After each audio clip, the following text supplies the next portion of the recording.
This film is purely fictional. Please do not imitate it. Your like and subscribe are the motivation for me to update. Chapter 1. Rain drizzled down Chu Qing's chin. Chu Qing groggily opened his eyes and found himself under a large tree, holding a bloodstained long sword, sitting against the trunk. Not far away, a corpse lay hanging from a tree, a spear piercing its heart. All around was a deep forest, a light drizzle falling from the sky, and a cold wind blowing, seemingly chilling to the bone. All of this came into view in an instant, but before he could observe further, he felt a sudden dizziness, as if the world had shifted. A strong feeling of vertigo washed over him, making him feel nauseous and want to vomit, yet he couldn't vomit anything. What happened? Where am I? How did I get here? Who is that dead man? A series of questions flooded his mind, and the intense dizziness subsided.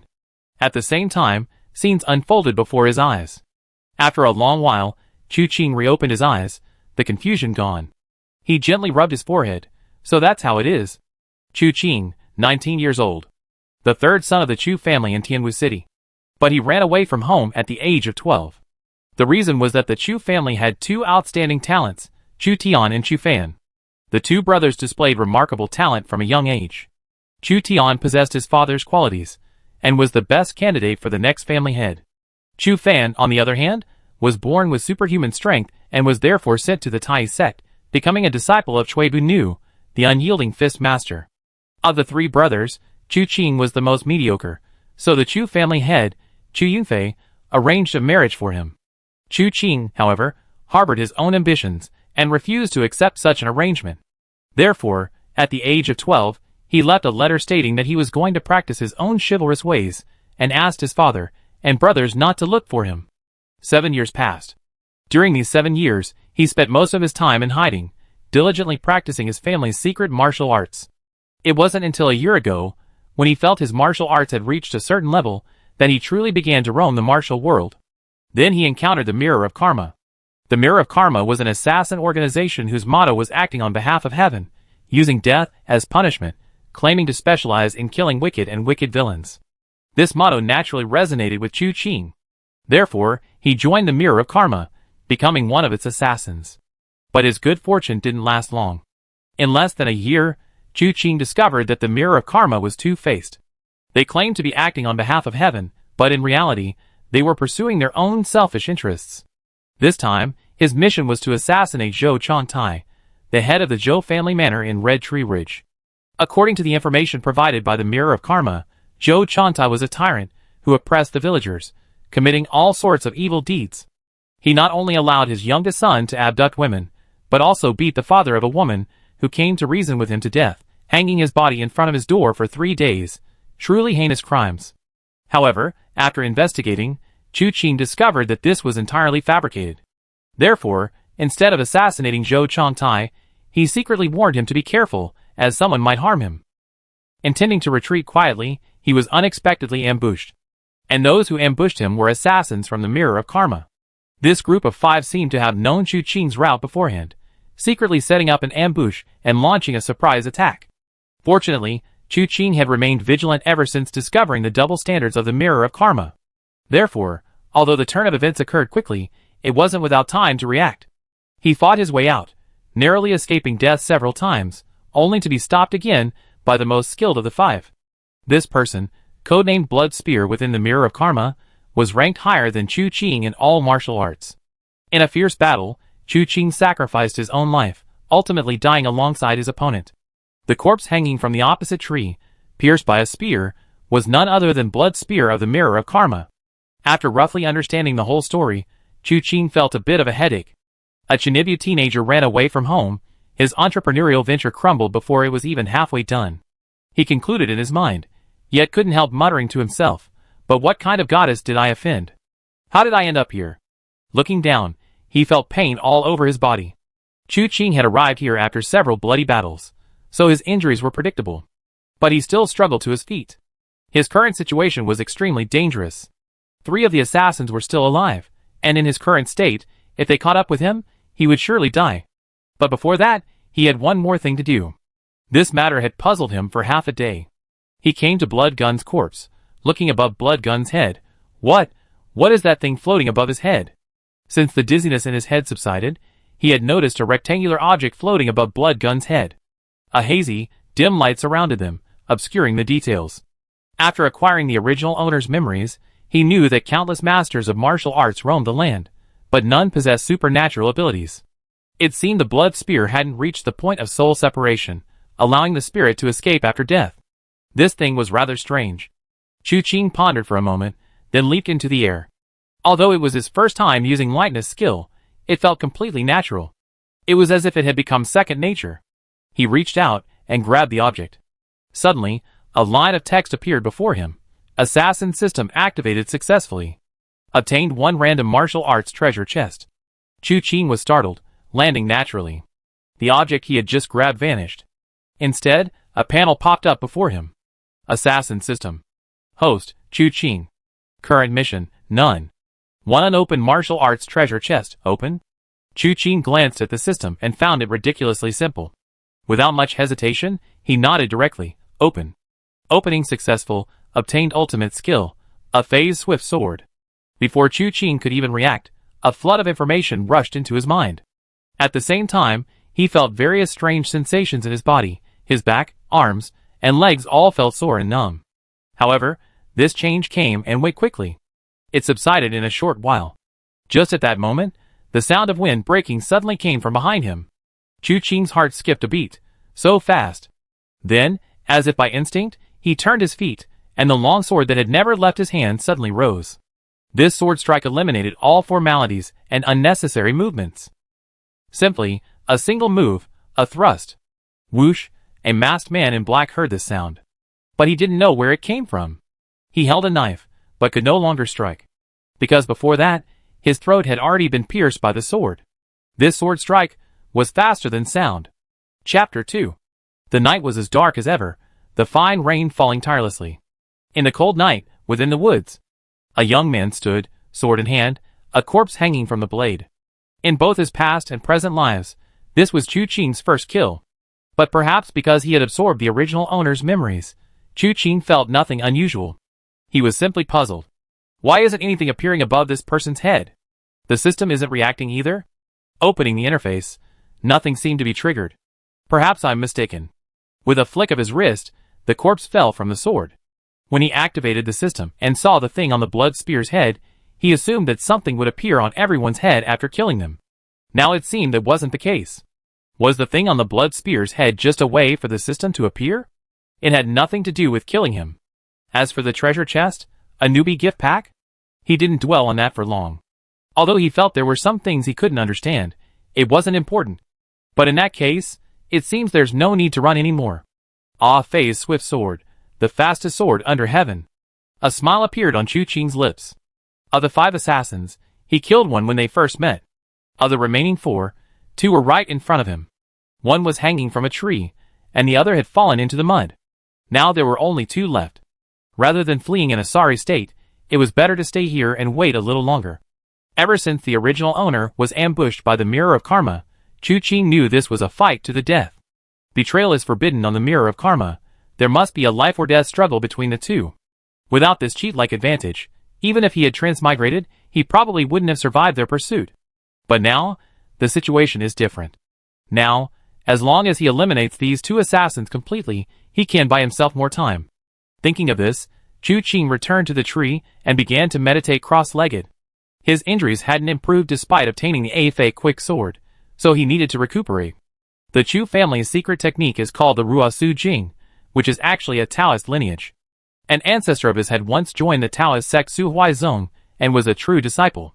In the past 300 years, the martial world had been rife with bloodshed, and the Su Huaizong couldn't withstand the storm. The sect was shattered, and its members were either dead or scattered, including this ancestor of the Chu family. He established the Chu family's foundation in Tianwu City using the Ruosu Jing and his mastery of the Su Huaizong's secret techniques.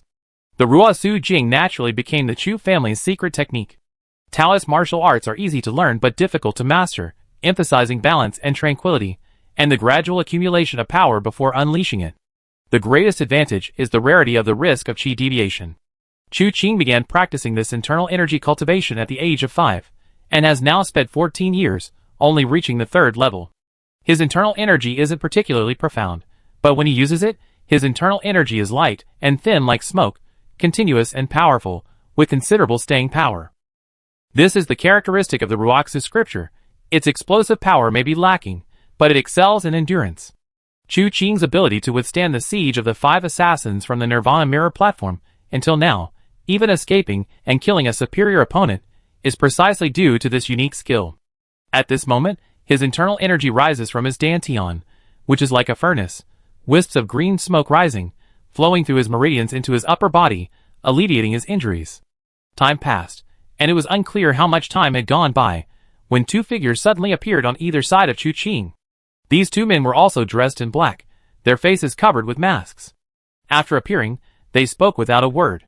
The man on the left flicked his wrist, and with 3 buzzing sounds, 3 shuttle-shaped darts shot through the air, aiming straight for Chu Qing's cheek. Immediately afterward, a short dagger was concealed behind the darts in his right hand, thrusting towards Chu Qing's neck. The other man, however, threw a rope dart. A rope dart is a flexible weapon, a rope with a sharp, pointed dart at the end. This weapon requires momentum to be generated, using body movements to propel the dart before finally throwing it. It is not only incredibly powerful but also unpredictable, and difficult to defend against. However, this man's technique was extraordinary. With each flick, a faint sound of wind and thunder was heard, making it incredibly fast. Both men's attacks were deadly. If either one hit, Chu Qing would die instantly. In that instant, Chu Qing opened his eyes, his body rising into the air with a swift motion. His long sword deflected 3 darts, then plunged forward with a sharp, hissing sound. This thrust grazed the dagger of the man to his left. Sparks flew as the 2 weapons clashed. The longsword and dagger crossed. One pierced the throat, the other stopped just short of the chest. At the same time, a rope dart flew towards Chu Qing's back. Chu Qing raised his hand to deflect the dagger at his chest, then used his sword to press the assassin forward. 1 step, 2 steps, 3 steps. After 3 steps he paused, turned, and slashed. A clanging sound rang out. The head of the rope dart was severed by his sword. Because at this point, the rope dart had reached its end, out of his reach. The assassin behind him had been accustomed to this art for many years, and he didn't care that the head of the dart was knocked away. With a mere tug, he had the assassin under control. Just as he was about to strike again, a glimpse of silver caught his eye out of the corner of his eye. Looking down, he found a sword pressed against his throat. When did this happen? The assassin's eyes widened, trying to speak, but only uttering a series of hoarse sounds, unable to utter a single word. Chu Qing flicked his wrist, drawing his sword. The assassin's body fell to the ground, splashing water. Chu Qing himself swayed, taking a deep breath to steady himself. It's done. If the Mirror of Karma hasn't sent anyone else to follow us besides them, then we're temporarily safe. He was, after all, severely injured. The fierce battle that had just occurred, though seemingly easy, had actually been extremely exhausting. His internal energy was also running low. If there had been a few more people, he feared, he would have truly been in grave danger. Even at this point, he remained methodical, meticulously searching each of the bodies. He ultimately looted a few taels of loose silver and several silver notes, but Chu Qing didn't intend to use the notes. Many silver notes required exchanging at specific money shops. If the original owner of the notes had some connection with the money shop and left some markings, using them without proper documentation could easily lead to trouble. Besides these, he also found some medicines of unknown purpose and a letter sealed with sealing wax. The letter had no recipient, so he didn't know who it was addressed to, but the use of sealing wax suggested it wasn't a simple matter. I'm safe for now, but if these 5 don't return to report tonight, more assassins will surely come after me. It was already a hopeless situation, so he didn't care about offending anyone further. Chu Qing shook his head slightly, and casually opened the letter. However, the contents were disorganized. It was a secret letter. To obtain the true content, it needed to be read in a specific way. Chu Qing had been mingling with the Mirror of Karma for almost a year, and naturally knew their method of deciphering it. He immediately followed the method, and obtained a short line of text. Iron Palm Crossing Tribulation Chu Yunfei, 5,000 taels. Chu Qing raised an eyebrow. Chu Yunfei, wasn't that the original owner's biological father? Chapter 3. Lush green mountains and streams, a long, winding ancient road. Beside the dusty ancient road, the tea house was bustling with activity. The waiter, his feet barely touching the ground, served tea and water to merchants and wandering knights from all directions. During a break from his busy work, the innkeeper glanced at the tea house entrance and saw a ragged beggar, curled up in a ball, sleeping against the steps, clutching a bamboo stick. Beside him lay a chipped bowl, now empty. In these chaotic times, human life is cheap, everyone suffers, the innkeeper sighed, beckoning a waiter over and gesturing towards the door. The waiter immediately realized what was happening and rolled up his sleeves. "Boss, just you wait, I get rid of him right now." Before he could leave, the boss slapped him on the head. "Go to the back and get 2 flatbreads and a bowl of water for him." The waiter hesitated for a moment, then sheepishly went to get them. A moment later, he returned with 2 flatbreads and a bowl of water, squatting down and placing the bowl aside. "Wake up, wake up." He kicked the beggar. The beggar opened his eyes, his pupils slightly cloudy, and looked at the waiter in surprise. He immediately said, I leave. Don't go. My boss is kind-hearted and can't bear to see others suffer. Here are these 2 flatbreads. You can ask for more water if you need it. Eat and drink your fill before you go." The waiter threw the 2 flatbreads into the bowl and then went into the tea house without looking back. The beggar was moved to tears, thanking him repeatedly. But as he lowered his head again, a glint of shrewdness flashed in his eyes. He carefully put away one of the 2 pancakes, then wolfed down the other. He wasn't actually very hungry. He'd just eaten a wild duck that morning, and still had a duck leg tucked in his pocket. But since he was playing a beggar, he naturally had to look like one. Chu Qing was actually quite confident in his acting skills.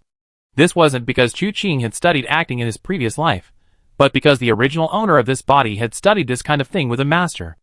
To be a good assassin, acting skills and disguise are essential. To play a woodcutter, you have to look like a woodcutter. To play a doctor, you have to have the air of a doctor. Top assassins not only need to control their killing intent perfectly, but also need the ability to be 1,000 faces, ever-changing, to appear and disappear unpredictably. Proper disguise allows for surprise attacks during assassinations, increasing the success rate. Moreover, if you master this skill, even if the assassination fails, you won't easily be defeated and killed. As the saying goes, a missed attack leads to 1,000 miles of escape. The art of escape here is profound. It's not just about running fast, but also about concealing oneself quickly. Failing to kill the target will inevitably lead to backlash. If the target is surrounded and pursued by numerous forces, escape won't be easy. Therefore, concealment is crucial. Hiding in the corners is one option, but it's a poor choice. The best strategy is to blend into a crowd unnoticed. Hiding and running means no one can catch you. This is true escape, appearing without a trace and disappearing without a trace. Therefore, for an assassin, disguise and acting skills are sometimes even more important than martial arts. Of course, Chu Qing's disguise wasn't for assassinating anyone. Although he possessed an assassin system, he had no commission at the moment.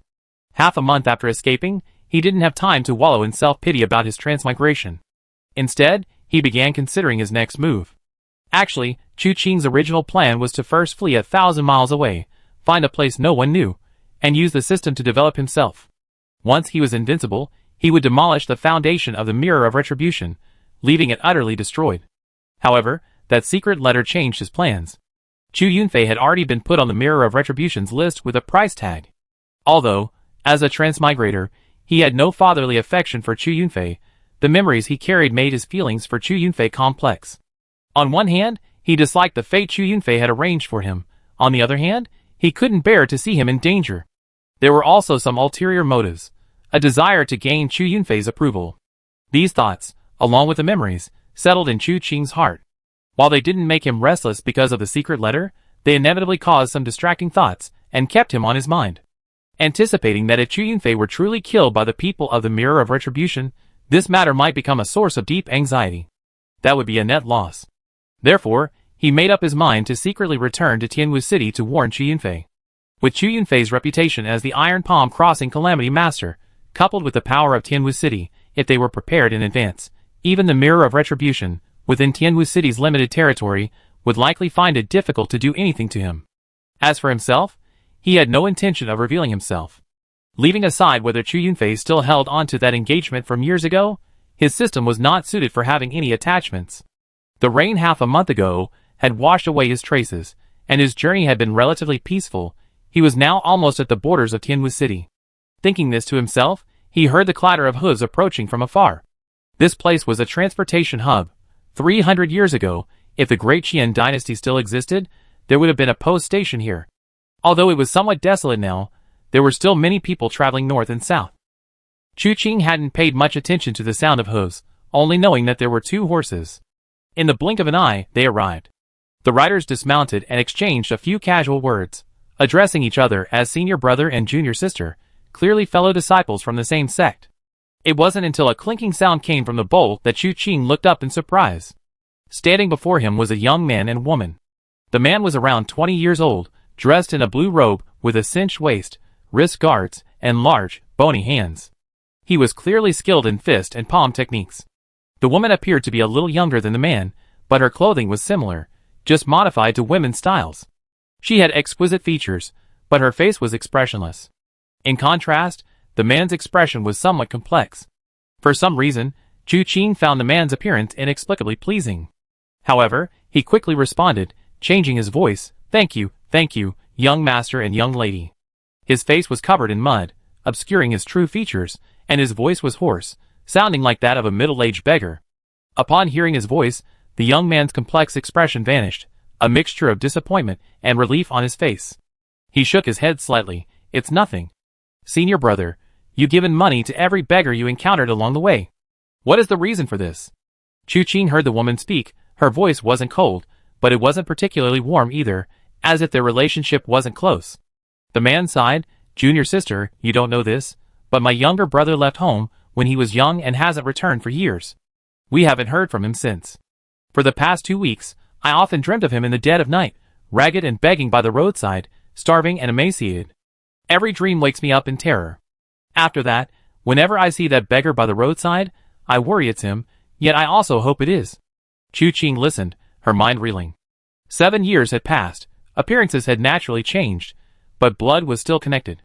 No wonder she felt a connection with him earlier. This man was actually her adopted second brother, Chu Fan. Chapter 4. Recognizing this person, Chu Qing felt a slight pain in his teeth. Although he had prepared himself to see the Chu family upon his return, he hadn't expected to encounter Chu Fan before even setting foot in Tianwu City. Wasn't this kid practicing martial arts under Cui Bu Nu, the unyielding divine fist of the Tai sect? Was he skipping class? Of course, even a fool would know that was impossible. Although Cui Bu Nu was known as the unyielding divine fist, he was extremely prone to anger. Disciples who disobeyed his teachings were often met with a beating. Chu Fan's presence here must have been due to his approval, but it was all too coincidental. Why did they have to run into each other? Fortunately, the other party hadn't recognized him in that brief glance, so there was no need to worry about any unforeseen complications. As he pondered this, he heard his junior sister speak coldly. "Senior brother, are you referring to your third brother Chu Qing?" "Indeed." Chu Fan led her into the tea house, waved to the waiter, ordered 2 bowls of cold tea and some snacks, and then said, "My younger brother has his own ambitions. He doesn't want to be controlled by the family, and wants to practice his own chivalrous ways." He had thought it was just childish talk, but he hadn't expected that this departure would last for so many years. "My father and elder brother have searched everywhere, but to no avail. In recent years, my father's health has been deteriorating, and my elder brother has been keeping it from me. Actually, I know he's worried about my younger brother and has fallen ill." Chu Qing, who had originally planned to leave early, couldn't help but twitch her fingers slightly upon hearing this. Chu Yunfei is ill? Her movement to leave froze, and she returned to her original position. A complex mix of emotions welled up within her. The Chu family is known for its 2 outstanding members. Chu Tian has always been a person of great manners, and has exceptional talent and comprehension. At such a young age, they were already burdened with high expectations. Chu Fan possessed superhuman strength, the Tai sect was a prestigious school, and Cui Bu Nu, the master of the unyielding divine fist, was renowned. With a prestigious school, a renowned master, and natural talent, his future was undoubtedly bright. Only Chu Qing, lacking in both literary and martial skills, seemed dispensable. Now, hearing that Chu Yunfei was worried sick because of his good-for-nothing youngest son, Chu Qing couldn't help but feel complicated emotions. The junior sister didn't speak, her eyes vacant, lost in thought. The 2 young people fell silent for a moment. Chu Qing was the first to break free from the strange atmosphere, as the ground trembled slightly. Looking up, he saw yellow dust filling the air, and the sound of horses howling like thunder. In the blink of an eye, several riders on horseback had arrived. The leader was a ferocious-looking man, his face as black as charcoal, his hair disheveled, and his entire body radiating murderous intent. The 7 iron horse thieves. Those drinking tea in the tea house, often well-traveled and worldly wise, recognized the newcomers at the first sound, many turning pale as ghosts. The 7 Iron Horse Thieves were a formidable force, originally a gang called the Iron Horse Hall, specializing in breeding warhorses to provide convenience for those in the martial world. However, they were ultimately wiped out, the Iron Horse Hall eradicated from the martial world overnight. Only a few escaped, their lives saved thanks to the Hall's fine steeds.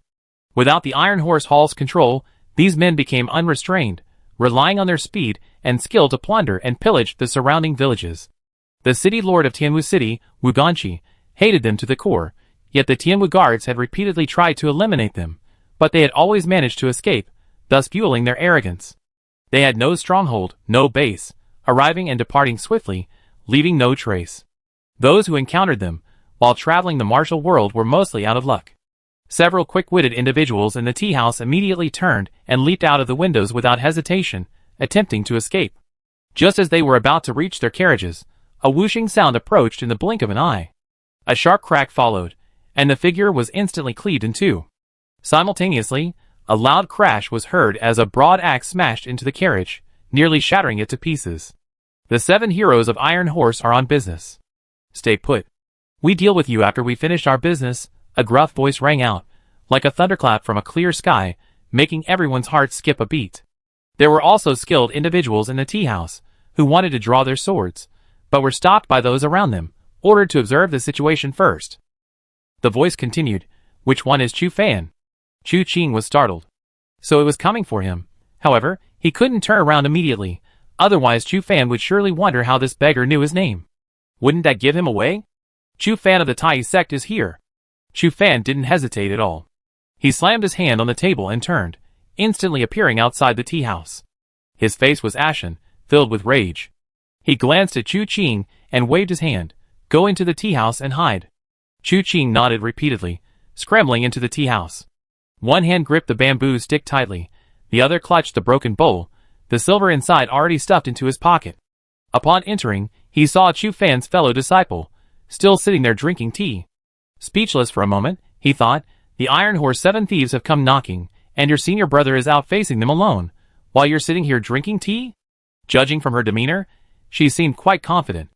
Chu Qing hid under the window, peeking out. She saw the 7 Iron Horse thieves had arrived, their horses circling Chu Fan twice.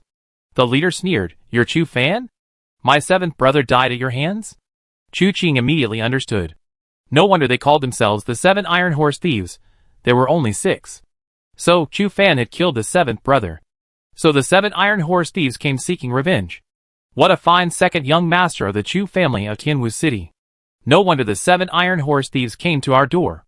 I heard that the 7th brother of the 7 Iron Horse Thieves was making a living in Yingguan Gorge not long ago, when a chivalrous hero happened to pass by, saw injustice, and smashed the 7th brother's head with a single punch. Truly worthy of being a disciple of the unyielding divine fist. The people around him were buzzing with discussion, wondering where they had gotten the news. Chu Qing secretly grinned. Chu Fan possessed superhuman strength and had learned the Tai divine fist from the Tai sect, so the power of his fist was naturally extraordinary. While the people in the tea house were discussing, Chu Fan nodded. "It was indeed my doing." "How dare you?" The leader of the 7 Iron Horse Thieves roared, and a series of whooshing sounds followed as the members of the 7 Iron Horse Thieves surrounding Chu Fan attacked, each raising their claws towards Chu Fan's limbs. Chu Fan was about to defend himself when he suddenly looked up and saw the leader holding a battle axe, an invisible aura already enveloping him. The slightest movement would result in a thunderous strike. Even Chu Qing, who had previously had considerable confidence in Chu Fan, raised an eyebrow at this sight. Just then, a teacup was handed to him. Chu Qing instinctively reached for it, but suddenly realized something was wrong and immediately feigned fear. "Ah!" Seemingly startled by the sudden teacup, he sat down on the ground with a thud. Looking up, he saw the woman who had been with Chu Fan, who was now squatting in front of him. Chapter 5. The girl was young, her expression unremarkable. She squatted there, quietly watching Chu Qing. Seeing that Chu Qing was only afraid and didn't take the bowl of tea, she withdrew her hand and took a sip herself. Chu Qing, what's wrong with this woman? Why is she staring at me like that? Under that somewhat empty gaze, Chu Qing even began to wonder if she had seen through his disguise. But at this moment, he couldn't care less about that. He heard the leader laugh wildly. "The second young master of the Chu family under the unyielding divine fist. I thought you had some skill, but now it seems you're nothing special." Chu Qing immediately turned his gaze to the window, where he saw Chu Fan standing between galloping horses, his arms and legs hooked by grappling hooks, unable to move. What kind of trick is this? Chu Qing's lips twitched. He originally thought he could dodge or counterattack, but it turned out, whatever move the other person made, he was completely vulnerable to. Meanwhile, the Iron Horse 7 Thieves' movements changed again. They turned their horses around, wielding grappling hooks and chains, and galloped off in the opposite direction. They intended to tear Chu Fan to pieces on the spot, but Chu Fan smiled slightly. Then let me show you what I'm capable of. With that, he roared, stomping his feet on the ground with a thunderous boom, his true energy surging in all directions. The Iron Horse 7 Thieves' mounts immediately reared up and neighed, seemingly quite frightened. The two Iron Horse 7 Thieves who had hooked Chu Fan's legs instantly felt as if they were trying to pull down a mountain. Instead of pulling it down, they were dragged off their horses. The grappling hooks and chains binding Chu Fan rattled, no longer as taut as before. Just then, Chu Fan suddenly flipped his hands, gripping the chains on both sides, and with a sharp tug, two loud crashes were heard. The two bandits felt an irresistible force, their bodies flying backward involuntarily. With a thud, the two men collided midair, crashing together violently, the sound of bones cracking faintly audible. They both coughed up blood, their faces deathly pale, clearly beyond saving. Fourth brother, sixth brother. The leader roared in fury, spurring his horse forward, his axe swung wildly down at Chu Fan. Chu Fan looked up and snapped his hands away, shattering the chains on his arms. Then, with a swift movement, he blocked the leader's axe with his bare hands. The leader's forehead veins bulged, throbbing with each beat, all his strength concentrated in one place. He forcefully pressed down with his axe, intending to cleave Chu Fan in two. The immense force caused Chu Fan's feet to sink slightly, gradually digging deeper into the ground. But the axe simply wouldn't strike. The leader took a deep breath and roared, "He's locked in a stalemate with me. Seize the opportunity to behead him." Of the 7 Iron Horse bandits, 3 were already dead today. With the leader locked in a stalemate with Chu Fan, 3 remained. The 2 bandits binding Chu Fan's feet exchanged a glance, then tightened their chains, not even bothering to return to their horses, and used their inner strength to drag him. The only one free had reached behind Chu Fan, and with a ring-handled saber in hand, he brought it down hard on the back of Chu Fan's neck. But at that moment, the leader's expression suddenly changed drastically. Not good. A series of cracking sounds erupted from his axe, cracks instantly spreading. Before he could react, a loud crash followed, and the axe shattered into pieces. He wasn't trying to block my axe, he was trying to destroy my weapon. What kind of monstrous strength is this? How can it be so exaggerated? Suddenly, Chu Fan clenched his fist, as if the air itself had been swept away. He lowered his stance, whirled around, and unleashed a punch. The Tai Divine Fist. A deafening explosion resounded through the air. The first thing to collide with the fist's force was the blade of the person behind him. The blade's momentum was instantly shattered by the punch, becoming disorganized. He lost control, leaving his opening wide open. A loud bang followed, and the fist slammed into his chest and abdomen. Whoosh! A large spurt of blood erupted from behind the man, sending him flying like a tattered sack.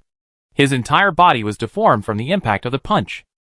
The leader, stunned by the power of the punch, his pupils contracted sharply, and he suddenly shouted, "Run!" From the moment he attacked until now, only a few breaths had passed, and 3 men on his side had died. One of his 2 battle axes was now useless. He was no match for a monster like Chu Fan. He spurred his horse forward, charging straight towards the tea house. In a flash, he was inside the tea house, shouting angrily, "Get out of my way!" He was yelling at the waiter. The waiter had been trembling inside the tea house, watching the commotion. He never expected the spectacle to be directed at him. In a panic, he jumped up and ran, only to find himself blocking the way of the galloping horse. The Iron Horse 7 Thieves' horses were all fine steeds. With a single stomp, the waiter had no time to react and was kicked out of the tea house. The turn of events was too swift. Although there were skilled fighters in the tea house, they couldn't save anyone in time. The ringleader spurred his horse forward, bursting out from the other end of the tea house with a thunderous roar. He then turned his horse around, changing direction. He had thrown a broad axe earlier, which had landed in the carriage. He had borrowed the tea house to pass precisely for this weapon. With a swift movement, the axe was already in his hand. He immediately galloped away, shouting, "Chu Fan, today's favor will be repaid in the future. Thief, don't run." Chu Fan's face darkened. He wasn't about to let him escape. He noticed the two who had used grappling hooks to restrain his legs had also taken advantage of the moment and disappeared. He immediately made a snap decision. Kill the ringleader first. Junior sister. With a shout, Chu Qing heard the woman beside her respond, coming. The two used their lightness skills to chase after the direction the ringleader had gone. What a remarkable young master of the Chu family. Truly impressive. A hero indeed emerges from among the young. The tea drinkers, seeing the crisis temporarily averted, exclaimed in admiration and then departed. This place was not safe to linger. It was best to leave.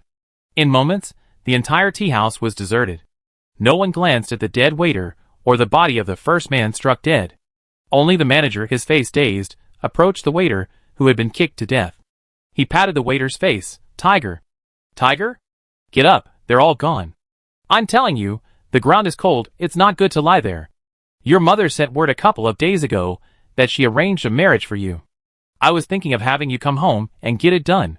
If you ruin your health, it could affect your ability to have children. Tiger, Tiger, wake up. Don't scare your uncle. He nudged the corpse, as if calling to a sleeping junior. But how could a corpse possibly respond? Chapter 6. Under this heaven, there is no law. 300 years ago, a conflict erupted between the martial world and the imperial court. Initially, the Great Qian dynasty held the upper hand, overwhelming the scattered martial arts forces, almost trampling them underfoot. But then, for reasons unknown, overnight, these masters stormed the Great Qian royal court. This battle was earth-shattering, the court collapsed, the army couldn't arrive in time, and countless imperial guards were killed or wounded. The entire Great Qian royal court was awash in blood. Even the Great Qian emperor at the time was dragged to the Meridian Gate and beheaded by these martial arts masters. It was a complete rebellion. After this battle, the Great Qian royal family never recovered and disappeared without a trace. In the martial world, heroes rose up, carving out their own territories and ruling over their own domains. Thus began a new chapter in the bloody martial world, spanning 300 years. Those early years were the most brutal, a complete reshuffling of the world's order, constant strife in the martial arts world, and bloodshed everywhere.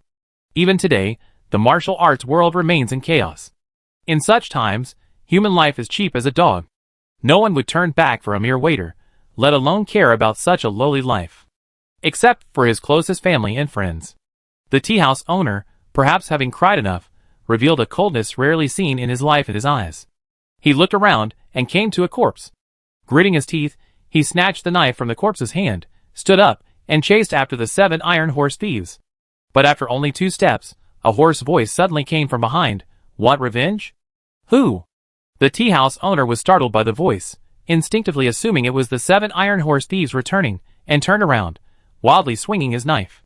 However, there was nothing behind him, not even a shadow. The tea house owner froze, thinking he had misheard, but the voice returned. You don't know martial arts. If you don't find it, so be it. If you do, it'd just be suicide. The tea house owner's hair stood on end. He realized the speaker was also a Jianghu. But definitely not one of the 7 thieves of Iron Horse, otherwise, he would already be dead. Therefore, he loosened his grip, and the knife immediately fell to the ground. He didn't know where the speaker was, so he knelt down with a thud. Great hero. Tiger died unjustly. I have no wife or children, only this nephew, whom I have treated as my own since childhood. Now that he's dead, I'm afraid his mother won't survive either. I know I'm powerless. I beg you, sir, for your help. The tea house owner didn't know who spoke, but since the man had spoken, perhaps he was willing to help. Even if there was only a sliver of hope, he wanted his nephew to rest in peace. However, his words seemed to sink without a trace. There was no response for a long time. The owner's heart sank to the bottom. Just when he thought the man had left, he heard the voice again. You said something wrong. What have I done wrong? The owner asked anxiously. I'm not a hero. I charge for killing. The tea house owner immediately said, I'm willing to give everything, even be a slave. Remember your words. The voice suddenly turned cold, making the tea house owner's heart tighten, and then there was silence. After a long while, he turned around and looked around, but still found nothing. However, this experience had calmed him down. He turned back to the waiter's corpse, his face filled with sorrow, and went to pick up the body. Tiger, did you hear that? Someone is willing to avenge you. Wait a little longer. Wait a little longer. Request. Assassinate the 7 iron horse thieves, 3 remaining. Chu Qing concealed his tracks, running through the forest while checking his system page. The person he had just spoken to was naturally the tea house owner.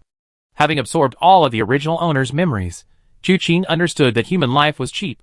It didn't seem worth the trouble for a mere waiter. However, Chu Qing had his reasons for getting involved.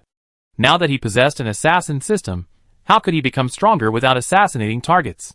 And without becoming stronger, how could he cope with the relentless pursuit of the mirror of karma? Although there is temporary peace now, but it is not permanent.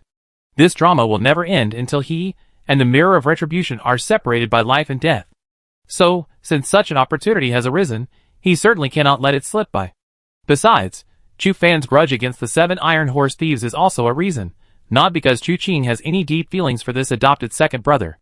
Mainly because this man's martial arts are superb, he possesses superhuman strength, and he has studied under a prestigious master. His abilities were already evident in the previous battle. The leader of the 7 Iron Horse thieves, being hunted down by him, is most likely dead.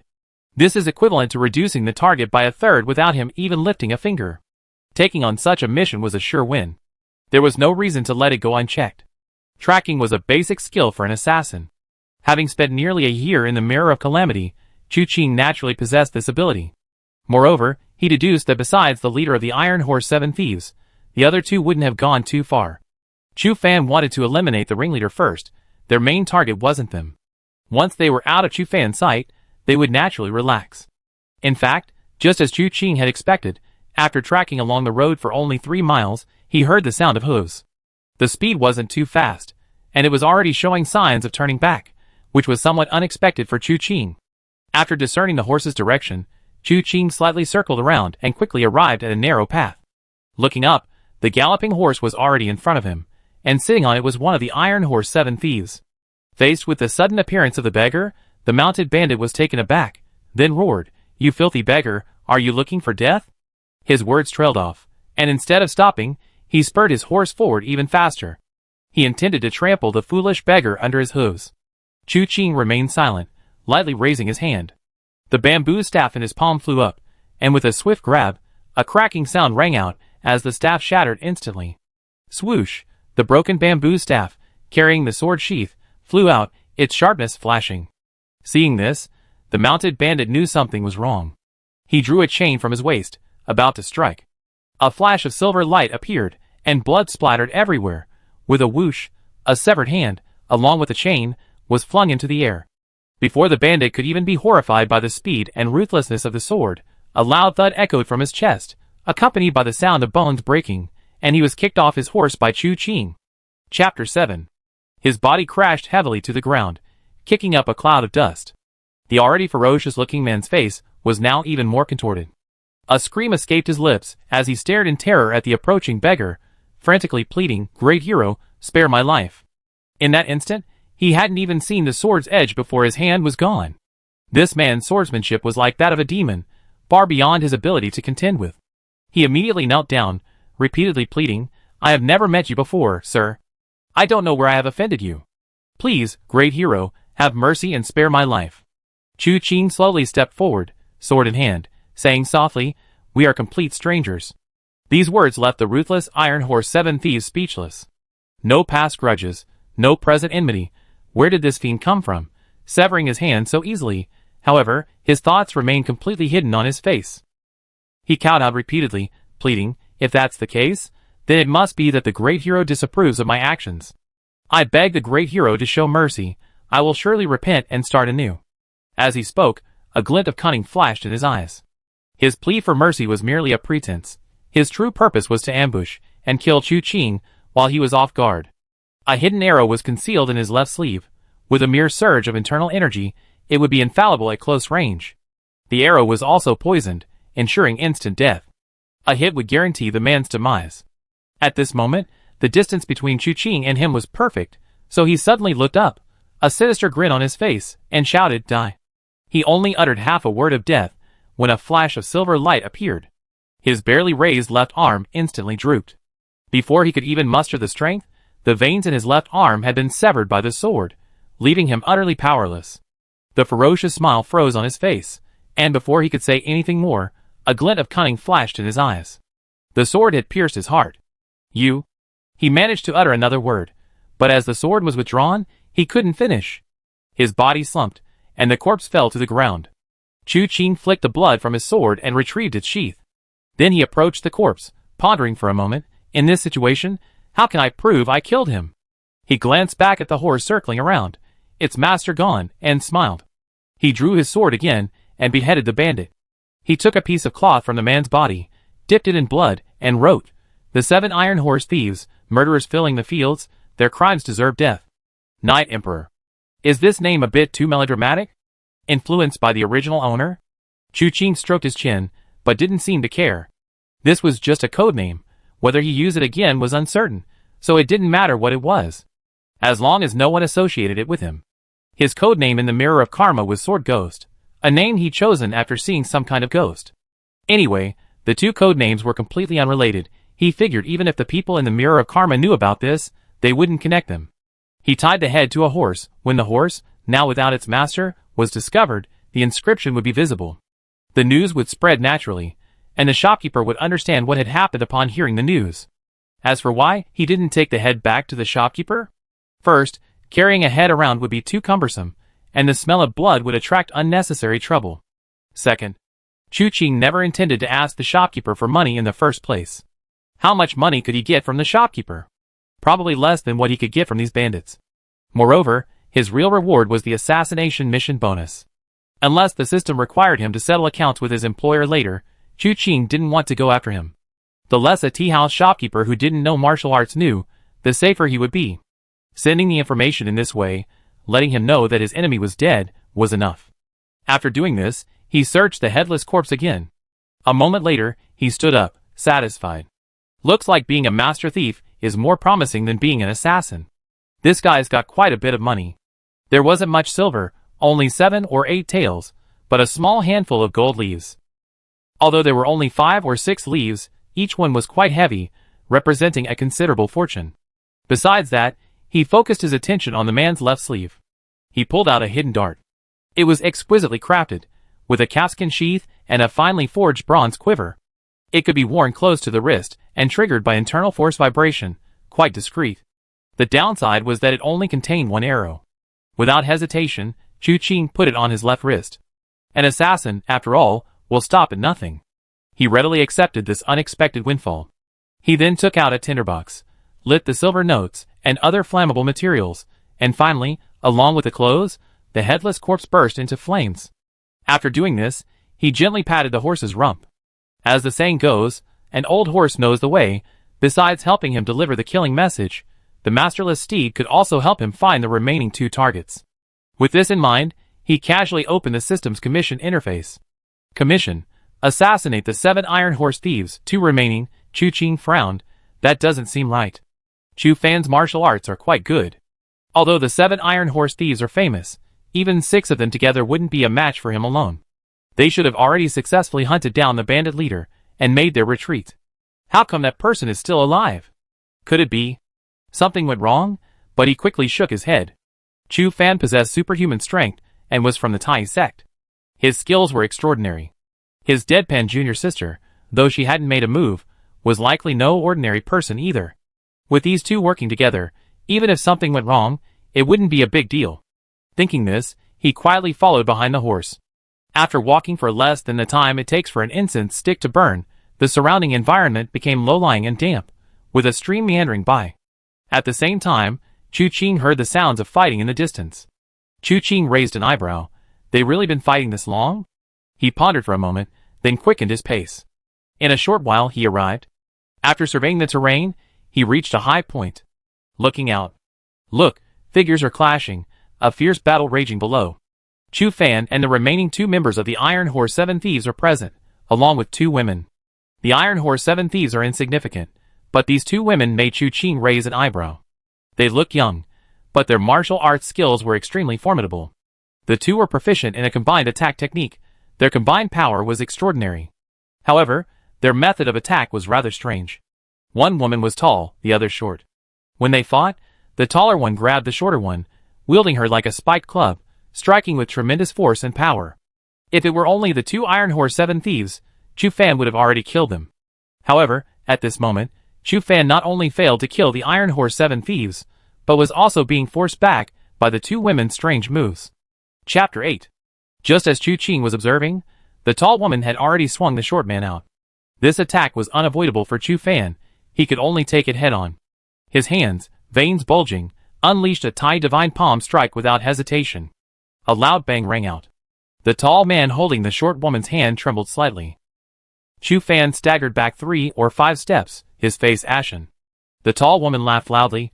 "Do you submit?" Chu Fan's face darkened, and he couldn't help but grit his teeth. Again.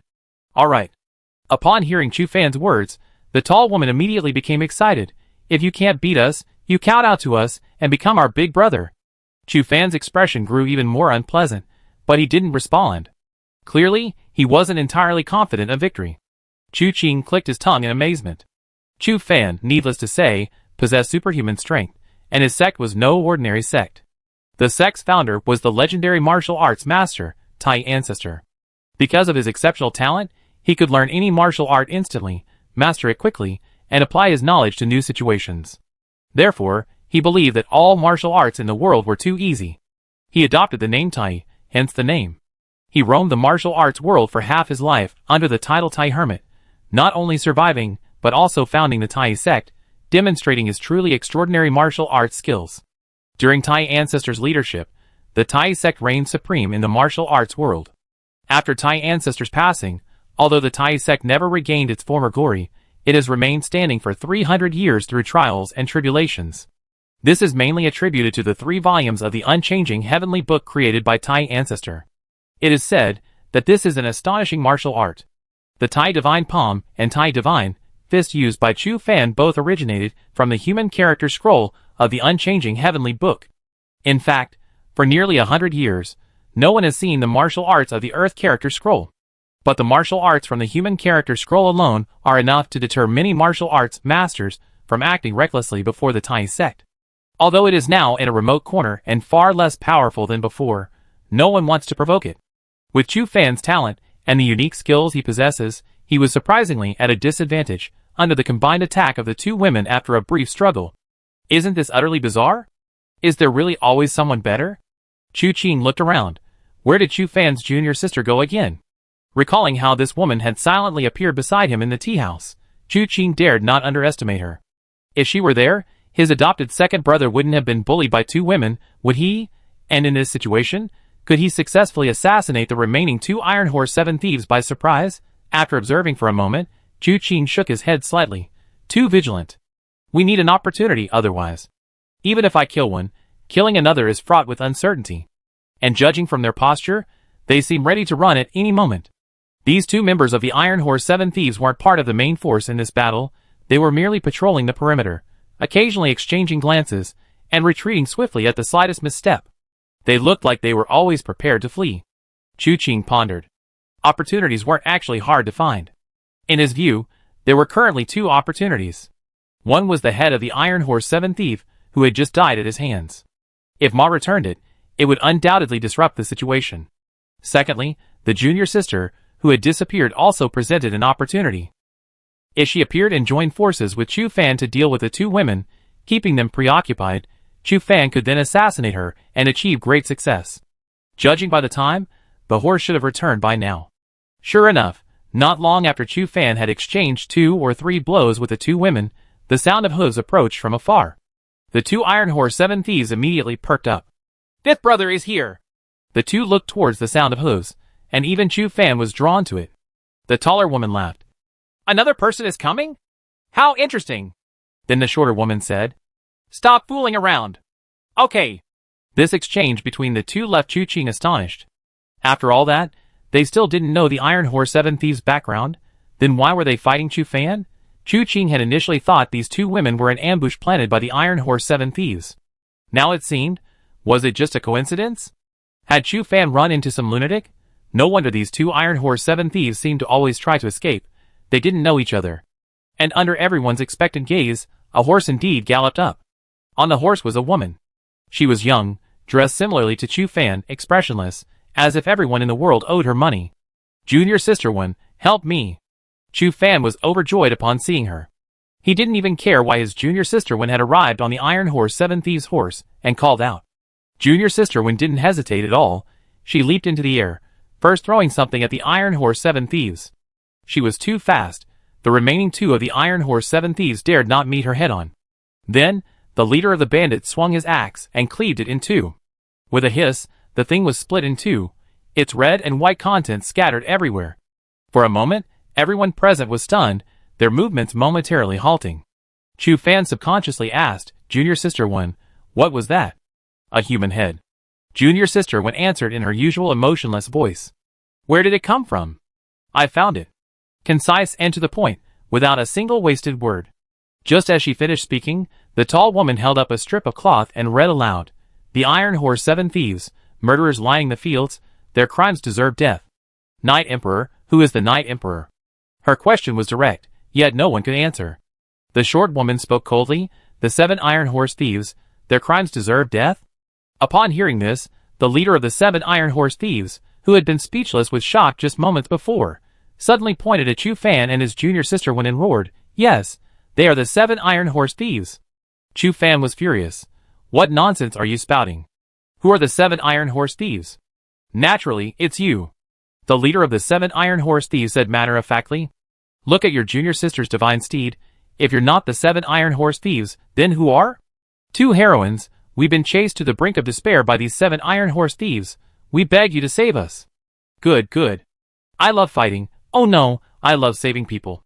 7 Iron Horse thieves, take this." The tall woman immediately cheered and attacked Chu Fan. Chu Fan had 1,000 things he wanted to say, but this woman was unreasonable, so he could only quickly respond.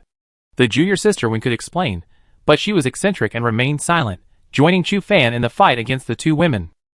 The remaining two members of the Iron Horse 7 thieves exchanged a glance, then simultaneously leaped into the air, landing on the horse. The leader of the bandits whistled, and 2 fast horses immediately galloped up behind them, racing away.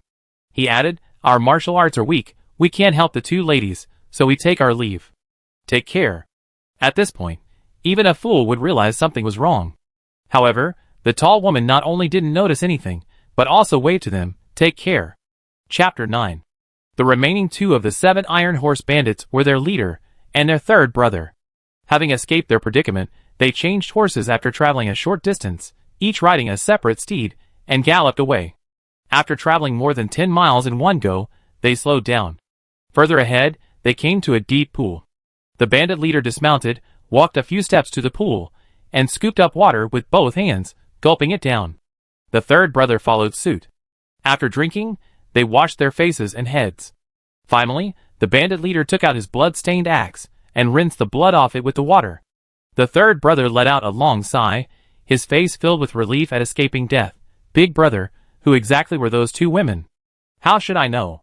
The bandit leader's lips twitched. "A crazy old woman from who knows where. She saw us and asked if we were being chased. I wanted to chop her in half with my axe, but she pulled me off my horse instead. I had no choice but to go along with her story. Then you came, and I gave you a signal.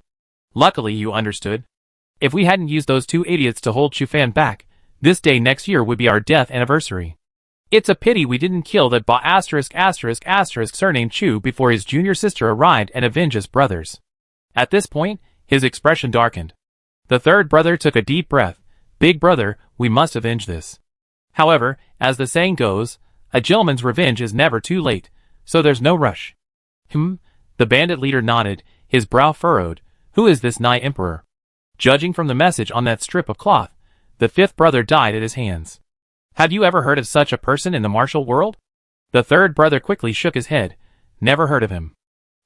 Meddling in other people's business, you die a horrible death sooner or later." The bandit leader cursed viciously upon hearing this.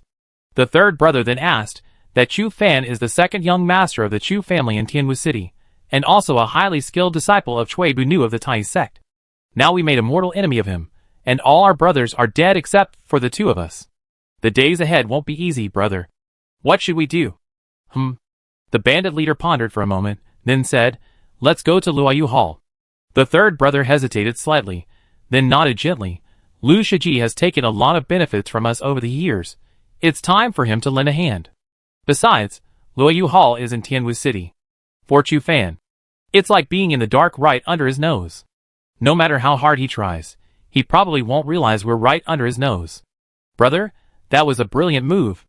As the saying goes, the most dangerous place is the safest place. The bandit leader smiled and gently patted the third brother's shoulder. There's no time to lose. Bring me some food right away. We set off immediately after we eat. Okay. The third brother immediately got up and left, while the bandit leader sat on a rock, resting with his axe. He was also planning his next move. Luoyu Hall wasn't a long-term solution, but it should provide temporary shelter. Where to go next was another matter. He considered several places, but then rejected them all. The more he thought, the hungrier he became. After all the fighting and escaping, this day's ordeal was too much for even an Iron Man. Third brother, I asked you to get some food. Why are you dawdling like this? Are you dead? The third brother didn't answer. The bandit leader looked up and saw the third brother's figure standing behind his horse. He immediately stood up, strode over, and pushed him away. I asked you a question. Before he could finish speaking, the third brother collapsed to the ground with a thud. A sword wound on his neck. 2 inches long, only a drop of blood flowed from the wound. The bandit leader's pupils contracted instantly. Killing without drawing blood, this person's swordsmanship was terrifyingly fast. Without thinking, he turned around sharply. A beam of light met his eyes. Without sound or sight, the figure passed by, and the bandit leader didn't even see the person's face clearly before his axe fell to the ground with a thud. Then he knelt down, his head drooping, dead on the spot. Chu Qing slowly sheathed his long sword, turned around, and exhaled. They're quite fast. If it weren't for the long-lasting aura of my Roxas Sutra, I really wouldn't have been able to keep up. The previous turn of events had exceeded Chu Qing's expectations. What he thought were 2 opportunities had converged. Fortunately, these 2 had actually escaped. Chu Qing naturally wouldn't let such a good opportunity slip by. After all, it was best if they didn't appear before Chu Fan. Even with his disguise, bloodlines were sometimes strange.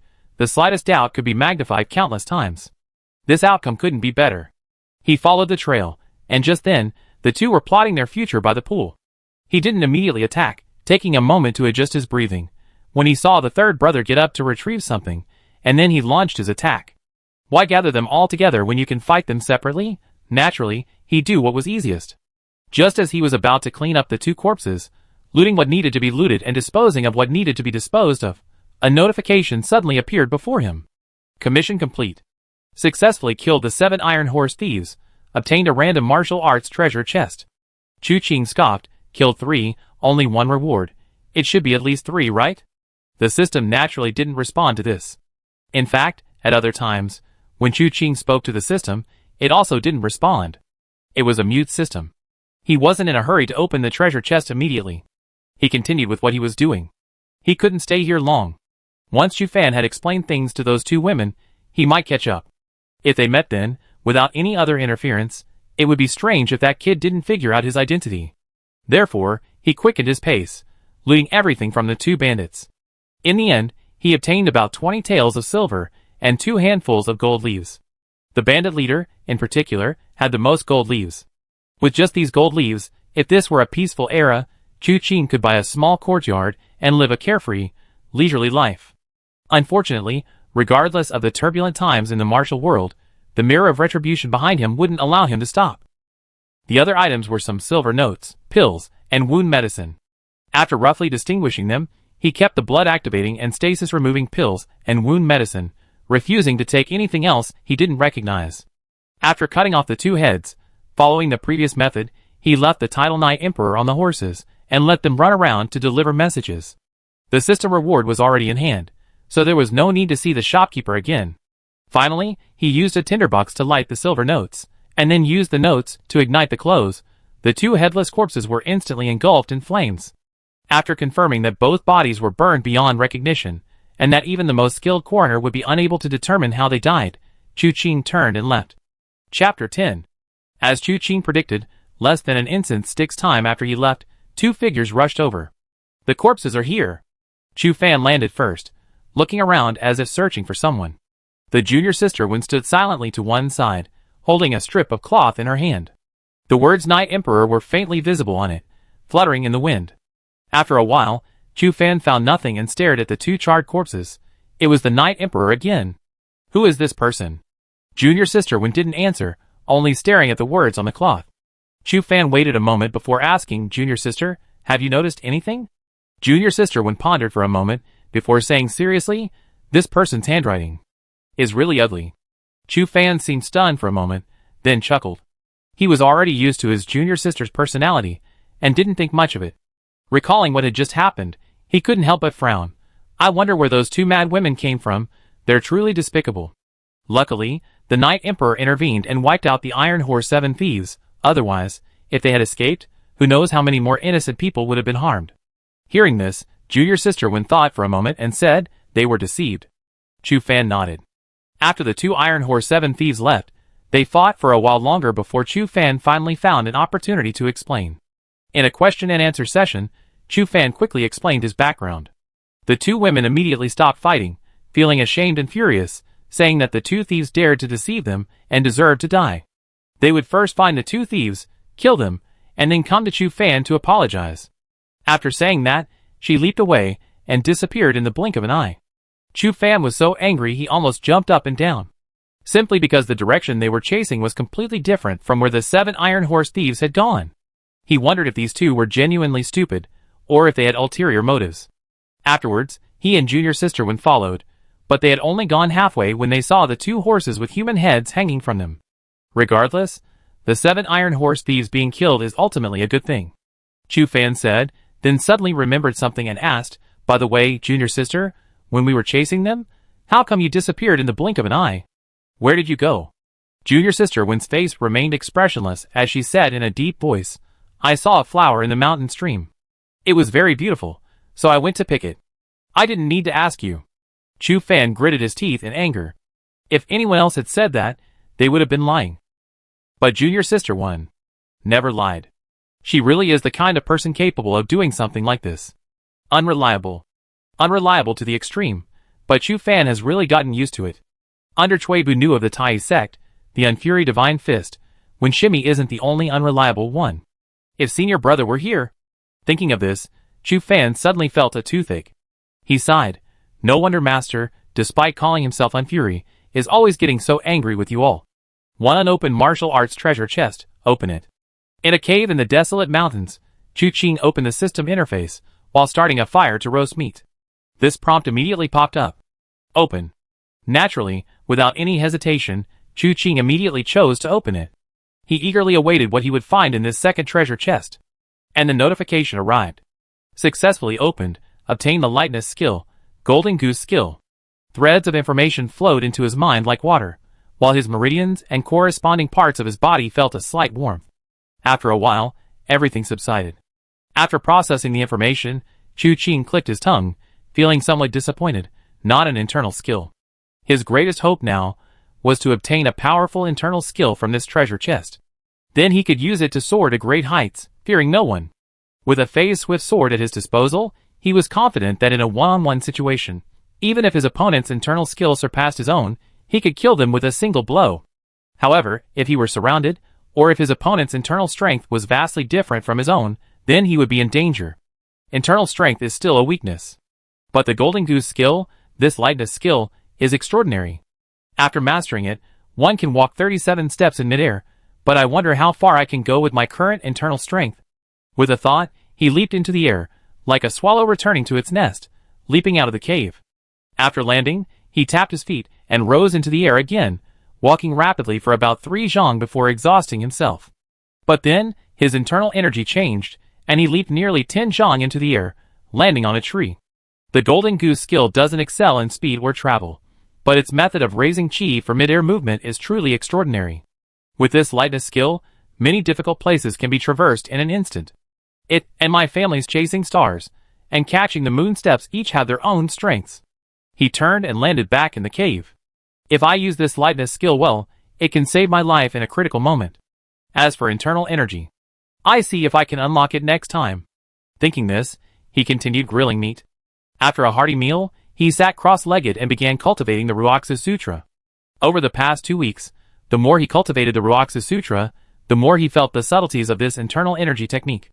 Moreover, perhaps due to the effects of his transmigration, his cultivation speed over the past 2 weeks was much faster than the original owners in his memories.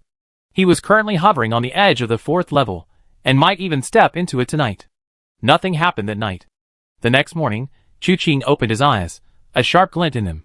The Roaxu Sutra has reached the 4th level, and my internal energy has become even more profound. This internal energy cultivation method is continuous and inexhaustible. In short, it's incredibly durable. Others' internal energy is similar to mine, would be completely depleted after an hour, but I can last 3 hours with energy to spare. Chu Qing felt quite pleased with his improved internal energy. He ate a few chicken hearts and some leftover meat from the previous night for breakfast, which was enough. After carefully erasing all traces of his presence, he continued his journey towards Tianwu City. He was now within the city's boundaries, and at his speed, he could arrive in 7 days at most. The journey had been relatively peaceful. The city lord of Tianwu City, Wu Ganqi, was a chivalrous and capable ruler, and there were few instances of martial arts feuds or killings within his territory. However, Chu Qing's journey was fraught with challenges. On the 6th day of their journey, a small accident occurred. They were less than a day's journey from Tianwu City. Chu Qing used his lightness skill to travel through the forest. As he landed to catch his breath and was about to leap up, he suddenly sensed something amiss. Less than 3 feet beneath his feet lay a corpse. A Tianwu guard? Chu Qing instantly recognized the person's attire as that of a Tianwu guard. How could a member of the Tianwu guard die here? Surprised, he moved closer to examine the body, but unexpectedly, the corpse suddenly opened its eyes. Chapter 11. This sudden turn of events truly caught Chu Qing off guard. Even with his usual boldness, a chill ran down his spine, but he quickly realized this guy wasn't dead. It's no wonder Chu Qing hadn't noticed. The man's legs had been severed, his upper body was covered in blood, the blood already dried, indicating that an unknown amount of time had passed since the injury. His breath was weak and feeble. Anyone seeing such a person would never expect him to still be alive. When he saw Chu Qing, he reached out to grab Chu Qing's ankle. Chu Qing wouldn't let him grab her, dodging him with a swift movement, and the man didn't seem to care. He managed to utter a few words with extreme difficulty. Tell Qing Yi. The hilt. The heaven. The heaven. After uttering these words, his body slumped, unable to support him any longer, and he died. Tell the Greenlee sword hilt? What's that? Chu Qing was a little confused. Hey, explain yourself. What Greenlee sword hilt? Tell whom? How? And what does Tian mean? The Riddler needs to get out of Gotham City. These words were truly nonsensical. From any perspective, Greenlee sword hilt shouldn't be a person. Or, Greenlee sword is a person's nickname. Tell the Greenleaf sword, hilt. What does that mean? Did I mishear? Hilt? Or a cake? Or some other word? Or perhaps there's a Greenleaf sword, and there's some mystery in its hilt, but what does that have to do with the heavens? Chu Qing thought of many possibilities in an instant, then was speechless. What's the point of analyzing the words of a complete stranger, a dying man? Judging by his attire, he's undoubtedly a member of the Heavenly Dance Guard. Could this matter be related to the City Lord's mansion? Chu Qing examined the corpse, his face showing shock after a moment. His legs had been severed, and there were drag marks of blood on the ground, as well as trampled marks on the undergrowth. His hands were badly mutilated, with bits of grass and dirt under his fingernails. This seemed to indicate that the man had crawled here with great difficulty after his legs were severed, struggling to this extent just to deliver a message? This matter is probably no small thing. Chu Qing pondered for a moment, then shook his head. However, this is all too inexplicable. He shook his head and didn't touch the corpse. This was, after all, within the territory of Heavenly Dance City. If the matter was related to the City Lord's mansion, the City Lord's mansion would definitely come to search. If he rashly disposed of the corpse, whether they found it or not, it wouldn't be a good thing. Thinking this, he erased his footprints around him before continuing his journey. He carefully observed his surroundings along the way and didn't see anything unusual. Thus, the next day at noon, Chu Qing stole several pieces of clothing from a farmer's house outside the city, disguising himself as a country boy entering the city, and successfully blended into Tianwu City. The streets of Tianwu City were bustling with people, with carriages passing by occasionally, and vendors constantly selling their wares, their shouts rising and falling. For Chu Qing, this was his first time stepping into Tianwu City, yet memories involuntarily surfaced. This was South Street. Tianwu City had 4 streets in total, and the entire city was laid out in a grid pattern. The City Lord's mansion was located in the very center, while the Chu family's residence was on North Street. However, although everything looked familiar, some things had changed. The sugar figurines he loved were still there, but the sculptures were different. The narrow alley where he and his friends used to play was still there, But now a different group of children were frolicking there. The uncle selling steamed buns had a few more gray hairs at his temples. The mischievous children, who used to play around at the stalls, now had rags draped over their shoulders, and stood on the street, energetically hawking their wares. Chu-Ching walked along the street, and unconsciously, his eyes fell upon a mansion.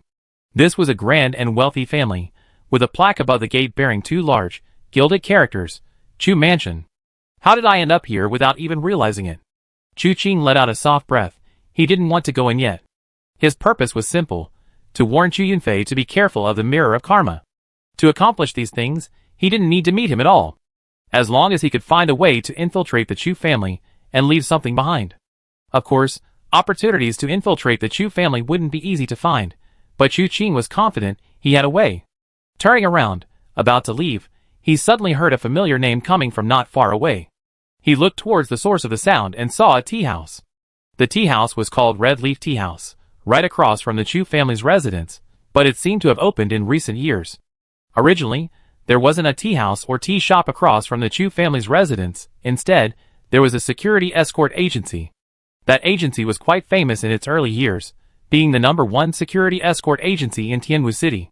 Later, the head escort died tragically in the martial arts world, and the young head escort who inherited the agency was inexperienced, with mediocre martial arts skills and a penchant for women. It seems they squandered their fortune, even selling the escort agency. Next to the tea house was a restaurant, and on the other side, a pawn shop. Both were clearly converted. After a moment's hesitation, he stepped into the tea house. Before even sitting down, he heard someone loudly ask, "Who exactly is this Night Emperor?" That's right. The Iron Horse 7 thieves were quite skilled, yet this Night Emperor killed 3 of them with a single sword strike. Is this true or false? The familiar words Chu-Ching had just heard were indeed Night Emperor. He hadn't expected the news to reach Tianwu City so quickly. He casually found a seat, and a man loudly proclaimed, "This is absolutely true." It was said by Chu Fan, the second young master of the Chu family. How could it be false? Chu-Ching was speechless. He wondered how the news had spread so fast. So it was Chu Fan, the big mouth. He and that junior sister, when both had fast horses, it was understandable that they arrived in Tianwu City before him. While the waiter brought the tea, the group chattered on and on. Chu-Ching realized they didn't know much. Most of their knowledge consisted of speculation about the Night Emperor, and their opinions varied widely. Some said the Night Emperor was a retired master, living in anonymity, who had acted out of anger after the Iron Horse 7 bandits' indiscriminate killing. Others said he was a show-off, daring to call himself emperor, and that only if the great Qian dynasty had ceased to exist would his entire family be executed. Still suggested he was a rookie swordsman trying to gain fame through this incident. It was quite a lively scene. Chu-Ching wasn't interested in any of this, and was about to leave after a cup of tea, when he suddenly saw a traveling physician carrying a sign walking by on the street. At just one glance, Chu-Ching's pupils contracted sharply. He recognized the man. But this man shouldn't be here. Because in his memory, this man had died a month ago. Chapter 12. There are 2 types of assassins at the Mirror of Karma. One type is trained by the Mirror of Karma itself. They are not listed on the Mirror of Karma's extermination list, and are usually active in various branches. Their duties are to assist assassins in missions, investigate targets, gather intelligence, and take on commissions. Chu-Ching didn't have a deep understanding of the specifics, nor did he have suitable channels to learn about them. The other type is recruited from outside. This situation is relatively more complex. Those who join the Mirror of Karma as assassins all have their own reasons. Some seek thrills, some are forced by circumstances, and some are driven by a sense of righteousness, like the original owner of this body. At the same time, it's inevitable that some with ulterior motives join the Mirror of Karma to try and uncover its secrets. Some of these people are intelligence agents who have infiltrated the Mirror of Karma, hoping to obtain first-hand information. Others are enemies of the Mirror of Karma, trying to use this opportunity to investigate the location of the Mirror of Karma's headquarters, so they can eliminate it in one fell swoop. In short, people's hearts are different, and their purposes are not entirely the same. Faced with this situation, the Mirror of Calamity also has its own protection mechanism. The liaison is a link in this mechanism. Every assassin recruited from outside will have a liaison. Their main responsibility is to communicate with the Mirror of Calamity on behalf of the assassin, and to obtain commissions from the Mirror of Calamity for the assassin to choose from. A skilled liaison can also help the assassin devise an assassination plan. Some of these liaisons are trained by the Mirror of Calamity itself, while others have gained the Mirror of Calamity's trust through other channels, thus obtaining this position. Chu Qing's liaison is the latter. Like Chu Qing, this man harbored resentment towards the world. He once told Chu Qing, "The powerful and ruthless treat human life like dirt. In this chaotic world of power struggles, they regard ordinary people as ants. Ordinary people who die in the struggles of the martial world have nowhere to seek justice. They can only swallow their grievances, their teeth knocked out. This is unfair." Chu Qing deeply agreed, considering him a kindred spirit. Through their interactions, he learned a great deal from him. Chu Qing's skills in disguise and his knowledge of all aspects of being an assassin were taught by this man. Later, Chu Qing learned that he was a contact for the Mirror of Karma. This was also the main reason the original owner joined the Mirror of Karma. Furthermore, this man played a crucial role in Chu Qing's later discovery of the Mirror of Karma's duplicity. The last time Chu Qing saw him, he was severely injured and on the verge of death. His last words to Chu Qing were, "The Mirror of Karma cannot be trusted. You must escape as soon as possible." After this man's death, the Mirror of Karma assigned Chu Qing another contact. This led to Zhou Changtai's request. However, he never dreamed that this man, who was clearly dead, would appear in Tianwu City. Moreover, he was disguised as a wandering physician, loitering around the Chu family. What exactly is going on? Chu Qing averted his gaze, not arousing the other party's suspicion. But the confusion in his heart kept growing. If this man's death was a ruse, what was his purpose? Was he aware of the true situation of the Mirror of Karma, and using this as an excuse to escape? A death ruse?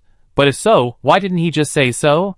He didn't want to say it outright, yet at the last moment he uttered those words, causing the original owner to doubt the Mirror of Karma. This led to the original owner's feigned compliance during the assassination attempt on Zhou Changtai, and subsequent pursuit and interception by the Mirror of Karma.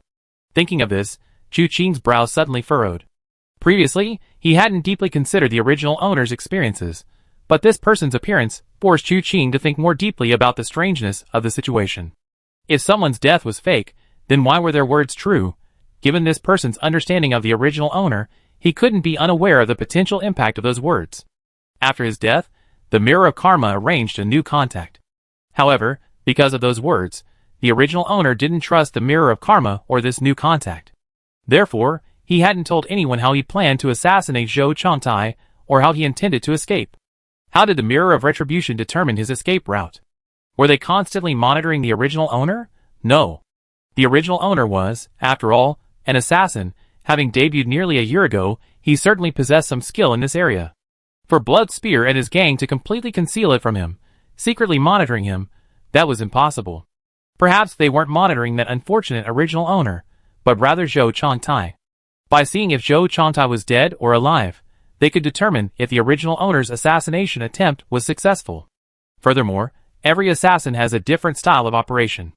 Normally, without constant surveillance, ambushing a highly vigilant assassin is practically a matter of precognition. Unless someone knows him extremely well and can predict his movements. Chu Qing withdrew his gaze, picked up his teacup, and drank it all in one gulp. If the original owner's actions were his doing, then everything the original owner experienced was a trap. A well-woven net. As for the purpose, Chu Qing was about 70 to 80% certain. Thinking this, Chu Qing felt fortunate. Although the original owner trusted that person completely, he still harbored suspicions. He never revealed his name or family background from beginning to end. Initially, he kept quiet out of caution, but later he felt that true friendship lies in the heart, not in outward appearances. A name is just a label, nothing to brag about. As for martial arts, it's because he doesn't want anyone to know his relationship with the Chu family, lest Chu Yunfei find him by following the slightest clue. Therefore, the martial arts he uses outside are all common sword techniques, and he has never used his family's Azure Void Palm. This is also the biggest reason why he was able to perish together with Blood Spear. Now it seems that if the other party knew his true origins, the consequences would be unimaginable. If I'm not mistaken, his purpose in Tianwu City isn't hard to guess. It seems things shouldn't be delayed any longer. Chu Qing thought to himself, when he heard the conversation in the tea house change again. I heard that the Chu family head is going to throw a grand banquet tomorrow, a 3-day, 3-night feast, to celebrate the return of the second young Master Chu after mastering his skills. That's true. These past 2 days, several well-known restaurants, including Zuweilu and Quizhuchuan, have been approached by the Chu family's head steward to prepare for this feast. Suddenly, The idle patrons in the tea house started talking about something else. Chu Qing's ears twitched slightly, his brows furrowing. The itinerant doctor had long since disappeared at the end of the street. He didn't follow him. This man was exceptionally skilled, and a rash move would only alert him. But with the Chu family hosting a banquet, he will definitely not let this opportunity pass. Chu Qing let out a soft breath, his eyes narrowing slightly, a plan already formed in his mind. But then someone else spoke up. I heard even City Lord Wu has been invited. Logically, given that the Chu family resides in Tianwu City, it would be natural for Wu Ganqi, as the city lord, to be invited. However, upon hearing this, everyone present wore strange expressions. Suddenly someone whispered, "Do you think Miss Wu will come?" I doubt it.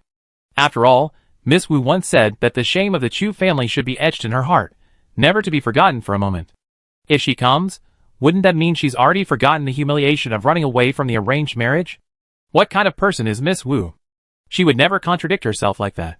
Chapter 13. Chu Qing's attention was originally focused on Chu Yunfei's grand banquet. If this itinerant doctor hadn't appeared, he would have only needed to deliver a message to Chu Yunfei. But now that this variable had appeared, his purpose had to be changed. Just as he was pondering this, he suddenly heard this news. And this gossip had even reached him. So she did say those things? Chu Qing chuckled. Miss Wu's name was Wu Qianhuan, the only daughter of Wu Ganqi, the city lord of Tianwu City. A pampered princess, 2 years younger than Chu Qing. Their friendship could be traced back a very, very long time.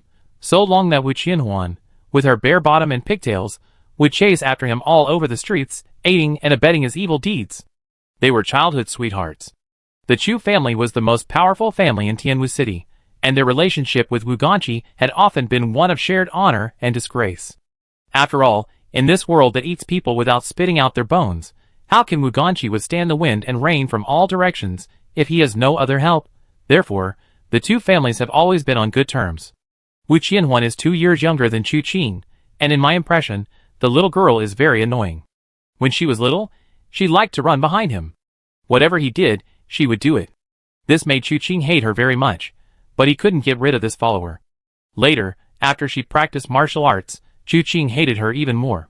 Because her qualifications and understanding were far superior to Chu Qing's, at first, she was able to suppress her by relying on 2 more years of training than her, but later, she couldn't suppress her anymore. No matter how little children fought, Chu Qing would always be beaten with bruises and swollen face by her. Later, the two families got married. To the original owner of this body, this marriage was not only incomprehensible but also a bolt from the blue.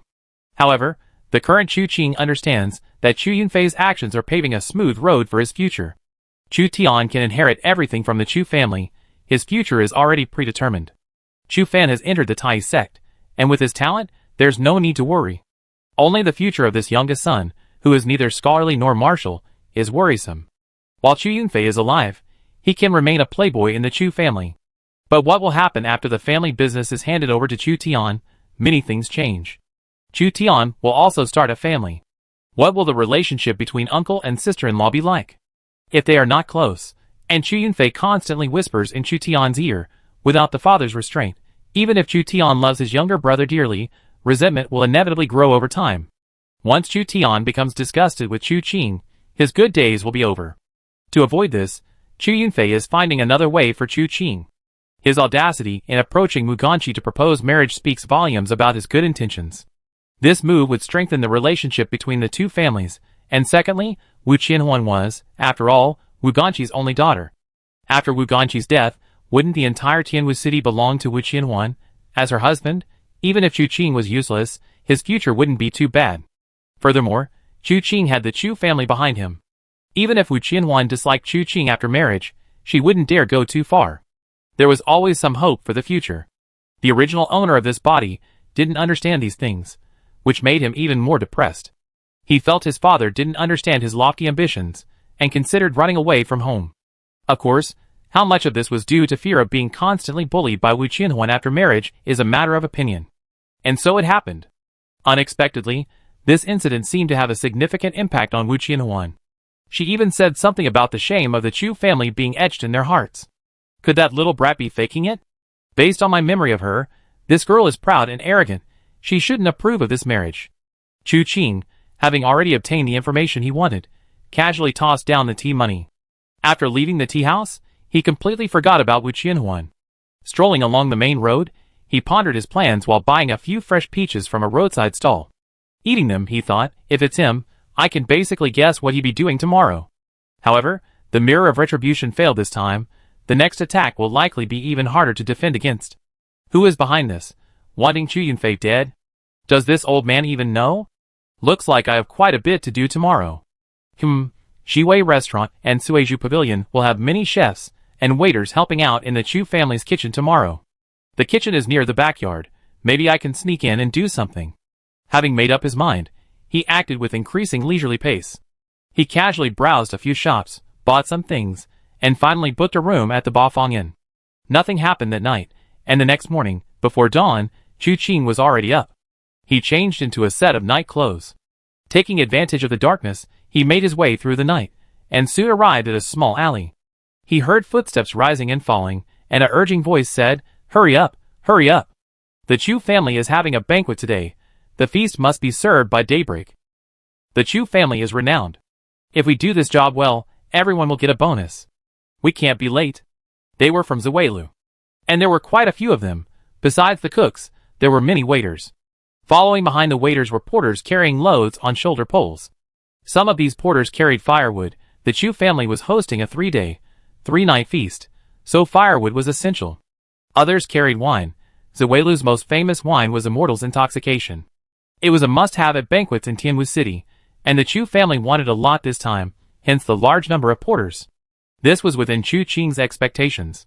He quietly watched the group walk through the narrow alley, then suddenly swooped down from the wall like a wild goose soaring through the air. With a sudden turn, his descent slowed, and he rose more than half a foot into the air, landing silently on the ground right behind one of the porters. Reaching out, he grabbed the porter's shoulder and, before he could react, struck his pressure points, dragging him into a side alley. Carefully setting down the carrying pole and the bottle of Immortal's Intoxication, a type of intoxicating drink. With lightning speed and practiced ease, Chu Qing stripped the porter of his clothes and, in the blink of an eye, dressed himself. Then he bound the porter's hands behind his back and gagged him. The effectiveness of the pressure points would gradually diminish. As the internal force dissipated, the pressure points would naturally release. This was another precaution Chu Qing had taken to prevent the porter from escaping too soon. After settling the man in, Chu Qing slipped 2 taels of silver into his waistband. After all, he had taken the porter's carrying pole and clothes, running his business for the day. He still needed to eat. Some compensation was necessary. The reason he slipped the money into his waistband was to prevent anyone from discovering it and becoming greedy, causing unnecessary trouble. Having done all this, Chu Qing shouldered the carrying pole and swayed forward, using his lightness skill to silently catch up with the group ahead. The entire process was as smooth as flowing water, and no one noticed anything amiss. Chapter 14. The starlight had faded, the moon had vanished. It was the very moment before dawn. The back gate of the Chu family was bustling with activity. When Chu Qing, carrying a shoulder pole, arrived with the others, the staff from the other inns and restaurants had also arrived. They crowded together, a lively throng. The back gate wasn't large, and even though it had been open for some time, it would still take some time for people to enter one by one. The Chu family's head steward, along with several servants and martial arts instructors, stood guard, quickly checking people's belongings before letting them in. After a while, it was Chu Qing's turn. He glanced at the head steward, Zhou Miao, and lowered his head slightly. As the third young master of the Chu family, he had practically been raised by this head steward since childhood. He knew him all too well. Although Chu Qing had disguised himself the night before, it was hard to say whether Zhou Miao had noticed any clues. And Zhou Miao, looking at the young porter, did indeed feel a strange sense of familiarity. Today was too busy, with too many things to do, and there wasn't time to check carefully. After glancing at him twice, and finding he didn't recognize him, he didn't think much of it. After the servants checked and confirmed there were no problems, they let Chu Qing in. Only after he was out of the sight of Steward Zhou did Chu Qing breathe a sigh of relief. This was the first hurdle to overcome.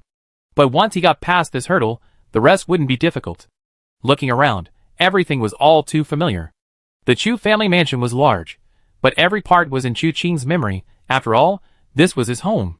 If he wanted, he could simply announce his identity and enter openly, and no one would stop him. However, this would also cause a lot of trouble. It wasn't that he cared about having an extra father and 2 older brothers.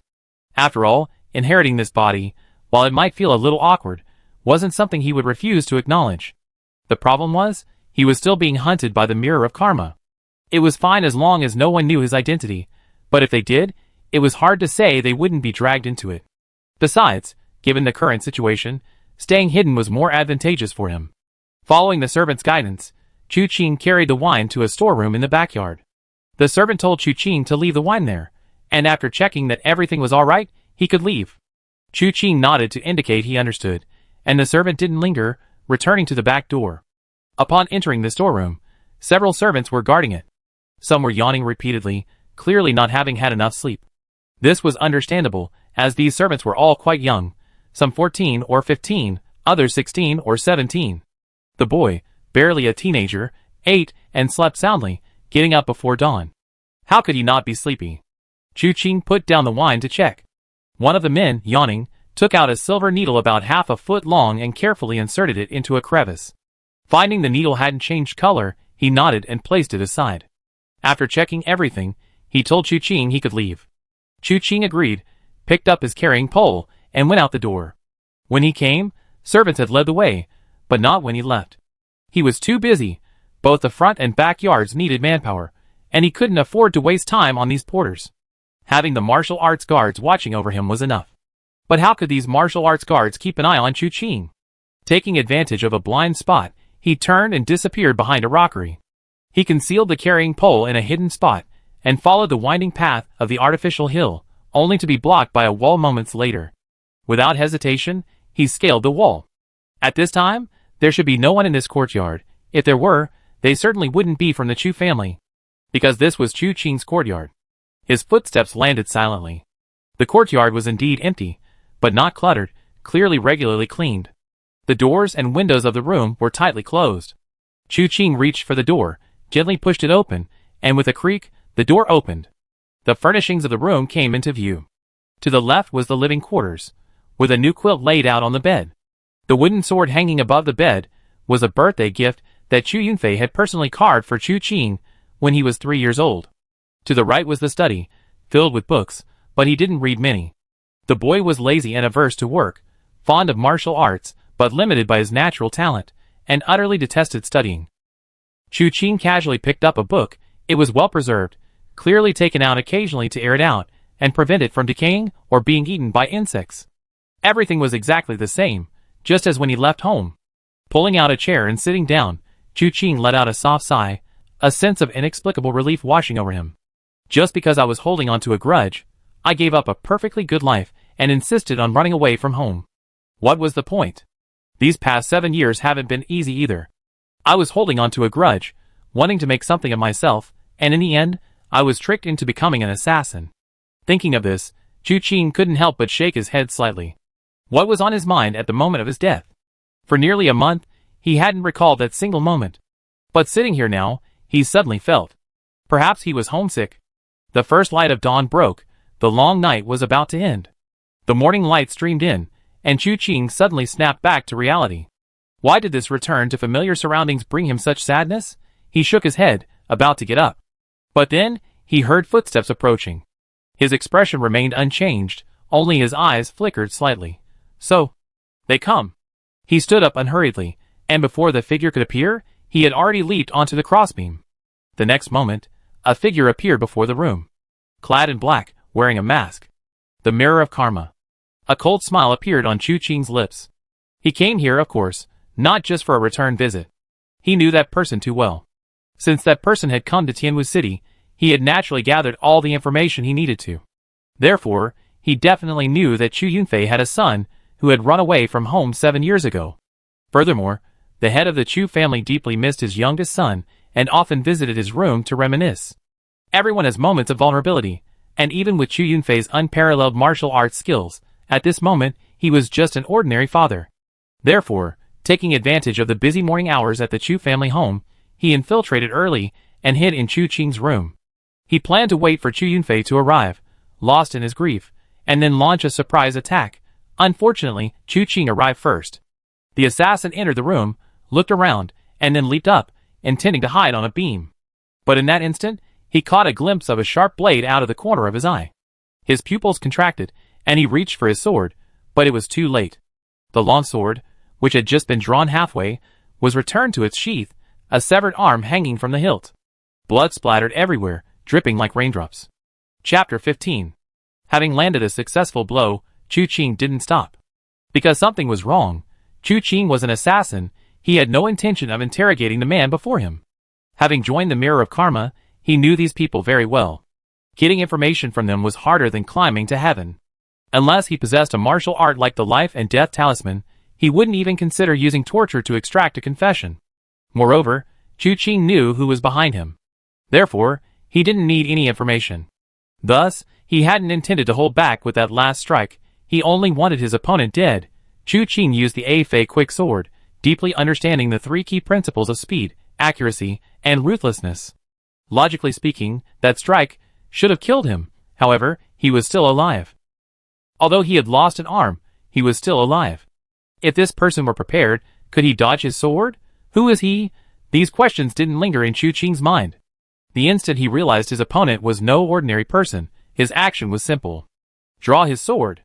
The assassin, having lost an arm, didn't fall the moment his feet touched the ground. His body didn't even sway in the slightest from the pain. His feet slid backward, using the momentum of his landing. At the same time, his left hand, holding the sword, flicked backward, the longsword slipping from his grasp. Just as his palm was level with the hilt, he reached out to grab it. Since you severed my arm, you pay with your life. Composure is a fundamental quality of an assassin. Therefore, even though the turn of events happened so quickly, he had already analyzed the situation in an instant. Someone was lying in ambush, and this person's sword was incredibly fast.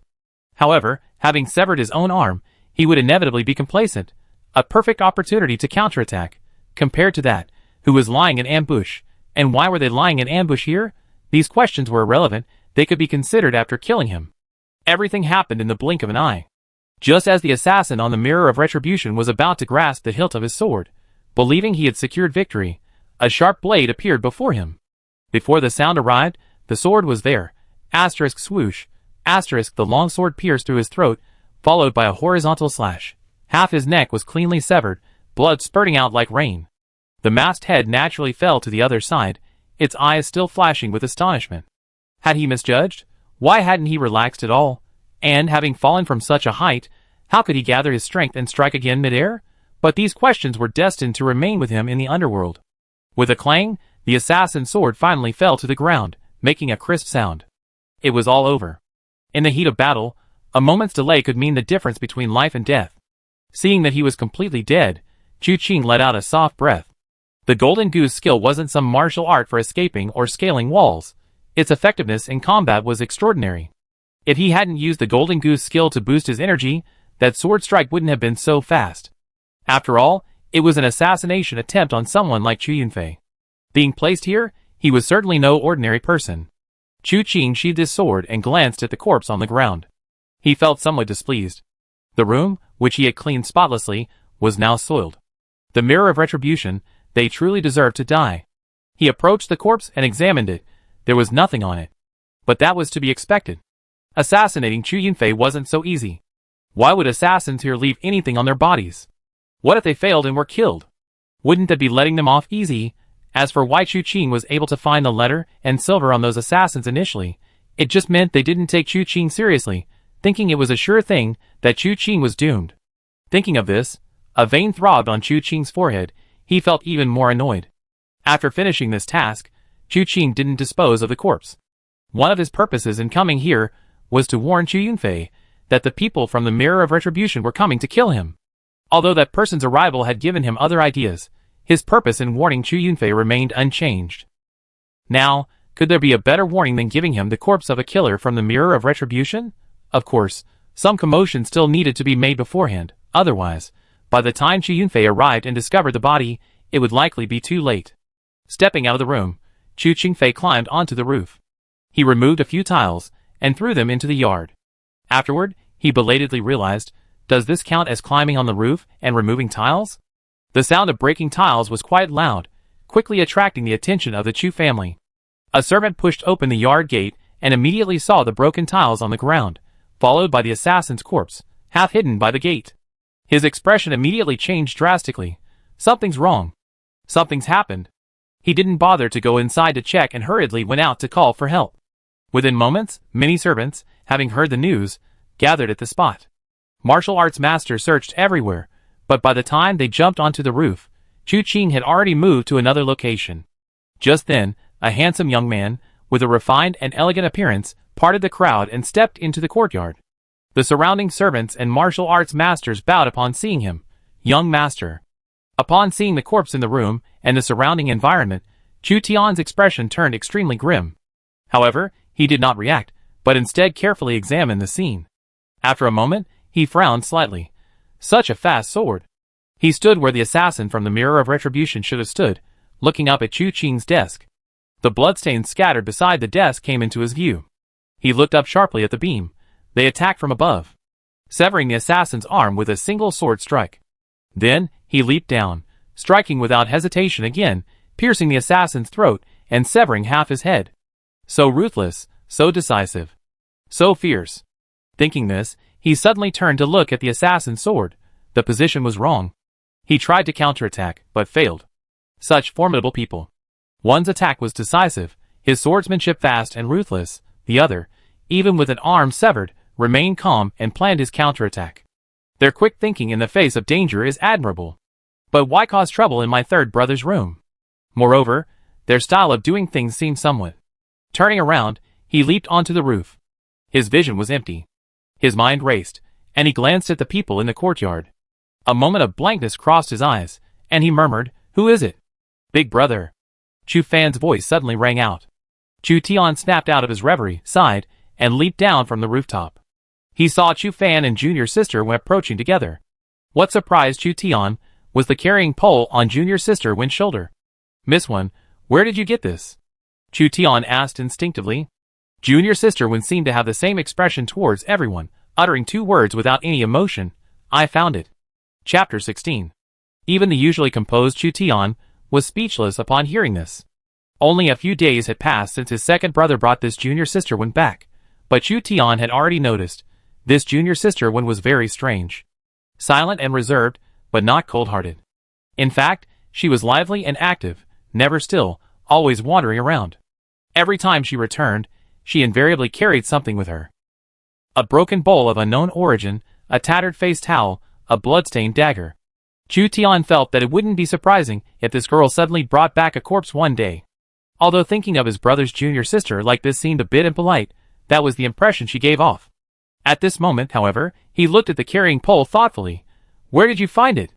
Junior sister Wen answered every question, though coldly, she still pointed in a direction, in the artificial hill over there.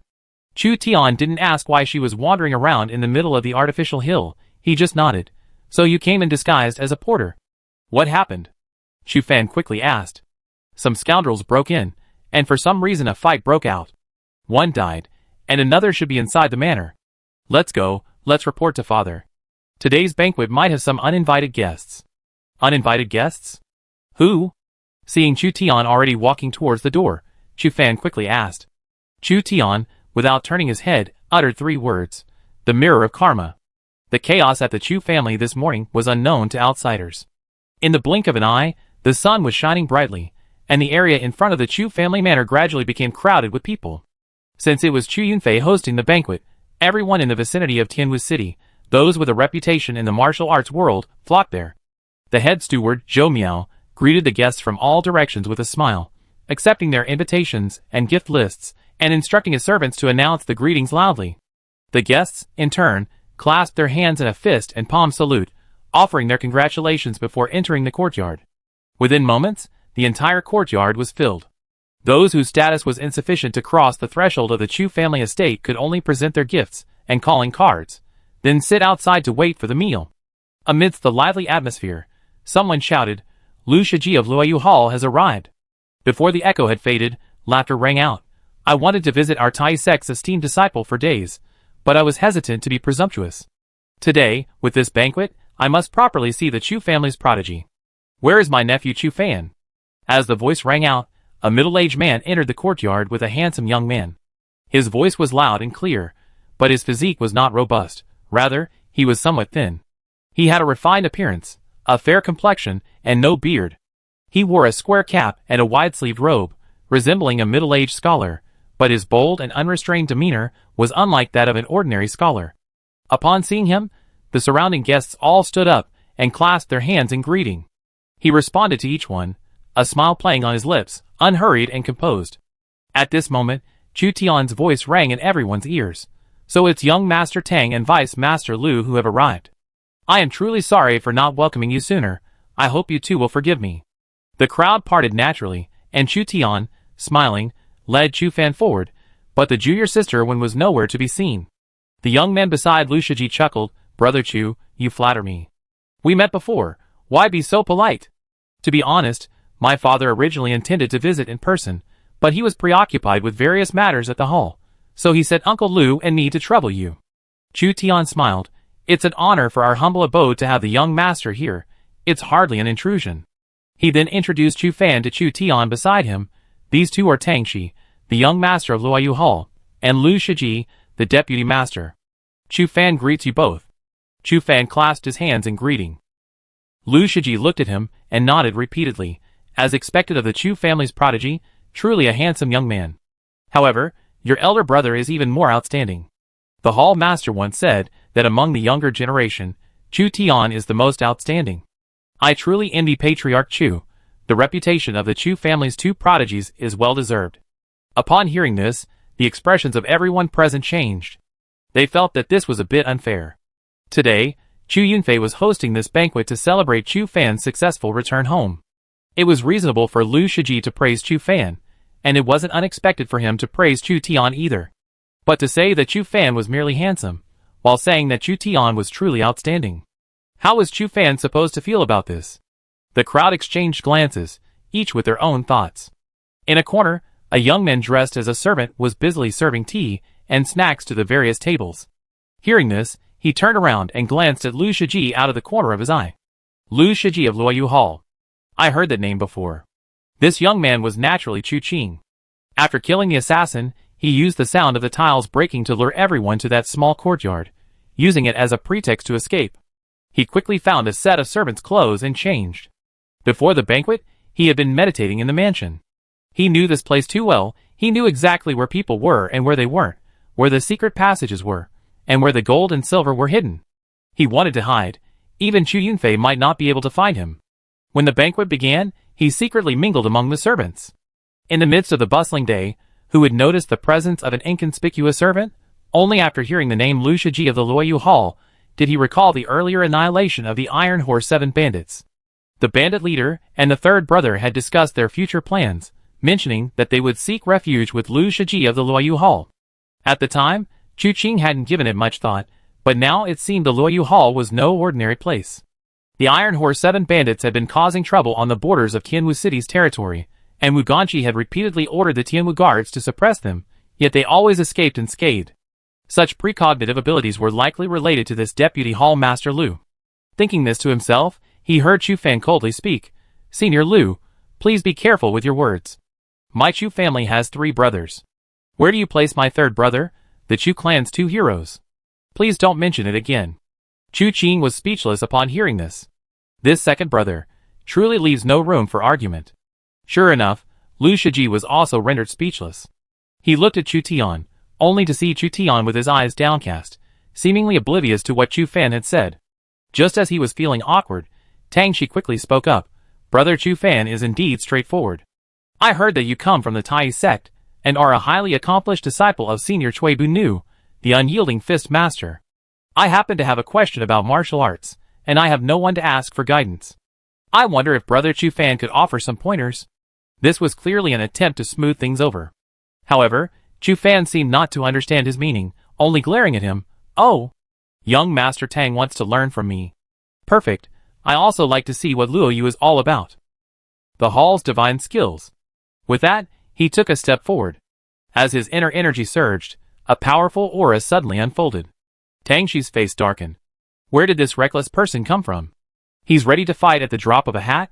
Just as she was pondering how to handle the situation, a servant at the door announced loudly, Miss Wu of Tianwu City has arrived. Huh? Chu Qing, who was about to watch Chu Fan beat up Tang Shi, froze. Didn't he say he wouldn't come? Why is he going back on his word? Chapter 17.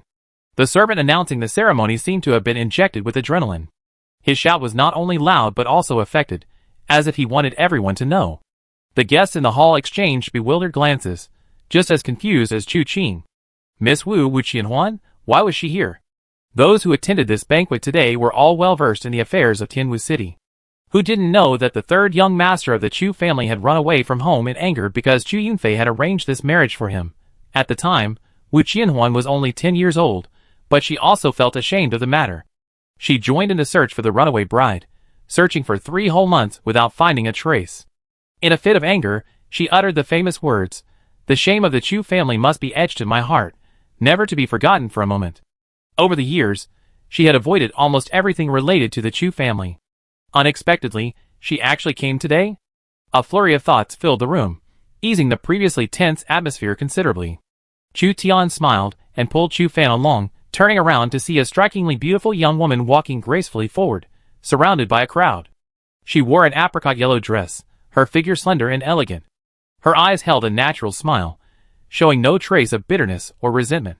Chu Qing, hiding to the side, stole a glance and exclaimed in admiration, "Girls really do change a lot as they grow up. That little brat has blossomed into such a beautiful young woman.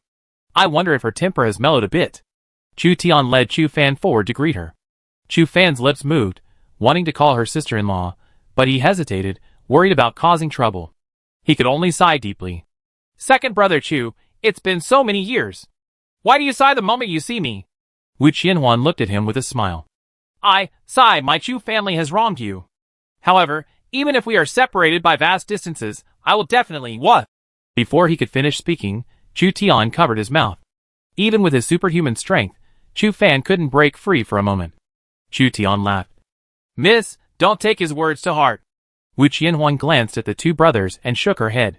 "Second brother Chu, let's not mention that unlucky person today. However, unless he's dead, my affair with him will eventually have to come to an end. I come today not for anything else, but simply to celebrate second brother Chu's success and welcome him home." Chu Fan's expression was complicated as he clasped his hands in thanks. Wu Qianhuan glanced at Tang Xi again and smiled.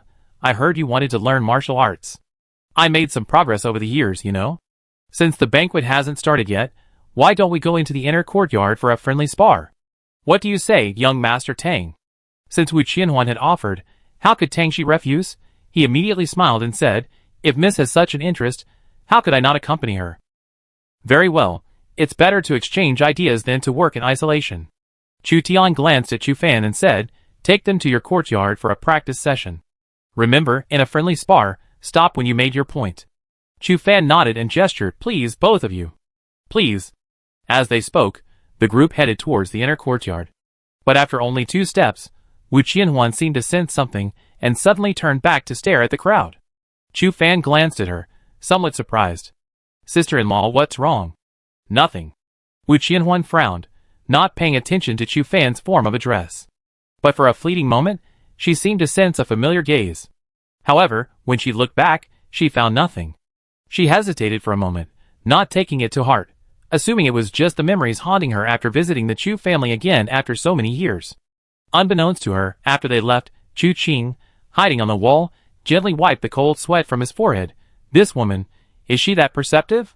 Peeking out, he saw they were indeed gone, leaving only Chu Tian still receiving guests. He then emerged from behind the wall, intending to find another place to hide to avoid running into Chu Tian. But before he could act, his eyes met Chu Tian's. A sudden jolt went through Chu Qing, but he figured that after 7 years, and with his disguise, even if Chu Tian was incredibly handsome, he wouldn't recognize him so easily. Just like back at the tea house, if he hadn't overheard Chu Fan and the others talking, Chu Qing wouldn't have recognized them either. Although a little apprehensive, his hands didn't slow down in the slightest. He immediately bowed and went to get to work. Unexpectedly, Chu Tian suddenly spoke, "Come here." Chu Qing's face darkened. Had he really been recognized? Should he turn and run? But what if the other person called him not because they recognized him? Would running give him away? Various thoughts flashed through his mind. Chu Qing sighed inwardly. If he really recognized him, then so be it. His identity, as the third young master of the Chu family, wasn't fake. It just meant he could no longer operate in the shadows. He immediately took a few steps to Chu Tian and called out softly, "Young master." Although he suspected he might have been exposed, he wouldn't reveal his identity until the very last moment. Chu Tian glanced at him, then called over a servant and said, "Go prepare some tea and snacks and send them to the second young master's courtyard. Then wait there." Chu Qing, though unwilling, could only nod and say yes. He then turned and hurried towards the kitchen with the servant. Chu Tian's gaze swept over his back, then returned to his usual welcoming smile for the newly arrived guests. "Today is a joyous occasion. Please have a few more drinks." Chu Qing, along with the servant, went to the kitchen to fetch a tray, placed tea and snacks on it, and then headed towards Chu Fan's courtyard. He hadn't wanted to come, but on second thought, it seemed better this way. Even if Wu Qianhuan was perceptive, as long as he didn't look at her, what could she possibly notice? And during the time waiting for the banquet to begin, what place could be more suitable for hiding than Chu Fan's small courtyard? Thinking this, he arrived at Chu Fan's courtyard. Upon entering, he saw Chu Fan sparring with Tang Shi, while Wu Qianhuan sat on a stone bench nearby, seemingly bored. And sitting on the stone bench next to them was someone Chu Qing recognized. Chu Fan's junior sister, Wan. He hadn't seen her before, he hadn't expected her to be watching the commotion. Chu Fan and the servant delivered the food and then stood behind. Sure enough, they didn't attract anyone's attention. If nothing unexpected happens, they definitely can't stay here after the banquet starts. Going to the front courtyard with them will be even more discreet. Thinking this to herself, an unexpected event occurred. She saw junior sister Wen glance back at her twice, then stand up and walk to her side. Wu Qianhuan paid no attention to her actions. Her gaze and attention were completely drawn to the fight between Tang Shi and Chu Fan. Chu Qing, however, sensed something was amiss, and then felt junior sister Wen shove something into her hand. Looking down, she was shocked. It was a tattered bowl. Chapter 18. Chu Qing gripped the bowl in his hand, feeling as if he were holding a landmine. He recognized the bowl. It had been placed in front of him when he was disguised as a beggar in front of the tea house. Chu Fan had even tossed silver into it. Later, after accepting the mission to assassinate the 7 heroes of Iron Horse, he was busy killing people everywhere. When the dust settled, he found the bowl was gone. But he didn't think much of it. After all, it was just a disposable prop. He never disguised himself as a beggar again, so he paid even less attention. But he never dreamed that this broken bowl would end up in junior sister Wen's hands. And why did she give it to him? Back at the tea house, he felt that junior sister Wen was acting strangely. She would offer him tea for no reason and stare at him, as if she had some serious illness. Now, well, the bowl had been returned to its rightful owner. What did she know? Had she discovered he was the beggar? Or did she simply want the servants to throw the bowl away? As these thoughts raced through his mind, an urge to pull this junior sister Wen away and question her arose. However, in this situation, it was clearly not advisable to do so. If it were only Chu Fan here, it wouldn't matter, his identity being exposed wouldn't be a problem. But if Wu Qianhuan knew he was the runaway bride, the consequences would be unpredictable. A flurry of thoughts flashed through Chu Qing's mind, and he perfectly feigned surprise. This acting was like muscle memory for him. At the same time, a multitude of coping strategies flooded his mind. Just as he was about to speak, he saw junior sister Wen, seemingly unaffected, return to her seat. That's it? Chu Qing was stunned, feeling as if he had punched empty air. All his follow-up moves were suppressed. What's going on with this junior sister Wen? What's she up to? Chu Qing felt his mind was a bit of a mess. After all, he couldn't imagine that some people would specifically pick up such strange things. Like the carrying pole, he thought he had hidden so well. However, seeing that junior sister Wen didn't make any other moves, he breathed a sigh of relief. As long as she could hold on, that was fine. Even if she did find out something after today, it didn't matter. He wasn't even sure if he would still be in Tianwu City then. Thinking of this, he relaxed slightly and looked up at the fight between Chu Fan and Tang Shi. Chu Fan, needless to say, possessed the unfathomable power of the Tai sect's unchanging heavenly book, the Tai divine palm's seemingly simple yet profound techniques, and the Tai divine fist's overwhelming force. Combined with Chu Fan's innate superhuman strength, ordinary people were simply no match for him. Although Tang Shi was the young master of the Luoyu Hall, he was steadily losing ground in the martial arts exchange. However, Chu Qing noticed that while Tang Shi was at a disadvantage, he didn't appear flustered. Even when forced to retreat repeatedly by Chu Fan, his face showed signs of panic. But Chu Qing, skilled in acting, could immediately tell that these expressions of panic were somewhat performed. He has other sources of confidence? Does he not take Chu Fan seriously? Chu Qing raised an eyebrow, finding this somewhat inexplicable. Although Tang Shi was holding back, Chu Fan wasn't going all out either. Why would he not take Chu Fan seriously? Moreover, the Luoyu Hall's deputy master, Lu Shiji, has connections to the Iron Horse Seven Thieves. What is this young master's stance in Tianwu City? Just then, Chu Fan and Tang Shi had already decided their match. With a loud bang, the two figures separated. Tang Shi staggered back 4 or 5 steps, then shook his hand, grinning broadly. Brother Chu Fan is indeed powerful. The Tai Divine Fist lives up to its name. I humbly admit defeat. You flatter me. Young master's martial arts are also extremely exquisite. If we have time, we should exchange more ideas. Chu Fan's words this time weren't as harsh as before. Wu Qianhuan smiled. Second brother Chu, you underestimate this young master Tang, don't you? You should know that Luoyu Hall has only been in Tianwu City for 3 short years, yet it has grown from nothing to its current state. Young master's family has a long and distinguished tradition of swordsmanship. I'm afraid he's no less learned than second brother Chu. As she spoke, she stood up and drew a long sword from the maid beside her. I recently learned a sword technique, and would like to ask you two for your guidance. Without giving Chu Fan and Tang Shi a chance to speak, she shifted her stance, her body blurring, and suddenly appeared between them. Her sword flashed, aiming straight for Chu Fan's heart. Chu Fan was stunned. He hadn't expected Wu Qianhuan to attack so suddenly, giving him no chance to react. If it were anyone else, Chu Fan naturally wouldn't tolerate such behavior. However, because of Chu Qing, Chu Fan felt guilty towards Wu Qianhuan, and his instinct was to dodge. Wu Qianhuan, however, seemed to have anticipated Chu Fan's reaction. With a flick of her wrist, her longsword multiplied into 3, each a blooming plum blossom, like the opening of a bright sun. In an instant, the sword had already enveloped all the major acupoints on Tang Shi's chest. The swordsmanship was beautiful, but the killing intent was even deeper. Tang Shi had originally come to watch Chu Fan's antics, but she never expected that the sword's edge would suddenly turn and be aimed at her. This was a shock of immense magnitude. There was no time to dodge. Even Chu Fan couldn't help but widen his eyes, feeling that Wu Qianhuan was about to kill him.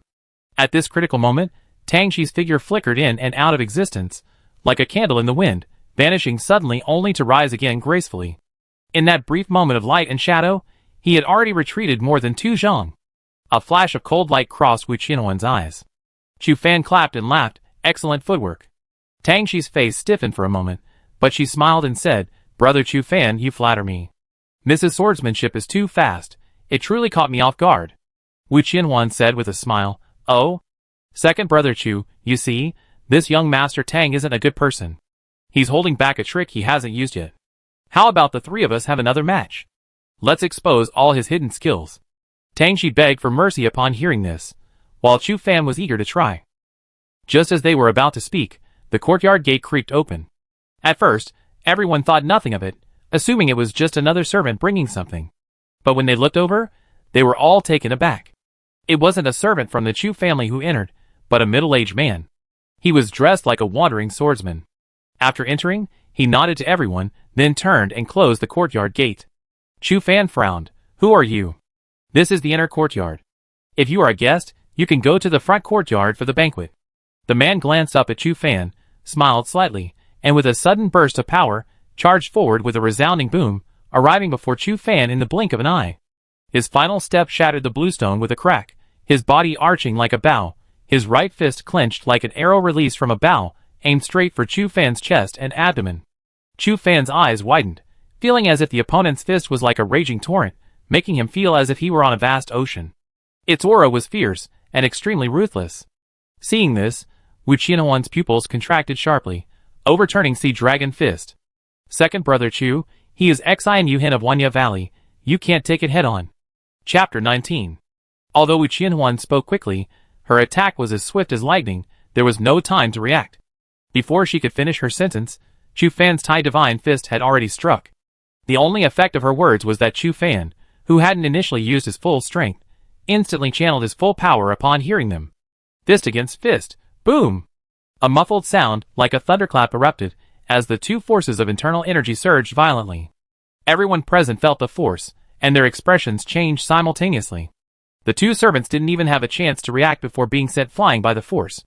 One was actually thrown. The other simply flew off on his own. Chu Qing felt utterly humiliated. Why were all sorts of strange and unsavory characters showing up at this Chu family banquet today? Xian Yuhin of Wanya Valley. He had heard of that name before, but hadn't paid much attention to it.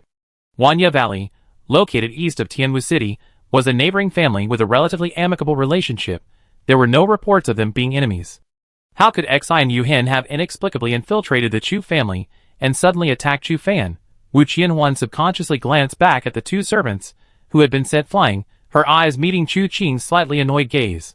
Though it was only for a moment, and even initially, Wu Qianhuan didn't react. But she quickly sensed something was wrong. That wasn't the look a servant should have. And why did that damn look feel so familiar? These thoughts churned in her mind, but she couldn't dwell on them for long. Looking up, she saw Chu Fan take 3 steps back, finally regaining his footing with the last step. Xi and Yu Hin, however, hadn't retreated a single step, his eyes showing slight surprise. What innate divine strength! What a Tai divine fist! Speaking without stopping, her feet moved swiftly, and a second punch followed immediately. Xi and Yu Hin, how dare you come to my Tianwu City to injure someone? Wu Qianhuan twirled her long sword, about to strike, when Tangxi roared and leaped into the air. His palms flew like blossoms, attacking Xi and Yu Hin's back. Get out of the way! Xi and Yu Hin's inner energy surged, and without turning his head, he kicked out. Not only did it break through Tangxi's palm strike, but it also struck him squarely in the chest. With a thud, Tangxi spat out blood, flying backward and crashing heavily to the ground. Young Master Tang. Wu Qianhuan's heart sank, and her long-prepared sword was already at the ready. The city lord of Tianwu City, Wu Ganqi, was renowned in the martial world for his 49 forms of Xingtian axe. Wu Qianhuan, being a woman, felt that wielding a large axe was not graceful at all. Hence, she had practiced swordsmanship. Her swordsmanship was also passed down from a renowned master, the Dawn Moon Lonely Cold Sword technique personally taught by Abbess Yi Tan of the Green Pine Cave on Lonely Moon Mountain. The sword and moon were like a wheel, their light chilling. When unleashed now, it was like the bright moon over the sea, shining eternally, its grandeur ever-changing. Her talent and comprehension were exceptionally high. In her early years, Chu Qing was always overshadowed by this girl, frequently getting beaten black and blue. Now, after 7 years apart, her internal and external cultivation had reached extraordinary heights. With this sword strike, Xi and Yu Hin was unable to unleash his second punch. His overturning sea dragon fist was like a dragon rising from the sea, its waves ceaseless, its power unending. But if he focused solely on Chu Fan, he would inevitably be injured by Wu Qianhuan. Immediately, using his left leg as a pivot, he turned, redirecting his second punch, originally aimed at Chu Fan, towards Wu Qianhuan. In an instant, the arena was filled with a dense flurry of sword and fist strikes, dazzling the eye. Suddenly, Xi and Yu Hin's superior internal strength proved decisive. His 5 consecutive punches of the overturning sea dragon fist had accumulated enough power to far surpass what a young woman like Wu Qianhuan could match. With a crash, Xiaoya shattered, and the sword's momentum faltered.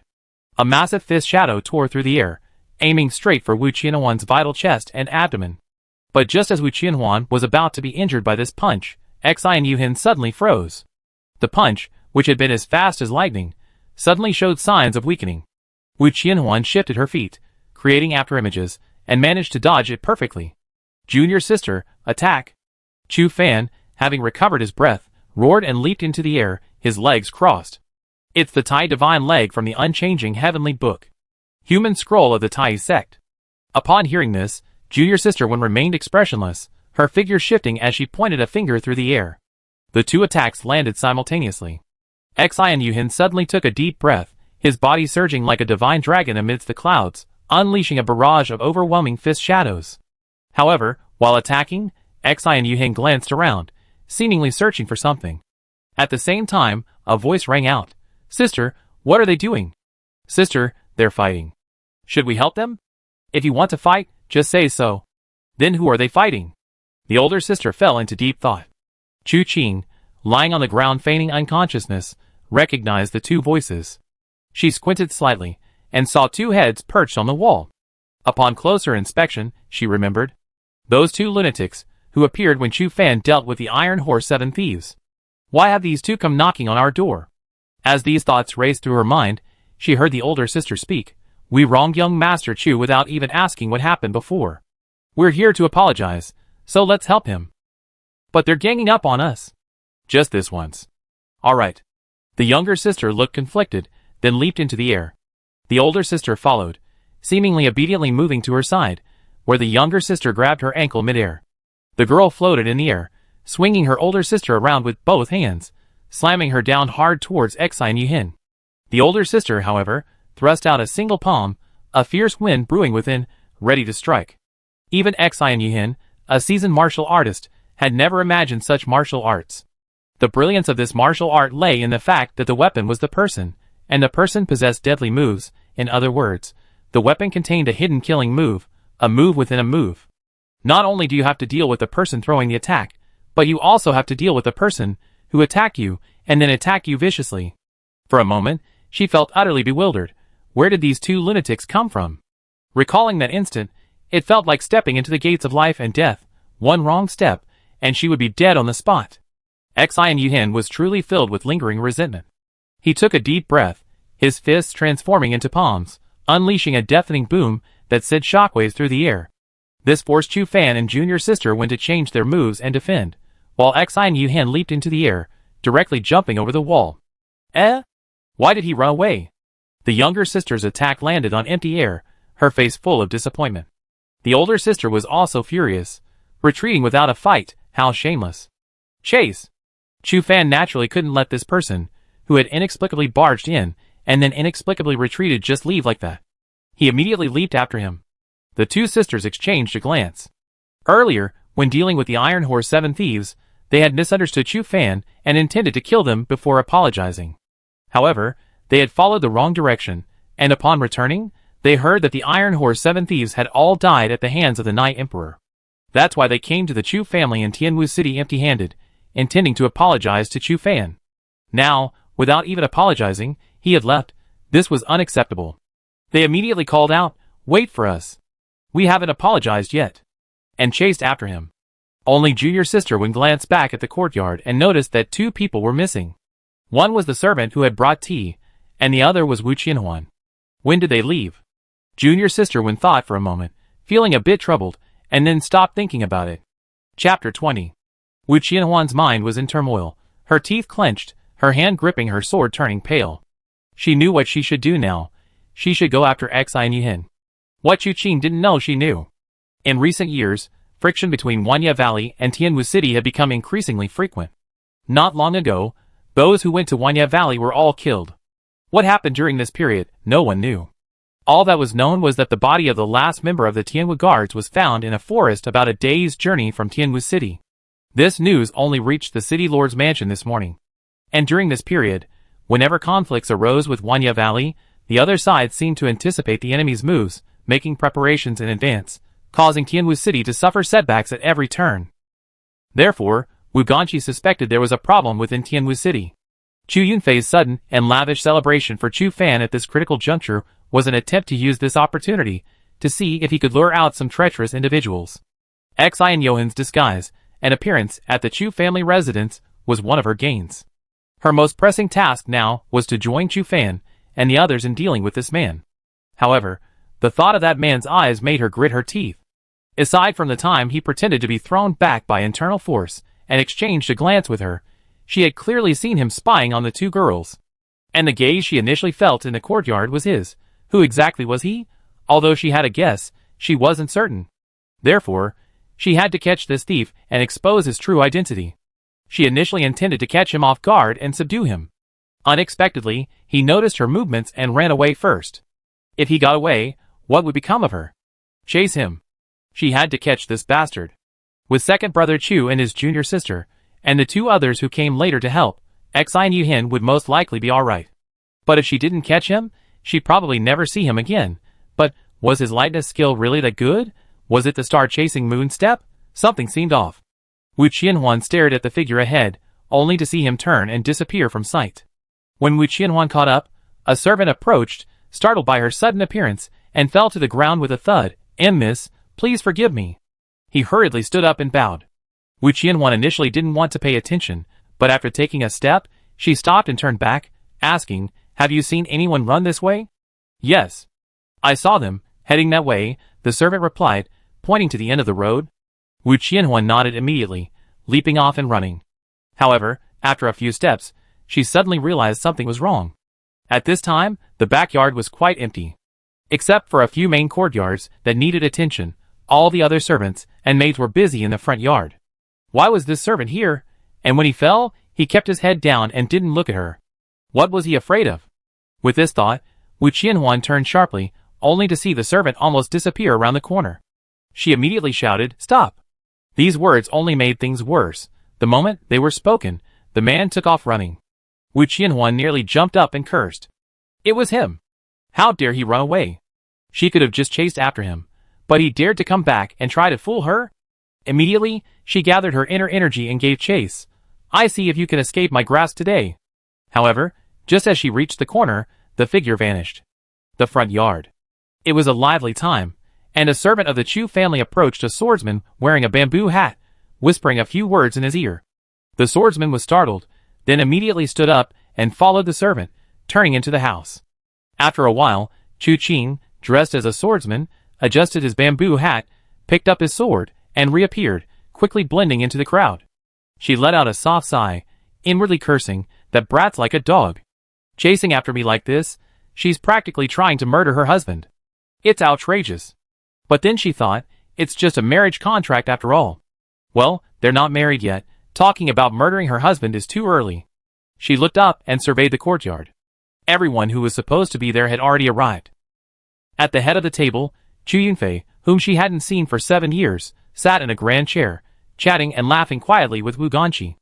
Upon seeing Chu Yunfei, Chu Qing let out a soft sigh. She noticed that he looked much older than she remembered. His face had more wrinkles, more gray hair, and he was thinner, and he looked much thinner. However, he appeared even more kind and gentle. Chu Qing slightly averted her gaze, and looked at Wu Ganqi beside her. Perhaps due to the 49 forms of the Xingtian axe, Wu Ganqi truly possessed a powerful and imposing presence. He wasn't fat, he was simply tall and imposing, with a massive frame and astonishing physique. Ordinary people sitting in a grand chair would find it extremely spacious. When he sat there, one always worried that the chair couldn't support his size. However, he also appeared to be showing signs of age. Below these two men were many people of similar age. Some of them Chu Qing had seen in his childhood, while others were unfamiliar faces. Lu Shiji was among them, chatting and laughing with others, creating a seemingly harmonious scene. These were the most prominent figures within the Tianwu city sphere of influence. Chu Qing looked at them one by one, then saw Chu Tian quickly approach and say something to Chu Yunfei and Wu Ganqi. The two men's expressions immediately changed. Chu Yunfei was about to stand up, but Wu Ganqi pressed him down. He nodded slightly to him, then led several people, including Lu Shiji, towards the backyard. Chu Tian followed behind them. Chu Qing raised an eyebrow, pondering for a moment, when suddenly she heard footsteps approaching from not far away. Looking up, she saw it was Wu Qianhuan chasing after them. She couldn't help but grin, thinking to herself, this girl is really persistent. Her gaze swept across the crowd, but thankfully she only focused on the servants around her.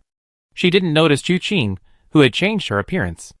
After searching unsuccessfully, she walked up to Chu Yunfei with a grim expression and bowed in greeting. Chu Yunfei smiled and exchanged a few words with her, but the distance prevented Chu Qing from hearing what they said. Just as Wu Qianhuan sat down, a servant rushed in through the door. "Master, master!" Such a shout was clearly impolite for the occasion, drawing the attention of the guests in the courtyard. Chu Yunfei frowned. "Speak slowly." The servant, panting several times, finally spoke with great excitement. "Master, great news! Great news! Third young master! Third young master is back!" Chapter 21. These words caused a huge stir. The entire front courtyard fell silent for a moment, then erupted into a flurry of discussion. Third young master? The third son of the Chu family? Chu Qing, who ran away from his arranged marriage 7 years ago. He's actually back? I thought he was dead out there. I didn't expect him to come back. Is this a triumphant return, or did he have no luck making it out there? Is the marriage still valid? It should be valid. Anyway, I haven't heard of the Chu family, and the city lord's mansion's marriage being nullified. The crowd whispered amongst themselves, seemingly having endless things to say. Chu Yunfei, seated at the head of the table, paused for a moment before hurriedly asking, "Where is my son?" "The young master is outside," the servant replied. "The third young master said he ran away from home and dares not enter without the master's permission." Chu Yunfei took a deep breath, wanting to say something, but then glanced at Wu Qianhuan not far away, his anger blazing. Outrageous. He ran away from his arranged marriage years ago, and has now returned, passing by his own home without entering. What does he want? Let this rebellious son in. I want to see what great ambitions he has achieved in these 7 years away from home. The servant readily agreed and turned to fetch him. Chu Yunfei then said to Wu Qinhuan, don't worry. This scoundrel has been missing for 7 years. Now that he's back, I will make him give you an explanation. Wu Qinhuan's expression was complicated. Her mind was in complete turmoil. The familiar look in the eyes of the person disguised as a servant earlier was definitely not fake. Although she hadn't been sure before, the more she thought about it, the more convinced she became that the person was Chu Qing. She had assumed he was currently hiding in the front yard, concealing his identity, and wondered what his intentions were. But who could have imagined that another Chu Qing would appear at the door? She forced herself to remain calm. There couldn't be 2 Chu Qings in the world. She had just looked around the yard and found no one suspicious. But with so many people in the front yard, she couldn't be sure she hadn't missed anyone. Or perhaps, he was simply dropping the pretense and intending to return to the Chu family in his true form. With this thought in mind, she let out a soft breath and smiled slightly. All right, Uncle Chu, I leave it to you. Chu Qing, standing in the crowd, bowed slightly. He sensed something was amiss. It wasn't the Chu Qing outside the door who was acting strangely. In fact, when the assassins from the Mirror of Karma had actually come to his room, he knew what tricks they were up to. This was a series of interconnected schemes. The correct order should have started with this incident. First, a fake Chu Qing arrives, staging a charade of a prodigal son returning home and a reformed son. Once they are close enough, they suddenly strike with deadly cruelty, committing the heinous crime of patricide. Such methods are inherently difficult to defend against. However, Chu Yunfei's martial arts are superb. Severely injuring him would be easy, but killing him might not be so successful. After such a daytime ordeal, even if Chu Yunfei is seriously injured, it's inevitable that he will be reminded of his son. It's almost unavoidable that he will drag his wounded body to Chu Qing's courtyard that evening to reminisce. Thus, he will completely fall into the enemy's trap. At that point, the assassin, who has been lying in wait, will strike suddenly and ruthlessly. No matter how powerful your cultivation, you will find it difficult to escape. Based on the information the man had obtained, Chu Qing easily deduced the nature of these methods. What he felt was amiss was something else. But he couldn't quite put his finger on what it was. There was no time to ponder it further. Under the watchful eyes of the crowd gathered in the front yard, a somewhat disheveled young man stumbled into the courtyard, followed by a servant. He was young, with delicate features, bearing a slight resemblance to a young Chu Yunfei. His eyes were filled with bitterness. Upon entering the courtyard, before Chu Yunfei could speak, he knelt on the ground with a thud and kowtowed deeply. Your unfilial son, Chu Qing, pays respects to father. Chu Qing raised an eyebrow and smiled coldly. He really put in the effort. But seeing this man's appearance, Chu Qing was even more certain that the man didn't know his true identity. However, with this man's appearance, deceiving Chu Yunfei would likely be easy. After all, 7 years had passed, his features had matured, and it was normal for him to look different. With a resemblance to Chu Yunfei, almost 3/10, it was enough to fool the eye. As these thoughts raced through his mind, he heard Chu Yunfei exhale deeply. You unfilial son. You still know how to come back. He abruptly stood up, and in one swift step, he was in front of Chu Qing, raising his hand to strike. The internal energy gathered in his palm caused the wine pot and teacups on the surrounding table to tremble slightly, making a clattering sound. Chu Qing knelt on the ground, not raising his head. Your son knows he is unfilial and deserves to die. Please punish me, father. The raised hand did not fall. Instead, his eyes reddened, and he gritted his teeth, saying, You unfilial son, how could you be so heartless?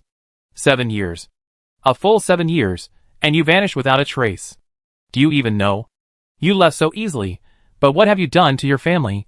Your second brother is with the Tai sect. Every letter home asks about your whereabouts, and he even asked his sect elders to inquire about you while traveling the martial world. Your eldest brother is still searching for you. Whenever there is the slightest hint of trouble, he goes to your door in person, always going full of hope, only to return dejected. How could you bear to not return for 7 years? He glanced at Wu Qianwan again, then grew even angrier. And besides, with your departure, do you know that all the gossip in the city has fallen on Qianwan? She's the young lady of Tianwu City. These people might not dare say it openly, but what good things could they possibly say behind her back? I beat you to death today. Wu Qianhuan had been staring at Chu Qing on the ground, but since he entered, he had kept his head down and hadn't looked at her once. Then he knelt on the ground, only the back of his head showing. She waited for a long time, but he didn't look up. Just then, Chu Yunfei was about to make his move, so she quickly stepped forward and grabbed Chu Yunfei's arm. "Uncle Chu Yu." Before she could finish her sentence, she saw Chu Qing kneeling on the ground. Suddenly looking up, two short knives appeared in her hand with a flick of her sleeve. She thrust them upwards, about to pierce Chu Yunfei's chest and abdomen. Her unfinished sentence turned into a cry of alarm. "Watch out!" This shock was truly immense. The voice rang out, but the movement was too late. This sudden turn of events caught everyone present completely off guard. It was supposed to be a father-son reunion, but who could have imagined that the son harbored such treacherous intentions? Just as Chu Yunfei was about to be struck by those two blades, a sword mark appeared out of nowhere. Like a shooting star, like a flash of lightning, in that instant, a mark was etched into the eyes of every guest present. A sword mark. Chapter 22. A sword wound, blood splattered. Chu Qing's face still held a cold, killing intent, yet his hands involuntarily reached for his throat. His body swayed. He tried to struggle forward a couple more steps, but collapsed to the ground with a thud, motionless. The person who had attacked vanished in the blink of an eye, a single step carrying him atop the courtyard wall. He glanced back, then leaped to his feet. "Who is it?" "The third young master of the Chu family was killed." "Are you stupid? That was obviously a fake. How could the real third young master kill his father? But what if he's inhuman?" The entire front courtyard erupted in discussion. Only Wu Qianhuan reacted instantly. She leaped, first placing one foot on a nearby table, using the momentum to launch herself after Chu Qing. "It's him!" Although Chu Qing was wearing a bamboo hat, and even more so, a mask underneath when no one was looking, Wu Qianhuan still saw Chu Qing's eyes the moment he turned around. There was no mistake. This fellow had shed his servant's clothes and disguised himself as a guest of the Chu family. "Stop right there!" Chu Qing wouldn't stop. Not only wouldn't stop, but he ran even faster. Wu Qianhuan gritted her teeth and chased after him. Having learned from her previous experience, this time she kept Chu Qing firmly under her control. No matter how he disguised himself, he wouldn't escape her sight. In the blink of an eye, the Chu family compound was left behind by the two of them, and the city gate was just ahead. Wu Qianhuan shouted from afar, "Stop him!" The heavenly dance guard stood at the gate, wondering who was being so rude upon hearing the shout. Does everyone in the heavenly dance guards have to listen to whoever shouts at them? But upon closer inspection, it was their own young lady. They immediately formed a battle formation, intending to stop the swordsman in front, but unexpectedly, the swordsman reached them, leaped into the air, and took a step through the air. A group of heavenly dance guards craned their necks to watch him pass over their heads. But some experts leaped to capture him, only to see the figure, who should have been showing signs of weakness, suddenly rise 3 feet into the air, using the walls of the city gate as leverage, and in the blink of an eye, he had already passed through the city gate. Wu Qianhuan was furious. "Get out of the way." The heavenly dance guards felt like crying. "You were the one shouting to stop them, and now you're the one shouting to get out of the way. What are we supposed to do?" But before they could move aside, Wu Qianhuan herself leaped into the air, using the heads of several heavenly dance guards as leverage to pass over them. The heavenly dance guards, far from being ashamed, were actually proud of being trampled on. "My head has been stepped on by the young lady. Do you deserve that honor?" Wu Qianhuan, unaware of the heavenly dance guard's thoughts, was single-mindedly focused on capturing Chu Qing. After leaping over the city gate, Chu Qing seemed somewhat distracted. He had sensed something was amiss earlier, but couldn't quite put his finger on it. However, now he had a slight understanding. He glanced back at Wu Qianhuan, and for a moment, he was speechless. Judging by this, she wouldn't give up until she caught him today. But recalling Chu Yunfei's words earlier, he couldn't help but feel uneasy. He felt sorry for Wu Qianhuan, who was actually the original owner of this body, but now that he had inherited this life, these things inevitably fell on his shoulders. Thinking this, Chu Qing exhaled, turned, and stopped.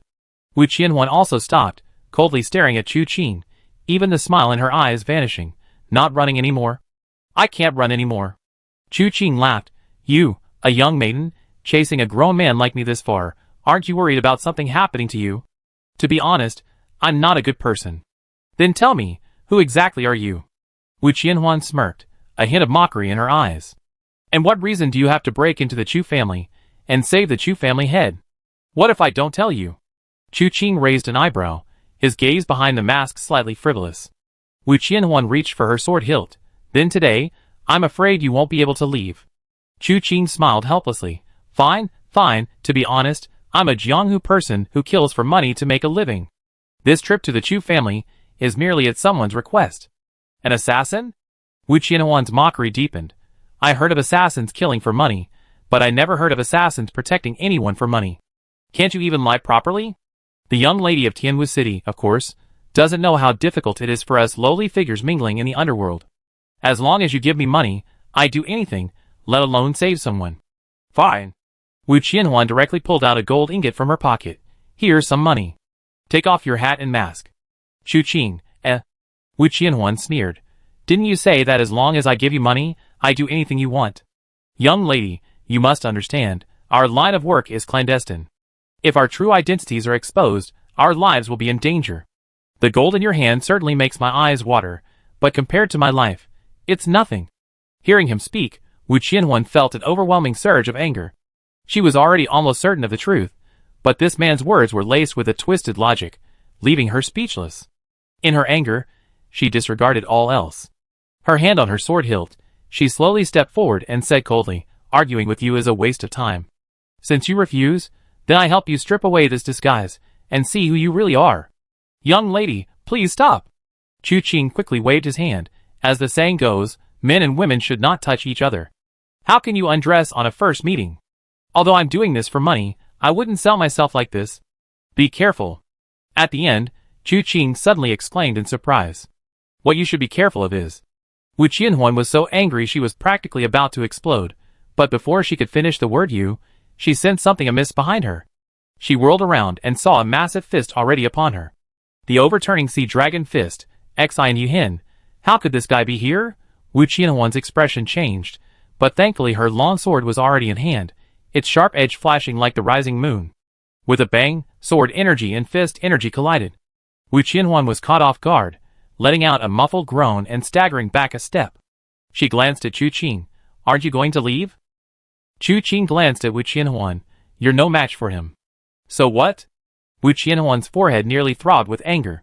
What kind of time was this to be spouting such sarcastic remarks? However, the next moment, she heard Chu Qing laugh. How about you give me some silver, and I kill him for you? Chapter 23. Since killing the 7 Iron Horse thieves, he hadn't had a job for 7 or 8 days. As an assassin with an assassin system, how could he grow without killing? If he hadn't left the Mirror of Karma, he would naturally have no shortage of assassination jobs. But now, not only had he lost his organization, but he also had to evade the Mirror of Karma's pursuit, making it difficult to take on assassination jobs. Now that he had this opportunity, he naturally had to give it a try. If this action could trigger a commission, that would be even better. However, upon hearing this, not only did Wu Qianhuan's eyes widen, but Xian Yuhin also coldly snorted, You're courting death. Do you know what you're saying? Wu Qianhuan also stared intently at Chu Qing. Just now in the front yard, she hadn't clearly seen Chu Qing's swordsmanship, simply because his sword strikes were too fast, and at that time, Wu Qianhuan's attention was entirely on the fake Chu Qing. By the time she came to her senses, Chu Qing was already standing on the wall, posing for a drink. Hearing him say this, she was completely bewildered. How could Chu Qing possibly kill Xian Yuhin? Had he gone mad? Hurry up and decide. He's about to make his move. If you don't ask me to kill him, with your martial arts skills, you most likely die at his hands. Chu Qing gestured with his chin towards Wu Qianhuan. However, if I were to make a move, one sword strike would be enough to kill him. Ha ha ha. Upon hearing this, Xian Yuhin couldn't help but burst into laughter.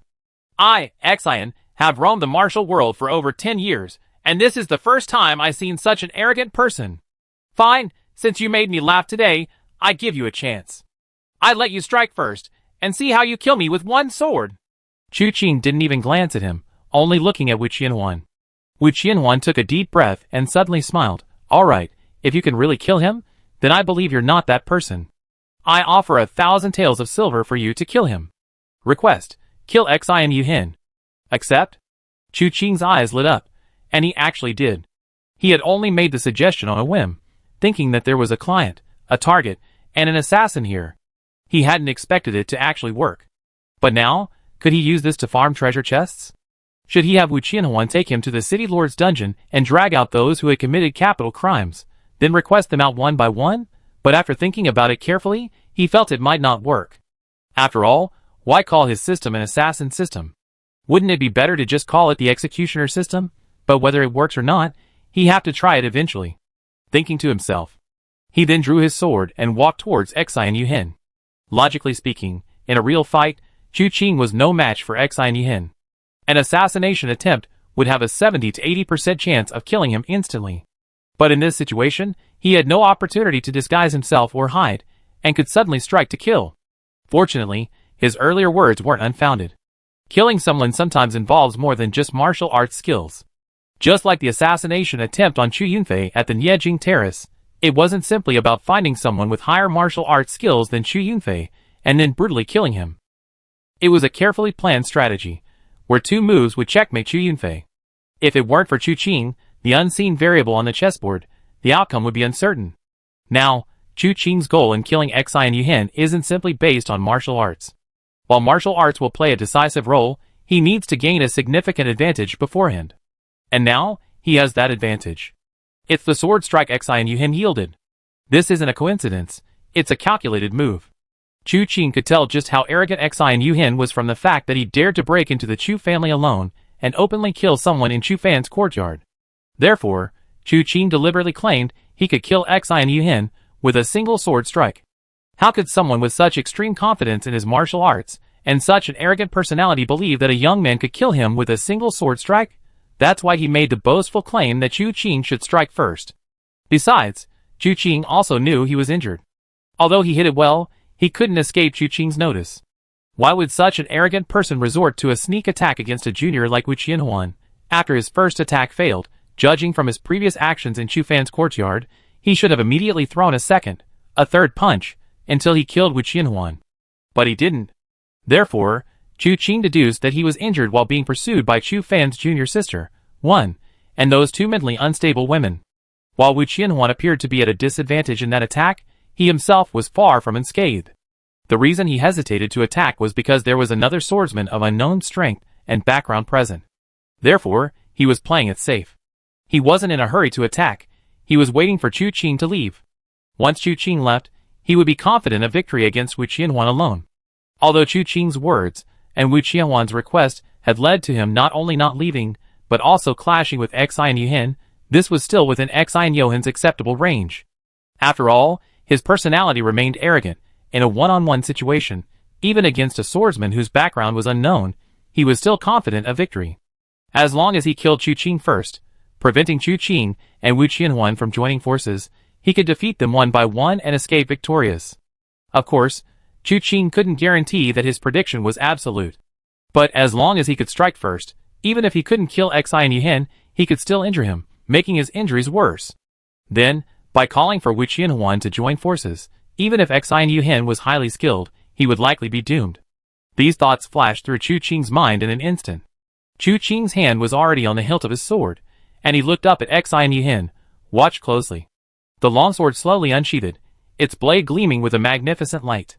Just then, Chu Qing looked up, slightly shifting the blade of his sword. The light reflected from it fell directly into Xian Yuhin's eyes. Xian Yuhin's eyes narrowed slightly. In that instant, the sword moved. When was it drawn?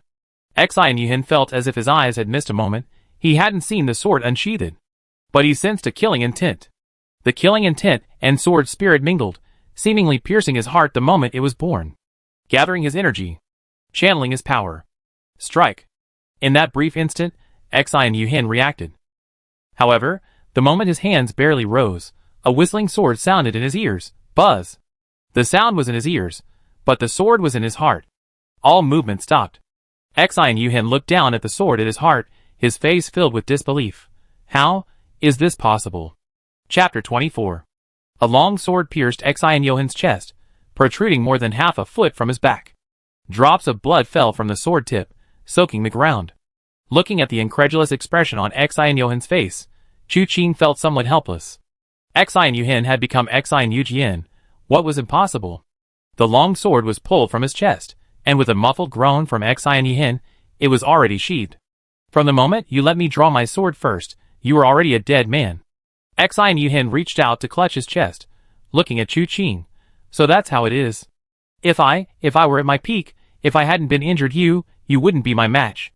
How hateful, how hateful. If my Wanya Valley secret technique still existed. He reached out to grab, but it was unclear whether he wanted to grab Chu Qing or the Wanya Valley secret technique he spoke of. But before his arm could extend, he collapsed to the ground with a thud. Commission complete. Successfully killed Xi Yihin, obtained a random martial arts treasure chest. Chu Qing looked at the notification, let out a soft breath, then turned to look at Wu Qianhuan. Wu Qianhuan was intimidated by the killing intent in his eyes, and subconsciously took a step back. Her expression was also filled with surprise and uncertainty. Was he really Chu Qing? If so, where did this killing intent come from? And what about this sword technique? In that instant, Wu Qianhuan knew that if she were in Xi Yihin's shoes, she would probably have died even faster. What kind of sword technique was this? Simple, pure, and incomparably fast. Besides that, there was his calculation, his scheming. Chu Qing was never a particularly intelligent person. If the Chu family had to have a prodigy, it would be Chu Tian, not Chu Qing. If he really is Chu Qing, what did he experience during those 7 years of disappearance to become like this? Is there some unavoidable reason why he refuses to show his true face? Wu Qianhuan stared at the person before her, then suddenly took a deep breath. I will prepare 1,000-tael silver note for you, without the mark of the Tianwu City Lord's mansion. You can exchange it at any Wanbao money exchange in the world. But you must tell me how I should find you? Chu Qing smiled slightly, the murderous intent in his eyes completely dissipated. Tonight at midnight, at Du Huiting in the east of the city, I will await your arrival, Mississippi. It's a deal. Wu Qianhuan stared at Chu Qing for a moment, then turned to leave. Chu Qing suddenly spoke. Wait. Is there something else? Wu Qianhuan paused.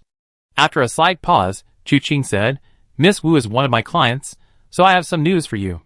On the way to Tianwu City, I encountered a Tianwu guard whose legs had been severed. He was still breathing then, and he said something to me. Wu Qianhuan's breathing quickened immediately. You saw him? What did he say? He said, Tell Qingye sword hill Tian Tian. Wu Qianhuan, ? As if she had mastered the art of face changing, her expression rapidly shifted from surprise to anticipation, and then to are you kidding me? Finally, she asked, What does that mean? That's a question you should be asking. Chu Qing rolled his eyes. I relayed every word that person said before they died. As for understanding its meaning, that's none of my concern. All right, thank you.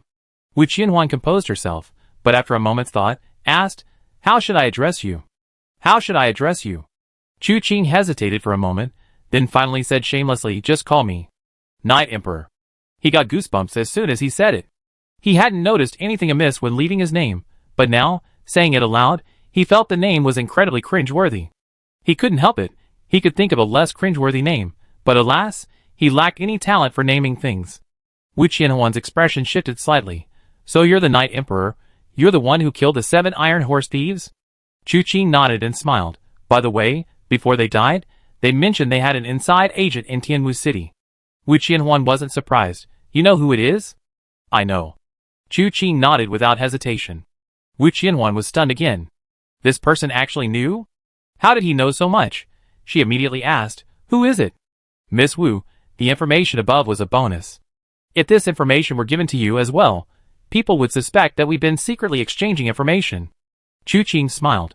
Or perhaps, as the dignified young lady of Tianwu City, you just like getting something for nothing? Wu Qianhuan raised an eyebrow slightly. Are you obsessed with money? How much? Chu Qing held up 5 fingers. All right, I give it all to you tonight. Hurry up and tell me. Wu Qianhuan, wealthy and powerful, didn't care at all. Chu Qing nodded in satisfaction. As expected of Miss Wu, you're quite straightforward.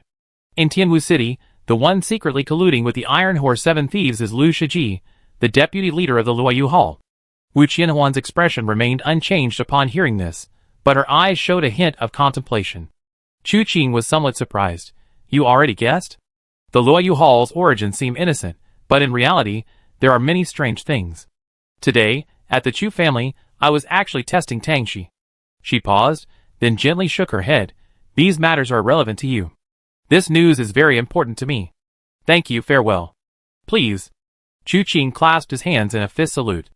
Wu Qianhuan glanced at him one last time, then turned and headed towards Tianwu City. Only after Wu Qianhuan had completely disappeared from sight did Chu Qing look at Xi Yihin's corpse. He examined it briefly, then shook his head in disappointment. Xi Yihin had come here to kill, and with Chu Yunfei still in the Chu family, it was hard to say he would return alive. Therefore, besides a few loose pieces of silver, he had nothing else on him. Especially, he didn't even have any silver notes to start a fire. He could only find some straw nearby, use a tinderbox to light it, and then a flame would begin to burn. Looking at the raging flames and billowing smoke, Chu Qing gazed at Tianwu City not far away. He let out a soft sigh. Wanya Valley, Tianwu City, Luoyu Hall, Niejing Terrace. Tianwu City is certainly putting on a good show. Judging from Wu Qianhuan's words, Chu Yunfei's banquet this time wasn't so simple. Wanya Valley dared to attack Wu Qianhuan. It seems that although things appear calm on the surface, there's already a reconcilable tension behind the scenes. Could it be Wanya Valley that hired someone to kill Chu Yunfei? If that's the case, things might get complicated.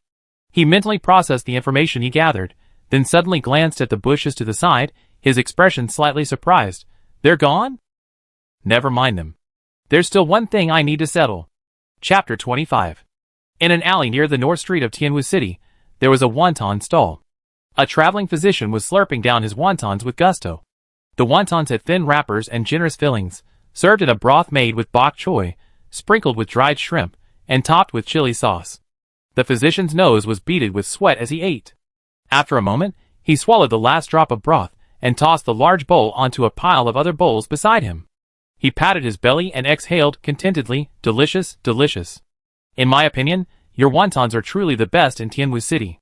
Places like Zaweilu and Quizhuchuan pale in comparison. The stall owner sat to the side, utterly bored. Business was slow today. The Chu family was hosting a banquet, a continuous feast. Anyone who came and offered a congratulatory greeting was allowed a seat. His small wonton stall naturally had few customers. Hearing the itinerant doctor's words, the shopkeeper wasn't particularly pleased.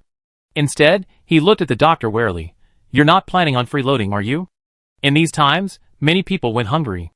Although Tianwu City was relatively well off under Wu Ganqi's rule, not everyone had enough to eat. Even more people didn't work, idled away their time, and when they were starving, they would go to restaurants and the like to freeload.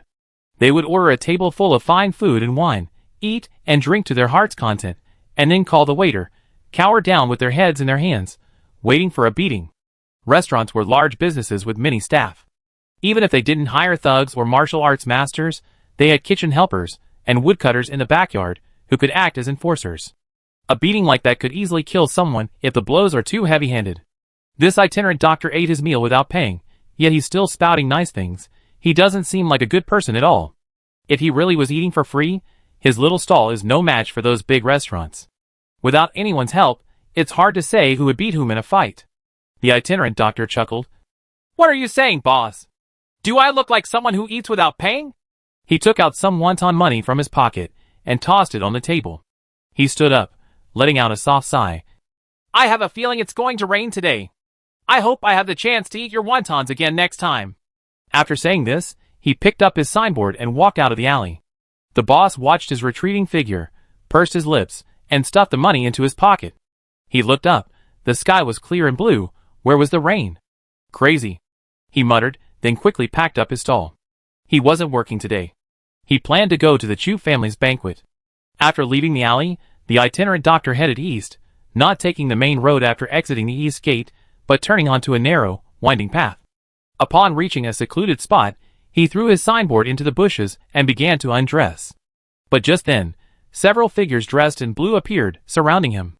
The doctor's expression froze, and he gave a dry laugh. Gentlemen, do you want money or your life? Come with us. One of the men in blue stepped forward and spoke coldly. All right, so you want someone. He nodded hastily, clasping his hands together as if to surrender. Just as one of the men in blue was about to retrieve a rope from behind to tie him up, the doctor suddenly unleashed a flurry of white powder, sending a cloud of mist into the air. The men in blue, initially assuming he was easy prey given his docile demeanor, were completely caught off guard. They were utterly surprised by this turn of events. Except for one man in blue who remained somewhat alert and hadn't moved forward, the others were all covered in the powder. The next moment, a sharp glint appeared. The men groaned, clutching their throats and collapsing to their knees. Blood gushed from between their palms. The last man in blue, seeing the danger, turned to leave. This man had killed several of his companions in a single move. He was no match for him.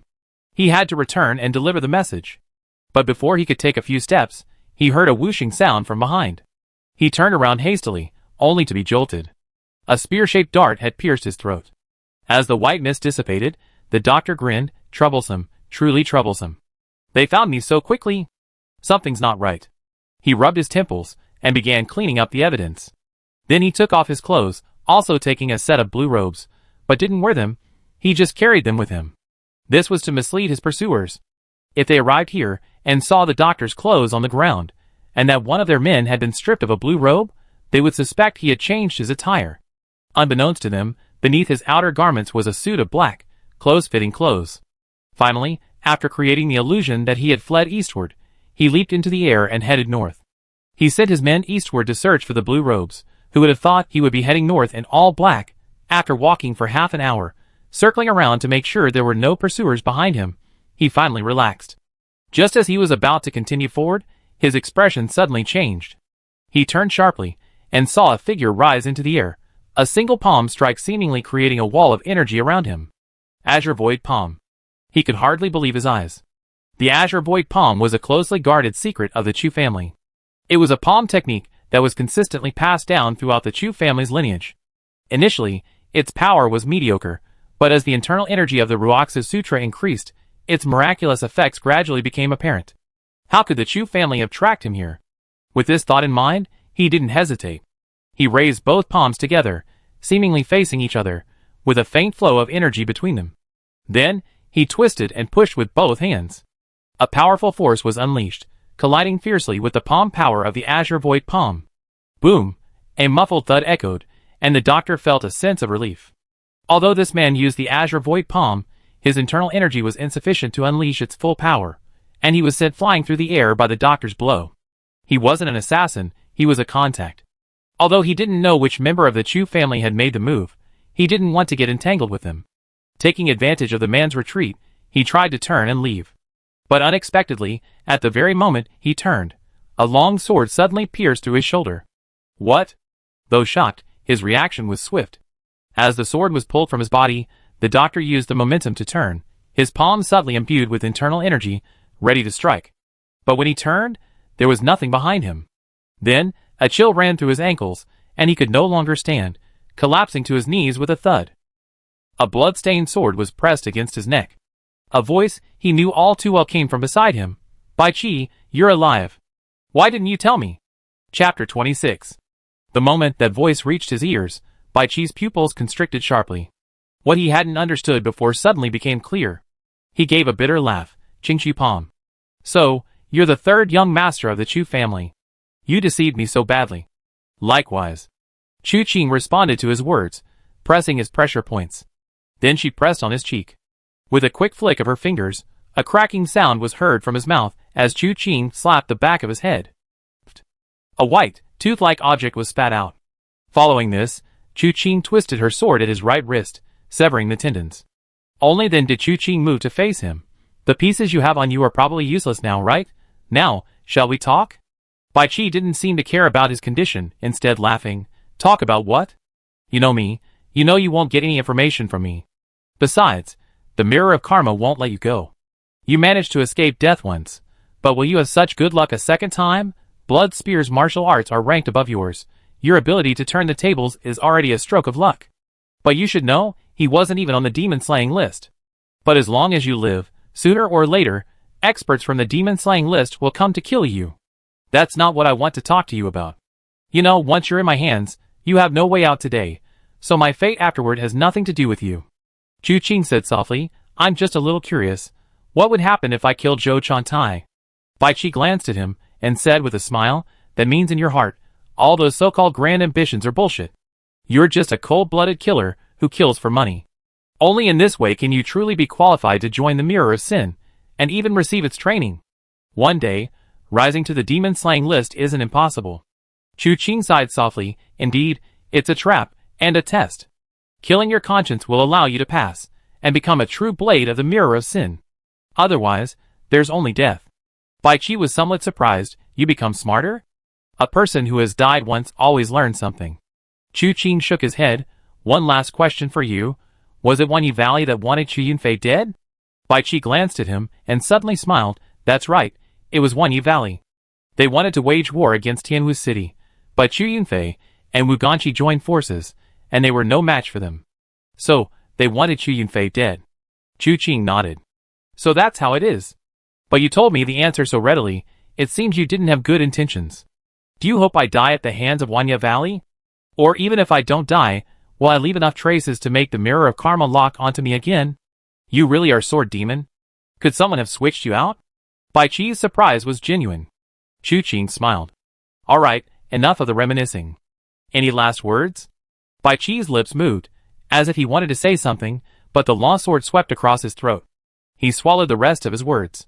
Fine, I can't fulfill your wish anyway, so let bygones be bygones. He sheathed his sword, watching Bai Qi's pupils gradually dilate, watching the blood stream down his neck. Only after the other was completely dead did he feel at ease. Killing this man wouldn't stop the mirror of karma's pursuit of him, but it could prevent many unforeseen complications. The assassination attempt on Chu Yunfei isn't over yet. One failure wouldn't deter the mirror of karma. There will definitely be new assassinations. However, this involves a power struggle between two forces, something a small assassin like me can't control. Fortunately, Chu Yunfei wasn't dead, and after this experience, he'd surely be more cautious. He'd be fine for a while. For a moment, Chu Qing hesitated.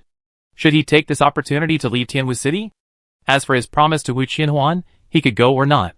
Losing the Night Emperor's disguise wasn't a big deal anyway.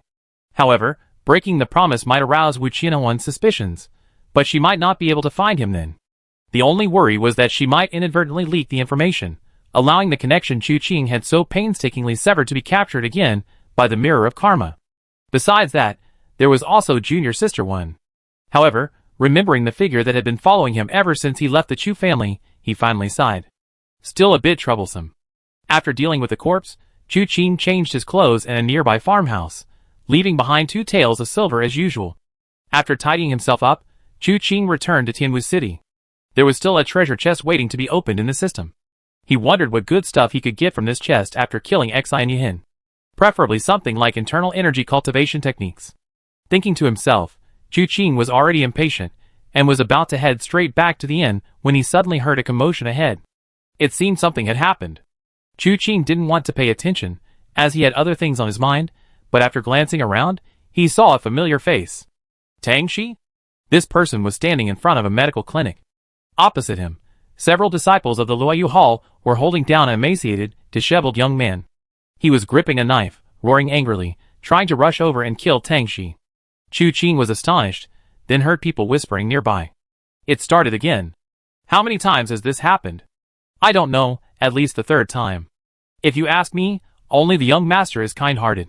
If it were anyone else, this ergo would have been dead long ago. Sigh, don't say anything, he's quite pitiful. Chu Qing was somewhat surprised to hear them talking. So this wasn't the first time?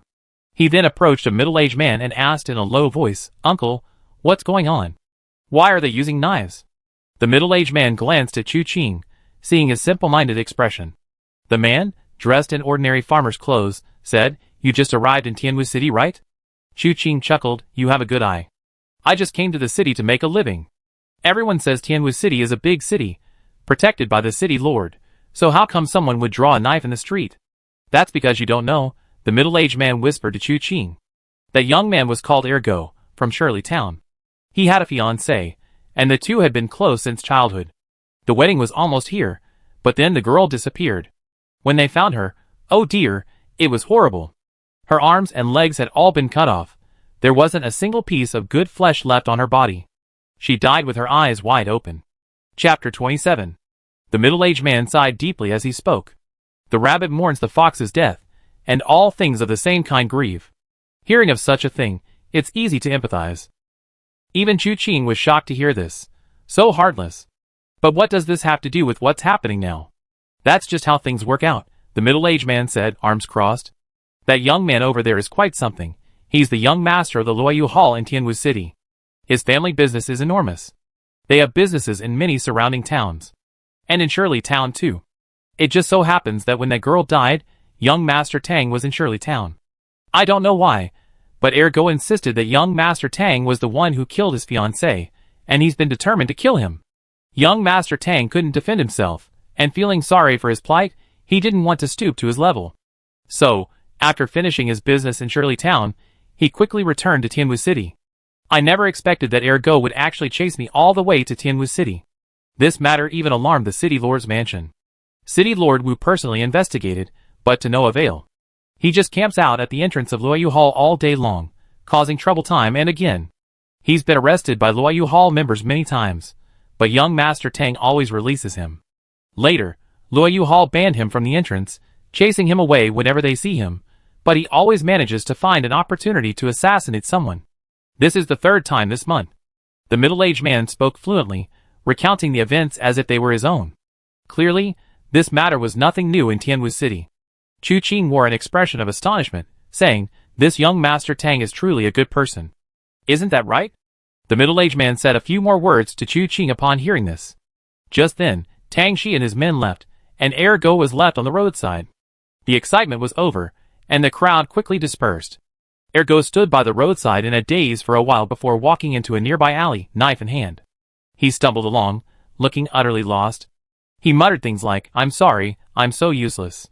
Suddenly, his eyes narrowed, a bloodthirsty glint appearing in them. He then flipped the knife, preparing to plunge it into his own throat. Chu Qing, hiding in the shadows, felt a jolt in his heart. He had followed Ergo because he had some reservations about Tang Shi and sensed something was amiss. He wanted to see if he could uncover anything. And given Ergo's condition, he might even be able to close a deal for him. But he hadn't expected this man to be so resolute, committing suicide so easily. Just as he was about to intervene, a whooshing sound suddenly rang out. A flying stone hurtled through the air, knocking the short knife from Ergo's hand with a thud. Chu Qing narrowed his eyes slightly, concealing his aura and remaining motionless. A figure, like a ghost, rushed from the end of the alley. His figure flickered in and out of existence, each appearance representing a distance of about 10 feet forward. In the blink of an eye, he was already in front of Ergo, revealing his face. It was Tang Shi. Ergo's eyes turned bloodshot upon seeing Tang Shi. "You bastard." Tang Shi grinned. "Seeing you so energetic makes me feel relieved. But what I saw in you just now was that you were trying to commit suicide. You're not going to despair already, are you?" Ergo's eyes flashed crimson as he swung his short knife, aiming a vicious thrust at Tang Shi. However, just as the blade reached him, Tang Shi casually flicked it away, sending it flying. A swift kick followed, sending Ergo flying backward and crashing into the wall. His body slid down the wall, blood gushing from his mouth. He had been kicked by Xin Yuhin earlier that day, his fate unknown, and had been paled just moments before at the clinic entrance. But now, he moved with surprising agility, his voice booming, showing no sign of weakness. "Actually, your despair is understandable. After all, the person who killed your fiancée is right in front of you. But no matter who you tell, no one will believe you. Did you hear what they said today? The young master is such a good person. The young master is so kind-hearted. Anyone else would have been dead countless times over. Ha ha, look, isn't it funny?" Tang Shi stepped on Ergo's shoulder, slowly approaching. "It's clear I killed someone, but no one believes you. My Luo Yutang family is large and powerful. Even the city lord's mansion can't do anything to me without evidence. What are you going to do? I feel so hopeless for you. But wanting to die is wrong. I love seeing you suffer in this despair. If you died, I'd be so bored." He released his foot from Ergo's shoulder, turned around, and said with a half-smile, "Speaking of which, every time I see you, I feel a little nostalgic. That girl was young, but very likable. When she was scared, she cried so pitifully, her face streaked with tears. She just loved to resist. I had no choice but to harden my heart and cut off her arm. But don't worry, I quickly applied the best wound medicine to her. Later, she couldn't push me away anymore, but she still tried to run. So I cut off her leg too. This time she couldn't run. Unfortunately, she seemed to become numb afterward, unable to even make a sound. No matter how I tortured her, she was like a dead pig. I quickly grew tired. Do you know? I strangled her to death. Poor thing, before she died, she was still calling out for her brother Ergo. Ah! These words were like poisonous needles, piercing through Ergo's body, driving him into a rage. The veins on his face bulged, as if black blood was flowing within them. Tang Shi turned abruptly, looking at Ergo's current state, her eyes gleaming with wild joy. Almost there, almost there. Chu Qing, hiding behind the walls and eaves, watched this scene, her pupils contracting slightly. This is. At the same time, Ergo seemed to have exhausted all his strength, his eyes rolled back, and he fainted. Tang Shi's joy vanished instantly, and she coldly snorted, "Useless thing." With that, she flicked her sleeve and turned to leave. Chu Qing frowned slightly, lost in thought. The entire street fell silent.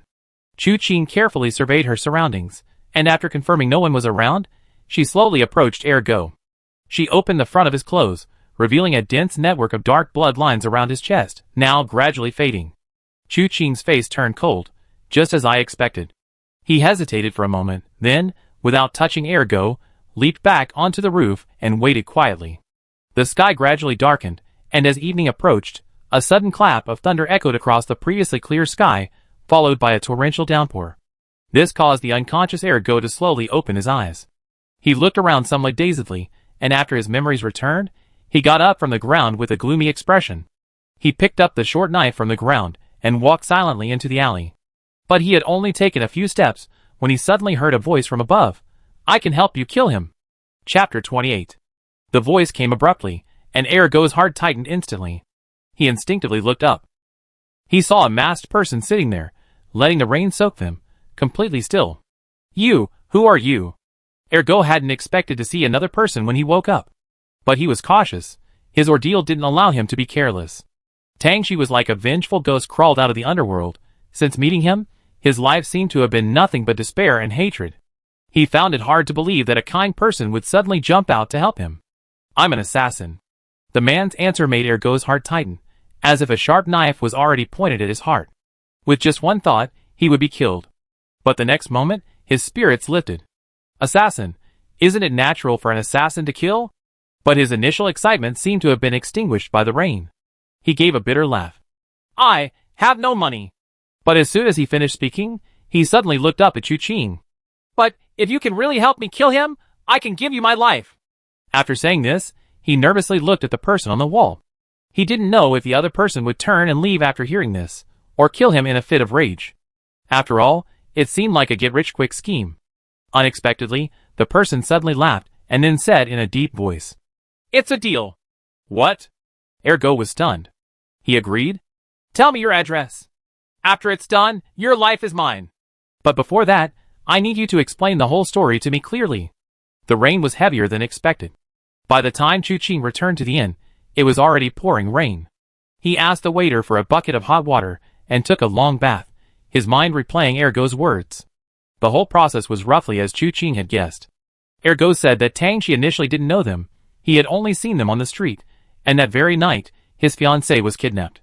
He searched frantically for days, finally finding a mangled corpse at the town monument. Completely despairing, yet unsure what to do. He had intended to commit suicide for love, but then Tangshi appeared. Tangshi told him how he had kidnapped the girl and how she had died, detailing the entire process clearly, enraging Ergo, who immediately wanted to rush forward for revenge. Unfortunately, he knew no martial arts and gained nothing except a beating from Tangshi. From that day on, however, he harbored an obsession to kill Tangshi. He chased after her, trying everything, until this moment. Today's despair was too heavy, suffocating him. He had tried every method, but none succeeded. He was exhausted, he wanted to die, but Tangshi appeared again. Every time he contemplated suicide, Tangshi would appear, recounting in detail how he had persecuted that girl, thus dispelling his suicidal thoughts and intensifying his hatred. "It's hate-heart demon art," Chu Qing murmured softly, climbing out of the bathtub, changing his clothes, and sitting cross-legged on the bed. With a thought, the system panel appeared. Assassin System. Host, Chu Qing. Current mission, assassinate Tangshi, young master of Luoyu Hall, incomplete. 1 unopened martial arts treasure chest, open it. Open. Chu Qing rubbed his hands together, and spoke softly. He prayed that he would get a good reward, otherwise, this next target would probably be difficult to kill. Opening successful, obtained internal skill, Purple Cloud Divine Art. Chu Qing's eyes lit up immediately. Purple Cloud Divine Art. Of the 9 Huashan skills, Purple Cloud is number 1. This is great. At the same time, a surge of internal energy suddenly arose from beside his dantian. Before Chu Qing could even sense it, the internal energy of the Ruoxu scripture surged, directly rushing towards the internal energy of the Purple Cloud Divine Art. The two internal energies suddenly began to fight within his body. Chu Qing could testify that the Ruoxu scripture struck first, but the Zixia Divine Art was not to be outdone. This was no small matter. A slight misstep in the change of internal energy could result in injury or even death. While circulating his internal energy, Chu Qing simultaneously absorbed the various mantras of the Zixia Divine Art into his mind, all the while cursing inwardly. The Ruox's scripture is a Taoist martial art, and the Zixia divine art is also a Taoist martial art. Can't two Taoist martial arts coexist peacefully? How did they suddenly start fighting? They say the Xianmen is orthodox, balanced and peaceful. This isn't exactly peaceful. He tried to multitask, attempting to calm the two internal energies and stop their struggle. But this was useless, so he then began trying to merge the two internal energies. As soon as the attempt began, a prompt appeared before his eyes. The purple cloud divine art and the Ruox's scripture clash. Internal energy fusion has begun. With this prompt, Chu Qing discovered that the two previously incompatible internal energies suddenly showed signs of compatibility. A sudden flash of inspiration struck him. He sat cross-legged, his mind filled with the internal energy cultivation techniques of the purple cloud divine art and the Ruox's scripture. Simultaneously, new mantras derived from both arose in his mind. Within the time it takes for an incense stick to burn, the two internal energies within his body had already merged seamlessly. Fusion successful. Only then did Chu Qing breathe a sigh of relief, secretly rejoicing that he had been patient enough to wait until they reached the end before opening the treasure chest. In the desolate wilderness, even a 3-year-old child could have killed him in that short time. He didn't open his eyes.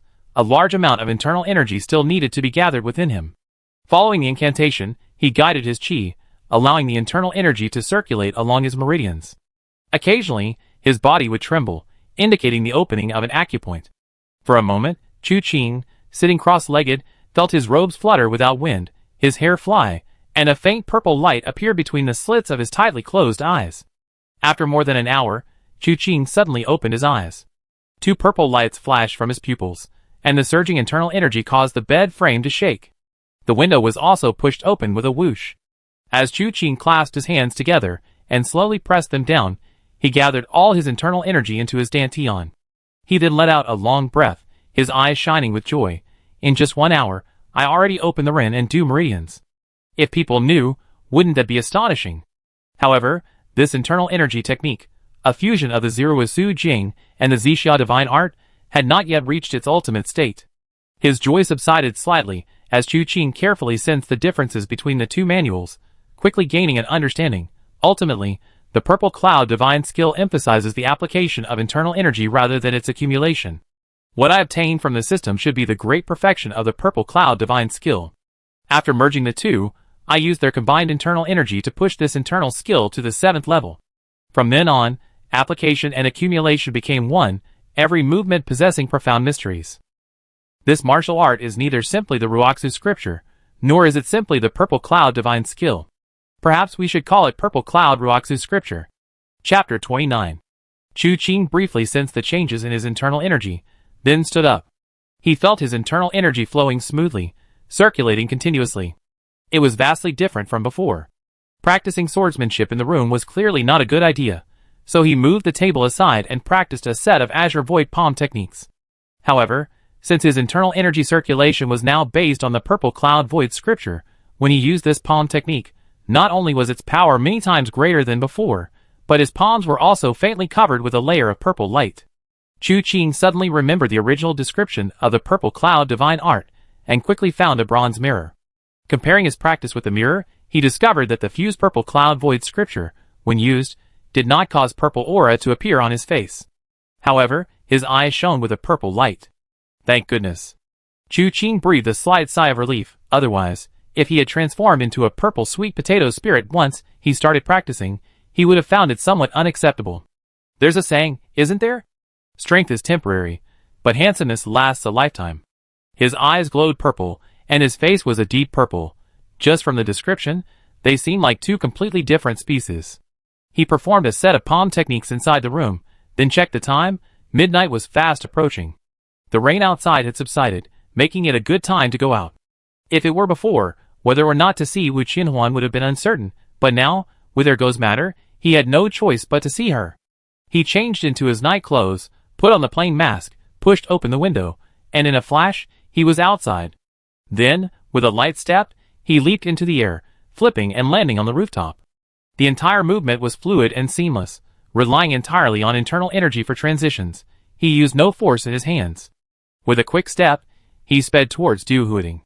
His internal strength is profound. It's truly incomparable to what it used to be. Chu Qing traveled while sensing the changes brought about by his internal energy. He felt that the subtleties of his previously untapped lightness skill had become increasingly effortless under the enhancement of this internal energy. As he ran, his internal energy flowed continuously, allowing him to leap a great distance without exerting much internal force. Compared to before, he was infinitely faster. The star-chasing moon step was inherently characterized by speed, allowing him to move as fast as a galloping horse for a short time.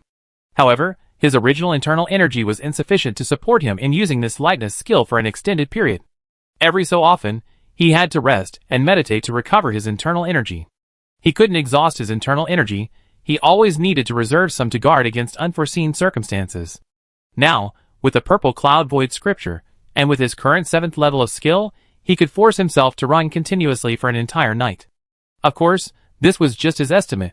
What his true limit was, no one knew until he reached that level. If I had such internal energy during the day, that girl couldn't catch me even if she rode a horse. However, thinking that he obtained this purple cloud divine skill because of her, Chu Qing didn't feel regret for long. But one thought inevitably arose in his mind. Since internal energy can be fused, can lightness skills also be combined to compensate for weaknesses? However, the system helps with internal energy, saving me a lot of effort, but lightness skills require my own careful consideration. If I could fuse them together. The Golden Goose skill's aerial movement is far more than 37 steps. It's easy to say, but extremely difficult to actually achieve. While traveling, he could plan in his mind, but dared not try it lightly. If he accidentally misdirected his internal energy, leg cramps would be a minor issue. He was afraid of causing internal injuries, which would be truly unpleasant. Moreover, Chu Qing had a thorough understanding of the Golden Goose skill, a lightness skill, and had fully grasped its various mysteries. The star-chasing and moon-chasing step, however, he had practiced since childhood, but due to his limited talent, he hadn't mastered it. Given his current conditions, fusing these two lightness skills together would likely be difficult. In that case, I should focus on the star-chasing and moon-chasing step first. Once I fully master them, even without modifying and fusing the two, I can use them as easily as an extension of my own limb. With this thought, he cleared his mind, and in a short while, he arrived at Du Huiding. It was raining tonight, and the streets were deserted. Inside Du Huiding, there was a blue lantern, beneath which sat a beautiful woman in fine wine. She arrived a little earlier than the appointed time. A cold wind, mixed with raindrops, blew by, causing the lantern's light to flicker. Wu Qianhuan felt a blur before her eyes, and suddenly there was someone opposite her. Wu Qianhuan's pupils contracted slightly. She felt that the person before her seemed even more unfathomable than he had been during the day. This made her increasingly waver. After returning home today, she heard some things, and recalling Chu Qing's actions, she simply couldn't reconcile him with the image of the incompetent and unskilled third young master of the Chu family she remembered. Especially that sword strike that killed Xi and Yuhin. Even now, the thought still sent chills down her spine. Could it be that she had really mistaken him? Was the person before her just another person with eyes that resembled his? However, she was, after all, the young lady of Tianwu City, and her thoughts remained completely hidden on her face. She simply spoke softly. "You come?" "Young lady, stop talking nonsense." Chu Qing was somewhat speechless. "I'm sitting here, isn't that why I come?" Wu Qianhuan gritted her teeth, suddenly feeling the atmosphere shatter. Shouldn't people of the martial world possess a certain aloofness? Especially assassins. Couldn't they speak a little less down to earth? Taking a deep breath, Wu Qianhuan poured him a glass of wine. Immortal's intoxication from Zawelu, a 30-year-old vintage. Have a taste. No. Why? Assassins never drink outside. Then how about something to eat? Do you really have to make me say I don't want to take off my mask before you stop? Chu Qing was speechless for a moment. How can I eat and drink while wearing a mask? So you really have it tough. Wu Qianhuan pursed her lips. I suggest you change to a mask that shows your mouth. Otherwise, if you're trapped with someone, you have food and drink, but you can't get out. Are you going to starve to death? I think I can kill the other person first, then eat and drink. But what if the other person is your closest friend, your dearest loved one, and they don't know your true identity, and you don't want to expose yourself? I can knock them unconscious. You? Wu Qianhuan felt herself starting to get agitated again. Suppressing her anger, Wu Qianhuan heard Chu Qing speak. You said so much, offering drinks and meals, you wouldn't be unwilling to pay, would you? All that effort for nothing. Veins bulged on Wu Qianhuan's forehead. She pulled a 1,500 tael silver note from her sleeve, and threw it fiercely at Chu Qing. She seemed determined to smash it in his face. Chu Qing caught it casually, carefully examined it to confirm it was correct, and then nodded in satisfaction. Miss Wu truly keeps her word. In that case, let's talk about something serious. You have something serious to talk about? Successfully provoked, Wu Qianhuan's voice was clearly laced with emotion. Chu Qing smiled. I want a map of Luoyu Hall's defenses. Chapter 30. Rainwater flowed down the tiles, forming a curtain of water. Wu Qianhuan, who was about to reach for the wine jug, paused slightly and looked up at Chu Qing. What did you say? Chu Qing looked at Wu Qianhuan and smiled slightly. You heard it, and you didn't mishear. Why? To kill. Who? Tang Shi. The reason? I am an assassin. Naturally someone wants him dead, so I kill him. Wu Qianhuan's smile turned slightly cold. Luoyu Hall is Luoyu Hall of my Tianwu city, and its head hall master is a guest of honor of my father. It is also one of the major forces in my Tianwu city. Do you think I would condone you killing people of my Tianwu city within Tianwu city? Chu Qing didn't even hesitate. You would. How can you be so sure? Because he is not from your Tianwu city. What proof do you have? He is cultivating the heart of hatred demon art. In the exchange, the moment Chu Qing uttered the words heart of hatred demon art, Wu Qianhuan's expression suddenly changed. Silence followed. After a long while, Wu Qianhuan finally spoke. How so? I saw a person filled with hatred. Chu Qing's words had barely faded when a cracking sound rang out as Wu Qianhuan shattered the wine cup in her hand. The hatred demon art is a notorious demonic martial art in the martial world. To practice this art, one must cultivate a person filled with hatred. And this so-called person filled with hatred is someone who hates the practitioner to the core. The practitioner often plants a demonic seed in the person's body using special methods, and then commits all sorts of horrific atrocities against this person.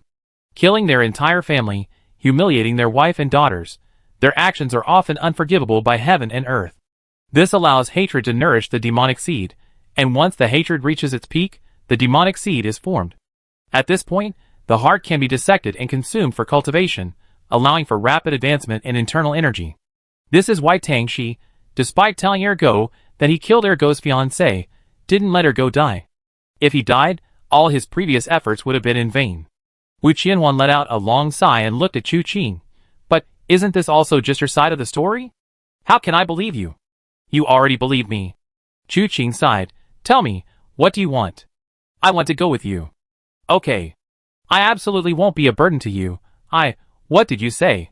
Wu Qianhuan had originally wanted to persuade Chu Qing to take her along. However, coming to her senses, she realized that what Chu Qing had just said was, okay. She stared at Chu Qing in astonishment. Are you sure you didn't say something wrong? Chu Qing spread his hands. Miss Wu is highly skilled in martial arts and willing to lend me a hand. Why wouldn't I agree to such a windfall?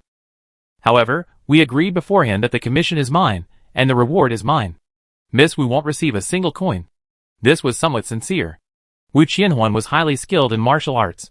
Before obtaining the A Fei Quick Sword and the Zixia Divine Skill, if Chu Qing were to face her head-on, he would definitely be routed. Moreover, she wasn't the kind of willful, arrogant, and burdensome young lady. Her presence would only make tonight's assassination easier. And her coming along was entirely expected. You think I care? Wu Qianhuan felt this man's words were infuriating again. Chu Qing smiled. Besides that, we need to agree on 3 rules. What 3 rules? First, everything on this trip must be done my way. Okay, what's the second? Second, everything on this trip must be done my way. The third one is the same? Wu Qianhuan felt the veins on her forehead throbbing again. Especially when she saw Chu Qing shamelessly nod, she felt this guy was truly repulsive, even though she hadn't seen his face yet. After all, you're a novice. If you don't listen to me, and something goes wrong, I won't save you. So for your safety, you better obey my orders and everything. Okay. Wu Qianhuan took a deep breath, trying to remain calm. When do we need the defense map? The sooner the better. Chu Qing glanced at the rain falling from the sky. The weather's perfect, tonight is the best time. Come with me to the city lord's mansion. Wu Qianhuan stood up without hesitation, but Chu Qing didn't move. She turned to look at him, but Chu Qing waved his hand. The city lord's mansion isn't so easy to break into. Besides, if Miss Wu were to act even slightly dishonestly, setting up a trap within the city lord's mansion, wouldn't I be walking right into it? I wait for you here, Mississippi. Go quickly and come back soon. Wu Qianhuan didn't want to waste any more words and leaped away. Chu Qing smiled slightly, looked at the dishes on the table, swallowed a little, but didn't touch them.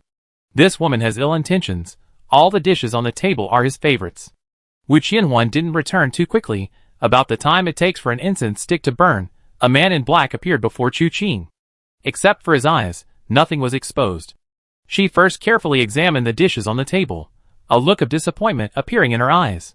Then, she tossed a bamboo tube to Chu Qing, who opened it and took out the blueprints inside. He examined it carefully, praising as he read, "Your testing of Tang Shi at the Chu family today was indeed not a spur-of-the-moment decision. This defense plan is so exquisitely drawn, and the annotations are so detailed, it seems the city lord's mansion has long intended to deal with Luoyu Hall. To fight external enemies, one must first secure internal stability." Wu Qianhuan snorted. Wanya Valley has become increasingly audacious lately. It seems this battle is imminent. Luoyu Hall harbors treacherous intentions. Even if they don't know Tang Shi practices demonic arts and Lu Shiji colludes with the Iron Horse Seven Thieves, they are still unpredictable and untrustworthy. If war breaks out, we must first control them. Even if they are harmless, early preparation is always beneficial. Aren't you afraid of alienating them? But you need to be willing. Chu Qing laughed upon hearing this. Yes, no one should take anyone for a fool. Wu Ganqi, who can firmly hold his position in Tianwu City, keeping the storms of war at bay, is certainly not just a brute who wields an axe.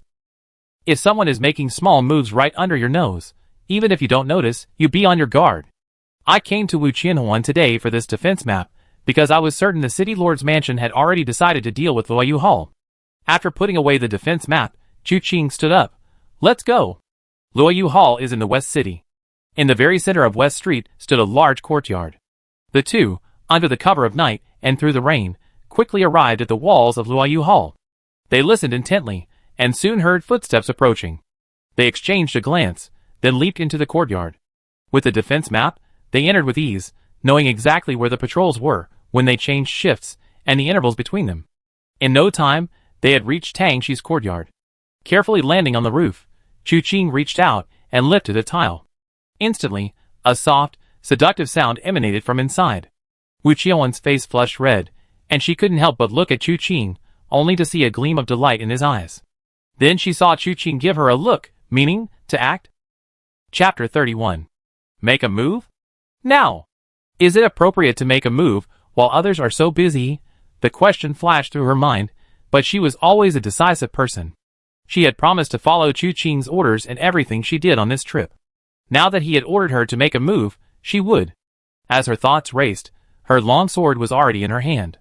With a single turn, its sharp edge descended from the sky. Accompanied by the sound of shattering tiles, Tang Shi, who was busy at work, suddenly looked up, and the sharp edge was right in front of him.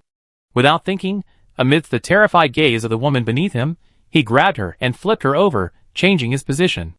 Wu Qianhuan's eyes darkened. She didn't know who this woman was, but she clearly had no cultivation. Faced with her sword, she showed no reaction other than terror.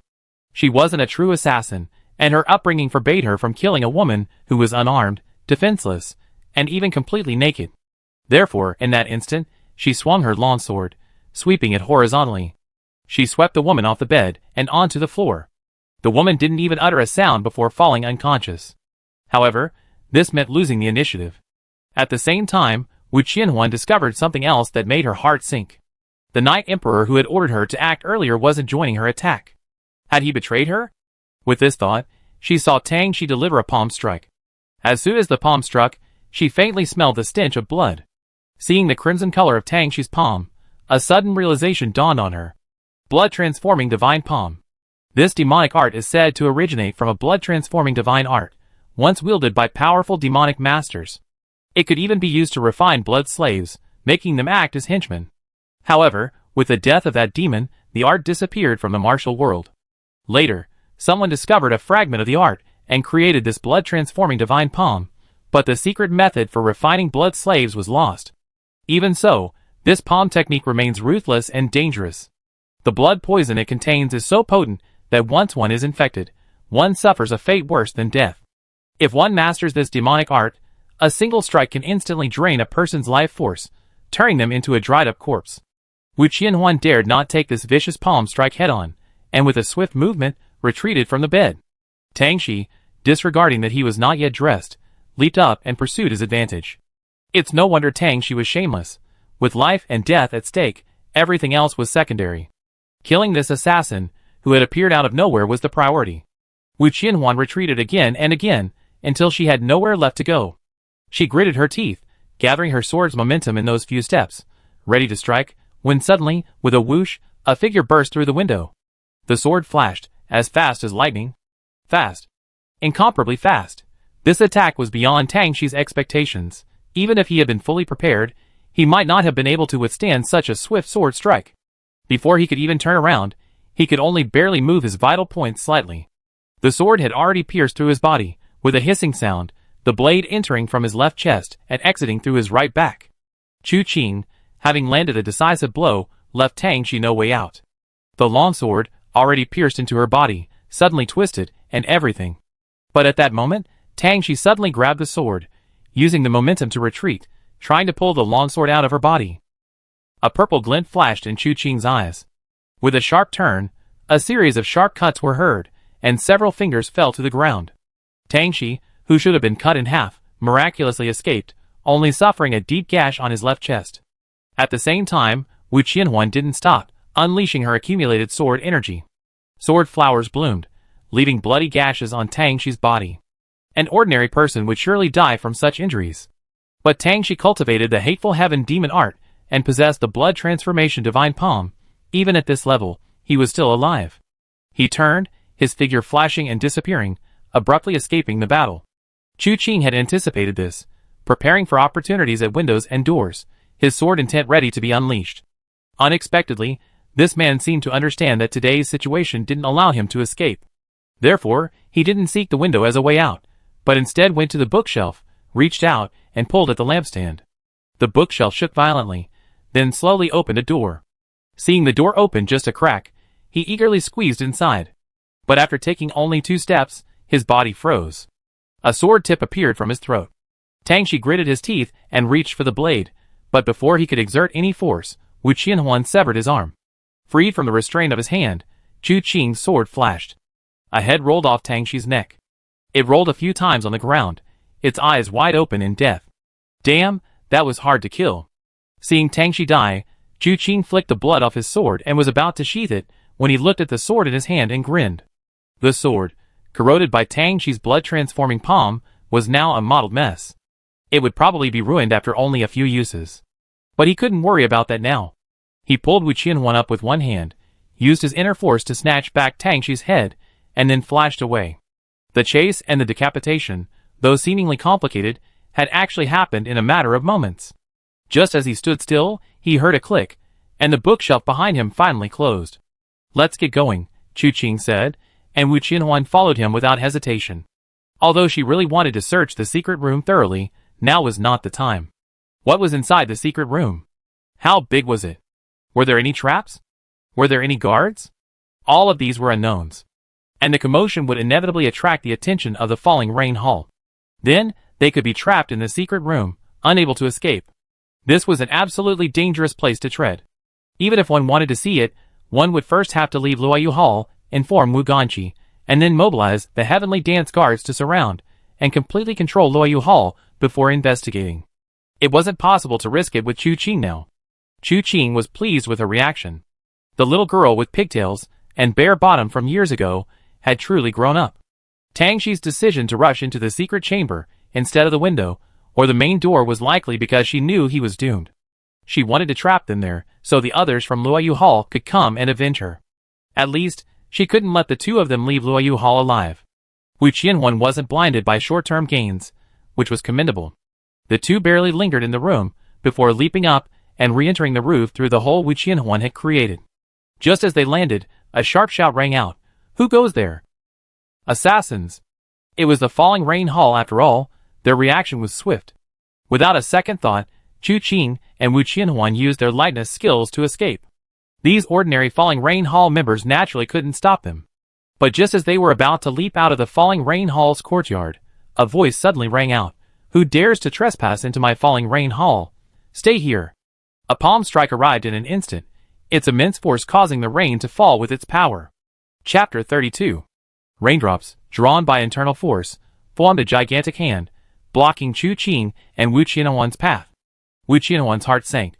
She knew this man was Tang Yifeng, the Grand Master of the Falling Rain Hall. His martial arts were extremely formidable. Wu Ganqi had once tested his skills, and told Wu Qianhuan afterward that Tang's power was no less than hers, or Chu Yunfei's. She had advised Wu Qianhuan to be polite if she encountered this Grand Master. But now, politeness was clearly out of the question. Tang Shi had secretly practiced demonic arts, and Lu Shiji had colluded with the 7 Iron Horse Thieves. The Vice Master and Young Master of the Falling Rain Hall were both problematic. How could this Grand Master remain untainted? While it was a bit premature to openly confront them now, there was no time to worry about such things, so Wu Qianhuan made no attempt to hide her power.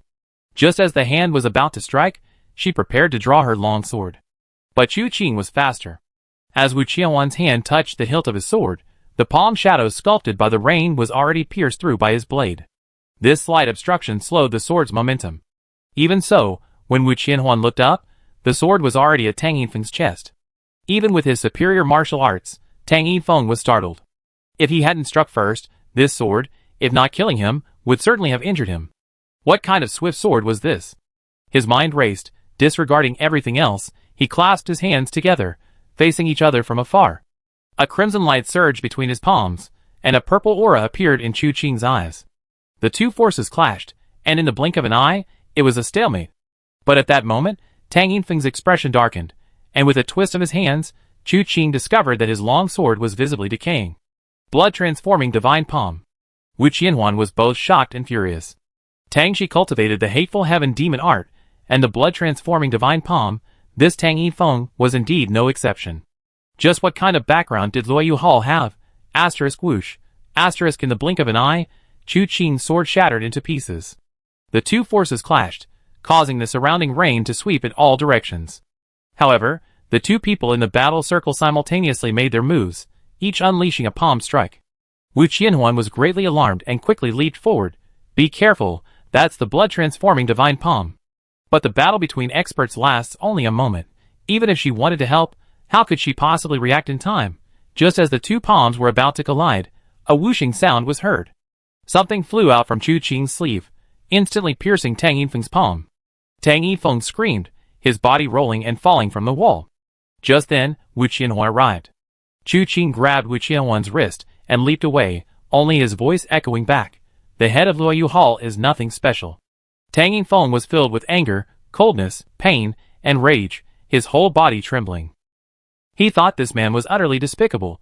He ambushed and plotted against you. What kind of hero are you? And you dare to look down on me? If you're so capable, take a blow from me head-on and see who's stronger. Thinking this, he felt his palm go numb. Looking down, he was even angrier. He used poison. But this wasn't the peak of his anger. Several Luoyu Hall disciples rushed over. Hall Master, the young master is missing. What? Tang Yifeng's expression changed drastically. Forgetting to use his internal energy to expel the poison, he rushed to Tang Shi's room. With just a glance, he followed the trail of blood and knew Tang Shi's whereabouts. He immediately opened the hidden door, and saw a headless, naked corpse lying on the ground, already dead. But where was the head? Tang Yifeng suddenly remembered that when he fought the assassin earlier, the assassin seemed to be carrying something. Could it be? At this thought, Du Shang could no longer control himself, and with a spurt, he spat out a mouthful of blood. His face contorted in a rage, he roared to the sky. Who is it? Tianwu City was where Chu Qing and Wu Qianhuan grew up. After leaping out of Luoyu Hall, they quickly shook off all their pursuers. Reaching a secluded spot, the two stopped.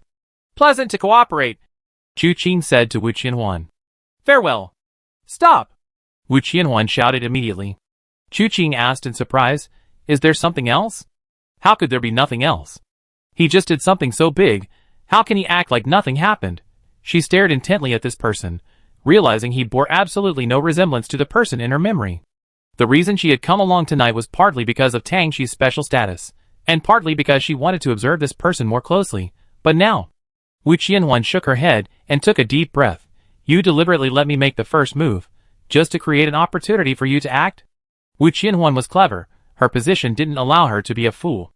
Now she understood perfectly well that Chu Qing had agreed to let her come along so that she could create an opportunity for him to act. Chu Qing smiled upon hearing this. This whole trip is thanks to Miss Wu's help, but we have an agreement. You won't receive a single penny of the reward for killing Tang Shi.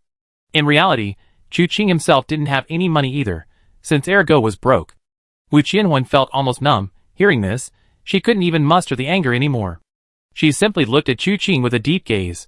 Were you already planning this from the very beginning, when you agreed to work with me? I'm not a fortune teller. How could I possibly be so good at predicting things? Chu Qing was speechless for a moment. It's simply that one person has their own way of killing, and two people have their own plans. Since Miss Wu is so kind-hearted and willing to rid the people of evil, it's only natural to make the most of her talents. Cough cough. Never mind, you misheard. What a brilliant use of resources.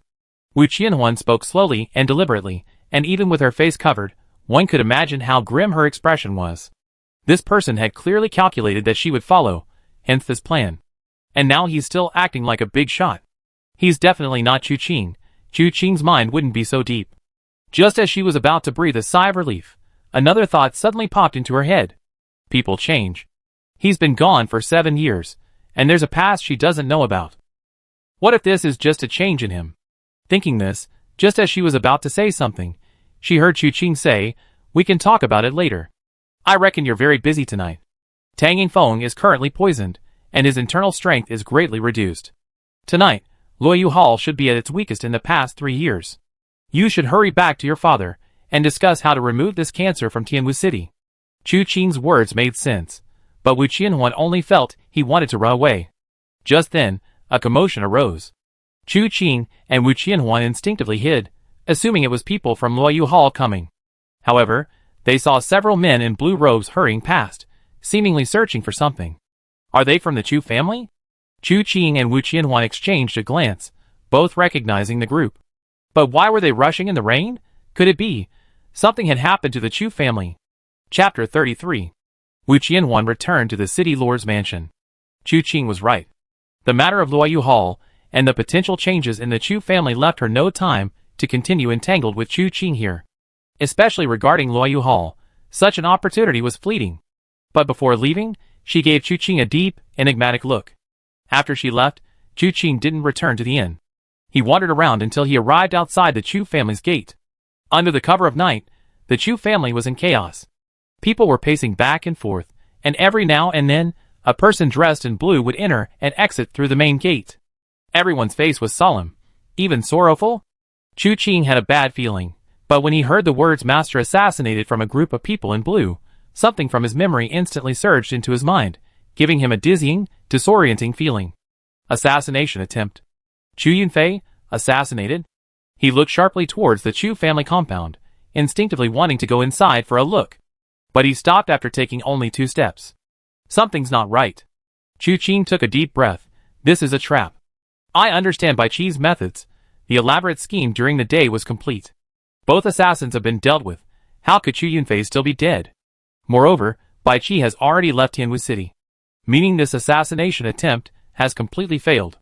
In this situation, could the so-called assassination attempt be? Thinking this, he gently patted his cheek. Wanyi Valley hired the Nye Jing Tai to assassinate Chu Yunfei, but it failed. Chu Yunfei was trying to fake his death to set a trap. To bury Wanyi Valley. This was the most reasonable explanation Chu Qing could think of at the moment. However, while reasonable, it was all speculation. Whether things were truly, as he suspected, remained to be seen. And the method of verification. Chu Qing suddenly turned around, and saw a man in black standing in the rainy night not far away. As their eyes met, the man in black turned and ran. Chu Qing narrowed his eyes slightly, gathering his energy to follow behind him. The man ahead was incredibly fast, leaping through the rain, his body seemingly covered in a layer of azure energy, darting through the rain like a chasing star. Chu Qing's eyes narrowed slightly, a purple glint flowing within them. His speed, which had initially been a fraction slower, instantly increased, and in the blink of an eye, he was behind the man in black. The man in black glanced back, seemingly stunned for a moment, then a gleam of joy flashed in his eyes. Impressive lightness, skill. He was already at the foot of the Tianwu City wall.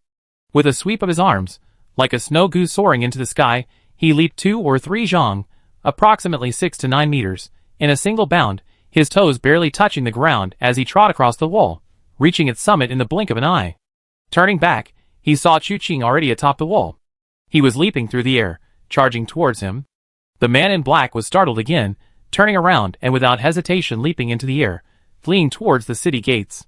Chu Qing's feet touched the ground repeatedly, covering 30 steps in the air, relentlessly pursuing the man in black. The Tianwu guards on the city walls, only now seeming to awaken from their daze. Seeing the two people scaling the wall, he shouted, "Who goes there?" But how could he possibly catch up with them? The two left the city one after the other, and after traveling only 3 or 5 miles, they arrived at a dense forest. The man in black suddenly turned around. "Your lightness skill is so impressive. Let me see how your fist and foot techniques are." As soon as he finished speaking, he thrust out a single palm. With the force of the palm strike, a wall of energy seemed to rise around them. The shadows of the trees swayed, the rain gathered, and a huge hand appeared within it. Chu Qing also flipped his palm, a layer of purple light covering it. However, the same swaying shadows of the trees, the same gathering of rain, and another huge hand appeared within it. Anyone who saw this could tell that these two were using the same martial art. Azure Void Palm, bang! Bang! With a loud bang, the man in black staggered, involuntarily taking a step back, while Chu Qing remained completely unmoved. What kind of martial art is this? How can it be so powerful? The man in black's voice was full of astonishment. What do you think? Chu Qing looked helplessly at the man in black before him. Big brother, stop fooling around.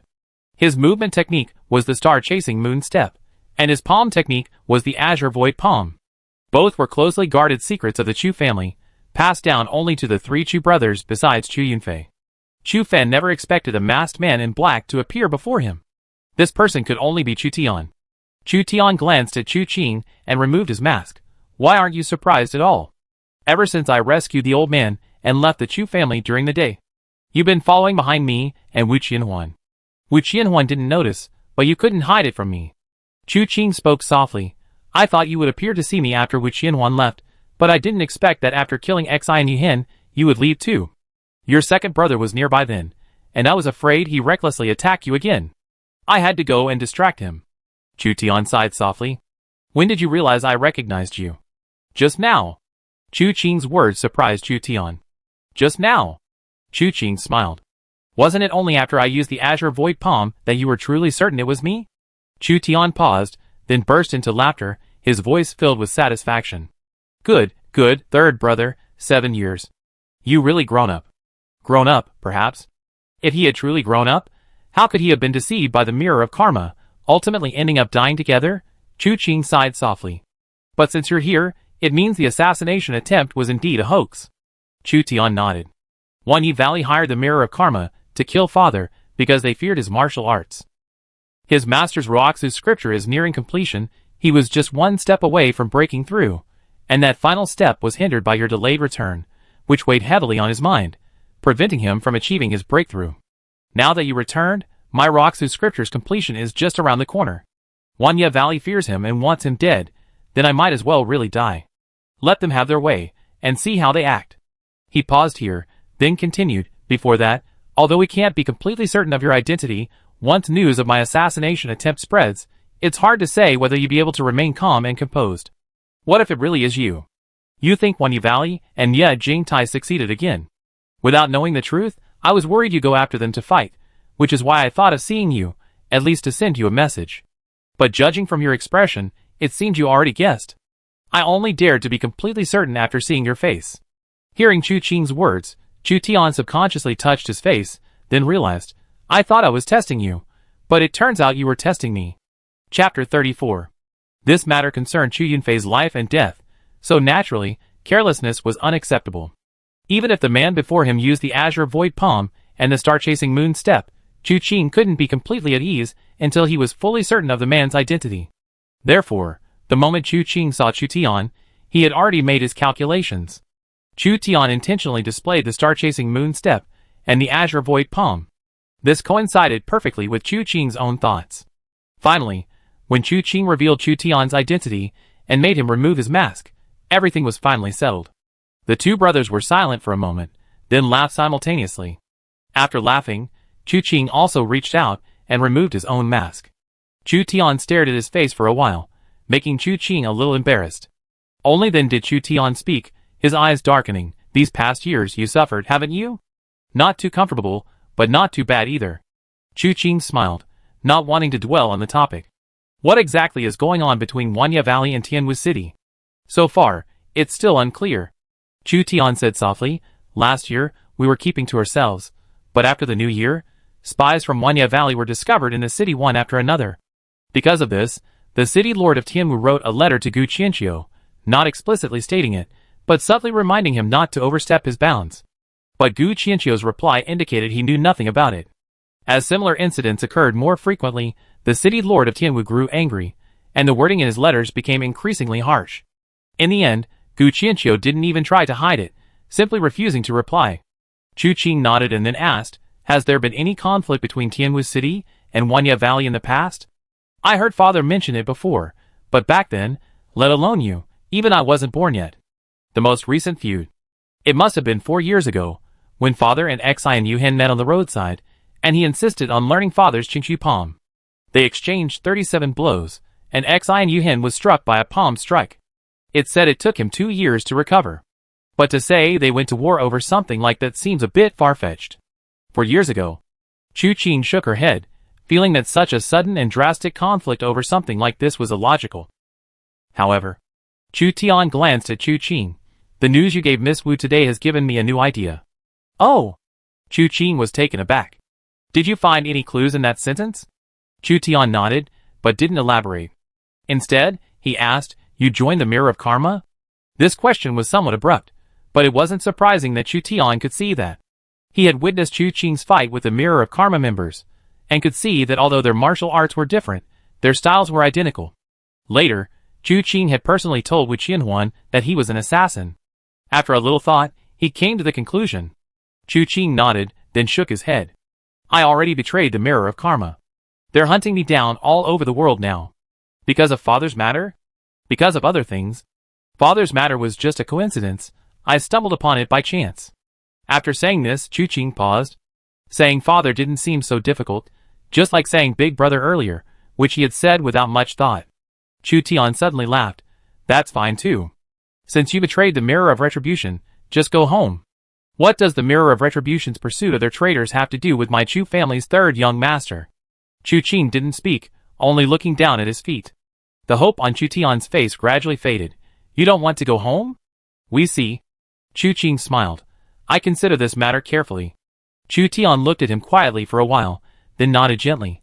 "All right, but your father has really missed you all these years. No matter what you ultimately decide, take some time to go home and see your father." "Okay." Chu Qing agreed. After this ordeal, Chu Qing understood that some things can't be escaped. He inherited everything from the original owner, so these entanglements were inescapable. Fortunately, Chu Tian wasn't unreasonable. If it were Chu Fan standing here today, then reason wouldn't work. This simpleton would carry him back even if he had to. The matter of Wanya Valley and Tianwu City. Chu Qing wanted to continue the previous topic. "You're being hunted down, so don't concern yourself with these things. The less you interfere, the better." Chu Tian patted Chu Qing's shoulder. "These matters will be handled by father, City Lord Wu, and me. You don't need to worry." "All right." Chu Qing smiled. "Then I go back?" "Third brother." Chu Tian called out to him. "If you want to find me, you can enter through the south side gate. I leave a crack for you. Once inside, you can come directly to my courtyard." "Understood." Chu Qing nodded and walked towards Tianwu City. Watching Chu Qing's retreating figure, Chu Tian said again, "Wait a minute. Is there something else?" Chu Qing turned back helplessly. "Big brother, just say it all at once. Why are you being so hesitant? You brat, how dare you talk to your brother like that?" Chu Tian couldn't help but laugh and scold, then said with a serious expression, "No matter what you ultimately decide, your big brother will support you. But you must remember." He paused slightly, then chuckled, "You are never alone." Chu Qing silently looked at Chu Tian for a while, then suddenly burst out laughing. "How cheesy. I'm leaving." After saying that, he turned around and leaped up without looking back.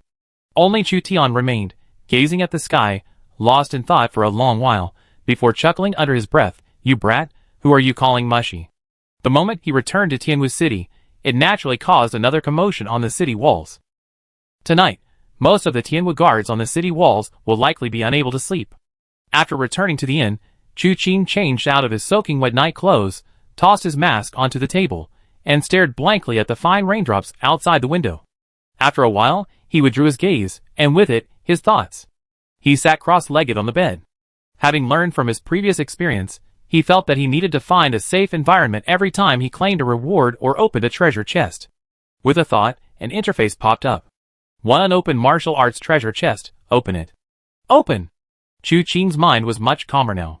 He didn't lack internal energy for the time being, so he could accept whatever martial arts he obtained. Unless it's actually a manual like the Sunflower Manual or the Evil Repelling Sword Technique. Then I'd be sweating bullets. But if it's from the system, I shouldn't need to castrate myself, right? After all, the system can help fuse conflicting internal energies, so this little thing shouldn't be too difficult for it. Thinking this, a notification popped up in front of me. Activation successful. Obtain sword technique. Blood blade sword technique. Chapter 35. It's actually a sword technique. Although Chu Qing had never imagined he would reach the pinnacle of swordsmanship, he hadn't expected to encounter a sword technique so quickly. And this blood saber sword technique. The next moment, the mysteries of the sword technique were fully integrated into his mind. It contained all the techniques for wielding the sword, as well as various sword moves. At the same time, Chu Qing felt that warm sensation return to his body, which subsided after a moment. The blood saber sword technique originates from the blood saber scripture of the blood saber sect. I only obtained the sword technique, not the internal energy of the blood saber scripture. That's alright. I have my own internal energy to control. Chu Qing let out a soft breath, feeling this wasn't a bad thing. The saying don't bite off more than you can chew only applies to normal people. He was an exception, being a cheat. Besides, as an assassin, sometimes one can't choose their weapon. When infiltrating for assassinations, swords are often forbidden in certain areas, so one must adapt to the situation and use whatever weapon is available. Now, with this sword technique, he has another means of defense. In situations where no sword is available, he can still use the sword technique. Of course, compared to the sword technique, martial arts such as fist techniques, palm techniques, finger techniques, and leg techniques that can be performed without weapons would be even better. Chu Qing harbors some anticipation for certain martial arts, but he can only wait to gradually unlock them later. Settling his mind, he sat cross-legged and slowly circulated his internal energy. The purple cloud void scripture is currently at the 7th level. He still needs to continue his efforts. Although he had temporarily severed the entanglement with the mirror of retribution, these people were all quick to judge, and it was hard to say when they might return. While he was currently safe, he naturally needed to cultivate diligently. Although cultivating the purple cloud void scripture was much more difficult than the original void scripture, and it would likely take several months to advance to the next level, moreover, it was uncertain whether he would develop another internal energy technique after several months, allowing his internal strength to achieve another great leap forward. But every bit of improvement in his foundation would not be wasted. Even with the current purple cloud void scripture, if he hadn't elevated the original void scripture to the 4th level, even with the purple cloud divine art, he wouldn't have reached his current level after merging with it. Therefore, he couldn't relax in the slightest. Besides, he had to go out to take care of something tomorrow. He had used that hidden blade at the Rainfall Hall, and he needed to find a way to get another one to replace it. This thing was actually quite useful. The Iron Horse 7 Thieves had only used this as a trump card to beg for mercy and save their lives, but they didn't expect it to suddenly appear during the fight, making it even more unpredictable. Tang Yingfeng's blood-transforming palm technique practically screamed this palm technique is flawed. How could Chu Qing possibly confront him head-on? Using this hidden arrow to break the deadlock not only forced him back, allowing himself and Wu Qianhuan to escape Luoyu Hall, but also poisoned him. It couldn't be better. Good stuff. I need to get more arrows for backup.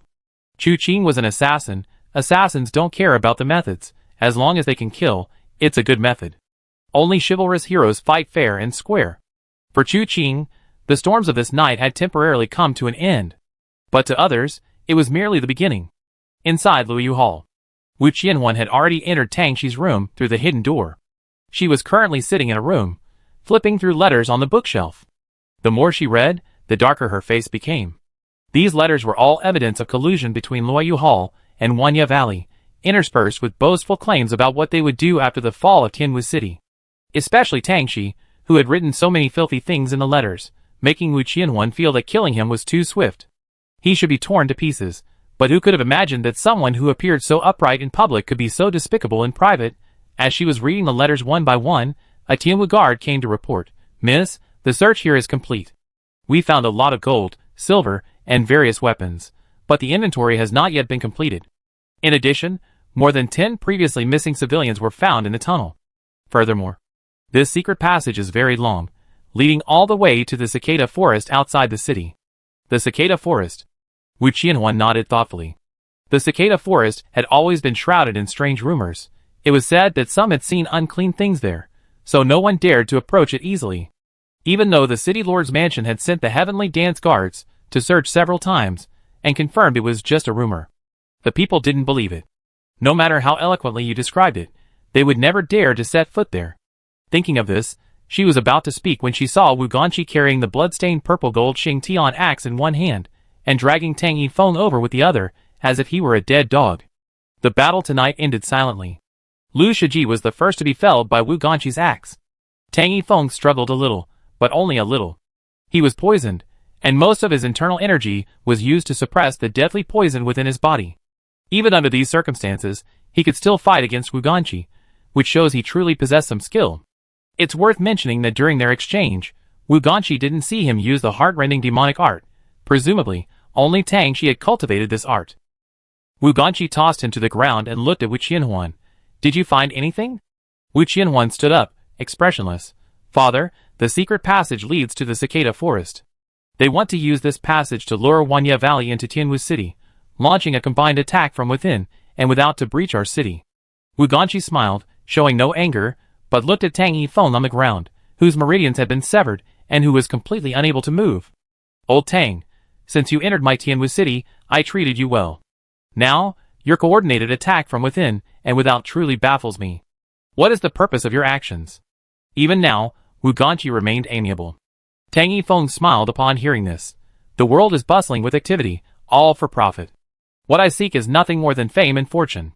Wanya Valley promised me that if this matter succeeds, Tianwu City will belong to me. Tell me, is this risk worthwhile? Yes. Wu Ganqi spoke decisively, but that's not enough. Your appetite cannot contain my Tianwu City, and you have no right to challenge Wanya Valley after it destroys Tianwu City. Old Tang, you're not a fool, and don't treat me like an idiot. Where does your confidence come from? Where does this demonic power of yours come from? Who are you?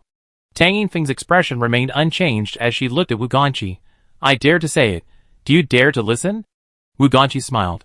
Your words pique my curiosity, but speak freely, I'm all ears. Chapter 36. The room fell into a deathly silence. Wu Qianhuan pricked up her ears, thinking of Tang Yifeng and Tang Shi's demonic arts. If these two had other backgrounds, it would certainly pique one's curiosity. Where did these people gather so many demonic techniques? What was their true intention? Tang Yifeng stared at Wu Ganqi for a long time, then sighed. Enough, enough. I know I can't fool you. How could I possibly fabricate a reason to make you uneasy in such a short time? Now it's the victor's turn to take all the blame. I have nothing to say. Kill me or torture me, it's up to you. For 3 years, I always considered you a close friend. It seems I've been mistaken. Wu Ganqi waved his hand. Guards, take him away. Settle him properly, and await my judgment. Yes. Immediately, heavenly dance guards came and dragged Tang Yifeng away. After gazing at the doorway for a moment, Wu Ganqi turned to Wu Qianhuan. When do you think it's appropriate for this person to die? After he's been used to his fullest potential. Wu Qianhuan didn't hesitate. There are those who steal for 1,000 days, but not those who guard against thieves for 1,000 days. What happened in Uncle Chu's courtyard today was commissioned by Wanya Valley to the Nijingtai. The longer this matter drags on, the more disadvantageous it will be for us. So, father, I think we should turn the tables and lure him into a trap. Wu Ganqi looked at his only beloved daughter, a hint of kindness appearing on his rugged face. You're right. The one who came to Luoyu Hall with you tonight was the Night Emperor? Yes. Wu Qianhuan opened her mouth, wanting to say that besides the Night Emperor, that person could also be Chu Qing. However, since this matter hadn't been finalized, it wasn't appropriate to say it directly. When did such a figure emerge in the martial world, with such an audacious and reckless reputation? But this time, we owe a great debt to his help, otherwise, Luo Yutang might not have been able to take it so easily. All right, prepare a generous gift for him later.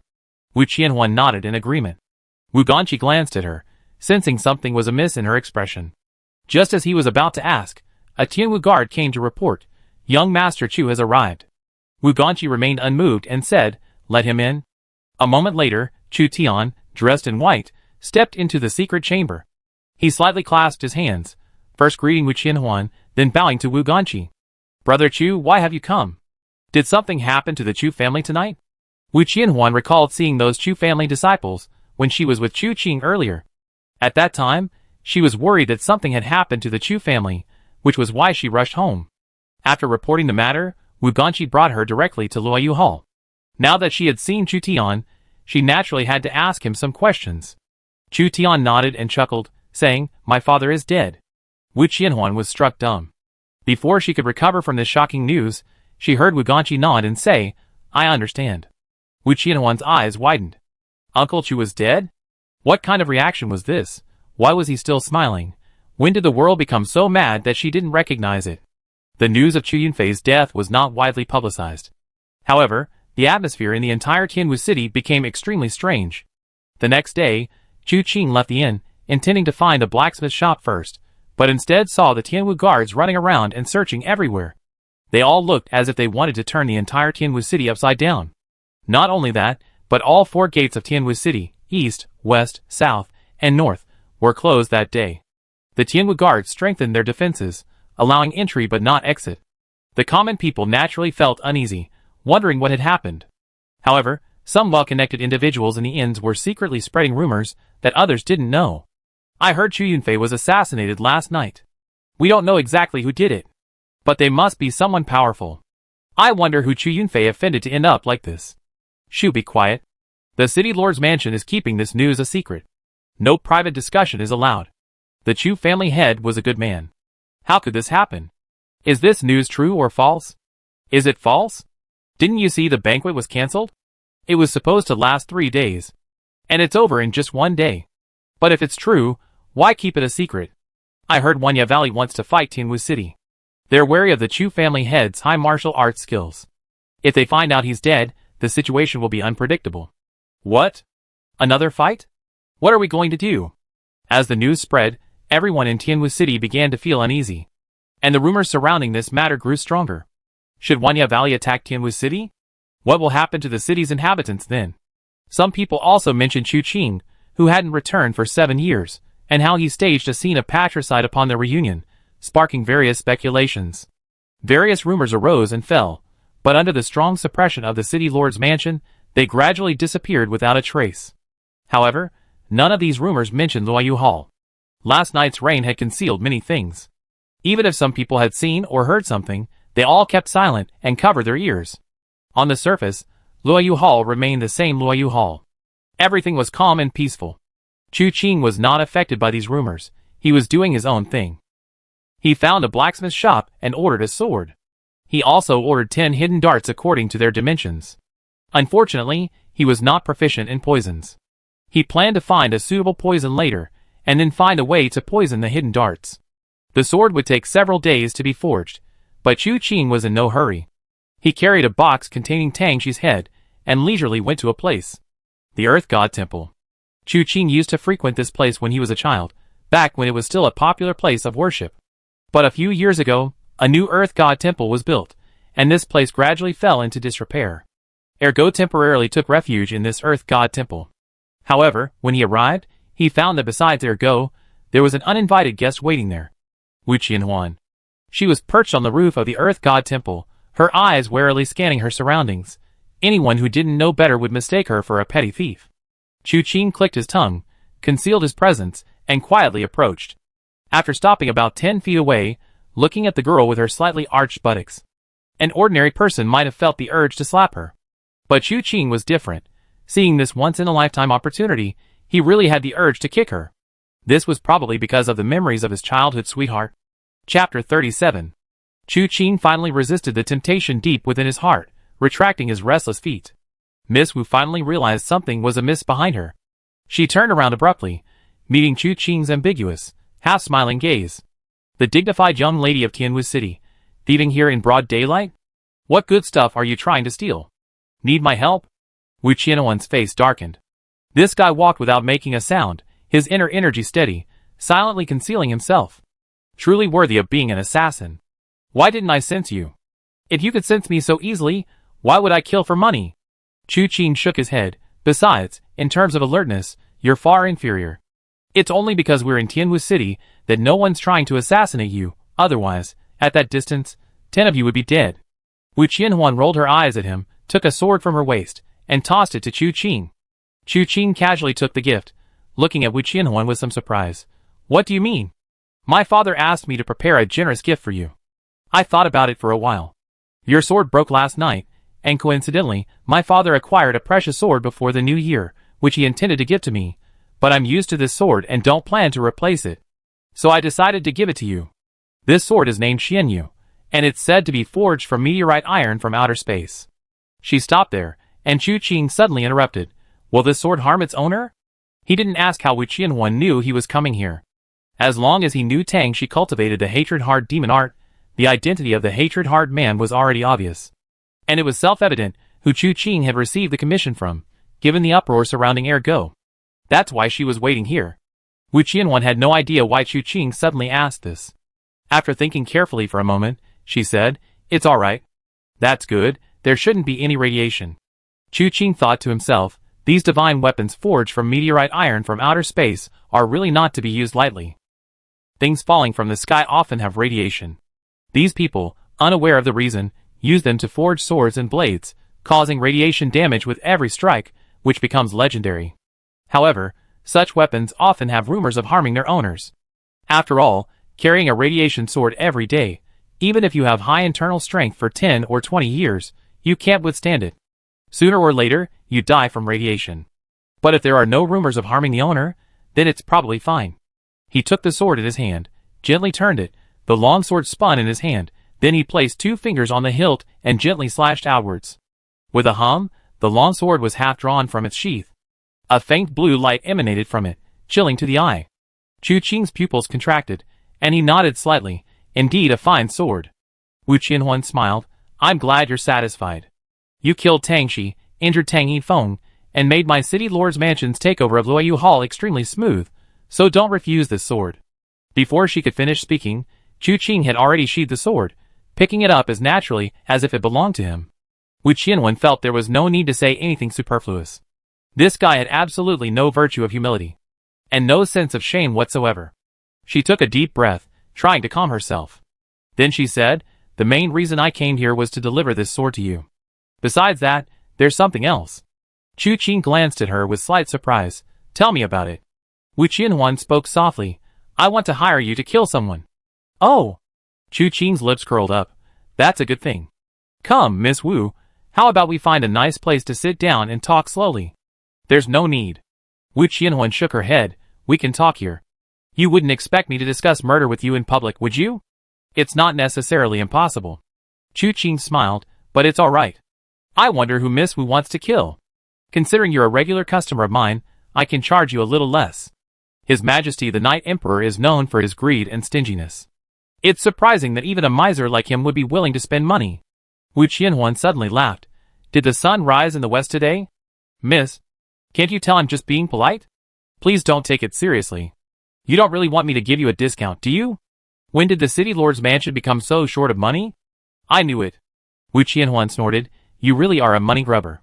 Please don't be so fake polite in the future, or others might take it seriously. Enough of the small talk.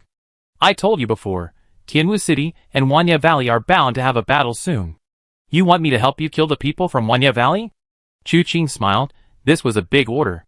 Moreover, this matter wasn't easy to do before, but after talking with Chu Tian last night, he knew that a trap had been set for Wanya Valley. Now that Wu Qianhuan had come knocking, it was practically a reward for him. Thinking about this, Chu Qing felt that Tianwu City was truly a blessed place. 2 orders yesterday, and today a big deal was practically delivered to his door. If he lived here for 10 or 8 years, wouldn't he be invincible? That's right, Wu Qianhuan didn't deny it. However, I can't tell you the time, place, or details yet. In short, you can't leave Tianwu City for the next few days. Tianwu City is heavily guarded, not even a fly can get out, right?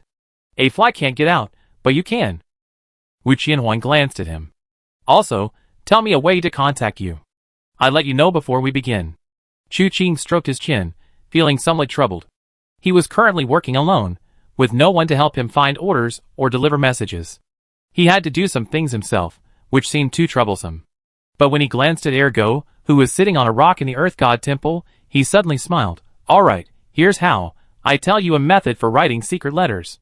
Well, Do you know about the record of strange tales? Of course I know. Wu Qianhuan frowned. But you should read less of these kinds of supernatural and bizarre works. Mind your own business. Chu Qing rolled her eyes.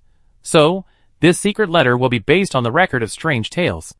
You extract what you want from it, and you can directly write the first line, the fifth character, the second line, the third character, and so on. But when writing, don't write down what you really want directly, but rather move 2 places back. Wu Qianhuan pondered for a moment and understood Chu Qing's meaning. So, what I really want to tell you is the 7th character of the first line, but the letter will only say the 5th character of the first line. Exactly, Miss is indeed incredibly clever. Chu Qing smiled. There are countless miscellaneous books in the world.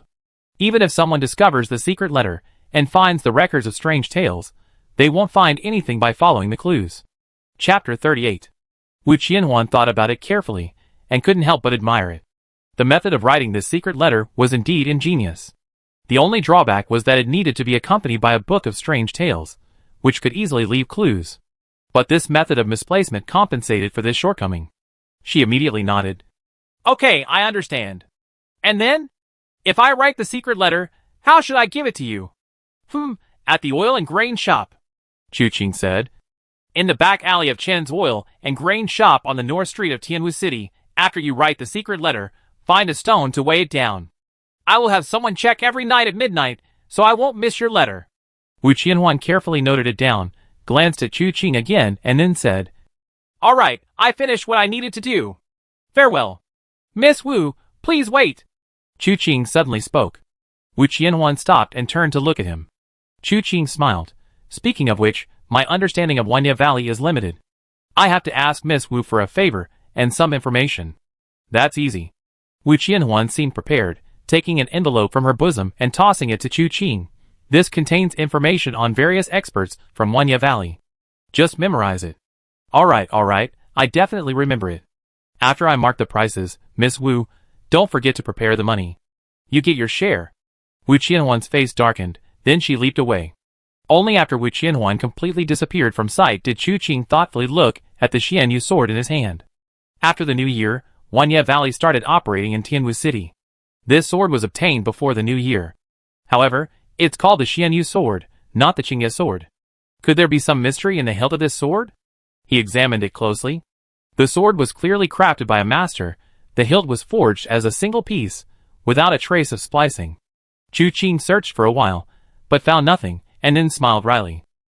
That's it. I told Wu Qianhuan about that earlier. She wouldn't have overlooked this sword, and she certainly wouldn't have checked it carefully. If there was anything, she would have taken it long ago. But if there really is something hidden in the hilt, what could it be? For some reason, he suddenly remembered Xian Yohan's dying words. The lost secret of Wanya Valley? But how do you explain Tian? It's most likely not that there are actually 3 Tians. The man was dying and short of breath. It's more likely he repeated a word 3 times. Then what does it start with Tian? After thinking carefully, he realized he couldn't recall anything related, so he gently shook his head. Things I can't figure out, I leave for now. Why would an assassin waste his brains like this? Brain-intensive tasks should be left to Chu Tian and the others. Thinking this, he looked at Ergo, still sitting in front of the Earth God Temple, his expression complicated. Ergo, if left unattended, is probably going to die soon. Chu Qing let out a soft breath and tossed the wooden box over. The sudden noise startled Ergo. Instinctively looking up, he saw a masked man in black sitting quietly on the roof, watching him. It's you? Ergo recognized Chu Qing immediately upon seeing the mask, and for a moment, he felt the blood flowing through his body come alive. This contains Tangxi's head, Chu Qing said softly. Ergo's body trembled upon hearing this, then he took a deep breath and opened the box. A pale head appeared before him. Ergo stared silently, his eyes burning with rage. But tears streamed down his face involuntarily. At first, he wept silently, but eventually, he burst into a wail. Only after he finished crying did he kneel before Chu Qing, prostrating himself on the ground. Thank you, benefactor, for avenging my wife. Benefactor? Chu Qing's voice sounded unusually cold. You call me benefactor? Have you forgotten the promise I made to you? Ergo shook his head repeatedly. Ergo dares not forget. From this day forward, this life belongs to my benefactor. In that case, there is no debt of gratitude between us. You owe me nothing. Chu Qing said softly. Your life was exchanged for Tangxi's life. It's fair. Ergo was stunned. My worthless life. How can it be compared to someone like Tangxi? Human life has no high or low, noble or lowly. Chu Qing's voice suddenly reached Ergo's ears. Ergo was startled and realized that Chu Qing, who had been on the rooftop, was now beside him. He placed a hand on his shoulder and spoke in a low voice. No matter how great a hero you are, how powerful an emperor you are, you will eventually die. Before life and death, everyone is equal. Ergo, remember this. You sold your life to me. From now on, if I don't agree, you won't even have the right to die. Ergo nodded subconsciously, feeling that Chu Qing was right, yet something still felt off.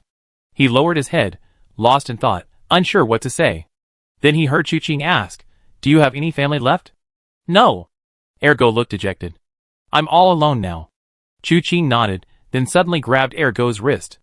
A flash of purple light appeared at his fingertips, instantly disappearing into Ergo's body. Before Ergo could understand what was happening, Chu Qing had already flung his hand away. His body involuntarily spun around, and a rain of fingers fell, striking various acupoints on Ergo's chest and back. Each finger strike was accompanied by a flash of purple light. After striking more than 30 acupoints in total, Chu Qing flipped his palms over and placed them behind Ergo's back. Intense pain immediately surged through his body, causing Ergo to cry out in pain. "Stop it, don't scream." Chu Qing's voice suddenly came from beside him. Although Ergo didn't know why he was suddenly tormenting him, he gritted his teeth and remained silent, remembering their previous agreement. He was a very resilient person, and under Tangxi's constant pressure, he had pushed himself to his limits many times. Now, although the excruciating pain inside his body felt like being stabbed with knives, and his forehead was covered in a fine sheen of sweat, he persisted in remaining silent. A short while passed, and wisps of white mist began to rise above Chu Qing's head. Suddenly, he exerted a slight force with both palms, and Ergo's body involuntarily stumbled forward. After staggering 2 steps, he regained his balance and looked back, only to see Chu Qing slowly pressing his hands down, the purple light in his eyes quietly fading. His heart tightened inexplicably, filled with confusion, but he didn't know how to ask. Chu Qing, however, seemed to have seen through his thoughts, and spoke calmly. "Tangxi planted a demonic seed within you, fueling your hatred, wanting to use your heart to cultivate his power. Now that he's dead, the demonic seed remains. Since you joined my sect, your life and death are naturally in my hands. How can you die at the hands of another?" Chapter 39. Ergo was horrified. He subconsciously touched his body, but he had no idea where the demonic seed Chu Qing spoke of was. He didn't believe Chu Qing would lie to him. His martial arts were superb. He could kill someone like Tangxi with a mere word. Before him, he was as insignificant as an ant. Why bother deceiving him? Immediately, he knelt on the ground with a thud. "Thank you, master, for saving my life." "Master." Chu Qing remained silent, standing with his hands behind his back. "Get up. Ergo isn't a good name. Change it." Ergo stood up, scratching his head. "Master, I never went to a private school. I don't know how to name people." "Me neither." Chu Qing felt somewhat troubled. Ergo was clearly a lowly name, easy to raise, not a name one could use for a lifetime. "What's your surname?" Chu Qing asked again. After Ergo finished crying, he seemed to feel a huge weight lifted from his heart. The fierce anger that had been swirling within him disappeared, replaced by a somewhat naive expression. "Master, my surname is Shou." Chu Qing pondered deeply, considering for a long time before finally saying, "A new beginning, a fresh start. From today onwards, you will be called Zhou Yi." His voice was full of profound meaning, leaving Ergo stunned. He felt this man was truly remarkable. Even naming a child was such a profound art.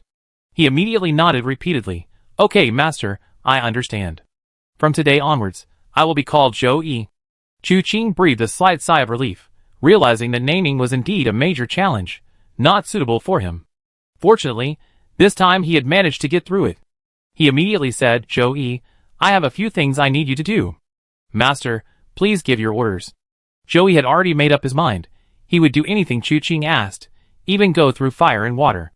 But then he heard Chu Qing speak softly. "I want you to take over Chen's oil and grain shop on North Street in Tianwu City." "Huh?" Zhou Yi was stunned, scratching his head. "Master, I have no money." "If he had money, why would he be living here?" "You don't need to worry about that," Chu Qing said softly. "Since you're working for me, you naturally be well paid. Let me finish. After you take over the oil and grain shop, you run it as usual, handling your own profits and losses. After that, every night at midnight, you need to go to the back alley of the oil and grain shop. There's a large stone there. Turn over the stone. If there's a letter inside, take it. Then prepare a large vat in the courtyard, and place a basin on top of it. If there's a letter, fill the basin with water, and place the letter under the basin. If there's no letter, leave a basin, but don't fill it with water. Have you remembered everything I said? Zhou Yi was silent for a moment, making sure he remembered everything Chu Qing said, before nodding. Yes, master, I remembered. Good. Chu Qing nodded, took out a handful of gold leaves from his pocket, estimated the price at the oil and grain shop, and gave some to Zhou Yi. He also gave him some loose silver. Zhou Yi looked at the gold leaves and silver, and accepted them without much thought. All right, you can go now. Chu Qing waved his sleeve, letting him leave. Zhou Yi was about to leave, but couldn't help turning back. Master, how should I find you on ordinary days? Chu Qing shook his head. You don't need to look for me. If anything happens, I will find you. Yes. After hearing this, Zhou Yi didn't ask any more questions. He glanced at Tang Xi's severed head on the ground, picked it up, and said, This humble servant takes his leave. He then walked out of the Earth God Temple. Chu Qing waited until Zhou Yi was out of sight before leaping up and following him. Going it alone has many inconveniences. Given his current state, taking on jobs often relies on luck and isn't sustainable. Therefore, he needs to build his own power base. But he doesn't need to build a massive organization like the Mirror of Karma. He only needs eyes to see and mouths to speak. Therefore, his subordinates don't need to be high-level experts. Rooted among the common people, he can understand more. Zhou Yi was a trial. If he didn't become greedy and run away with Chu Qing's gold leaves and silver, then a preliminary level of trust could be established. From now on, all the profits and losses from that oil and grain shop will belong to him. He could easily support himself with this shop, get married, and have children. Great wealth and status might not be guaranteed, but a comfortable life wouldn't be difficult. But if he ran off with the money, Chu Qing wouldn't go after him. Because Chu Qing hadn't completely removed the demonic seed within him. It wasn't that Chu Qing deliberately held back, rather, the demonic seed was deeply ingrained and couldn't be broken overnight. The purple cloud void scripture contains the purple cloud divine art, which can neutralize foreign true energy. The demonic seed, to some extent, is a kind of foreign true energy, so it can be neutralized with some effort. But this will take time. Chu Qing didn't reveal this, wanting to test his character. As for whether this was unfair to Zhou Yi, the fact is, Chu Qing had already saved his life. If Chu Qing hadn't appeared, his final fate would have been to have his heart ripped out and be devoured. Moreover, Chu Qing had helped him avenge himself. He was the one who entrusted his life to Chu Qing. Under these circumstances, if he were to run away with Chu Qing's money, he would only deserve to die. Chu Qing followed Zhou Yi, watching him first find a secluded spot and completely disfigure Tang Xi's face with a short knife.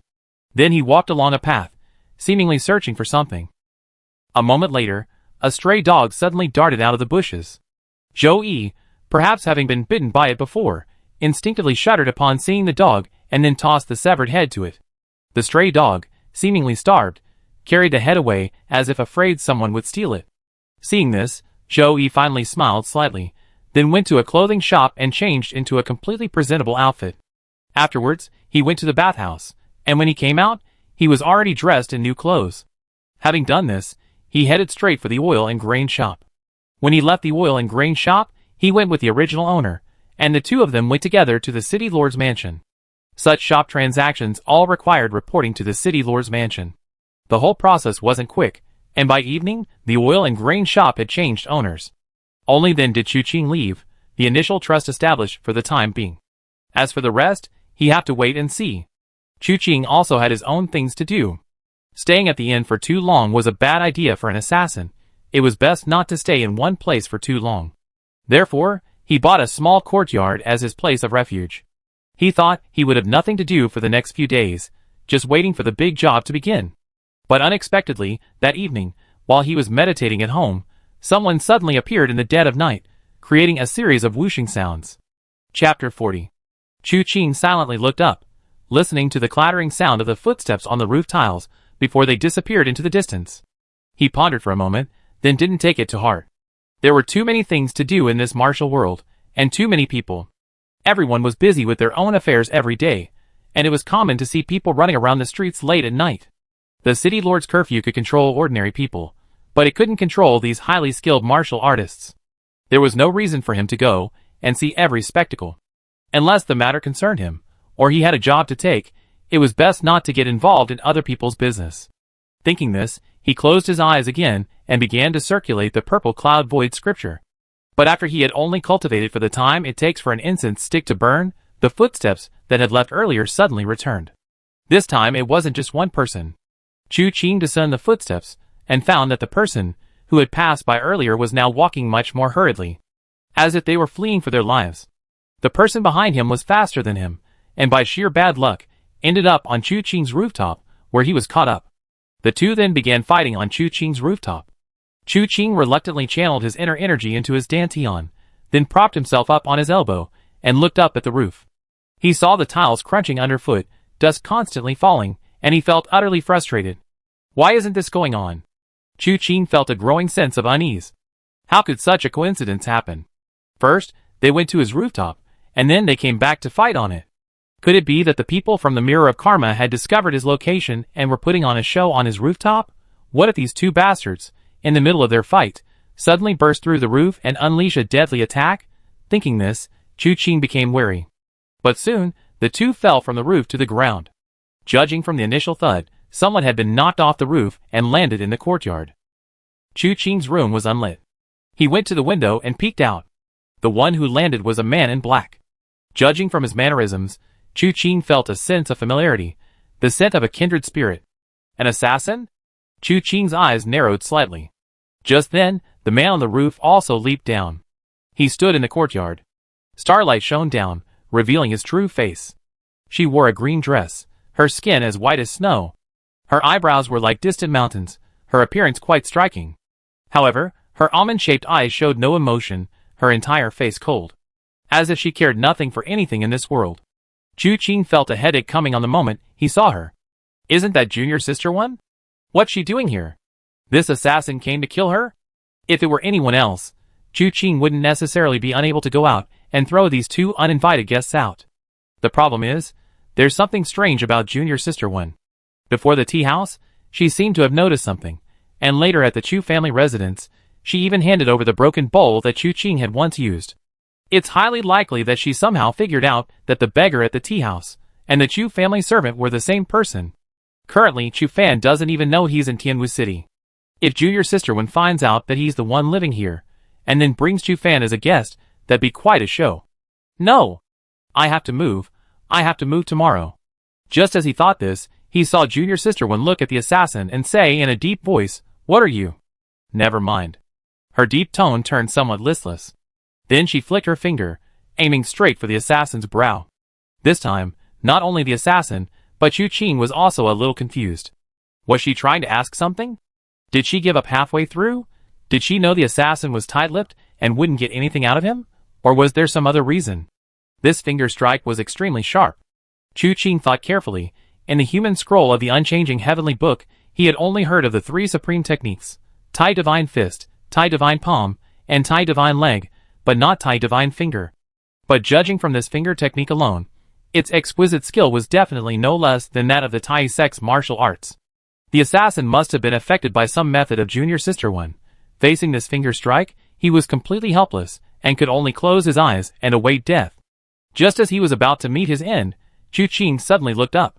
When had another uninvited guest appeared on the roof? This person's martial arts were even more superior. His footwork was far lighter than both Junior Sister Win's and the assassin's. Chu Qing had only just noticed this person's presence. At the same time, Junior Sister Win turned around, her fingertips exerting force, and suddenly launched an attack. With a whoosh, a steel ball was blocked 3 inches in front of her finger, unable to advance an inch. Simultaneously, Junior Sister Win flicked her left hand backward, and the assassin on the ground suddenly spat out a mouthful of blood, his body flying backward, his chest caved in more than an inch by the force of her palm strike. So ruthless. The person on the roof said coldly, while Junior Sister One, still defending against the steel ball, said with a slightly bewildered expression, "It's you." The person on the rooftop sounded somewhat surprised. "You know who I am?" Junior Sister One pressed her left hand against her right forearm, her finger strength instantly surging. With a loud bang, the steel ball shattered under the combined pressure of their internal forces. Junior Sister One said, I returned your fan to you yesterday. How could I not know who you are? The person on the rooftop didn't speak immediately, but instead leaped down from midair. Chu Qing then realized that this person was also dressed in black and masked. Then, he was speechless. Junior sister Wen could recognize this person dressed in black and masked. How did she do that? How did you recognize me? The same question clearly troubled this person in black. However, Chu Qing didn't think junior sister Wen would easily reveal such a secret to others. He now roughly understood the situation. This junior sister Wen, from somewhere, had found this person's fan. She kindly returned the fan to the person, just like when she returned the bowl to Chu Qing. As a result, the man in black, whose identity was unknown, suddenly became very worried about his identity being exposed. That night, he hired an assassin to kill junior sister Wen. Unfortunately, the assassin was not skilled enough and failed to kill junior sister Wen, so he had to take matters into his own hands. But now that he understood, he was even more confused. What exactly was wrong with junior sister Wen? Was she born with a divine body to pick up things? She picked up his broken bowl, she picked up this man in black's fan, and she could even find the owner of the item she picked up. How was this possible? Then junior sister Wen said, I smelled it. The fan has your scent, it's easy to tell it's yours. The man in black was completely stunned. Chu Qing, however, suddenly realized, a police dog. Chapter 41. This answer was far from what Chu Qing and the man in black had expected. Utterly absurd. The man in black said in disbelief, his voice cold, who exactly are you? What brings you to the Chu family? Does the Chu family know that I am now in Tianwu City? If you tell the truth, I might spare your life tonight. Otherwise, don't blame me for being ruthless. This was clearly a lie. Hiring assassins, wearing black and masked, and even launching a sneak attack just now. It was obvious they wanted to kill him to silence him. How could they possibly spare his life? Junior sister Wen's cold face remained unchanged, only her eyes showed slight confusion. I am Wen Rou, the fourth disciple of Cui Bu Nu, the unyielding divine fist of the Tai sect. Infiltrating the Chu family? No. I went with my third senior brother. My third senior brother has completed his training and returned home. He's going to wander the martial world to find his third brother, and said he could take me home on the way, so master told me to go down the mountain with him. He also instructed me to listen to my third senior brother. Whether the Chu family knows you're in Tianwu City, I don't know. But judging from your appearance, you're probably not a good person. Even if they knew, I can't tell you. By the way, uncle, who exactly are you?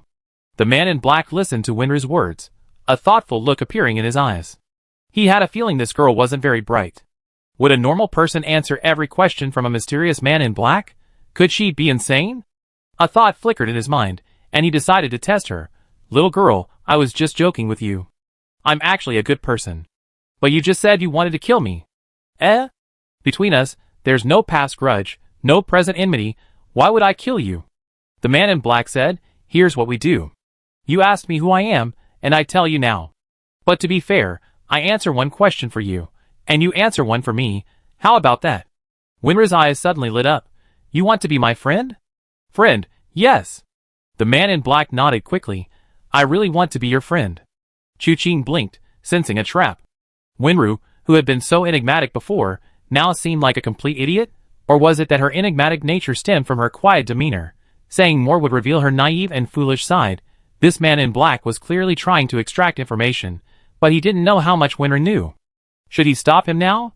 Chu Tian and his group wanted to play a game of chess, and the matter involved the conflict between Wanya Valley and Tianwu City. This man in black's origins were unknown, but he clearly harbored ill intentions. Wenru found his fan, and he assumed she knew his identity, an identity that absolutely could not be revealed to the Chu family. That's why he killed him tonight to silence him. Could this person be a spy left in Tianwu City by Wanya Valley? If so, then he really couldn't let him leave this courtyard. This matter not only involved the safety of the Chu family and Tianwu City, but also concerned a major deal of his own. Thinking this, he saw Wenru nod. All right, then tell me first, who exactly are you? The man in black was overjoyed upon hearing this. He had intended to make up a name on the spot, assuming the girl wouldn't be able to discern it. After hesitating for a moment, he didn't dare to be so hasty, and said in a deep voice, my surname is Mei Qianluo. Chu Qing's eyes narrowed slightly upon hearing this. Mei Qianluo. Flying Cloud Sparrow Fan, Withered Leaves Falling. This person is the third leader of the Divine Sand Gang, Flying Cloud Withered Leaves Mei Qianluo. But how could he be in Tianwu City and appearing during Tianwu City's lockdown? The Divine Sand Gang is adjacent to Wanya Valley and has always been at odds with it, yet he has appeared in Tianwu City at this juncture. What's going on? Winter's eyes widened at the question. You're saying you're broke? How pitiful. I do have some loose change on me. Do you want it? I want your grandpa. Mei Qianluo's face darkened. His real name wasn't Mei Qianluo, but the 8 characters Flying Cloud Sparrow fan, Withered Leaves and Fallen Leaves were a well-known trademark, and people in the martial arts world simply called him Qianluo instead of his given name. For over 20 years, no one had ever dared to ridicule him for this. But unexpectedly, today he was being mocked like this by a girl not yet 20. He took a deep breath and forced himself to speak. Little girl, don't say anything else. Now that you asked your question, it's my turn. I'm asking you, is Chu Yunfei really dead? Chu Qing further concealed his aura. This question was crucial. He quietly looked at Wenru, wondering how she would answer. I don't know. The gentle voice still lacked warmth. Master said that when visiting someone's home, you shouldn't cause them trouble. So every day, I wander around outside as soon as I open my eyes, and only go home at night. The Chu family has been so busy these past few days, that no one has paid any attention to me. I haven't even seen my 3rd senior brother for several days. Huh? You mean Uncle Chu is dead? Who the hell is asking who? If I knew, why would I bother asking you? Just as he was considering what to ask next, Winter said, No, I don't want to know that question. It doesn't count. I ask another one. How many friends do you have in this city besides me? Upon uttering this question, Chu Qing's expression suddenly became somewhat strange. He had initially thought Wenru was truly a silly girl, but the first question revealed Mei Qianluo's name, thus revealing his background. The second question, it was less about his friends and more about how many members of the Shisha gang were hiding in Tianwu City, waiting for an opportunity to strike. Mei Qianluo was taken aback. Wait, your answer just now was I don't know. Logically speaking, I should ask one more question. That's not right. Winry shook her head. I don't know is my answer. I already answered truthfully. Now that's over, it's your turn to answer my question. Or, you never really wanted to be friends with me, you just... Her voice suddenly turned colder. Deceiving me here? Mei Qianluo's pupils contracted sharply. How dare you? He spent his days hunting geese, only to be pecked in the eye by a sparrow. This brat's feigned ignorance had fooled him instead. In a fit of rage, he raised his hand to strike, only to see Winra's finger strength already upon him.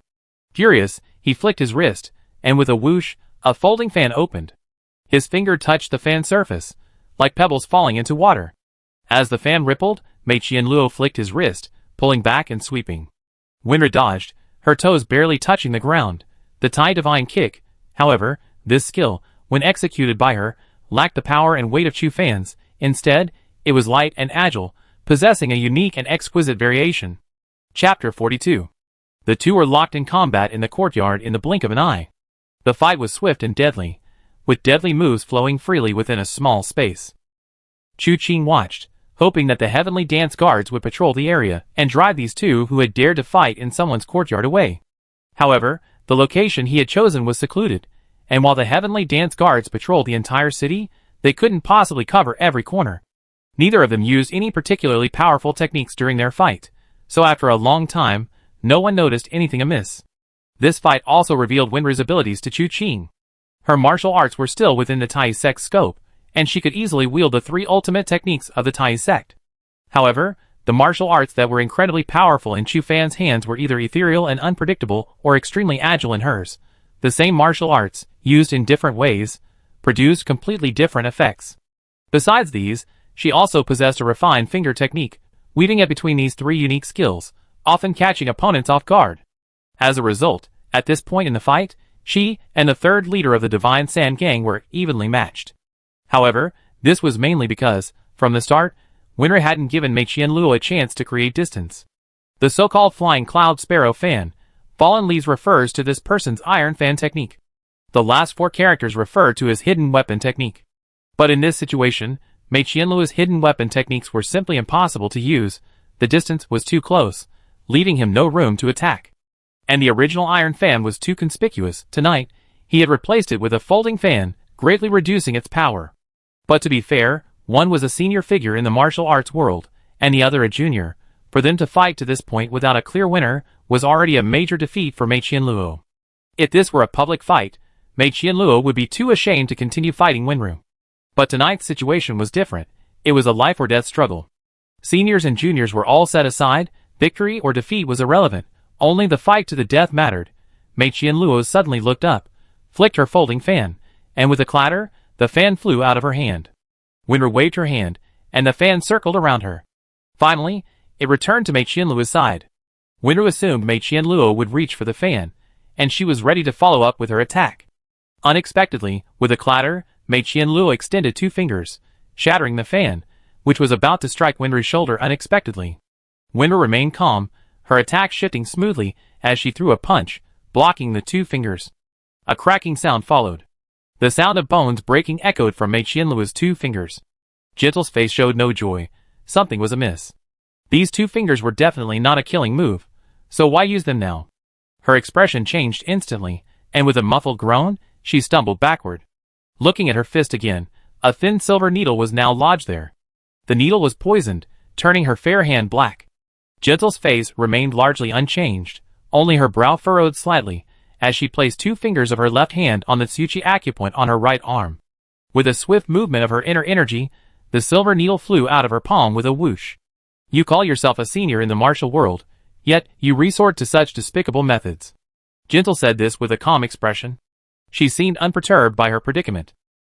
Mei Qianluo blushed upon hearing this, feeling a pang of shame. Our plans this time are of great importance, and we cannot afford the slightest mistake.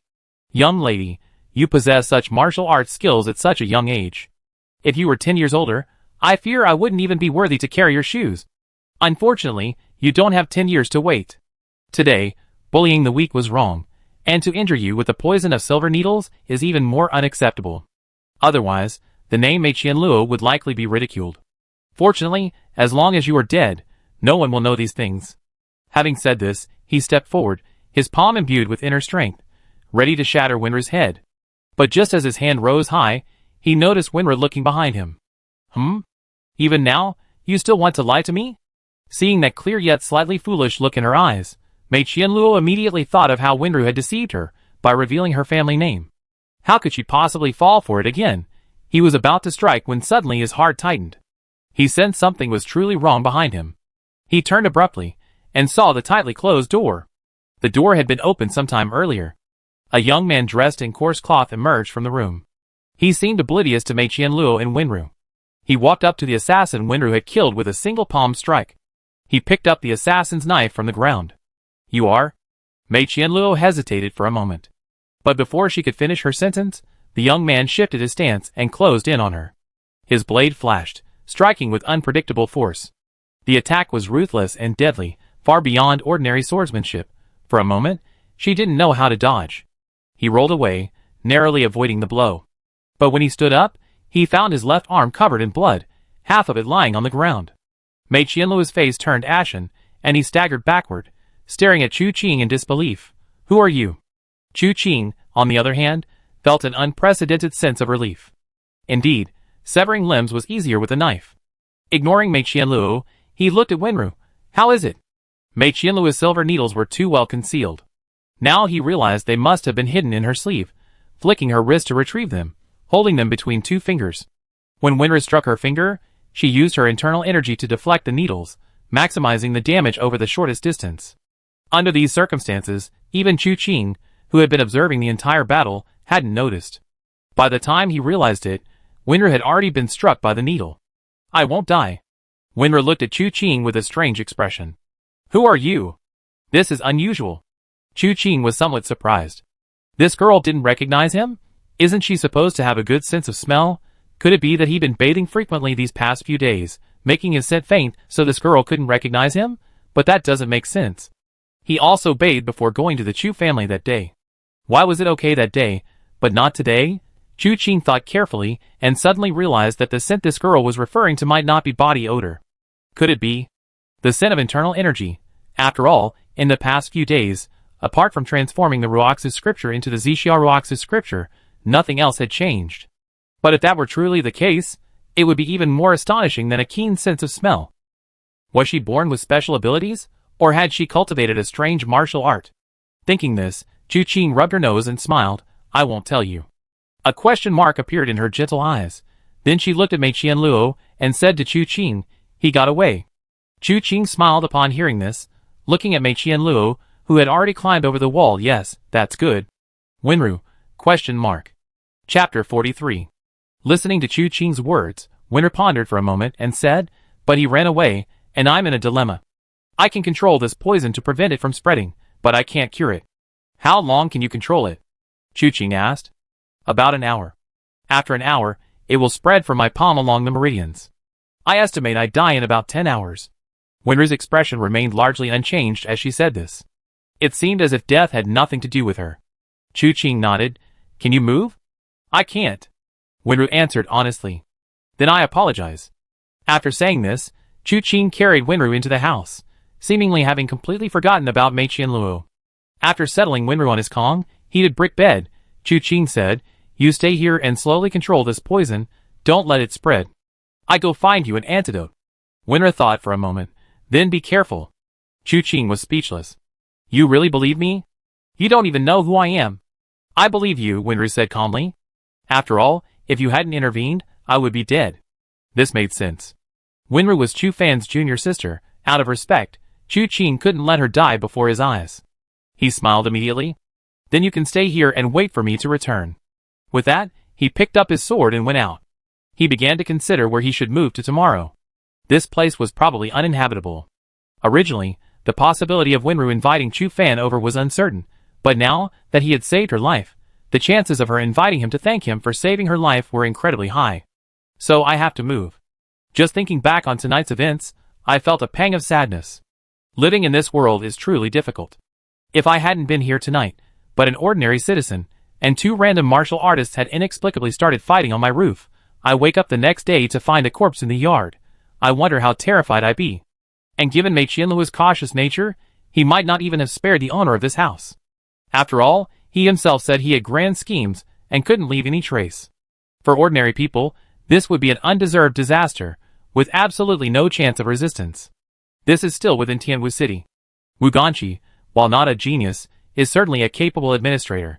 Even so, it's difficult to prevent such incidents. Life is hard, especially for ordinary people.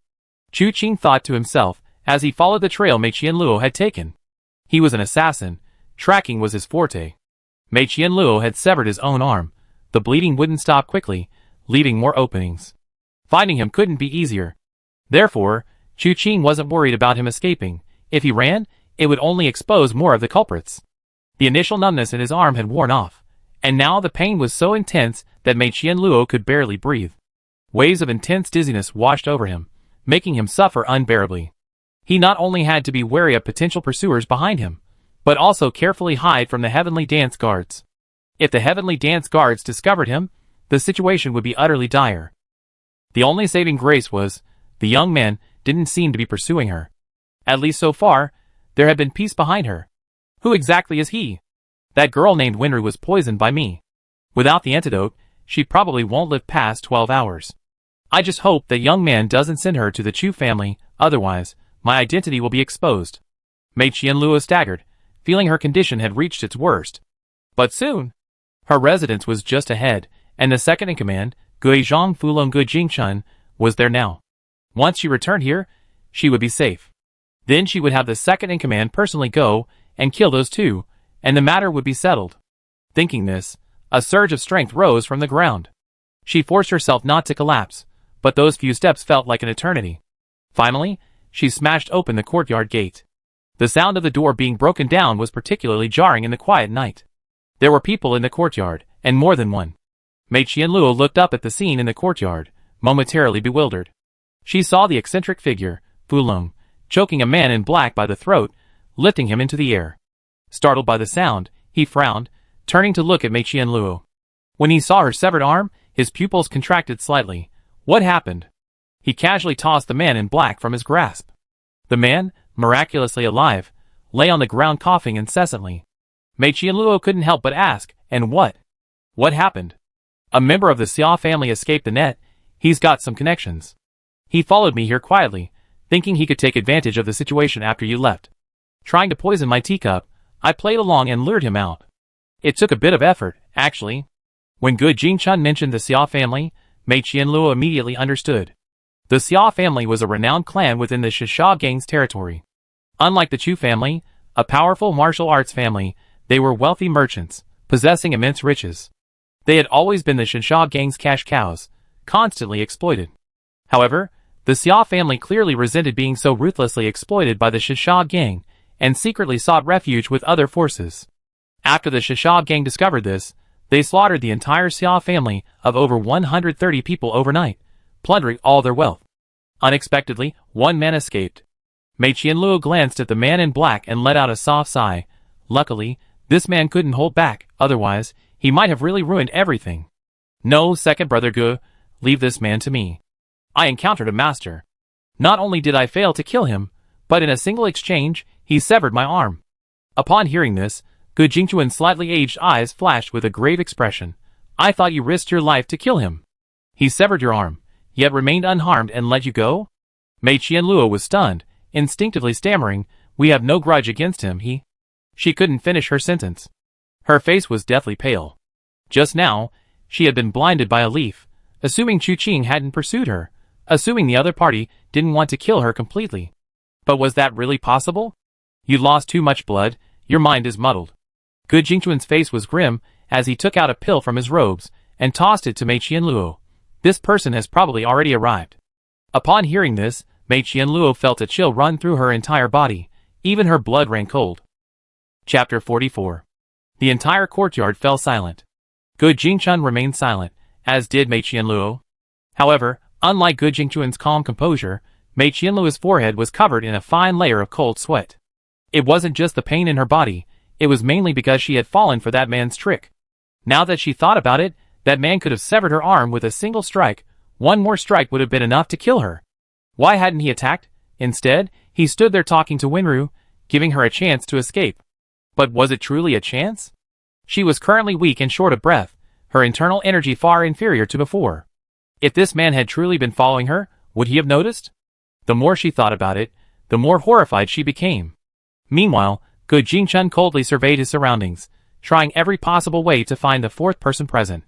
Suddenly, a laugh rang out, weak but exceptionally jarring. Gu Jingchuan's face darkened as he turned to look at the figure in black on the ground. It was a woman. Clad in black and masked, her features were obscured, but her shapely figure was unmistakable. Her laughter was somewhat arrogant, making Gu Jingchuan's expression even more grim. A dying man. What are you laughing at? The mighty flying cloud dry leaf, with an arm severed in a single exchange. The formidable ghostly staff dragon subduing. Now seems like a coward, wary of everything around him. Seeing the two of you end up like this, shouldn't I laugh? The woman spoke with a smile, her voice not loud. After all, she was injured, having just narrowly escaped death, and her current condition was far from good. Gu Jingchun gently shook his head. If I remember correctly, you should be Xiao Wenchuang, the youngest daughter of the Xia family. Back then, the gang leader led us to wipe out your entire Xia family. You were lucky you weren't home. We haven't seen you all these years, and we haven't pursued you to the end. Why don't you just keep your life safe, get married, and have children? Why seek your own death? He spoke as he walked towards Xiao Wenchuang. At the same time, he was secretly on guard. He suspected that the expert who severed Mei Qianluo's arm was already nearby. He just hadn't shown himself because he was so vigilant. Therefore, he deliberately feigned wanting to kill Xiao Wenchuang, intentionally creating an opening so that he could deliver a swift and decisive blow when that person made their move. But even as he approached Xiao Wenchuang, nothing changed. At this moment, even Guizhong Fulong couldn't help but wonder if he was being too paranoid. But it was better if they hadn't come. After killing Xiao Wenchuang, he would report the matter. Chief, gather all the best members of the Divine Sand Gang in Tianwu City, and surround and kill that expert. Thinking this, he was about to make his move when suddenly a chill ran through him. This chill was no illusion. He whirled around and saw a shadow had appeared behind Mei Qianluo. The figure was shrouded in darkness, and Gu Jingchun couldn't make out the other person's face. However, he could see the hand holding the knife. The knife was held against Mei Qianluo's throat. Mei Qianluo's mouth opened and closed, but he couldn't utter a single word. Has he been silenced by a pressure point?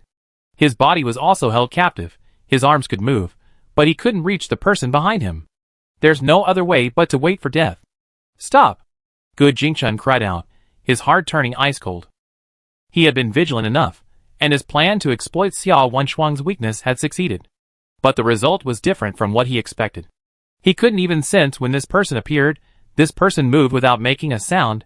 The thought flashed through his mind, but the blade had already circled Mei Qianluo's throat. Before her head hit the ground, another hand grabbed her hair. Gu Jingquan's eyes were bloodshot. He and Mei Qianluo had been friends for decades, serving as the second and third leaders of the Shisha gang respectively. Although they had some minor conflicts, their friendship remained deep. He never imagined that one day he would watch helplessly as Mei Qianluo's head was chopped off, and he could do nothing about it. Gu Jingquan leaped forward, his body moving like an arrow released from a bow. But after running for only a few feet, Mei Qianluo's headless corpse hurtled towards him with a whoosh. Gu Jingquan's face darkened. He caught the headless corpse with both hands, only to feel a purple aura swirling around it, carrying immense force. He was involuntarily propelled backward by the corpse. He was pushed back until he reached the doorway before stopping. Looking up, the person from before was nowhere to be seen in the courtyard. "Come out!" Gu Jingquan growled in a low voice. He didn't shout aloud mainly because he was afraid of being discovered by the heavenly dance guards. He grabbed the dragon-headed cane by the door. This was his weapon. The deceptive staff subduing dragon refers to his subduing dragon staff technique, and the deceptive in front describes his cunning and treacherous nature. However, any schemes or tricks he might have had were useless at this moment. The newcomer appeared and disappeared like a ghost, easily beheading Mei Qianluo, as if he hadn't killed the third leader of the Divine Sand Gang, but merely an insignificant nobody. Such skill left him no room for further thought. And after his shout, something actually appeared. A dark, whistling object hurtled towards him. Gu Jingquan almost instantly guessed that it was Mei Qianluo's head. He wanted to smash the head to pieces with his staff. But ultimately, he couldn't bring himself to do it. He dodged to the side, letting the head smash into the room. Just as he was about to follow the head's trail to find the hidden person, a strong gust of wind suddenly came from behind him. When did he get behind me? Gu Jingquan's heart skipped a beat, and he whirled around, his dragon-headed cane swinging, sending the person behind him flying with a bang. But Gu Jingquan showed no joy whatsoever. Because the one he had swept away was Xiao Wenshuang. The fleeting glint of the blade was suddenly caught in his eye, and a chilling killing intent was already at his back. This time, it was real, but Gu Jingquan had no time to turn around. He had just unleashed a powerful attack, but now his old strength was exhausted, and new strength had not yet been generated. Even knowing that this blade in his back was deadly, he was completely unable to react. Swoosh, the blade pierced flesh, making a tearing sound. He had expected the blade to cut from the shoulder, or something similar, but unexpectedly, it came from under his armpit. Not a cut, but a stab. The blade emerged directly from his shoulder, blood gushing out. Just thinking that it was all his own blood sent a chill down Gu Jingquan's spine. He cried out in alarm, trying to escape. But with his body pierced by the blade, how could he move? The blade shifted, and with a soft thud, an arm was severed.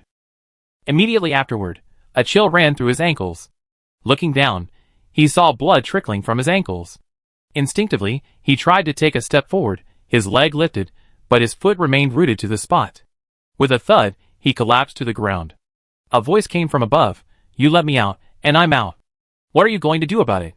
Chapter 45.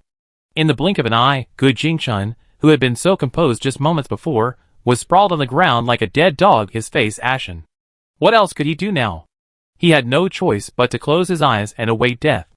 Looking towards the source of the voice, he didn't see Chu Qing's face. It was covered. "Who are you?" Gu Jingquan's voice trembled. His pain was even greater than Mei Qianluo's. His arm had been ripped off his shoulder, and both his legs had been cleanly severed. This person's swordsmanship was fast and ruthless, with distinctive characteristics. However, Gu Jingquan carefully considered all the skilled swordsmen he knew, but none of them matched the person before him. "A kind passerby," Chu Qing said casually, "seeing you people chasing innocent girls and killing people here to cover your tracks, I couldn't stand it anymore, so I showed myself to intervene. This is pure nonsense." Gu Jingquan didn't believe a word of these words. He gave a bitter smile. "Fine, just give me a quick death." At this point, there was no chance of survival. Even if Chu Qing didn't kill him, with such severe injuries, he was doomed. Rather than slowly enduring the pain of death, he'd rather be killed by Chu Qing with a single blow. Chu Qing shook his head. "There are some things I want to ask you. Has your Divine Sand Gang already submitted to Wanya Valley?" Gu Jingquan's face turned cold. Are they worthy? So that's cooperation? Chu Qing seemed thoughtful. Tell me, what do you plan to do in Tianwu City? And how did you infiltrate?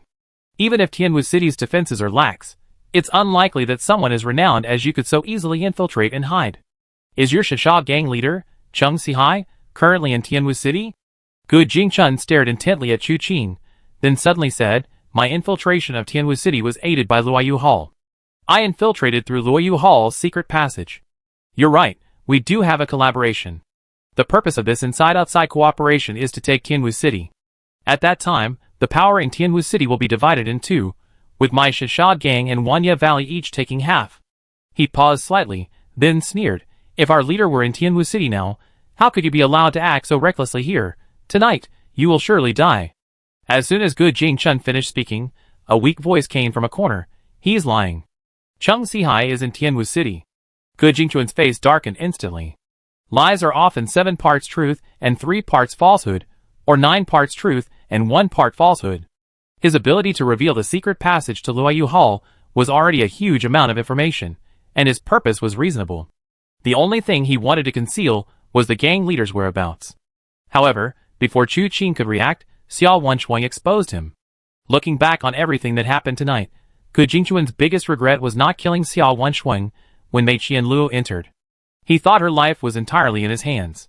He could even use her to lure Chu Qing out, but he didn't expect Chu Qing's martial arts skills to be far more powerful than he anticipated.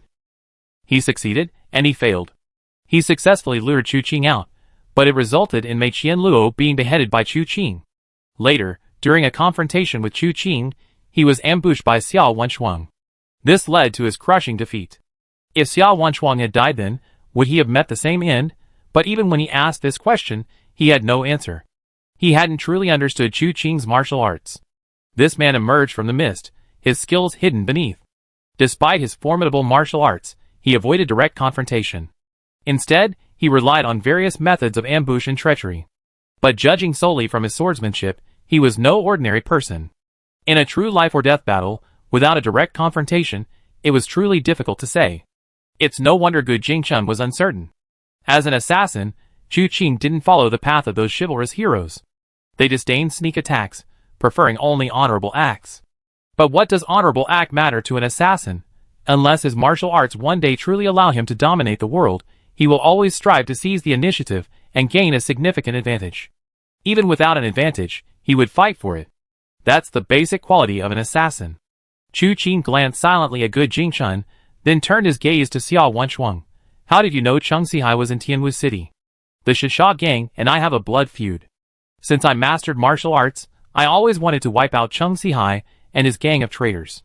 Therefore, I always been hiding outside the Shisha gang, observing their every move. So I know that Cheng Sihai, Gu Jingchun, Mei Qianluo, and the 4 protectors of the Shisha gang left the Shisha gang together and came to Tianwu City. Xiao Wenshuang's breathing became unsteady as she said this. After catching her breath, she continued, he said he entered Tianwu City through a secret passage. That should be correct. I watched them arrive at a forest, where they were welcomed into a secret passage. I dared not venture in lightly, but I recognized the person who received them as Tangxi, the young master of Luoyu Hall. Afterwards, I waited outside the city for several days without finding any trace of him, before finally arriving in Tianwu City. Through covert investigation, I discovered the whereabouts of Gu Jingchun and Mei Qianluo. Unfortunately, Cheng Sihai is very well hidden. I couldn't find him. Chu Qing nodded and said to Gu Jingchun, you see, I think this girl's words are more convincing than yours. Why don't you tell me again, where is Cheng Sihai now, and how is he? Gu Jingchun seemed to have all his strength drained away, weakly glancing at Chu Qing. I don't know where the leader is. So you're unwilling to cooperate. Chu Qing sighed, reaching out to press several acupoints on his body to slow the bleeding. Then he found Mei Qianluo's body and searched through it. As the third in command of the Shisha gang, he possessed far more wealth than others. He had hundreds of taels of silver notes, along with a considerable amount of silver and gold, bulging in his money pouch. Besides these, there were 3 small porcelain bottles. The contents of these were difficult to discern. This man was skilled with hidden weapons, and clearly had some knowledge of poisons, but it was unclear which one could cure Winter's poison. While Chu Qing was doing these things, he noticed Xiao Wenshuang staring at him. After being watched for a while, Chu Qing thought for a moment, then took a small piece of gold from Mei Qianluo's money pouch and tossed it to her. Whoever finds it gets a share. Xiao Wenshuang's gaze towards Chu Qing changed, but after a moment's hesitation, she didn't dwell on it and instead asked, "What do you want with Chang Sihai?" Chapter 46. Chu Qing ignored the question. He continued rummaging through Mei Qianluo's clothes, and after a while, found a needle pouch in his sleeve. He smiled, found it. Plum blossom needles. Xiao Wenshuang's expression changed. Chu Qing glanced at her. "You recognize them? Do you know which one is the antidote?" "I don't know." Xiao Wenshuang shook her head, not because Chu Qing hadn't answered her question and she felt resentful, but because she genuinely didn't know. Plum blossom needles were a hidden weapon that Mei Qianluo would never openly reveal. If she hadn't been keeping an eye on the Shisha gang, she wouldn't have known. Chu Qing wasn't disappointed. Before coming, he had considered various possibilities. The most direct method was to force Mei Qianluo to hand over the antidote. But when he saw Gu Jingchun, he knew that this would probably be difficult to achieve. Gu Jingchun is a master of deception, rife with schemes and tricks, his words a mix of truth and falsehood. To readily trust him would be unwise. Mei Qianluo, as the third in command of the Shisha gang, wouldn't easily hand over the antidote. Rather than wasting time here with them, unsure if the antidote she gets is genuine, it's better to subdue him first, and then. Chu Qing approached Gu Jingchun with a needle pouch, gently prying open one of his hands. "Don't be afraid, I be gentle." "Gently? What for?" Gu Jingchun's surprise was fleeting. His palm had already been pricked by a plum blossom needle. His face instantly changed. "You actually used a plum blossom needle to prick me. Quick, the antidote is in the green bottle." Hearing this, Chu Qing glanced at the bottles in her hand, immediately setting the green one aside. "You're going to die tonight. Why would you be so afraid of death? You rather die than tell me Chang Sihai's whereabouts, and now you want to use me to give you a quick death?" A deathly pale look crossed Gu Jingchun's face. "Looks like I guessed right." Chu Qing exhaled. "You people are all so wicked." Mei Qianluo had 3 bottles on him. Excluding the green one, only 2 remained. He took out the red bottle, poured out a pill, and put it into Gu Jingchun's mouth. Gu Jingchun swallowed the pill expressionlessly. A moment later, the black color on his hand faded at a visible speed. Chu Qing smiled. "Looks like I'm in good luck tonight. I figured it out on the first try. By the way, what's this for?" He picked up the last small bottle. It contained ointment. Chu Qing thought for a moment, then used a knife to make a small cut on Gu Jingchun's body. After the bleeding had stopped, he applied some ointment to the wound. However, after observing for a while, Gu Jingchun didn't seem to be in any pain. For promoting tissue regeneration and stopping bleeding? These kinds of things generally don't show results easily in a short time. And, besides, this small bottle was far too little. For injuries like Gu Jingchun's and Mei Qianluo's, it was a drop in the ocean, utterly not worth using. Mei Qianluo, having had her arm severed by Chu Qing, hadn't even considered using it to stop the bleeding. Chu Qing then searched Gu Jingchun's body. He was much more straightforward than Mei Qianluo, carrying no bottles or jars. He had no silver notes, but plenty of silver. Chu Qing accepted these without ceremony, then put away the antidote for the plum blossom needle, and looked at Xiao Wenshuang. "Do you have a grudge against Chang Sihai?" "Yes." "You want me to kill him for you?" Chu Qing's question was simple and direct. Xiao Wenshuang's eyes flickered several times before she finally nodded deeply. "You killed Gu Jingchun and Mei Qianluo. You're already irreconcilably at odds with him. That's not how it's settled. We need to keep things separate." Chu Qing said softly, "I can help you kill Chang Sihai, but you have to pay a price for my help." "A price?" Xiao Wenshuang didn't understand. Why had things suddenly turned out this way?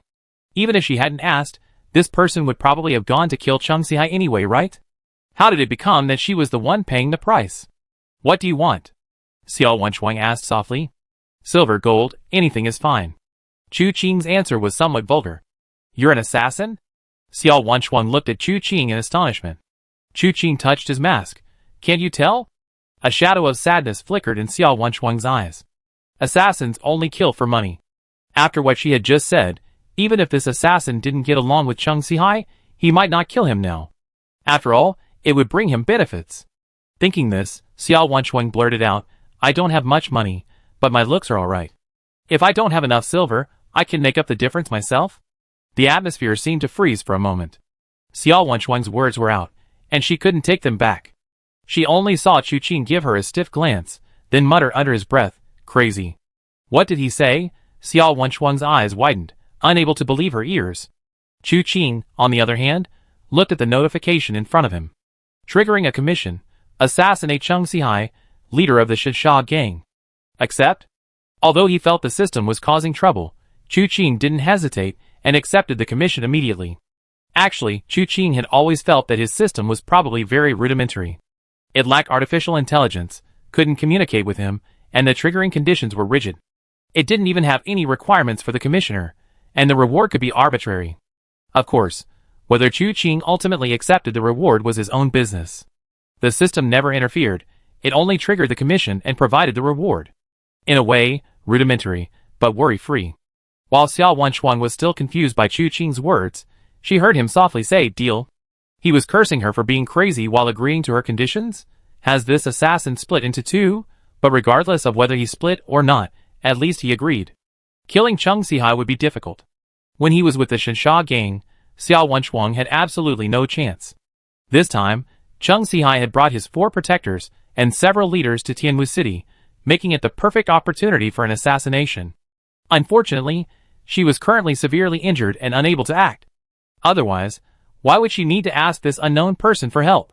Now she could only hope that he would keep his word, and not make empty promises. With his martial arts skills, if he really did it, perhaps she could truly avenge herself. As for the reward, Xiao Wenchuan bit her lip, a stubborn glint in her eyes. Consider it being bitten by a dog. Chapter 47. Chu Qing was unaware of Xiao Wenchuan's thoughts. In truth, he didn't care about her at all. Women were like fleeting clouds to him at this stage. He wouldn't actually ask for the reward. For him, the system's reward was the most important thing. It was a pity he hadn't met Xiao Wenchuan sooner, otherwise, Mei Qianluo and Good Jingchun would have become his rewards too. The only problem now was how to find Chung Sihai. While thinking, Chu Qing picked up Good Jingchun and turned to walk out of the courtyard. Xiao Wenchuan was taken aback. "Where are you going?" "Miss, I'm a very fair person. I only ask for payment after killing someone." Chu Qing didn't turn around, "So I won't be staying here." "Is that what I meant?" Xiao Wenchuan couldn't help but ask. "What will I do if you leave?"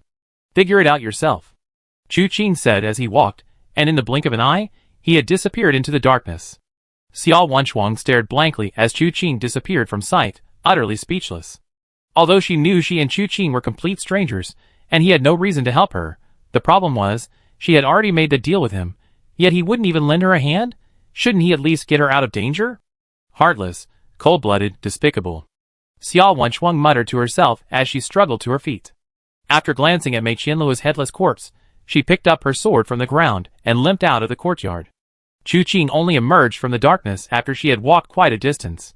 Turning his head to look at the courtyard, then at Good Jingchun, he said, "It seems there really are only the two of you here." What a pity. Good Jingchun felt a chill run down his spine. This guy was definitely not a good person. He deliberately left early to use Xiao Wenchuan to test if there were any spies around. If there were, he could follow the trail to find Chung Sihai. If not, he wouldn't lose anything. Where did this person come from? That night, at the Chu family residence, when Chu Qing carried Good Jingchun, who looked like a corpse, to Chu Tian was startled. His first thought was that Chu Qing had caused trouble outside and was asking him to help dispose of the body. But when he saw who was lying on the ground, Chu Tian's expression became very serious. Good Jingchun from the Shisha gang? What happened? Good Jingchun was completely unconscious at this point. He had lost a lot of blood and was seriously injured.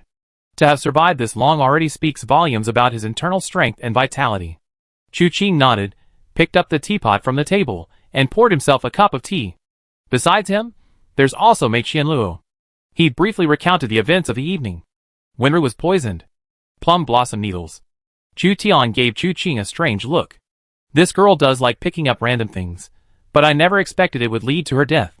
So, you should tell your second brother to advise her not to pick up everything like it's a treasure. Remembering how this person had even picked up his bowl before, Chu Qing was speechless. It was only because she was Chu Fan's junior sister that Chu Qing considered killing her to silence her. I heard they tried to persuade her, Chu Tian laughed. Her master also said something, but it seems to have been useless. Speaking of which, what is this girl's background? Chu Qing asked, can she really clearly distinguish the scent on a person? It's not just about scent. Chu Tian said, I asked your second brother before, and he said it's a special constitution of Miss Wen. She's had it since birth. Moreover, this Miss Wen has quite a background. Originally, She didn't need to be sent to the Tai sect to learn martial arts. But when she was little, she would always find her father's hidden stash of money and hand it to him in front of her mother. Over time, her father, well, in Miss Win's words, anger rose in his heart, and evil thoughts arose in his heart, so he actually sent her to the Tai sect. Chu Qing pondered for a moment, then suddenly understood his gentle father's despair. He shook his head and changed the subject.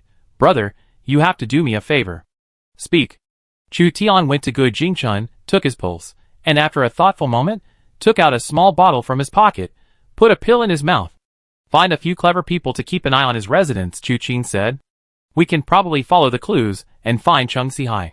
Chu Tian turned to look at Chu Qing. Where's Mei Qian Luo? Dead. Leave the rest to me?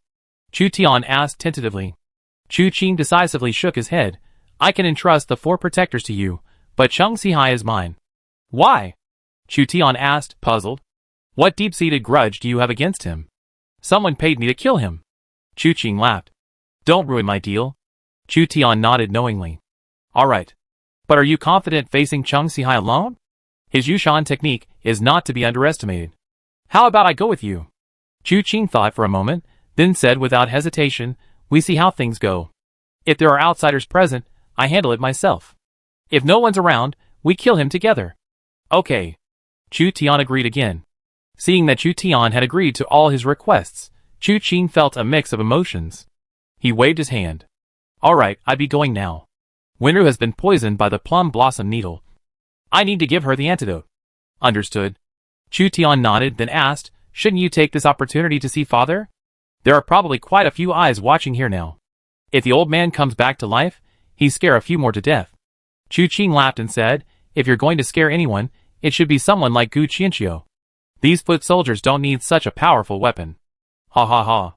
Chu Tian was amused by Chu Qing, and could only nod. All right, then be careful. By the way, if there's a suitable opportunity, tell your second brother about your identity. So he doesn't look like a headless fly all day, it's unbearable to watch.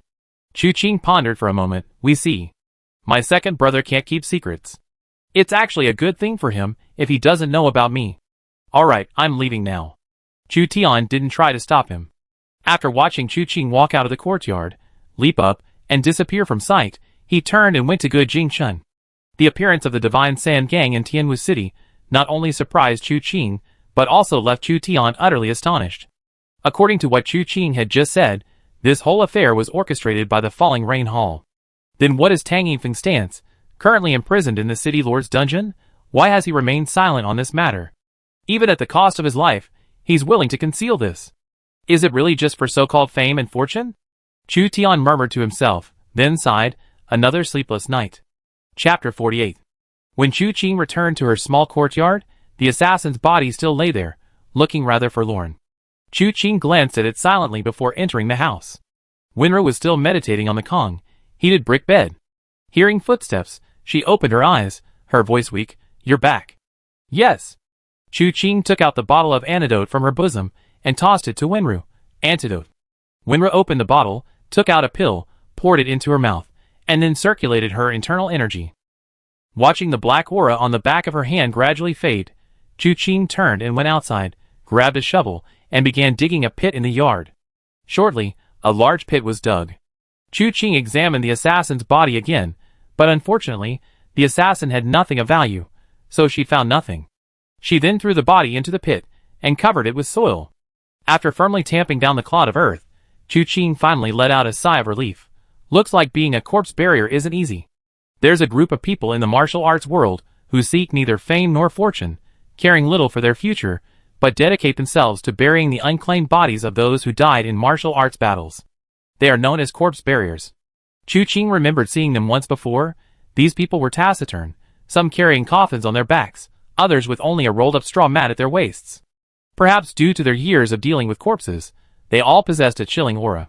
Shaking his head, Chu Qing put down the shovel and went into the house to check on Winru. Just as he reached Winru, she suddenly coughed up a mouthful of black blood, glanced at Chu Qing, then rolled her eyes back and laid down on the Kong, heated brick bed. Chu Qing was startled, thinking there was something wrong with the antidote. He took her wrist and checked it, then breathed a sigh of relief. The strange phenomenon within her body had disappeared, but the thief was gone. So she's asleep? Hey, you really think I'm a good person? You sleep here? Where am I supposed to sleep? Looking at Winry curled up on the Kong, heated brick bed, her face still showing a hint of pain, Chu Qing, after tugging at her a couple of times without response, remained silent for a long time.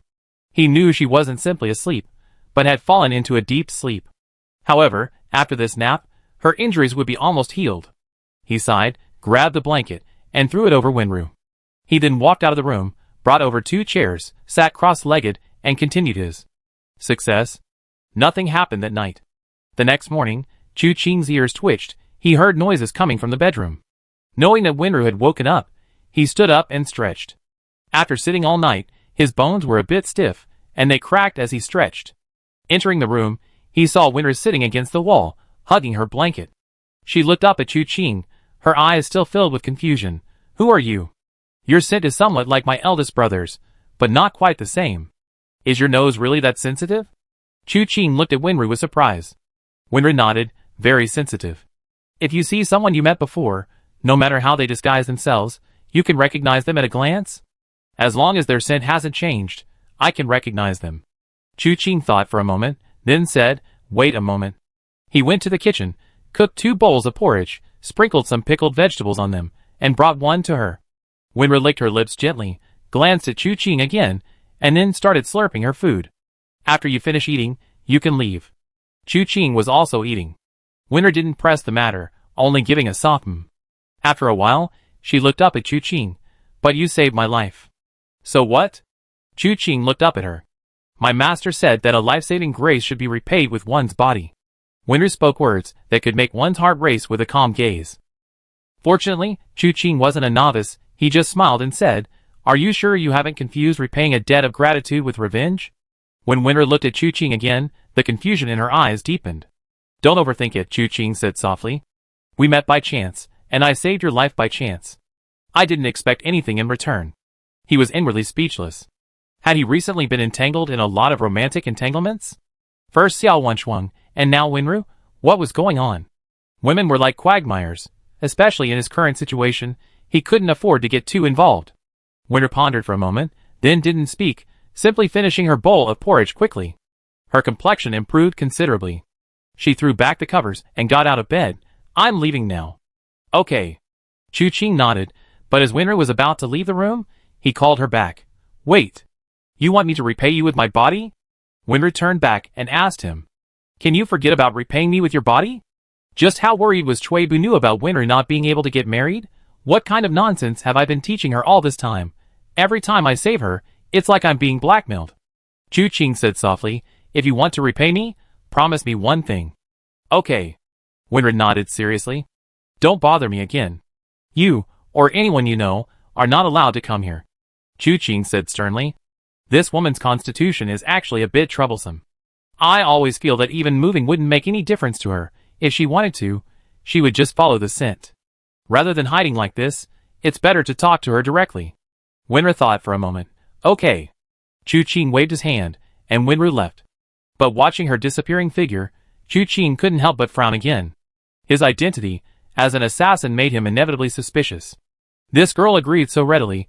Could she be going to disobey? Unfortunately, he still didn't have a good way to deal with this girl. Their relationship was a mess. They couldn't fight it. They couldn't kill it. It was truly troublesome. Fortunately, Winru didn't come looking for him in the next 2 days. She must have taken Chu Qing's words to heart.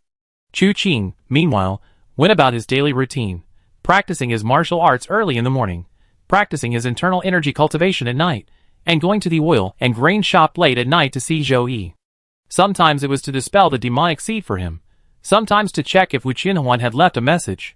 He wasn't in a hurry about Cheng Sihai's matter. As long as Cheng Sihai was in Tianwu City, Chu Tian wouldn't be unable to find him. Sure enough, by the evening of the next day, Chu Qing received a message from Chu Tian. The message was long, and Chu Qing summarized it roughly. Cheng Sihai was currently hiding in the Lu family of Tianwu City. The Lu family wasn't some powerful martial arts family. The head of the Lu family, Lu Dafu, was a wealthy merchant in Tianwu City, similar in background to Xiao Wenshuang's family. Cheng Sihai, using the alias Ji Chongchun, worked as a clerk in the Lu family. The 4 guardians also became the Lu family's martial arts instructors. As of now, It's unclear whether the Lu family patriarch is aware of their situation. Of course, this latter information isn't important to Chu Qing. He only needs to know where Cheng Sihai is. Chapter 49. The Lu family. Inside the hall, Lu Dafu, who should have been seated at the head of the table, sat upright at the lower end. He occasionally glanced cautiously at the middle-aged man sitting at the head of the table, who was resting with his eyes closed. The man possessed a profound aura, and even his wide-sleeved robe couldn't conceal his fierce and valiant presence, inspiring awe. Beside him lay a knife. A thick-backed broadsword, extremely heavy, with gilded patterns on its back, the blade gleaming coldly, a dragon-head hilt, and a hilt over a foot long. When Lu Dafu saw this knife, he subconsciously swallowed, a flicker of fear flashing in his eyes. Suddenly, footsteps came from outside the hall. The man seated at the head of the table slightly opened his eyes, his gaze fixed on the main entrance of the hall. A lean man strode in, bowing respectfully. "Greetings, chief." This middle-aged man was Cheng Sihai, the chief of the Shisha gang. He waved his hand slightly. "Any findings?" The lean man shook his head. "Nothing. I went to their courtyard, but there were no traces inside. We can't be sure yet whether they met with an accident, or simply left on their own." "Humph." Cheng Sihai spoke coldly. "Chu Yunfei was assassinated. Wu Ganqi was powerless to act alone. In his fury, he sealed off Tianwu City, allowing entry but not exit. He's busy searching for the assassin who killed Chu Yunfei. He probably has no time for anything else." The lean man was about to nod when a voice came from the side of the hall. "Something unusual must be going on. Tianwu City is now impregnable, and we have more important matters to attend to. Chief, the second and third leaders would never abandon their posts at this time." The lean man looked up and saw a young man approaching. He was dressed in a white, close-fitting outfit, his posture elegant. However, he was unattractive, with a long face and small eyes, making even his not-so-unpleasant mouth appear somewhat unsightly on his face. "Insolence!" The lean man roared angrily. "By Yutian, how dare you speak so arrogantly before the leader?" "Silence, you idiot." Cheng Sihai waved his hand lightly, looking at the man named Bai Yutian. "You mean to say that Wu Ganqi has discovered our hiding place in Tianwu City?" Bai Yutian nodded. "Leader, this is, after all, Tianwu City. We're staying at Master Lu's mansion. With him as cover, it's not easy to be exposed. But the second and third leaders are out on their own.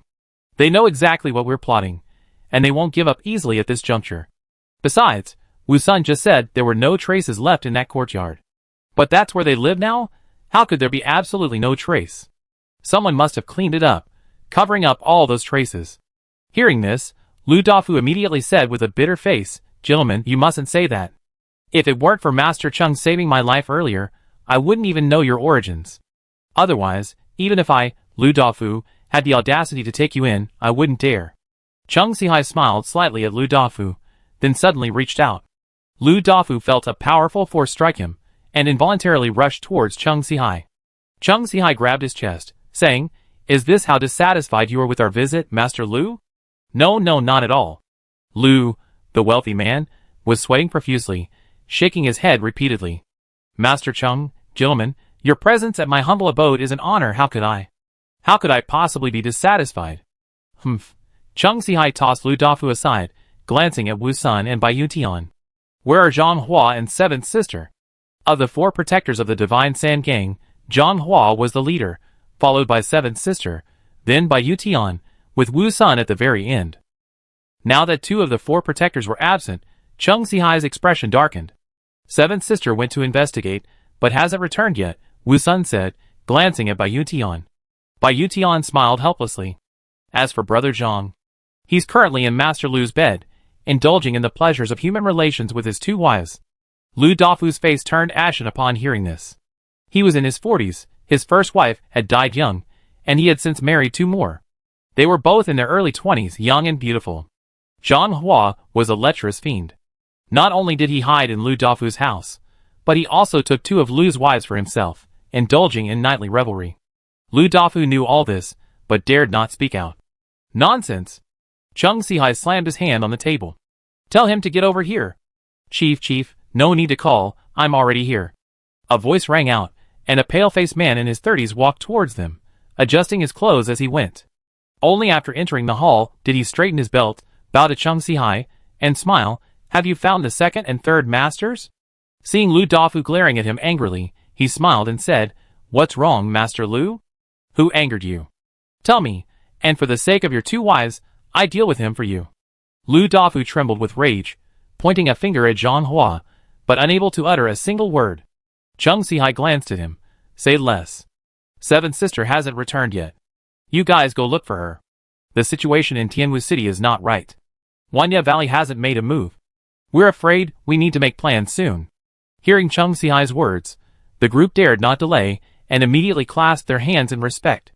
Turning around, just as they were about to leave, Chung Sihai suddenly looked up and saw something whistling through the night, rushing into the hall. Immediately afterward, a voice rang out. Chief Chung of the Shisha gang has personally come to Tianwu City. We are deeply sorry for not welcoming you properly. A mere small gift, please do not refuse. Chung Sihai's expression changed, while Zhang Hua turned and stepped forward, striking the creature with a palm.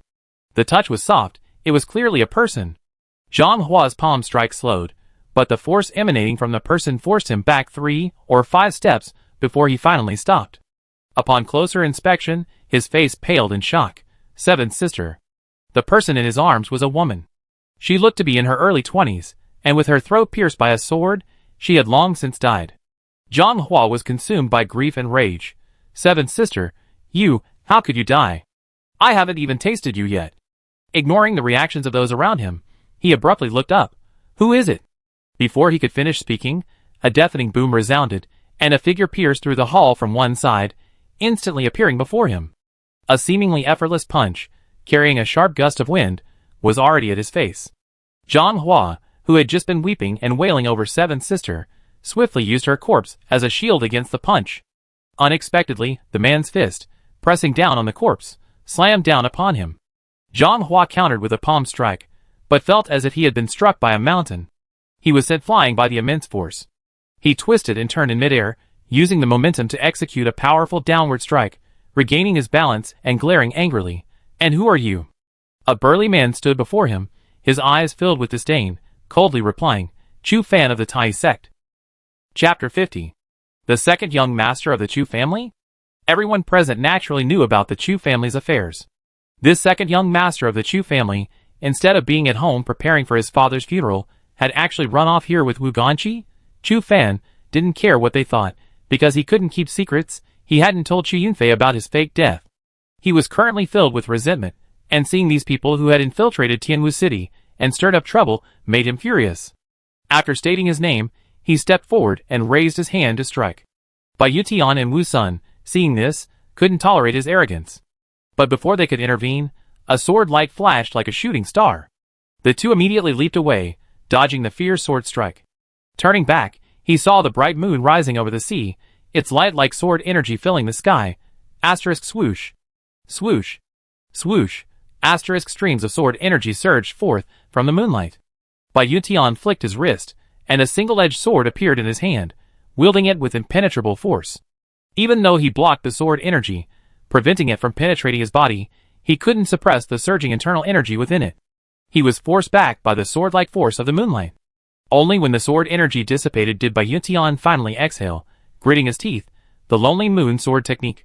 So it's Miss Wu Qianhuan of Tianwu City. Wu Qianhuan didn't waste any words, drawing her sword and charging forward.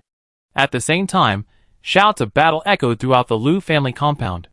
Seeing the situation was dire, Wu Sun turned to run without thinking, but when he turned back, he saw a man in white standing there, a gentle smile on his face, quietly watching him. Young Master Chu. Wu Sun recognized the person at a glance. While Lu Shiji's statement might have seemed somewhat divisive, it wasn't entirely wrong. Among his peers in Tianwu City, Chu Tian truly stood out. Some said that Chu Tian, at such a young age, had already cultivated his family's Ruoxu scripture to the 7th level. Others said that he had long since surpassed his predecessors. Therefore, facing Chu Tian felt no less daunting than facing Chu Yunfei or Wu Ganqi. His gaze shifted, intending to look for Chung Sihai. But when he turned back, Chung Sihai had vanished without a trace. The gang leader escaped. Wu Sun felt a wave of dizziness wash over him. Although he had long known that infiltrating Tianwu City was extremely dangerous, this place was different from others. Wu Ganqi and other experts were stationed here. Even leading the entire Shishab gang to attack might not yield any advantage. Moreover, the gang leader himself had arrived, accompanied by several key protectors, all so casually. If discovered, it would be a certain death. But the gang leader was absolutely confident that he could avoid being discovered by Tianwu City. That's why they came. But they never expected that, having hidden themselves so well, they would inexplicably find themselves in this predicament. Wu Sun couldn't understand. Actually, Chung Sihai couldn't understand either. When he saw Seven Sisters' body being thrown in, Chung Sihai knew he couldn't stay here. Although he hadn't seen Muganchi yet, if he did, would he still have a chance to leave? Absolutely not. That barbarian, carrying that broken axe, wouldn't give him any chance. So, taking advantage of the moment when his three main protectors were entangled with those junior members of Tianwu City, he turned and left. With his martial arts skills, as long as Muganchi, a martial arts technique, didn't block his way, breaking out of Tianwu City wouldn't be difficult. However, he couldn't understand where things had gone wrong. In fact, ever since Luoyatang, a martial arts hall, closed its doors, Chung Sihai had a bad feeling. But they had an agreement. The more they were active, the more likely they were to be exposed. Therefore, after entering Tianwu City, they were absolutely forbidden from contacting Luoyatang. So, although Luoyatang hadn't been active these past few days, he hadn't dared to inquire rashly. Now, the most likely explanation was that something had happened to Luoyatang as well. They learned about their situation from Tang Yinfeng. Poor Chung Sihai could only think in the normal way, completely unaware that there was a coincidence in this world called gentleness. Chung Sihai's escape was smooth. It seemed that the Tianwu guards brought by Chu Tian hadn't tightened their encirclement, leaving a way out. Although Chung Sihai noticed this, he wasn't too surprised. After all, the Lu family were just ordinary wealthy merchants, and their guards couldn't compare to the heavenly dance guards. Dealing with these people didn't require excessive caution. As the leader of the Divine Sand Gang, he figured these people hadn't expected him to escape, which allowed him to seize the opportunity. However, he quickly realized something was amiss. He had already left the Lu family's backyard and was walking forward, finding it eerily quiet. Not only was there no one, but there wasn't even a sound of insects or birds. Suddenly, Chung Sihai stopped. He slowly lowered the knife in his hand, and with a clang, the blade struck the ground with a loud thud. "Who goes there? Show yourself," Chung Sihai shouted. However, the surroundings were empty, utterly silent. Sweat beaded on Chung Sihai's forehead. He knew someone was hiding nearby, but he didn't know where they were. The only thing he could do was use the momentum of the sword to protect himself, ready to react to any sudden change. Suddenly, a strong sense of danger made him sway slightly, followed by a powerful force striking his chest. The sound of a sword piercing the silence broke the stillness. The sword had arrived even before the sound. Chung Sihai involuntarily staggered backward, his heart filled with unbearable horror. In the darkness, he saw a man in black wearing a white mask, wielding a sword that emitted a faint blue light, relentlessly attacking his chest. Fortunately, he was wearing a protective amulet. Otherwise, in that instant, he would have been pierced through the heart by this man. Chu Qing's brows furrowed. Facing a master like Chung Sihai, he dared not be careless. Therefore, he abandoned the more likely target of the throat, and instead aimed for the heart. Unexpectedly, it failed to pierce through. Chung Sihai's heart sank. Even with his protective armor, the situation was dire. The sword used by his opponent was no ordinary weapon. He clearly felt the tip pierce through his protective armor and into his chest. In the blink of an eye, it had penetrated more than half an inch. If he retreated any further, he would surely die. Chung Sihai was a renowned master, the leader of the Divine Sand Gang, not someone to be trifled with. He stamped his foot, and the ground exploded with a deafening roar. He cultivated the Yushan technique.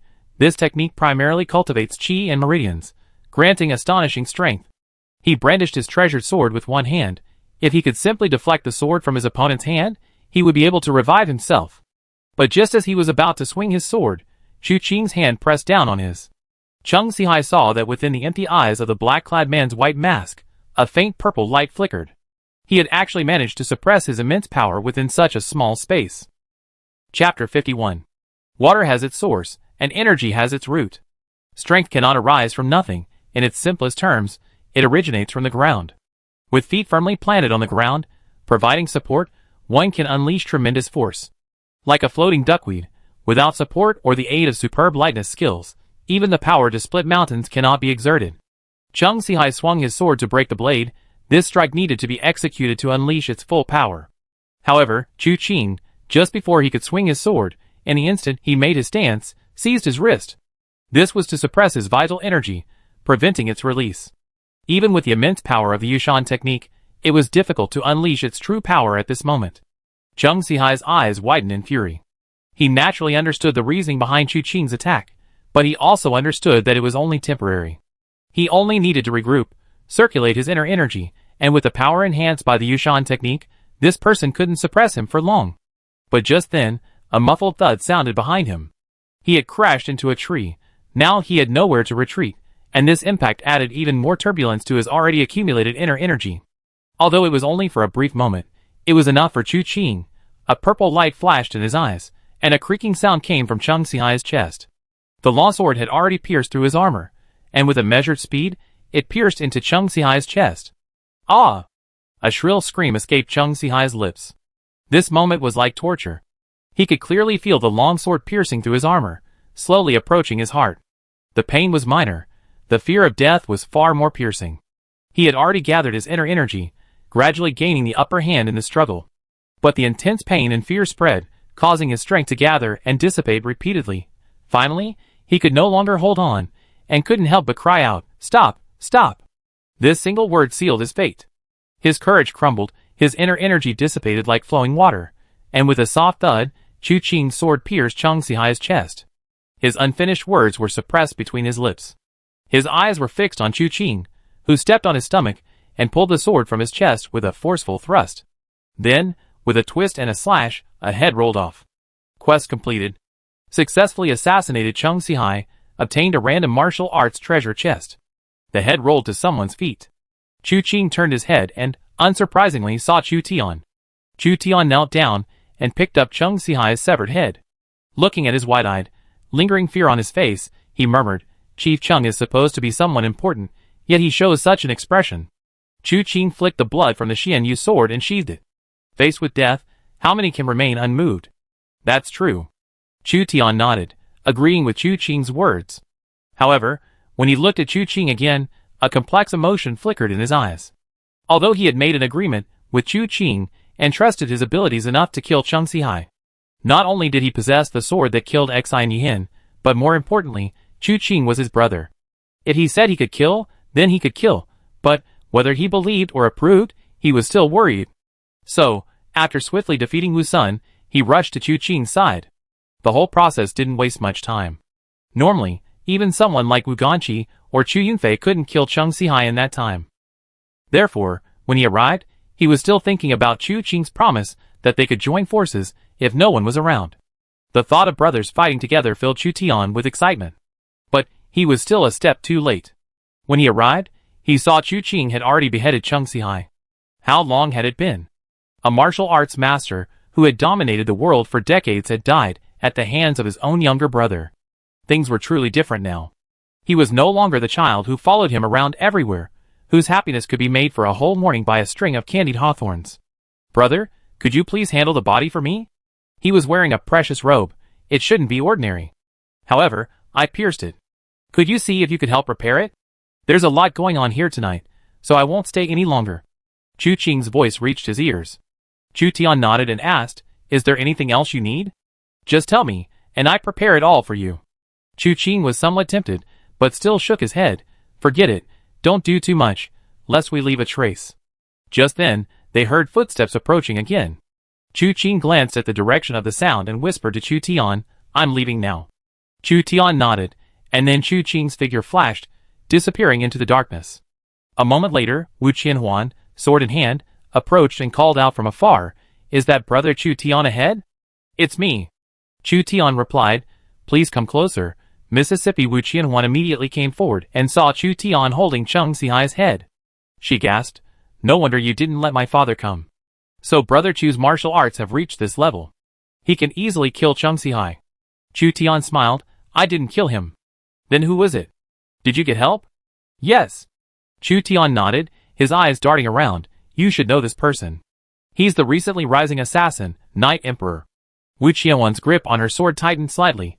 "Where is he?" She then turned to look for him. "He left long ago." Chu Tian said, "After he helped me kill Cheng Sihai, he left immediately. These assassins are always cold-blooded. After killing their victims, they leave without a trace of regret." "Oh!" Wu Qianhuan seemed lost in thought. watching Chu Tian drag Chung Sihai's corpse towards the Lu family's residence, hesitant to speak.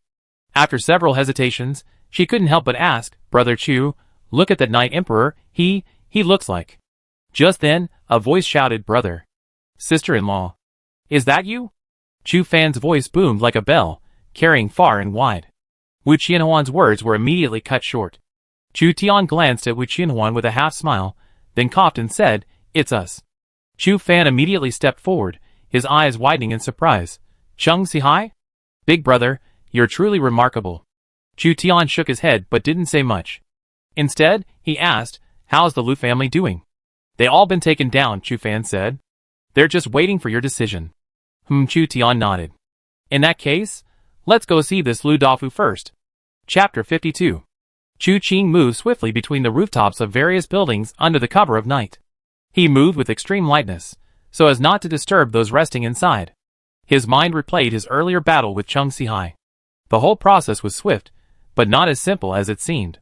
His brilliant move was that one that stifled Chung Sihai's vital energy, preventing it from being released. Otherwise, if Chung Sihai had broken through the sword that had pierced his body, the battle would likely have been much more complicated.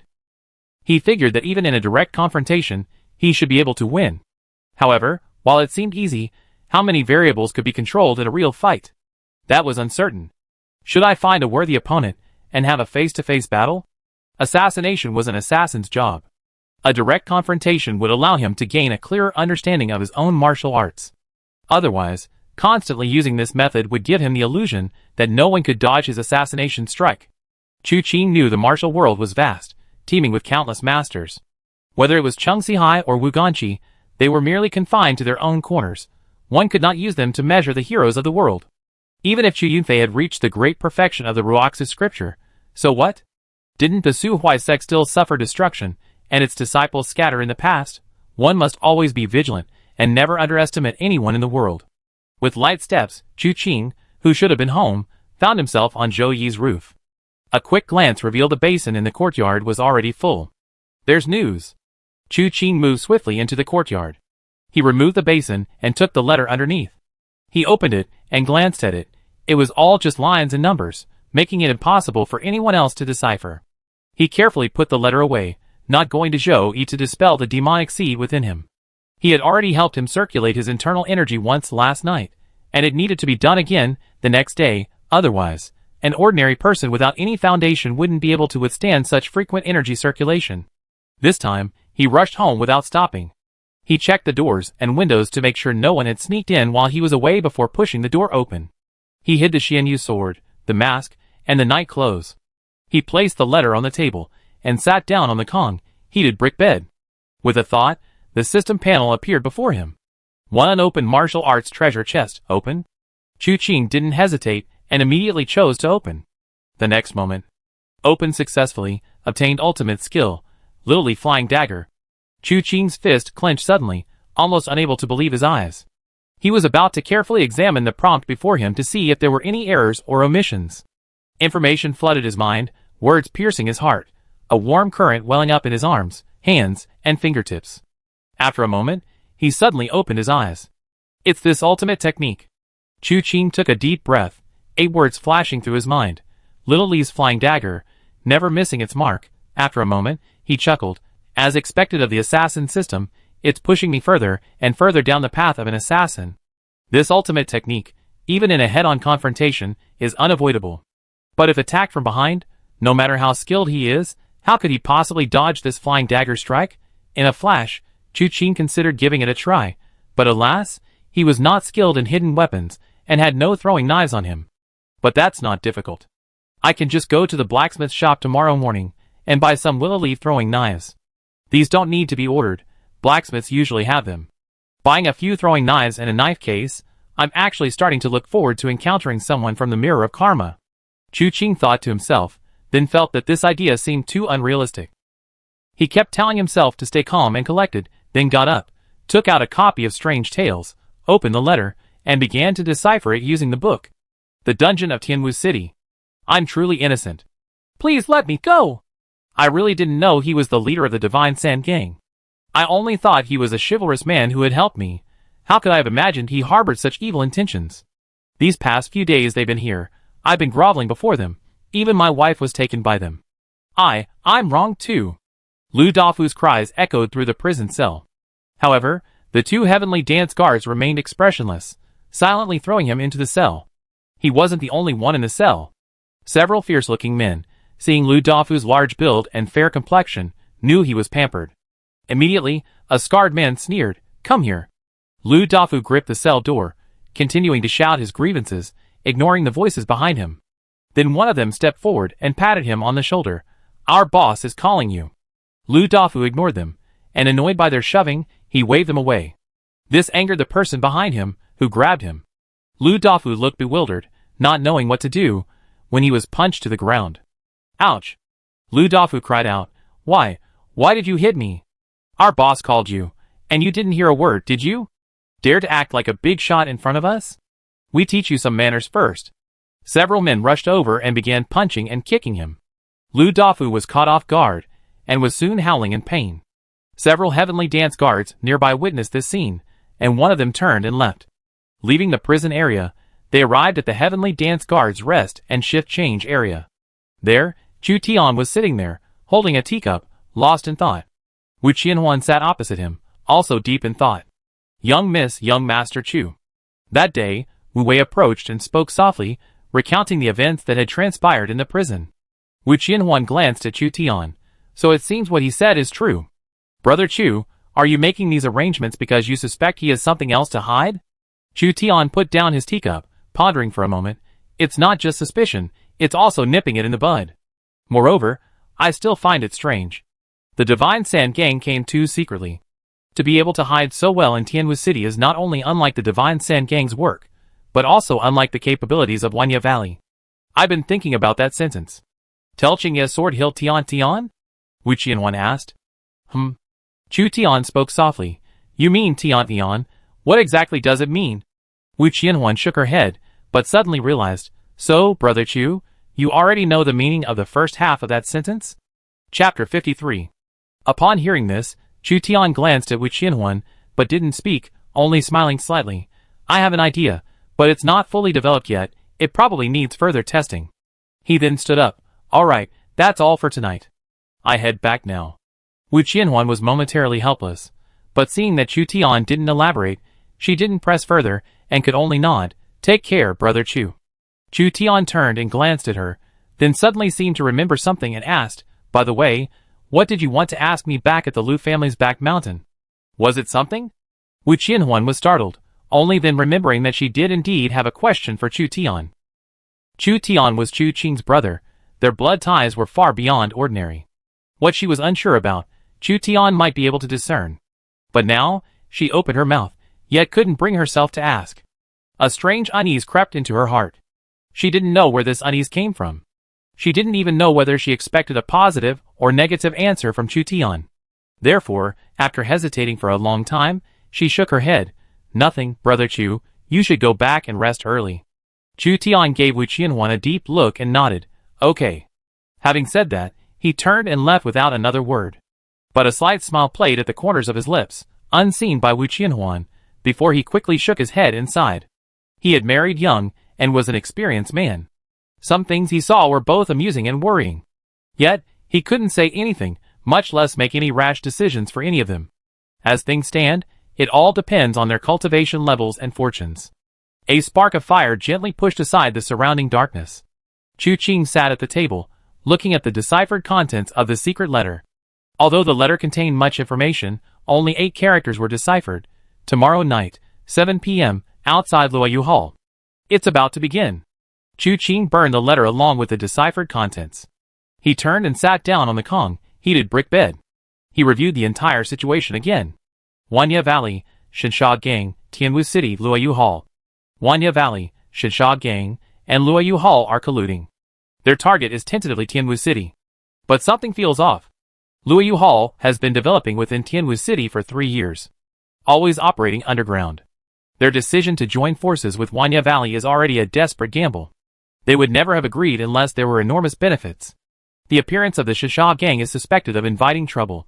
Once Tianwu City falls, and is divided among the 3, Luoyu Hall, with its power, could temporarily suppress the Shisha gang within Tianwu City. But could they really hold it?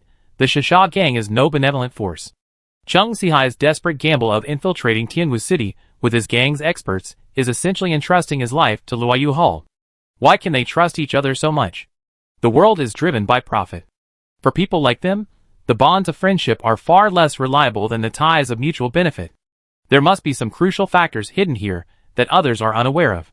His thoughts paused slightly, but Tang Shi is dead, and Tang Yifeng has been captured and fallen into Wu Ganqi's hands. Tang Yifeng hasn't revealed the existence of the Divine Sand Gang at all. This doesn't align with his own interests. Wu Ganqi is no merciful person. Even if Tang Yifeng has some temporary use, he's doomed. With life and death at stake, and all plans thwarted, why cling to the past?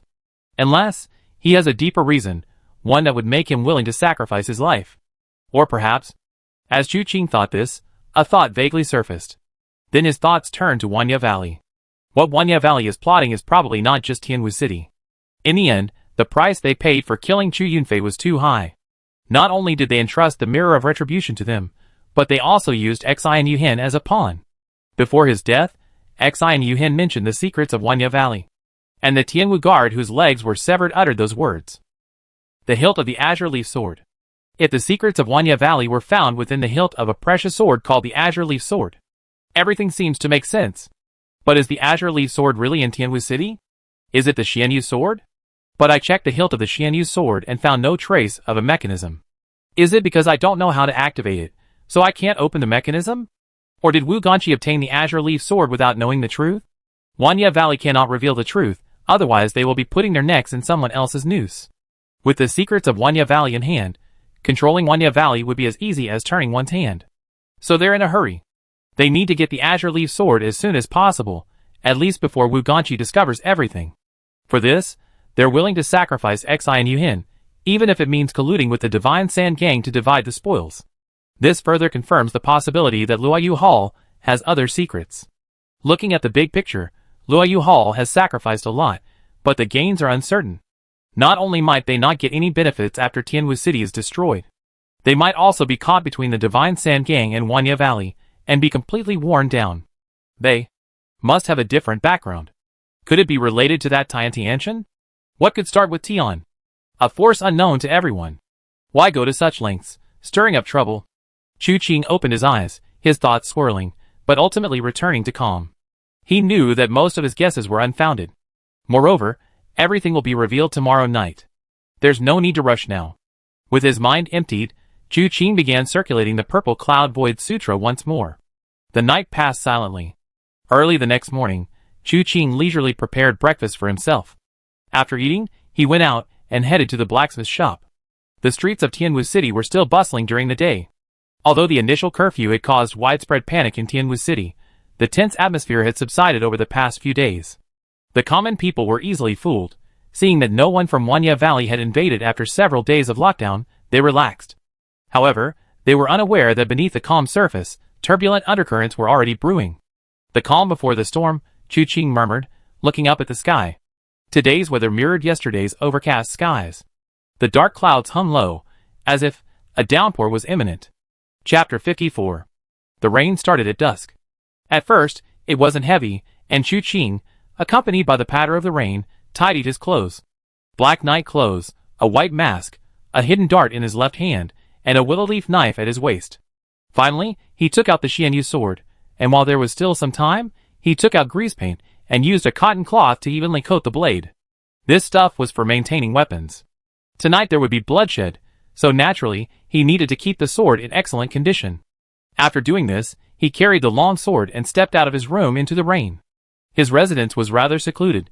It took him about the time it takes to brew a cup of tea to reach Luo Yutang. Before he even arrived, he saw Wu Qianhuan standing on the rooftop, holding a red oil paper umbrella. She was dressed in red tonight. In the rainy night, under the eaves and the dark sky, the girl in red with her red umbrella was the only bright spot in the world. The scene possessed a poignant beauty. Chu Qing, however, showed little interest in appreciating it. He moved to Wu Qianhuan's side and, before she could react, slipped under the oil paper umbrella. You guys really know how to stir things up. It hadn't rained for days, only today. And you chose today to make your move. Was he afraid the atmosphere of a martial arts battle wouldn't be enough? Wu Qianhuan was usually reserved. Before a major battle, one always had to be reserved, because martial arts battles involve bloodshed and death. But she found that since meeting this guy, she couldn't be reserved at all. Sometimes she felt she really couldn't understand this person before her. A cold-blooded and ruthless assassin, the sword strike that killed Xi and Yu Hin was swift and decisive, chilling to the bone. However, when they met that evening, this guy was rambling on and on, acting more like a neighbor's older brother than an assassin. He lacked any of the aura expected of an assassin. Yet, when it came to killing Tang Shi, this man silently used himself as bait, creating the conditions for the assassination. This alone was enough to demonstrate his cold-blooded and ruthless side. But even in this situation today, he couldn't muster any seriousness. It was as if the impending battle meant nothing to him. Wu Qianhuan took a deep breath, suppressing the complex emotions in her chest, and looked intently at Chu Qing. It's raining. Huh? Chu Qing was surprised. Wasn't it obvious? Why didn't you bring an umbrella? Wu Qianhuan asked in a deep voice, silently taking a step back. So stingy. Chu Qing was speechless. He's your fiancé, after all. Can't you even share an umbrella? It's not that I'm stingy, Wu Qianhuan said calmly. I have a fiancé, so naturally I shouldn't be too close to strange men. I would appreciate it if your majesty could maintain some distance. Was this a case of shooting herself in the foot? Chu Qing rolled her eyes. Who cares? Just tell me, how do you want to kill them? It's simple, Wu Qianhuan said softly. Tonight, anyone who sets foot in Tianwu City from Luoyu Hall will be executed. You can kill whoever you want, or how many. Afterwards, you can price them based on their status, and come to me for payment. How about it? Triggering the request, kill order. Execute all invading enemies. Accept? Chu Qing frowned, feeling this was a losing proposition. He felt something was off when he dealt with the 7 iron horse thieves. He killed the remaining 3, yet only received 1 reward. This time seemed to be the same. He eliminated all the invading enemies, creating a single kill order, meaning even if he killed many people that night, he only get 1 treasure chest. That was a bit pointless. Although this was a necessary task, he'd do it even without it. But since he had this opportunity, wouldn't it be a waste not to take advantage of it and exploit the system? He thought for a moment and said, Miss, your statement is too vague. Wu Qianhuan looked at Chu Qing in surprise. Then what do you intend to do? She hadn't expected this person to question her statement. How about, you entrust all these people from Wanya Valley to me? Chu Qing rattled off the names of Wanya Valley's leaders. Valley Master Gu Qianqiu, Deputy Valley Master Wu Qishan, First Elder Yu Muhua, Second Elder Hu Xiufeng, Third Elder. Wu Qianhuan frowned. Isn't it the same? Chu Qing shook his head repeatedly. So many renowned experts, how can you lump them all together? Wu Qianhuan, unsure of Chu Qing's motives, repeated herself. I entrust you to kill Gu Qianqiu, Wu Qishan, Yu Muhua, Hu Xiufeng, Fang Wenxiu, Li Yulong. She rattled off the names of all the experts in Wanya Valley, as if reciting a menu. However, Chu Qing was still presented with entrustment, kill order. Accept? Chu Qing sighed. It seemed the system wasn't going to let him exploit this loophole. However, he still wouldn't give up, and had Wu Qianhuan rephrase the request, but the result was the same. Wu Qianhuan's patience was almost exhausted. Your Majesty, Knight Emperor, what exactly do you intend to do? Chu Qing waved his hand. Fine, fine, just do as you said before. Slay all the invading enemies, pay for each one you kill. After saying that, he casually accepted the mission. Then he noticed that the mission interface was different again. Commission, kill order. Current progress, 0.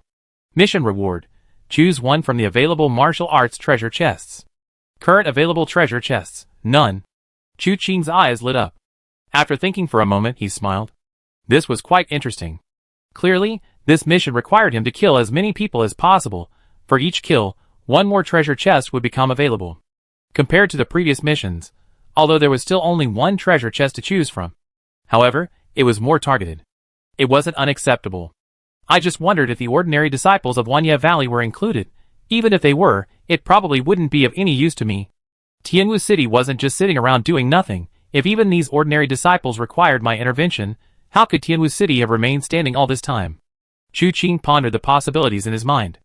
Wu Qianhuan, unaware of his thoughts, only felt increasingly annoyed. Wasn't this all just the same old story?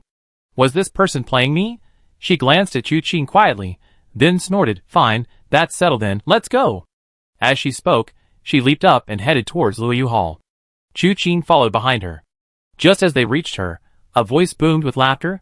The presence of fellow cultivators from Wanya Valley in my Tianwu city truly brings honor to our humble abode. The speaker's voice was loud and clear, its inner force radiating in all directions. In that instant, Chu Qing felt the raindrops falling on him become much finer. They had been shattered by the voice imbued with inner force. Chu Qing recognized the voice. It was Wu Ganqi. Chapter 55. They're here. Wu Qianhuan and Chu Qing exchanged a glance and quickened their pace to a rooftop of Luoyu Hall. The courtyard where Tang Xi lived was right there. Now, a group of uninvited guests had arrived in the courtyard. Leading them was an elderly man with white hair and a youthful face. Without Wu Qianhuan needing to remind him, Chu Qing knew this man was none other than Gu Qianqiu, the valley master of Wanya Valley. Beside him were many men and women, some hiding their faces, others openly displaying their presence. Chu Qing didn't bother searching for Chu Tian, Chu Fan, and Chu Yunfei. His gaze immediately fell on the 5 black-clad men wearing masks in the group. The mirror of karma, they really did come. Chu Qing concealed his scrutinizing gaze, not revealing the killing intent in his heart. His grip on the sword tightened slightly. At the same time, Gu Qianqiu looked up at his surroundings and sneered. "What is City Lord Wu doing? Such a grand display is quite an honor." He spoke while waving his hand lightly. A person behind him, receiving an instruction, took something from his robes and activated it towards the sky. With a loud bang, a streak of fire shot straight into the sky, trailing a swaying tail of flame. It then exploded with a deafening roar. Fortunately, it was raining that night, and the explosion was extinguished by the rain in an instant, leaving only ripples under the desolate night sky. The entire scene fell silent, with only the indistinct sound of the rain. Gu Qianqiu frowned and suddenly looked at Wu Ganqi. "City Lord Wu, don't you have anything to ask?" "Ask what?" Wu Ganqi laughed loudly. "Valley Master Gu has traveled 1,000 miles to come here, just to set off some fireworks for me while it's raining. What's there to ask? It's just fireworks. I can certainly appreciate it. However, I'm afraid the members of the Divine Sand Gang won't be able to see it."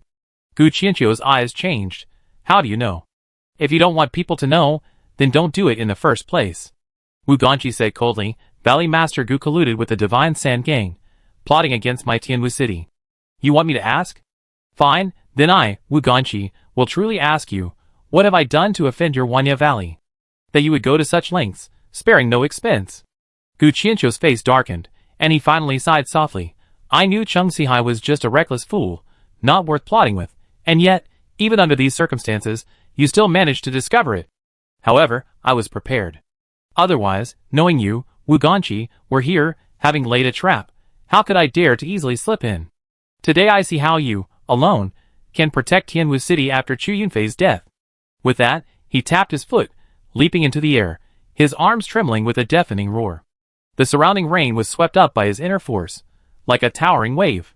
This massive wave engulfed Gu Qianqiu's body, and with a twist of his arms, a gigantic handprint shot straight towards Wu Ganqi.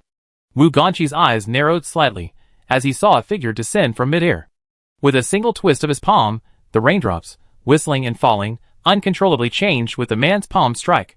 He bent his arm, gathering momentum, and the rain receded with his palm. He extended his arm, and the rain followed his palm strike. A howling wind whipped up swirling clouds, and through the rain, a gigantic palm print, glowing with a bluish light, was faintly visible. It hurtled towards Gu Qianqiu's palm strike. A deafening roar erupted the next moment. 2 powerful internal energies emanated from this point, spreading in all directions. Those with weaker internal strength were caught in the force, some were forced back, some frowned, and others were swept away, crashing to the ground with screams. But the 2 at the core separated instantly. Gu Qianqiu's figure returned to where it came from. The man before Wu Ganqi stepped back, standing beside him, stroking his beard and smiling. "Gu Qianqiu, your raging sea palm doesn't seem to have improved much over the years." Gu Qianqiu stared at the suddenly appearing man as if he'd seen a ghost, his eyes wide. "Chu Yunfei, impossible. Weren't you dead?" Chu Qing, standing beside Wu Qianhuan, couldn't help but look up. Standing beside Wu Ganqi was naturally Chu Yunfei. He had faked his death to lure his opponent into a trap. Several days had passed, and while he remained as thin as ever, his spirits seemed much better than before. He was full of energy, his face glowing. Could it be that faking death had brought some good news? A thought struck him. Wasn't there good news? His son, whom he hadn't heard from in 7 years, had returned. Wasn't that good news? Seeing the old man's spirited appearance, Gu Qianqiu breathed a sigh of relief. But when his gaze shifted again, he noticed Wu Qianhuan stealing glances at him. Chu Qing's heart skipped a beat, and he said in a low voice, "Miss Wu, why are you looking at me like that? Don't forget you're engaged." Wu Qianhuan wished she could shove the oil paper umbrella in her hand into Chu Qing's mouth. She snorted, about to speak, when another surprised voice rang out, "Father, you're not dead." On another rooftop, Chu Fan suddenly leaped high, quickly arriving before Chu Yunfei, and knelt on the ground with a thud, still unable to believe his eyes. Chu Qing felt a pang of sorrow for her second brother. Only Chu Fan, kept in the dark, had already achieved his goal. Chu Yunfei nodded and patted Chu Fan's shoulder. "Get up, don't act like a child, it only make you a laughingstock." "Yes, yes." Chu Fan quickly got up, wiping his eyes. Fortunately, it was raining, so no one could tell whether he was crying or not. His eyes were just slightly red. Heaven have mercy, how much torment Chu Fan had endured these past few days. The third brother hadn't even returned home when their father was assassinated. The thought of his brother returning and finding out he couldn't see their father one last time was unbearable. Just thinking about it made him want to cry. Now, seeing their father alive and well, there was truly nothing better than this. Chu Yunfei then walked past Chu Fan and looked at Gu Qianqiu. "Valley Master Gu I Chu, am still alive. I disappointed you. And tonight." He paused, looking at Wu Ganqi. Wu Ganqi smiled. "Tonight, this Luoyu Hall will be your burial ground. Kill!" At this point, no further words were needed. In truth, the initial few words were unnecessary. Ever since Gu Qianqiu and his group entered Luoyu Hall through the secret passage in the cicada forest, there had been no room for reconciliation. Now, with Wu Ganqi's command, both sides moved almost simultaneously. Chapter 56. This was the first time Chu Qing had witnessed such a scene in both his past and present lives. A large group of experts started fighting without a word. Various techniques were employed: true qi, internal force, palm strikes, fist winds, blade light, and sword shadows. In the short time it took them to fight, Tangxi's courtyard seemed to have been struck by a natural disaster. Chu Qing didn't rush to act, he observed. The system's kill order had clear conditions: simply kill. But killing required a method. As an assassin, he couldn't engage in a direct confrontation like others. He needed to kill as many people as possible with the least cost, until the very end. Only then could he maximize the benefits of this commission. But as he observed, Chu Qing noticed a problem and asked Wu Qianhuan, who hadn't yet made a move, "Why did you choose this place?" The question was somewhat abrupt, and Wu Qianhuan didn't immediately understand.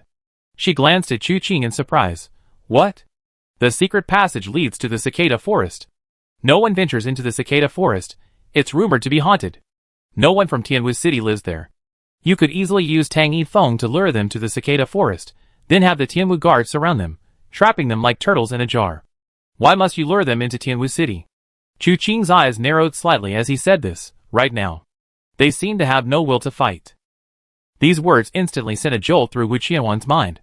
Yes, luring them into a trap. The secret passage is indeed an excellent opportunity. But this wasn't actually the most suitable place to make a move. Once they broke through. With this thought in mind, sure enough, several figures suddenly abandoned their entanglement with their opponents and flew off in all directions. Gu Qianqiu had brought all the skilled fighters from Tianwu City today. Chu Qing had previously identified them: Valley Master Gu Qianqiu, First Elder Yu Muhua, Second Elder Hu Xiufeng, Third Elder Fang Wenqiu. Almost everyone Wu Qianhuan had mentioned was present. Among this group, the elders' martial arts, while not as good as Chu Yunfei or Wu Ganqi, were only slightly inferior. Now that these people wanted to leave, their opponents couldn't stop them, so for the moment, they had no choice but to give chase. Seeing this, Wu Qianhuan's heart skipped a beat. Just then, a group of people flew past her not far away. Without thinking, she turned and gave chase. Chu Qing was about to speak when his brows furrowed slightly. He had been keeping a close eye on Chu Yunfei's situation. The one who met Chu Yunfei wasn't the deputy valley master Wu Qishan, but 5 assassins from the Mirror of Calamity. They seemed determined to continue their previous failed assassination attempt and complete this deal. These 5 were no ordinary individuals. Surrounding Chu Yunfei, although they couldn't kill him immediately, judging by their posture, it wouldn't be easy for Chu Yunfei to kill them either. 5 Ghost Rakshasa. Chu Qing understood immediately upon seeing the 5 men's martial arts skills. These 5 had a name on the Mirror of Calamity: the 5 Ghost Rakshasa. They always attacked together, forming a battle formation. So far, no target they had targeted had been able to escape their 5-ghost Rakshasa formation. With this thought in mind, Chu Qing turned and, using the cover of the night and the surrounding flashing swords, arrived beside Chu Yunfei and the others. Chu Yunfei, in the midst of the battle, was also marveling. The 5-ghost Rakshasa formation was intricately linked, and the 5 individuals seemed to be able to communicate their internal energies. Even he himself had to temporarily avoid their combined attacks. The mirror of karma is indeed not to be underestimated. No wonder Qinger is so cautious. Thinking of this, his hatred intensified. It was because of this mirror of karma's persistent presence that his son dared not openly return home. If he hadn't known before, it would have been one thing, but now that he knew, how could he let them get away with it? With a thought, the Void Sutra circulated, strands of azure light surrounding him. Just as he was about to unleash his killing move, a bright flash suddenly pierced the night. This scene came silently, but besides Chu Yunfei, the 2 5-ghost Rakshasa standing behind him also saw it. But simply seeing it wasn't enough. That sword was too fast. Like a streak of light, like a falling star, in a flash, the longsword pierced a man's throat. The man was completely unaware of what was happening, bewildered by the sword that had suddenly shot out from his neck. Only when the whistling sound of the sword reached his ears, did he awaken, as if from a dream, to realize what had occurred. But before he could even utter his last words, he was propelled from his original position by a tremendous force. When Chu Qing tossed the man on the sword away, the man was already lifeless. In an instant, 4 figures retreated simultaneously as if they had seen a ghost. In the exchange of glances, they could all see the deep fear in each other's eyes.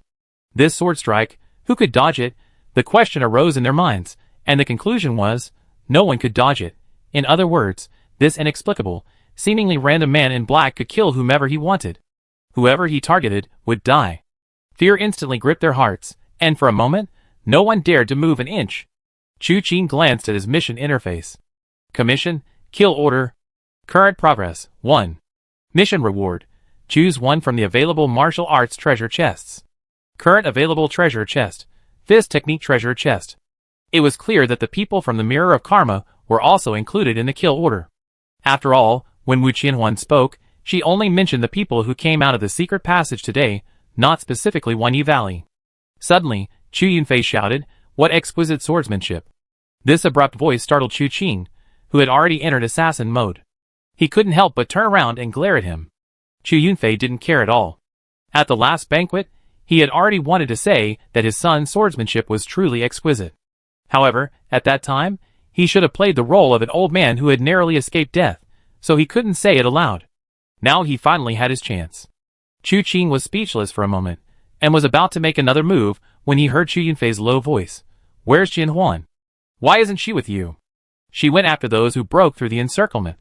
Chu Qing also answered in a low voice, "I go find her after you finish dealing with things here." "Foolish." Chu Yunfei's face darkened. "I'm fine here, you go find your wife first." Chu Qing's face darkened, the impulse stemming from his memory almost making him confront Chu Yunfei right there. However, he quickly regained his composure, and swallowed the words he was about to say. One of the 5 ghost Rakshasa was dead, the remaining 4 were not a threat. Seeing Chu Yunfei's insistence, he said no more, "Be careful." With that, he took a step and flew away. The surrounding 5 ghost Rakshasa did not stop him, allowing him to come and go as he pleased after killing. The reason ultimately boils down to one thing: they dared not stop him. Whoever tried to stop him would die. Chapter 57. No one witnessed Chu Qing's brief moment of attack. Chu Yunfei quietly withdrew his gaze from behind Chu Qing, a wry smile playing on his lips. "Since when did it become your turn to warn me to be careful?" He then looked up, laughing loudly. Come, I'm in a particularly good mood tonight. Which of you will be the first to offer your death?" But after saying this, he didn't even wait for the others to make a move before taking a step forward. This step was like teleportation. Without any warning, he was already in front of one of the 5 ghosts, his azure void palm descending upon him. The palm's force was overwhelming, like the sky itself falling. The remaining 3 were too far away to help. One of the 5 ghosts raised his hands, attempting to block the palm, but the moment they touched it, 2 cracking sounds rang out. The powerful palm force pressed down on his broken arm, slamming down heavily on his head. A loud bang. The scene was extremely gruesome. His arms and head were smashed to pieces almost instantly, blood and bones flying everywhere. Chu Yunfei spread his arms, his laughter growing even more unrestrained. The remaining 3 of the 5 ghost Rakshasa looked at each other in bewilderment. They truly couldn't understand how Chu Yunfei, who had been trapped in the formation just moments before, had suddenly become so terrifying. Even Wu Ganqi, who was fighting Gu Qianqiu, looked puzzled upon hearing this laughter. How many years has it been since Brother Chu laughed so unrestrainedly? Indeed, self-cultivation is all a lie. To truly laugh heartily, one must kill with gusto. Wu Qianhuan pushed her movement techniques to their limits, traversing the rain. The 3 figures ahead had a clear target, the City Lord's mansion. Why were they going to the City Lord's mansion? Even if they captured the City Lord's mansion at this point, it would be futile. Just as she thought this, one of the figures suddenly stopped and threw a punch at Wu Qianhuan. She spun around, her figure rising into the air in a whirlwind, her longsword flashing like the moon entering the sea. But at that moment, a finger was already upon her. It was another person who had attacked. This finger strike was swift and powerful, aimed at the enemy's vital points. However, although this person's attack was fierce, it lacked killing intent. Instead, it targeted her vital points. Wu Qianhuan understood at a glance that this person's goal was to strike her acupoints. Once those points were sealed, she would surely die.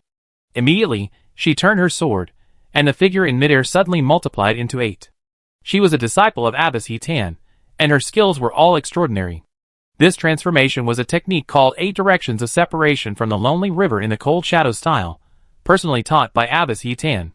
Once unleashed, her figure split into multiple parts, blurring the lines between reality and illusion, making it difficult to distinguish the real from the fake. With a single finger strike, a soft poof was heard, and the illusory image shattered. A bright moon appeared as if floating on the sea, with wisps of sword light falling like moonlight. Moonlight like a sword from the lonely cold moon sword technique. Upon first contact, the person who had used the finger technique paled instantly, completely unprepared for Miss Wu's decisive action, launching a deadly attack. It was too late to dodge. Even with all his strength, 7 or 8 bloody cuts were instantly inflicted on his body. Just as he was about to die on the spot, a hand suddenly pressed down on his shoulder, pulling him behind him. The person at the front finally returned, gesturing with both palms and moving to the left and right. Wu Qianhuan's moonlit sword energy was like a torrent encountering a stubborn rock, instantly parting to either side, not a drop touching her. On the contrary, the ground on both sides was sparked by the swirling sword energy, revealing numerous sword marks. The Pillar of Strength, Wu Qingshan. Wu Qianhuan's eyes darkened slightly. This person was the Vice Valley Master of Wanya Valley. She hadn't recognized him before because his face was covered, but after the moves of the remaining 2, combined with Wu Qingshan's Pillar of Strength technique, how could she not recognize him? But why was he masked? Looking back on tonight, there were indeed many things she couldn't understand. The purpose of these people seemed more complex than she had imagined. Miss Wu, it's been a long time. Wu Qingshan removed his mask, standing with his hands behind his back, his expression indifferent. The 2 who had attacked earlier now stood on either side of Wu Qingshan. One was covered in blood, while the other chuckled. Miss Wu's Dawn Moon Lonely Cold Sword technique is indeed formidable. If it weren't for the Vice Valley Master's intervention, Wu Qingshan would likely be dead beneath your moonlit sword. But now, with us by your side, and the Vice Valley Master in front of you. Miss Wu, do you still wish to resist? Wu Qianhuan didn't say much, only lightly flicking her long sword. I'd like to experience your skills. In truth, Wu Qianhuan didn't take the other 2, besides Wu Qingshan, seriously. Otherwise, she wouldn't have nearly killed them in a single exchange. Of these 3, only Wu Qingshan was a real headache, even a cause for helplessness. This man's pillar in the stream technique was nothing short of divine. The river splits, flowing around the mountain, which appears as a pillar in the water, hence the name pillar. The turbulent current flows past Pillar Mountain, yet it cannot harm the pillar in the slightest. Just like when Wu Qianhuan used moonlight as a sword, the sword energy surged like a torrent, but upon reaching Wu Qingshan, it split in 2, just as the mountain flowed past without harming him. In this situation, the longer the fight lasts, the more disadvantageous it becomes. He needs to kill the 2 men beside him as soon as possible. That way, even if he doesn't win, he might not necessarily be defeated. With this thought in mind, the sword light in his hand spun like a dragon, and he charged forward. Stubborn fool. The 2 men beside Wu Qingshan's faces darkened, and they stepped forward, one with a thunderous punch, the other seeking an opening to strike pressure points. But could Wu Qianhuan simply block her sword strike head-on? Her sword flashed, deflecting the oncoming fist with a mere flick, then followed up with a forward strike, meeting Wu Da's fingers. Wu Da's face darkened. He pressed down with one hand, his body moving like a snake, trying to dodge the sword. But Wu Qianhuan didn't waste time with him. With a flick of her sword, the moonlit blade was reborn. Moonlight like a sword. Wu Da's face turned ashen. What kind of unreasonable woman was this? She unleashed a barrage of deadly moves right from the start. If she had such skill, why didn't she save it for the Vice Valley Master? Why didn't she use it on Wu Er? Why did she have to use it on me? Twice in a row. Even if he were made of iron, how many nails could he hammer? Fortunately, Wu Qishan was right beside him this time. With a swift grab, he pulled Wu Da behind him, using the same old trick as before.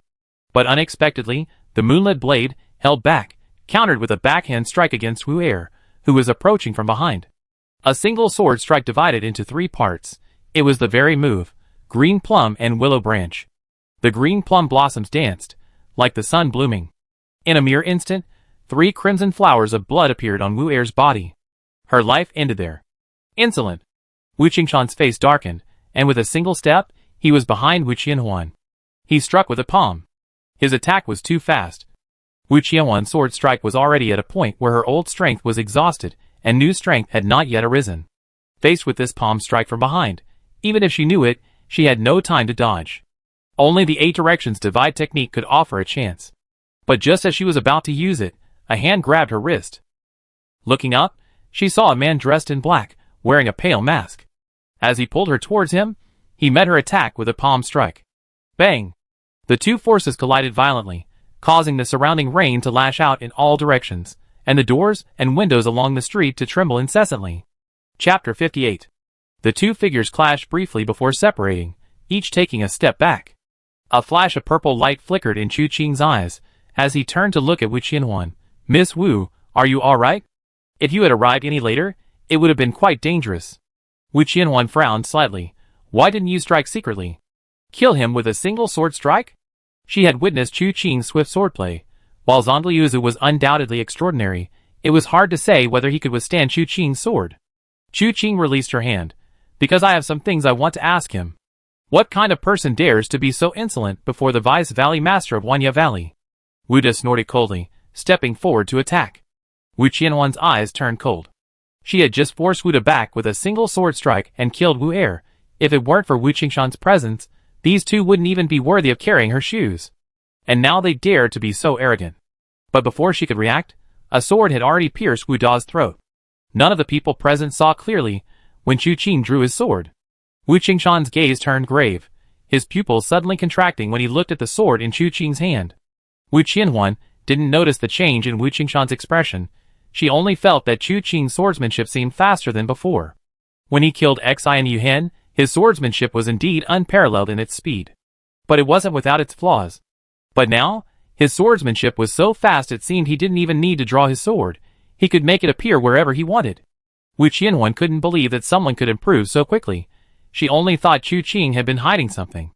Chu Qing then said to her, "Did you kill this person, or did I?" Strictly speaking, this person had already been severely injured by Wu Qianhuan.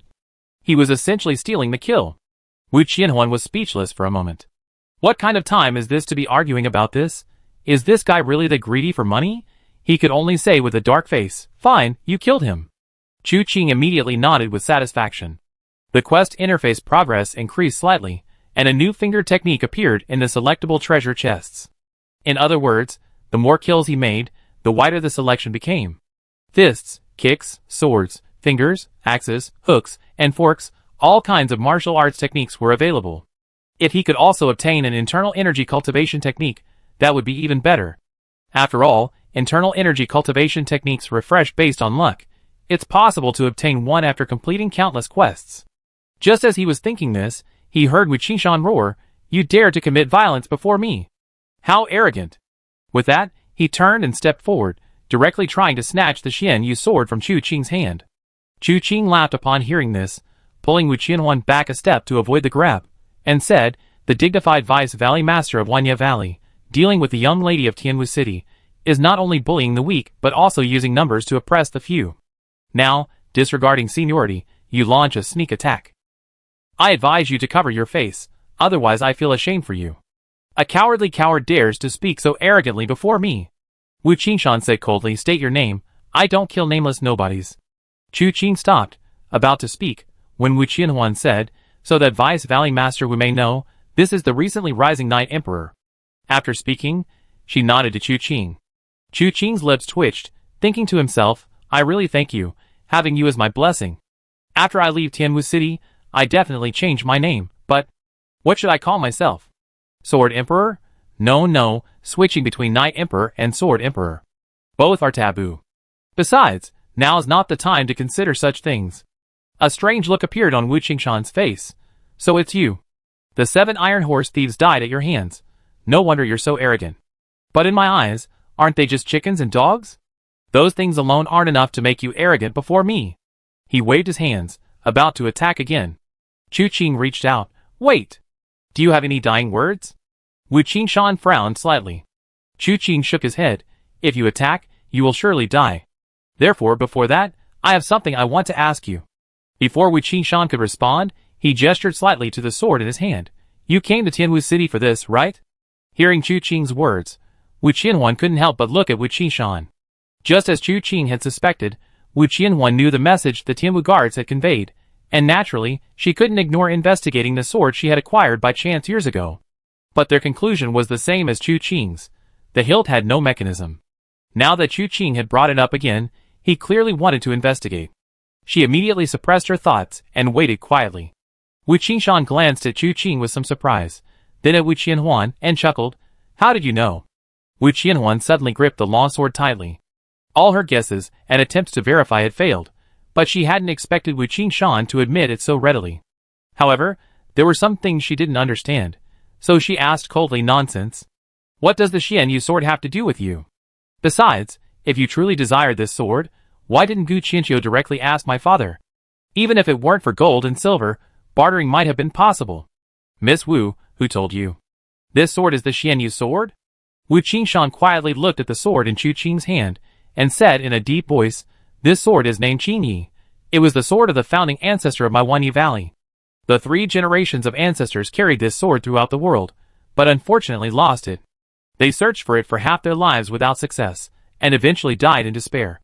You are so obsessed with this sword, I'm afraid it's not just because it's your ancestor's sword, is it?" Chu Qing smiled, "But also because of what's inside the hilt?" Wu Qingshan's eyes darkened, but he remained silent. Chu Qing suddenly uttered a startling statement. "What a pity, there's nothing left in this sword hilt. You schemed and plotted, but it's all in vain." "Nonsense!" Wu Qingshan was taken aback, then immediately retorted angrily, "Ignorant brat, what do you know? The mechanism in this sword hilt was created by the legendary master of mechanisms, Lan Shanhua. Only the Valley Master of Wanya Valley knows the secret to opening it. Even if others could see the mechanism, without the method to open it, they couldn't possibly do so. Who can retrieve what's inside? You, the Valley Master, don't even know how to open it." Chu Qing frowned slightly. Wu Qingshan's eyes darkened, and he said softly, "It doesn't matter if I don't know. Kill you all, hand over the Qingye sword to the Valley Master, and Wanya Valley will surely return to its peak." As he spoke, Wu Qingshan's killing intent surged, his true energy circulating and causing ripples to form around him. Wu Qianhuan's expression changed slightly, and she whispered a warning, "His pillar of strength is almost impervious to all attacks, be careful." Just then, she saw a small willow leaf throwing knife appear in Chu Qing's hand. She was momentarily stunned. Why wasn't he using a sword? Why was he using a hidden weapon? Chapter 59. Wu Qingshan also saw the small willow leaf throwing knife in Chu Qing's hand. His expression was somewhat strange. "Just now I saw you draw your sword, as fast as lightning. Now you're not using a sword, but a knife?" Wu Qingshan's voice was filled with surprise. Chu Qing smiled. "Recently, I learned a remarkable martial art. The young lady said your pillar of strength is impervious to all attacks, but I wonder if it can withstand my ever-hitting throwing knife." A remarkable martial art? Ever-hitting. Upon hearing this, Wu Qingshan couldn't help but burst into laughter. "Fine, I'd like to see how your little throwing knife can ever hit its mark." Wu Qianhuan felt a toothache. She didn't know what Chu Qing was up to. These willow leaf throwing knives were everywhere. Using them against a master like Wu Qingshan was child's play, but she didn't speak. His actions, though seemingly frivolous, revealed a man of unfathomable depth. Perhaps there was more to the throwing knife than met the eye. Was it coated with deadly poison? A lethal strike? Or perhaps the knife was merely a cover, to conceal the swift sword strike? Various thoughts raced through her mind, yet suddenly, she felt a strange familiarity with today's scene. Was Xin Yuhin standing before them in the same manner? Equally determined? Ultimately, he was slain by the Night Emperor's sword. Thinking this, she made her preparations. In fact, joining forces with Chu Qing to deal with Wu Qingshan was practically a guaranteed victory. Wu Qingshan's understanding of Chu Qing was limited. He only knew that Chu Qing had killed the Iron Horse 7 thieves, but he didn't know that Xin Yuhin had also died at Chu Qing's hands. He was unaware that Tang Shi, who had cultivated the hateful heaven demon art, and Cheng Sihai, the leader of the Divine Sand Gang, had both been defeated by Chu Qing. Otherwise, he would never have dared to be so arrogant. Since that was the case, if Chu Qing wanted to play, then so be it. Even if something went wrong, he would have a backup plan. The throwing knife couldn't be used as cover, so he could always create an opportunity for Chu Qing to draw his sword.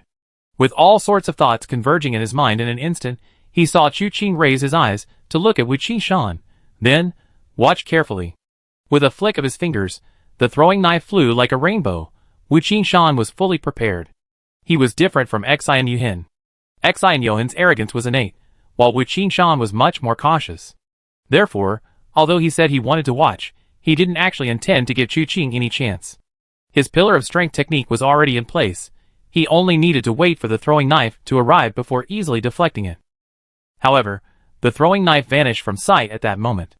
It missed his throwing knife, that was all. Wu Qingshan wanted to laugh, wanted to speak, but when he opened his mouth, only a hissing sound came out. His smile froze on his face, and he reached for his throat. He didn't feel his familiar neck, but instead felt a knife. A throwing knife! All his laughter turned into horror. How could this be? His inner energy, like a pillar of strength, had been circulating continuously. How could this knife have broken through his inner energy and landed on his neck? Many questions, but none could be answered. So much so that when his body fell to the ground, his life fading, he didn't understand until his death. How exactly had he been stabbed? Wu Qianhuan was equally bewildered. She watched Chu Qing make his move, saw the throwing knife suddenly appear at Wu Qingshan's throat. She saw it, yet she didn't understand how it was done. Instinctively, she touched her neck, and Chu Qing's voice reached her ears. You killed him, not you. Why are you touching your neck? No one has paid to kill you yet. If someone paid to kill me, would you kill me? Wu Qianhuan suddenly asked this question for some reason. Chu Qing was walking forward, removing the throwing knife from Wu Qingshan's throat. Hearing this, he turned back to look at Wu Qianhuan in astonishment. After a moment's hesitation, he said, although we can't be considered friends, you're a regular customer of mine. So? Wu Qianhuan looked at Chu Qing with slight excitement. It costs more money. Chu Qing's cheerful voice rang out. Wu Qianhuan's forehead throbbed with a vein. How about we make a deal? Oh! Chu Qing casually asked, while examining Wu Qingshan's corpse, what deal? Tell me. If someone asks you to buy my life, no matter what price they offer, I double it for you, and then you kill them for me. Wu Qianhuan stepped forward, looking at Chu Qing. Chu Qing was stunned. Was this girl really worried he would kill her? But thinking about it carefully, it didn't seem so strange. After all, she didn't know who he was. Thinking this, he shook his head. All right, Miss Wu, a promise is a promise, of course I trust you. But aren't you worried that one day, even if there isn't such a person, I still come looking for money? You know I'm a real money lover. Fine, then come and ask for it. How much do you want? Wu Qianhuan took another step forward, staring intently at Chu Qing. Chu Qing felt a little awkward under her gaze, scratching his head and saying, a gentleman loves money, but he acquires it in a proper way. Wu Qianhuan didn't speak, but asked thoughtfully, do you really love money? Of course I do. Chu Qing just then pulled a money pouch from Wu Qingshan's pocket, eagerly opened it, took out the gold and silver inside, and unceremoniously stuffed it into his pocket. But, when you killed the 7 Iron Horse thieves, you clearly said you would demand all the money from the tea house owner. But until now, you haven't taken a single penny. Wu Qianhuan looked at Chu Qing, her thoughts complicated. Ever since she became suspicious of the person before her, she had begun to investigate. Since this man was an assassin, killing the 7 Iron Horse thieves wouldn't have been a matter of chivalry or helping someone in need. Given the power of Tianwu City, investigating the tea house incident wouldn't be difficult. The tea house owner made no attempt to conceal this. He even proactively mentioned Night Emperor to others, calling him a righteous hero. Although it was unclear why he presented himself as an assassin, he refused any payment afterward. Every time he mentioned it, he was moved to tears. This clearly showed that he wasn't as greedy as he appeared. He had created a facade for himself. Wu Qianhuan knew this, but she didn't expose him. While Chu Qing was busy searching Wu Qingshan's belongings in the Tianwu City dungeon, Lu Dafu, his face bruised and swollen, curled up in his cell, suddenly opened his eyes. He sat up, listened intently, and said, "They're here." "What's here?" The man with the scar on his face, upon hearing this, flew into a rage and lunged forward to kick him in the head. But unexpectedly, Lu Dafu, who had been so easily manipulated, simply raised his hand and grabbed his ankle. With a light laugh, a faint, bloody light shimmered between Lu Dafu's fingers. Chapter 60. The scarred man felt an overwhelming terror. He felt something flowing towards the other man's palm. Before he could even scream, he was instantly reduced to a dried-up corpse. Lu Dafu's facial injuries healed at a visible speed. The remaining prisoners were awakened by the commotion and turned pale at the sight of the scarred man's fate. Lu Dafu simply looked at them and smiled slightly. "Gentlemen, it's time to go." A scream echoed from the prison. A moment later, Lu Dafu opened the cell door and walked out. Several withered corpses lay scattered inside. Lu Dafu rubbed his cheek, and his once somewhat chubby face suddenly shriveled up. He rubbed and pinched, and in the blink of an eye, the plump middle-aged man became a thin, pale-faced man in his 30s. The clothes he already wore were a bit too big for him. He rolled up his sleeves. "It's not that I can't wear them." Turning to look at the dungeon, he smiled slightly and walked to a cell. Looking at the chains and shackles on the cell door, he simply reached out, and the metal instantly turned to dust, crumbling to pieces in the blink of an eye. The cell door opened, but the prisoners inside weren't overjoyed. They had clearly seen what Lu Dafu had done in the prison. Therefore, no one dared to make a move. Lu Dafu didn't care. He walked through each cell, opening all the doors. Some, however, were unaware of Lu Dafu's earlier actions, and seeing the cell doors open, rushed out with expressions of delight. One led to another, and within moments, cheers erupted throughout the dungeon. Then, the group began rushing out of the dungeon in droves. Lu Dafu, however, strolled leisurely into the dungeon. After passing through cell after cell, he arrived at the deepest part of the dungeon. Tang Yifeng, pale-faced and shackled, sat slumped in the center of a cell. Looking up at Lu Dafu, Tang Yifeng spoke calmly, "I thought you would have arrived earlier." In plays, the protagonist always arrives late, so as to make him stand out. Lu Dafu reached out and unlocked the cell door, pushing it open and entering. "However, there's a problem outside." "What problem?" Tang Yifeng frowned slightly. "The Shisha gang's trash was discovered, and then they were all wiped out. You cooperated with Wu Ganqi to lure Wanya Valley into Tianwu City, originally intending for them to coordinate with the Shisha gang from within. We planned to take Tianwu City in one fell swoop. But now, that wishful thinking has been completely shattered." Lu Dafu's tone was indifferent, seemingly tinged with schadenfreude. Tang Yifeng slowly closed his eyes. "A piece of trash is a piece of trash.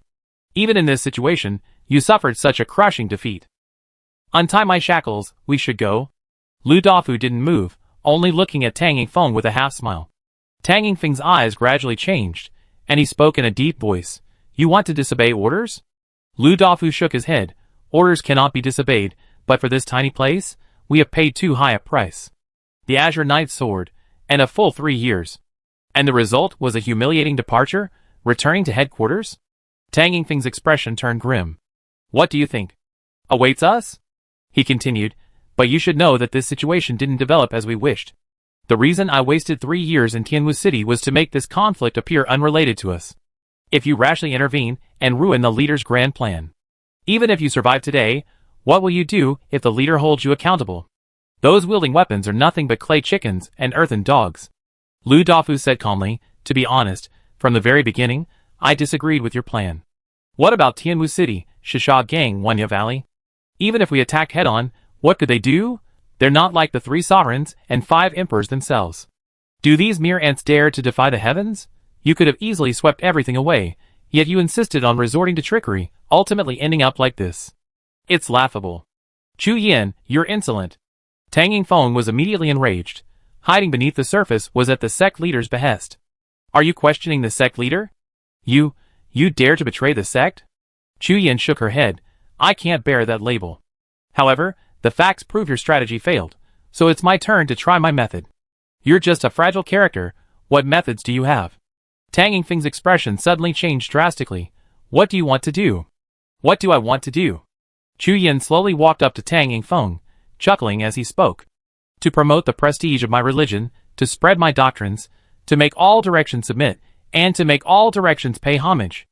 As he spoke, he reached out and touched Tang Yingfeng's head. Tang Yingfeng's face was extremely grim. You want to use the blood demon return to origin grand technique on me? The regeneration pill is too precious. Using it on you would be a waste. Chu Yin smiled. Rather than that, I'd rather have you lend me a hand. With that, her palm landed on Tang Yingfeng's head.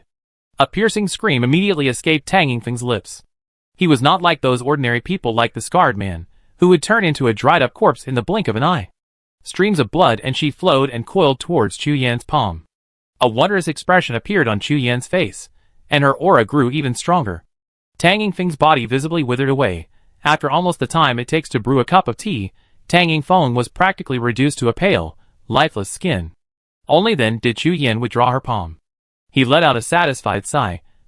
That's more like it. When Chu Qing and Wu Qianhuan arrived at the city lord's mansion, it was a scene of utter devastation. The dungeon of Tianwu City was located beneath the city lord's mansion.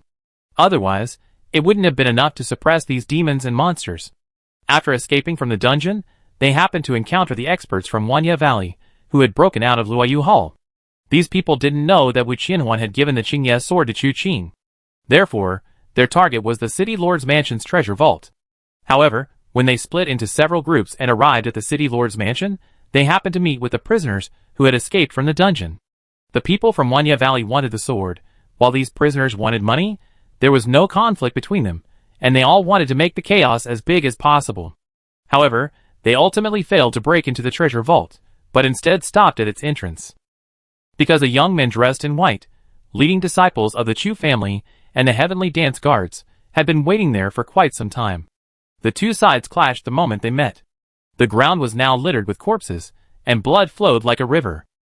Chapter 61. A torrential downpour raged from the sky, while fierce fighting continued on the ground.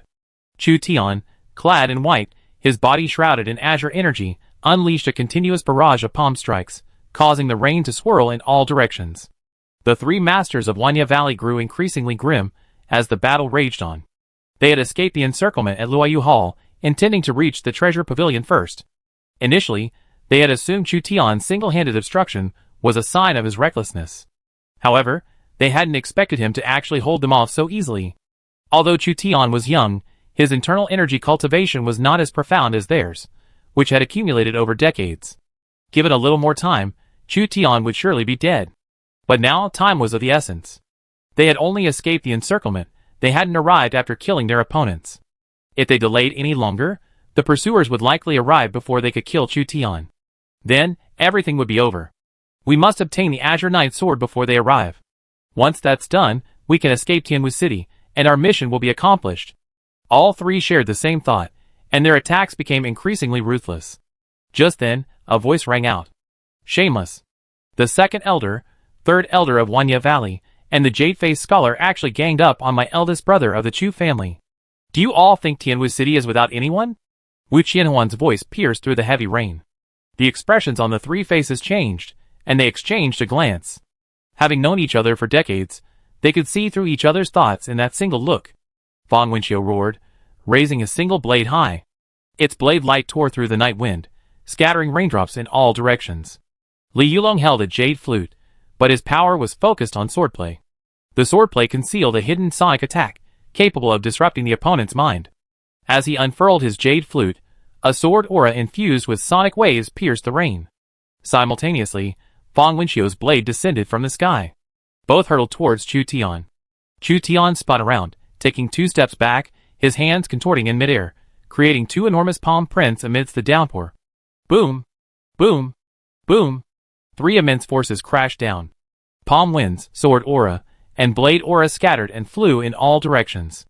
The surrounding ground was ripped apart, sending debris flying and creating a series of explosions. At the same time, a bright moon rose high in the sky. The sword was like the moon, the aura like a wheel, scattering cold light across the sky. Buzz! Buzz! Continuous sword aura erupted, heading straight for Fang Wenqiu and Li Yulong. But at that moment, the 2 figures simultaneously shifted their positions. Fang Wenqiu and Li Yulong had switched positions. Originally, Their move, Moonlight like a sword, would have struck their vulnerable spots.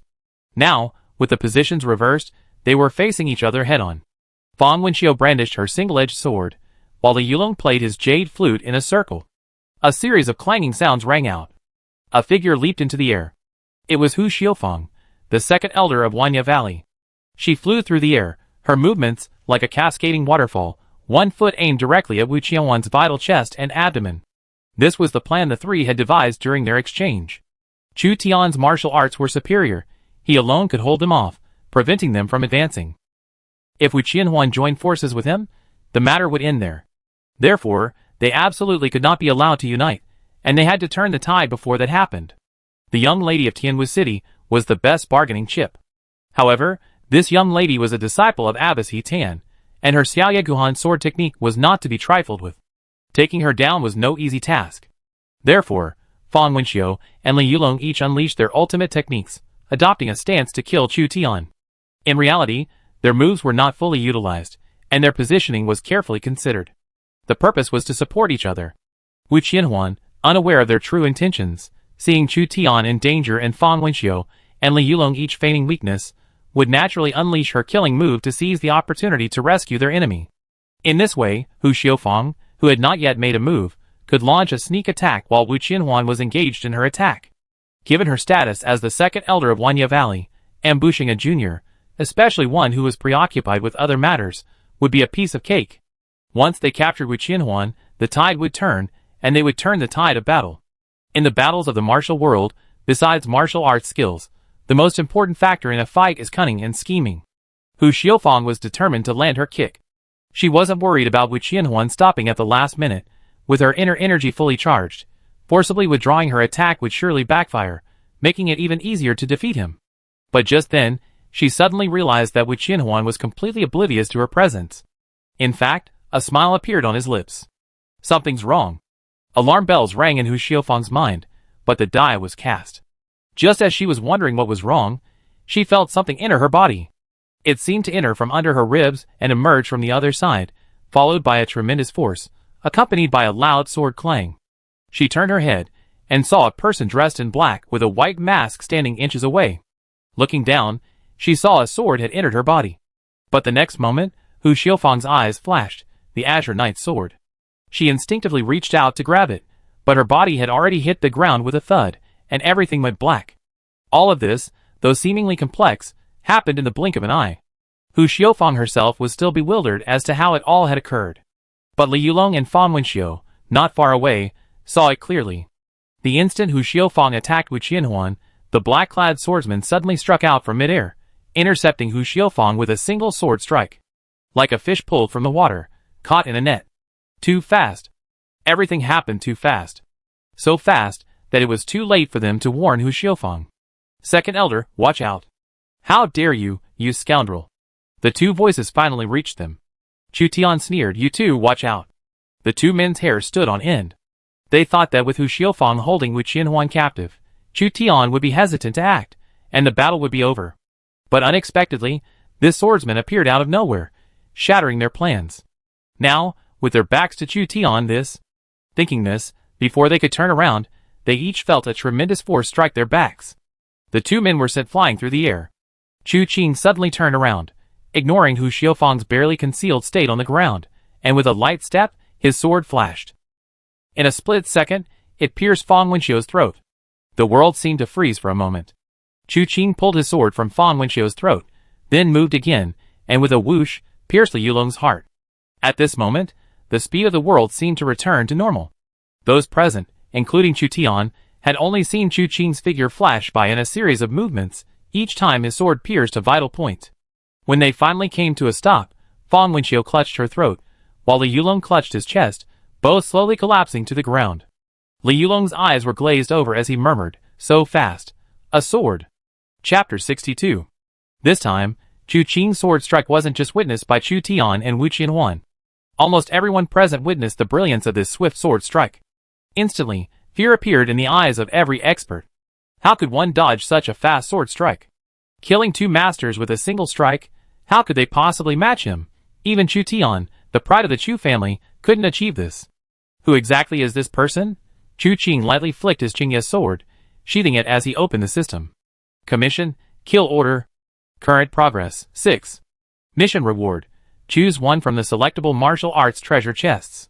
Current selectable treasure chests. Fist Technique Treasure Chest, Finger Technique Treasure Chest, Palm Technique Treasure Chest, Leg Technique Treasure Chest, Knife Technique Treasure Chest, Sound Technique Treasure Chest. Thank goodness, I almost let my older brother steal my life.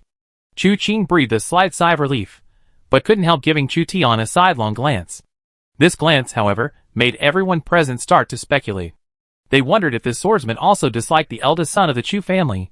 If that's the case, then if you kill him, you can't kill us.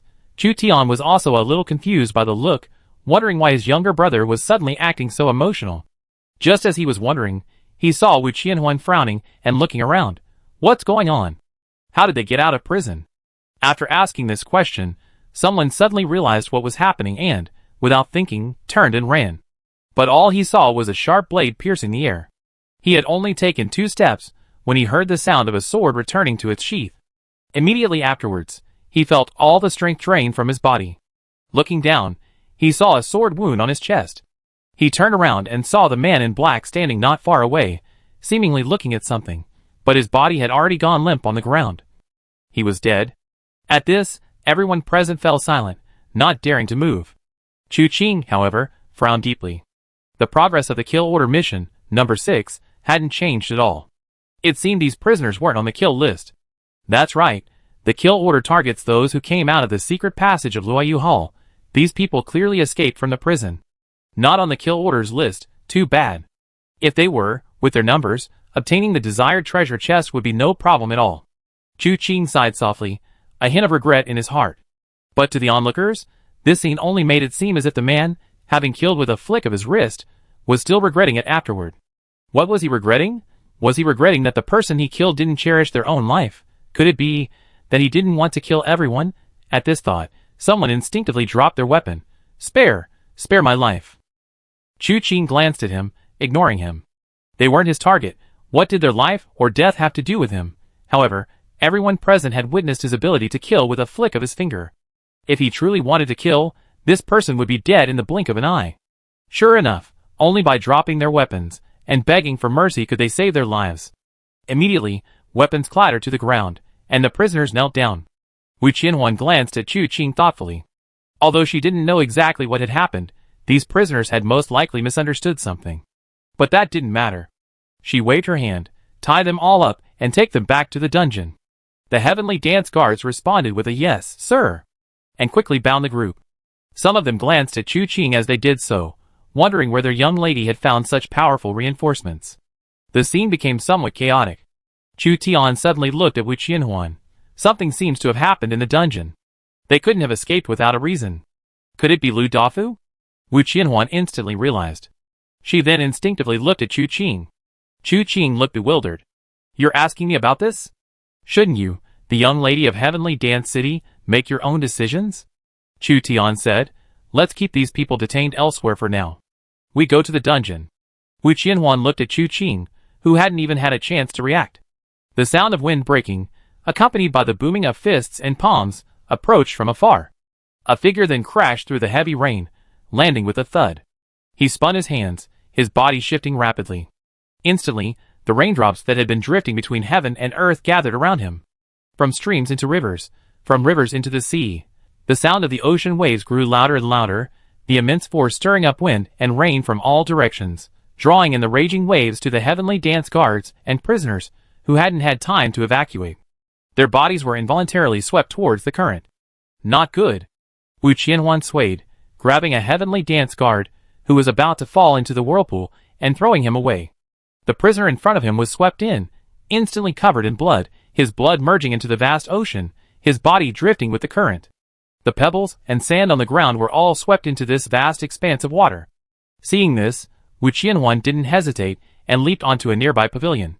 A figure flashed beside her, and Chu Qing and Chu Tian landed on either side of her. Gu Qianqiu. Chu Tian's expression was grave. Gu Qianqiu, the valley master of Wanya Valley, naturally possessed extraordinary martial arts skills. In the exchange of blows with Chu Yunfei in Luoyu Hall, both had held back. Now, they were unleashing their full power. The old man's eyes widened in fury, and he roared, "Raging sea and mad sand." With a powerful thrust of his hands, like a raging tsunami, he crashed towards a figure in midair. That person was burly and robust, wielding a large, gilded axe. At this moment, midair, he swung the massive axe in a wide arc, bringing it crashing down from the sky. Xingtian Divine Axe. A gigantic axe phantom appeared faintly in the rain, cleaving fiercely from midair towards the towering tsunami. Boom! The two collided with a deafening roar. A tremendous force surged outwards from the axe's core. Instinctively, Chu Qing pulled Wu Qianhuan behind him, while Chu Tian stood in front of Chu Qing, offering a feinting palm strike. With a hum, the surging true energy rippled, but was completely blocked before the palm strike. Chu Tian let out a muffled groan, feeling as if he were enduring a combined attack from Wu Ganqi and Gu Qianxiu as he blocked the flow of internal energy. Even Chu Tian found it difficult to withstand. He couldn't help but take a step back, a faint metallic taste in his throat. Chu Qing casually placed a palm on Chu Tian's back, a flash of purple light appearing at the edge of his palm. Chu Tian's spirits lifted instantly, and with a resounding hum, the two forces merged and vanished into nothingness. This scene once again caught Wu Qianhuan's eye, causing her eyes to redden slightly. But before she could react, a voice rang out, "Gu Qianxiu, you have lost." Chapter 63. The two masters struck each other midair, causing immense damage to the surrounding area. The ground cracked, the walls were riddled with broken pieces, and the door to the treasure pavilion behind them teetered precariously. Wu Ganqi arrived with the sound, landing his giant axe on the ground. He looked up at Gu Qianxiu. Cheng Sihai of the Divine Sand Gang is dead, and Tang Yifeng of the Falling Rain Hall is crippled. The three factions joined forces, yet you were left as a trapped beast. Xi and Yuhin was the first to die in this battle, and tonight, how heavy have the casualties been for your Wanya Valley?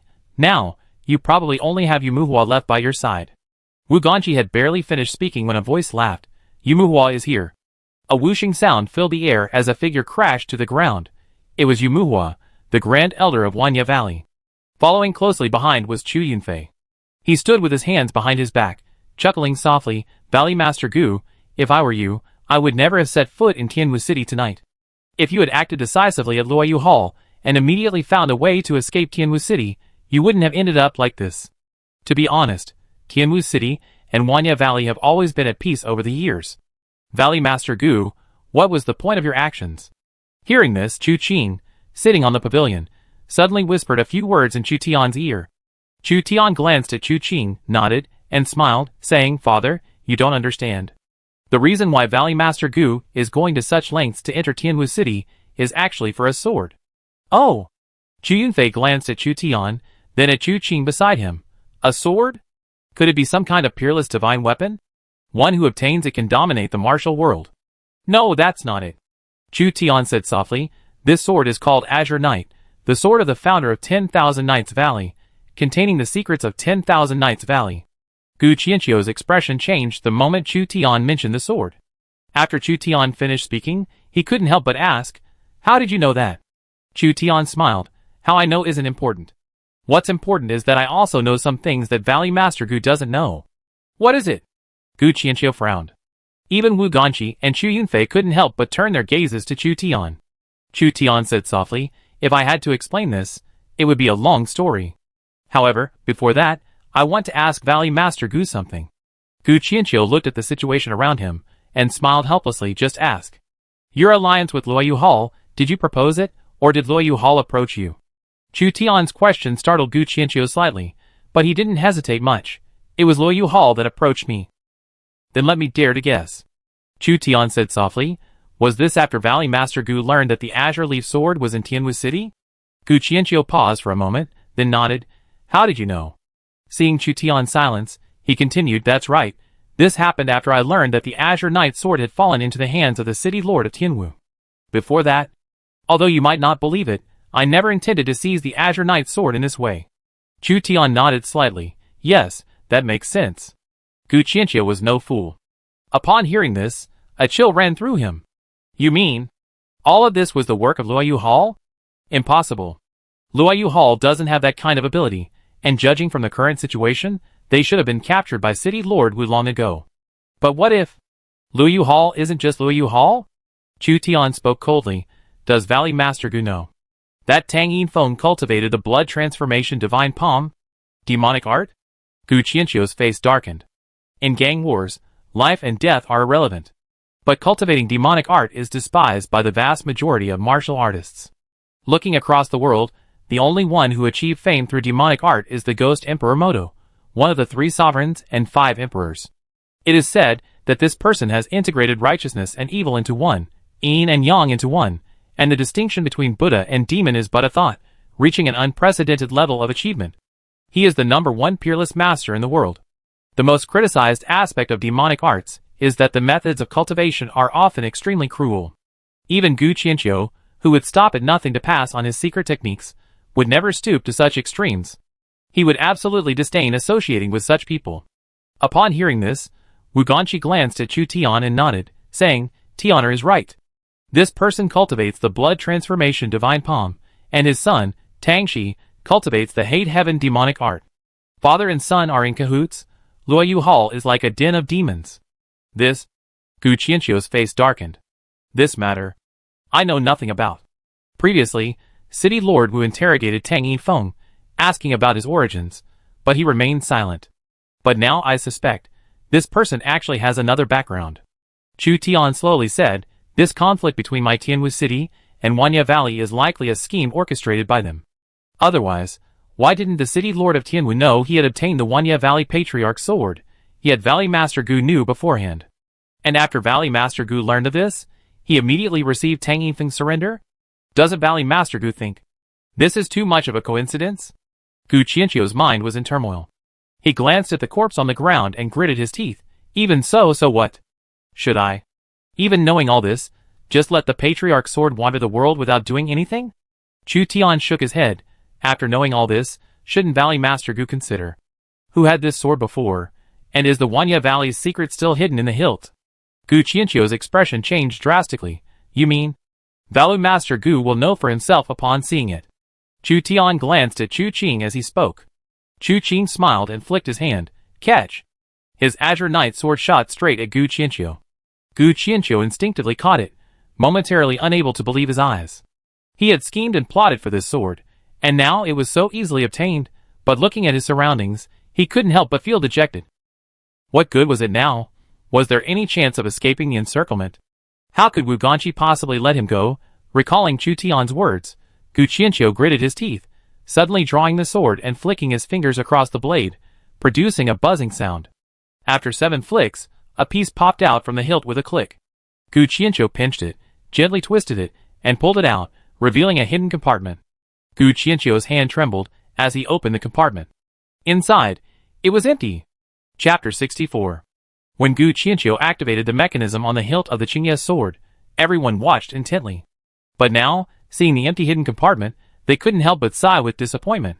Chu Tian and Chu Qing exchanged a glance, both seeing the knowing look in each other's eyes.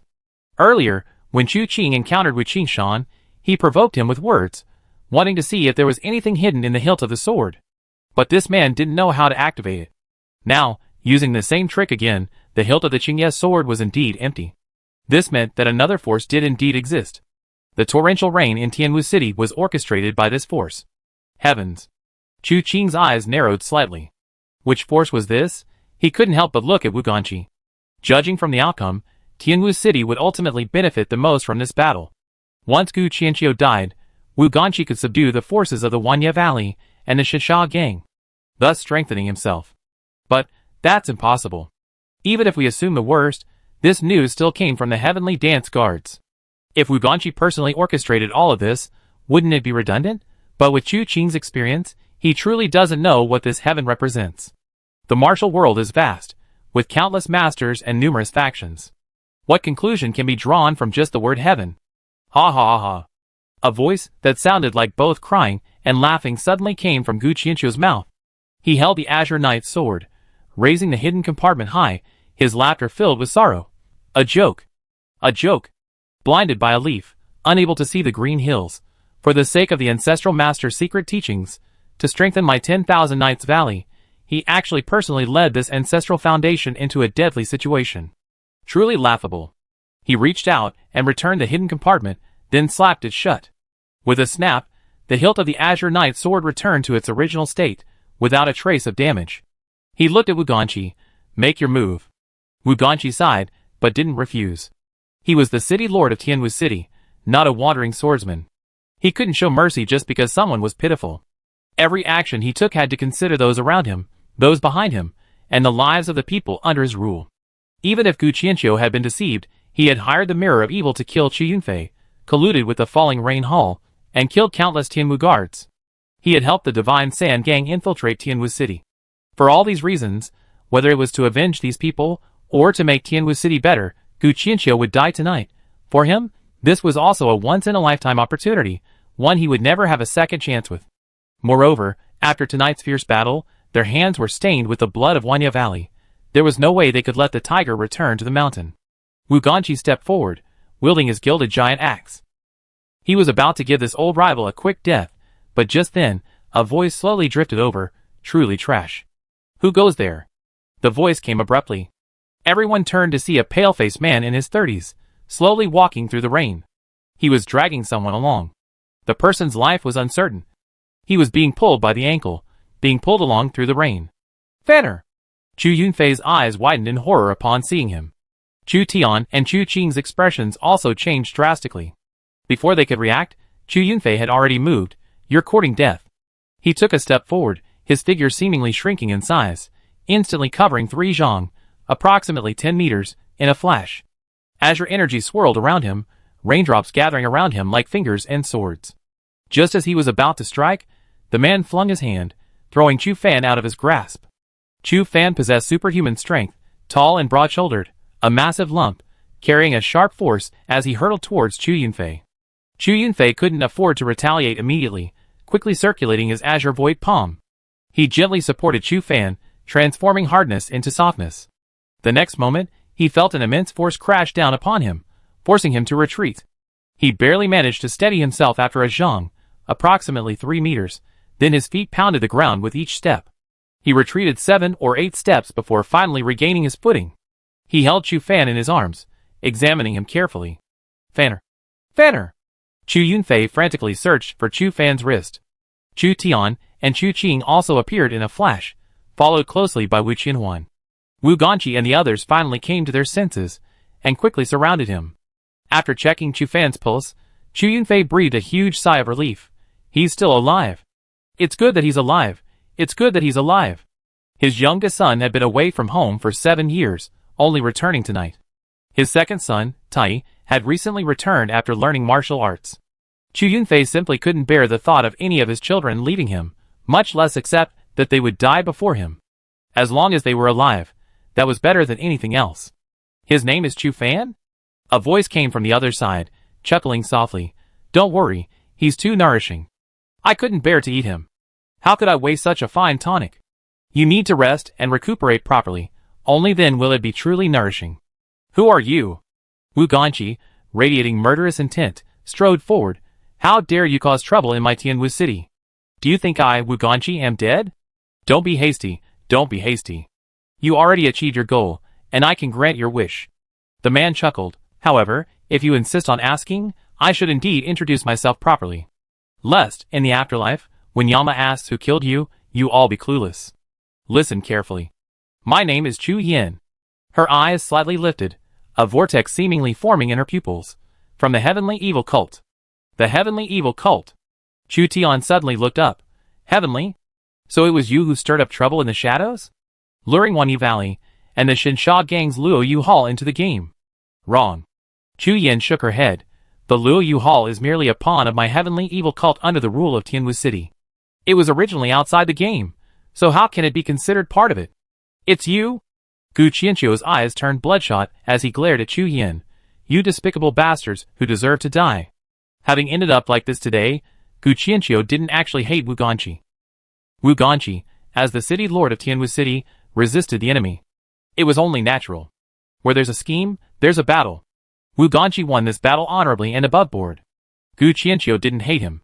But when he learned from Chu Tian that there was a conspiracy behind it all, he hated this mastermind. Gu Qianqiu flicked his wrist, throwing the Azure Knight sword at Wuganchi. The secret techniques of Wanya Valley had been lost, and the swordplay had long since been lost. City Lord Wu, this sword is for you. only that you don't call it by the wrong name again. It's the Azure Knight's sword. The Knight of Wanya Valley. Wu Ganqi caught the sword, and Gu Qianqiu roared, his body enveloped in surging waves, crashing down towards Chu Yin. Chapter 65. With the force of a tsunami, the might of the sea. Gu Qianqiu was surrounded by surging waves, his immense power affecting everything around him, leaving craters and explosions in his wake. With overwhelming force, he slammed into Chu Yin. Faced with Gu Qianqiu, who was like a tsunami, Chu Yin was like a lone boat on the sea. With the rise and fall of the waves, he seemed on the verge of capsizing at any moment. However, as Chu Yin raised his eyes, everything around him fell silent. The towering tsunami subsided, the raging waves calmed. Even the torrential rain seemed to freeze at that moment. Grain by grain, floating in midair, the night was as cold as ink, the sea as calm as still water. Gu Qianqiu's pupils suddenly contracted.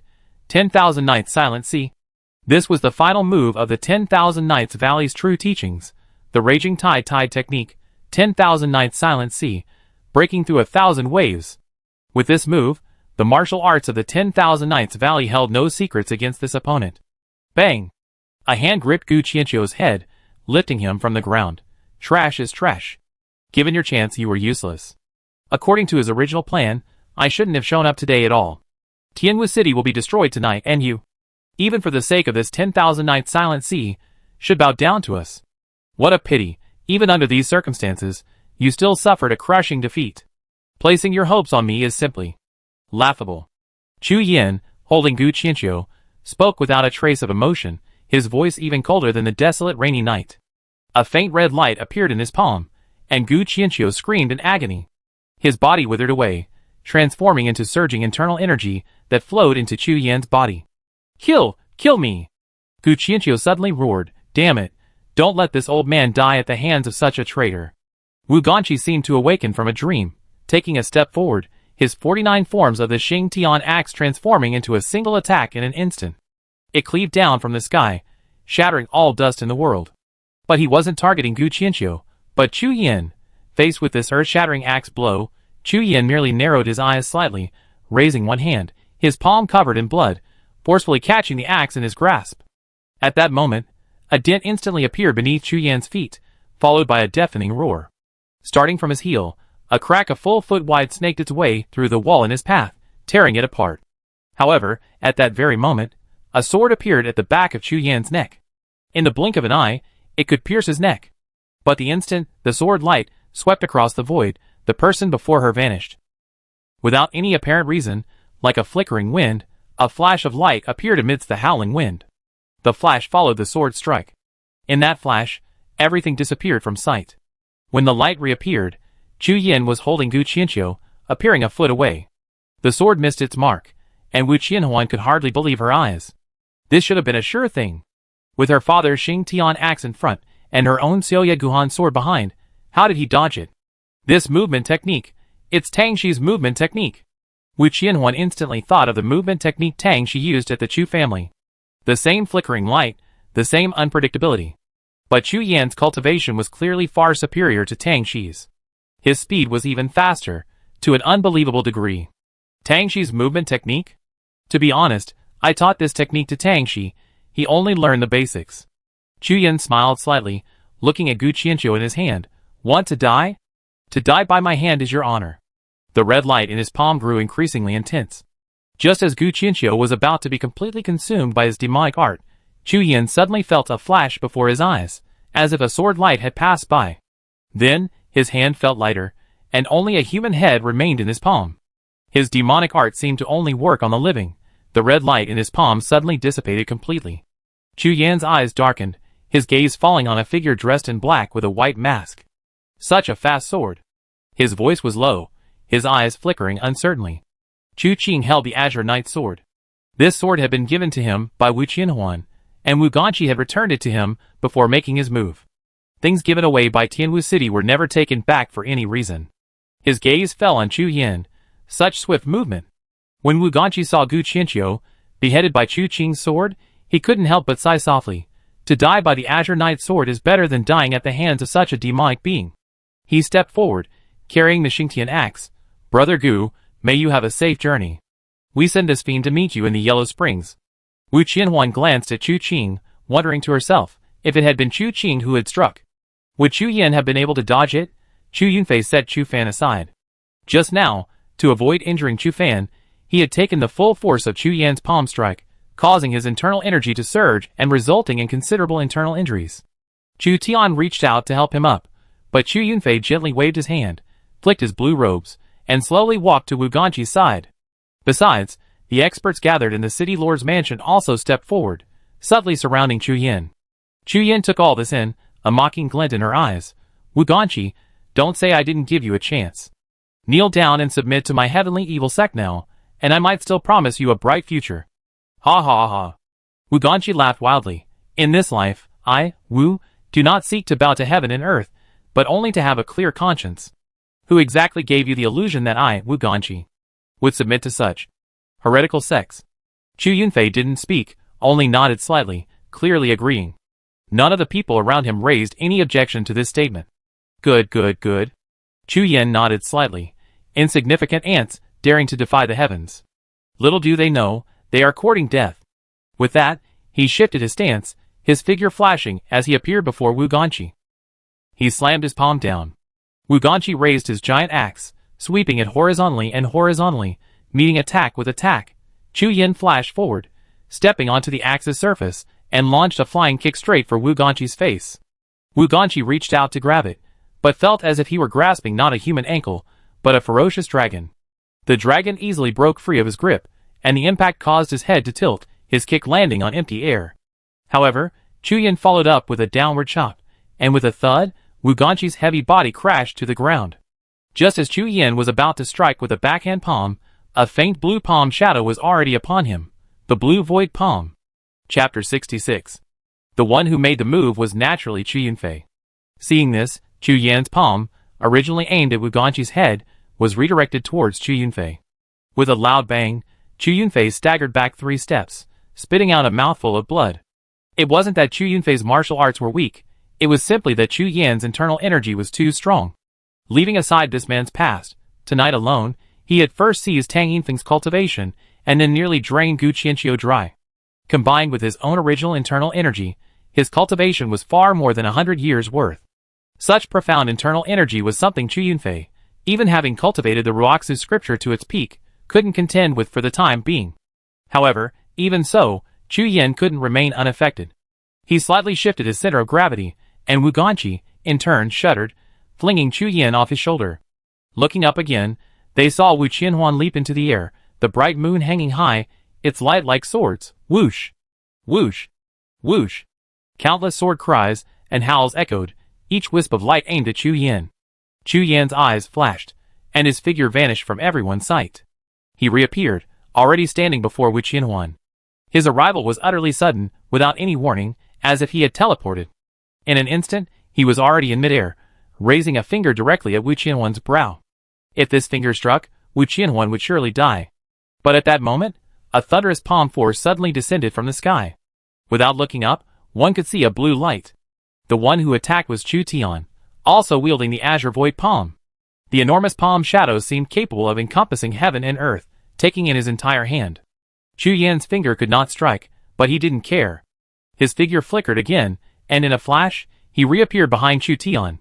His palm strike had come from the sky, and now, with its power still lingering, it was even harder to defend against from behind. The crimson palm strike was unleashed with overwhelming force. Blood transformation divine palm. Chu Tian whirled around, his powerful palm sweeping out, using the force of his own movement to throw himself away, narrowly avoiding the deadly blood transformation divine palm. His body involuntarily plummeted from midair, crashing heavily into the courtyard. Chu Yan's eyes narrowed slightly. Not bad.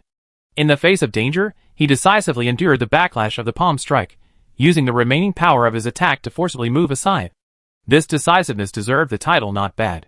However, in doing so, Chu Tian was now completely powerless to fight. Tianer. Chu Yunfei felt another pang of pain in his heart upon seeing his eldest son's defeat. You still have the leisure to worry about your son? Chu Yan's voice suddenly came from beside him. Chu Yunfei was horrified. When? He whirled around, not seeing Chu Yan, but an axe. The axe fell, striking empty air. A muffled boom echoed as the ground shattered.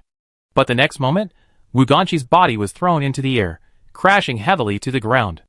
A clumsy, heavy fellow like you is no match for me, Chu Yan's voice rang out, as she suddenly turned, her head tilting. A sword flashed past her ear, then with a swift turn, Chu Yan vanished. Wu Qianhuan's face darkened. Before she could react, someone was already in front of her. Too fast. This person's movements were beyond their comprehension. The speed was so fast that even lightning couldn't match it. In that split second, she barely managed to hold her sword horizontally in front of her. However, a red light flashed before his eyes. This time, Chu Yan had unleashed the blood transformation palm. Retreat? Not retreating would mean death. A realization dawned on him, but out of the corner of his eye, he caught a glimpse of silver light. Buzz! The whistling sound of a sword finally reached his ears. Chu Yan had vanished without a trace. Wu Qianhuan instinctively looked up and saw two figures appearing and disappearing in the courtyard. It's him! Wu Qianhuan realized. Wu Ganqi spat out a mouthful of blood. Just moments before, he had been kicked away by Chu Yan. He hadn't had time to unleash the blood transformation palm, otherwise, he would have been dead. Now, looking at the battle, he could hardly believe his eyes. What kind of monsters are these two? Even with his years of experience, Wu Ganqi couldn't help but mutter to himself. Chu Yan was one thing, but where did this Knight Emperor come from?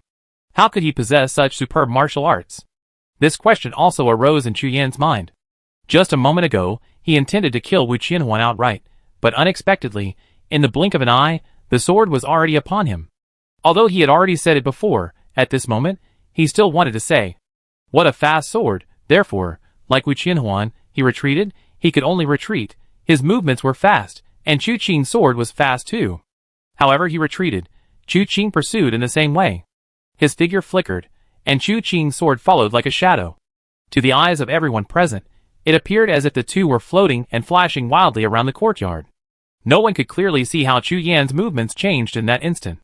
They couldn't even see clearly how incredibly fast Chu Qing's sword was the instant it struck. In the end, it seemed Chu Qing's sword was superior. The moment the sword light landed, it pierced through Chu Yan's body. But before Wu Ganqi and the others could breathe a sigh of relief, a voice came from another direction. "Where did you get this swordsmanship from? How come, with my experience, I have no idea that such a fast sword exists in the world?" Chu Qing's sword trembled slightly, and a whooshing sound was heard. A pool of blood fell to the ground, and Chu Yan, pierced through, vanished without a trace. Chu Qing turned around, not wanting to answer Chu Yan's question. Chu Yan, however, spoke thoughtfully. That day, at the Chu family's banquet, assassins from the Mirror of Karma disguised themselves and infiltrated, intending to assassinate me. You were the one who saved Chu Yunfei, weren't you? I heard the Chu family has a young master who hasn't returned for 7 years. First, you saved Chu Yunfei at the banquet. Tonight, when I brought that highly nourishing Chu fan here, your killing intent surged. And at the crucial moment, you saved Wu Qianhuan. Such a desperate act. Could you be the third young master of the Chu family, Chu Qing?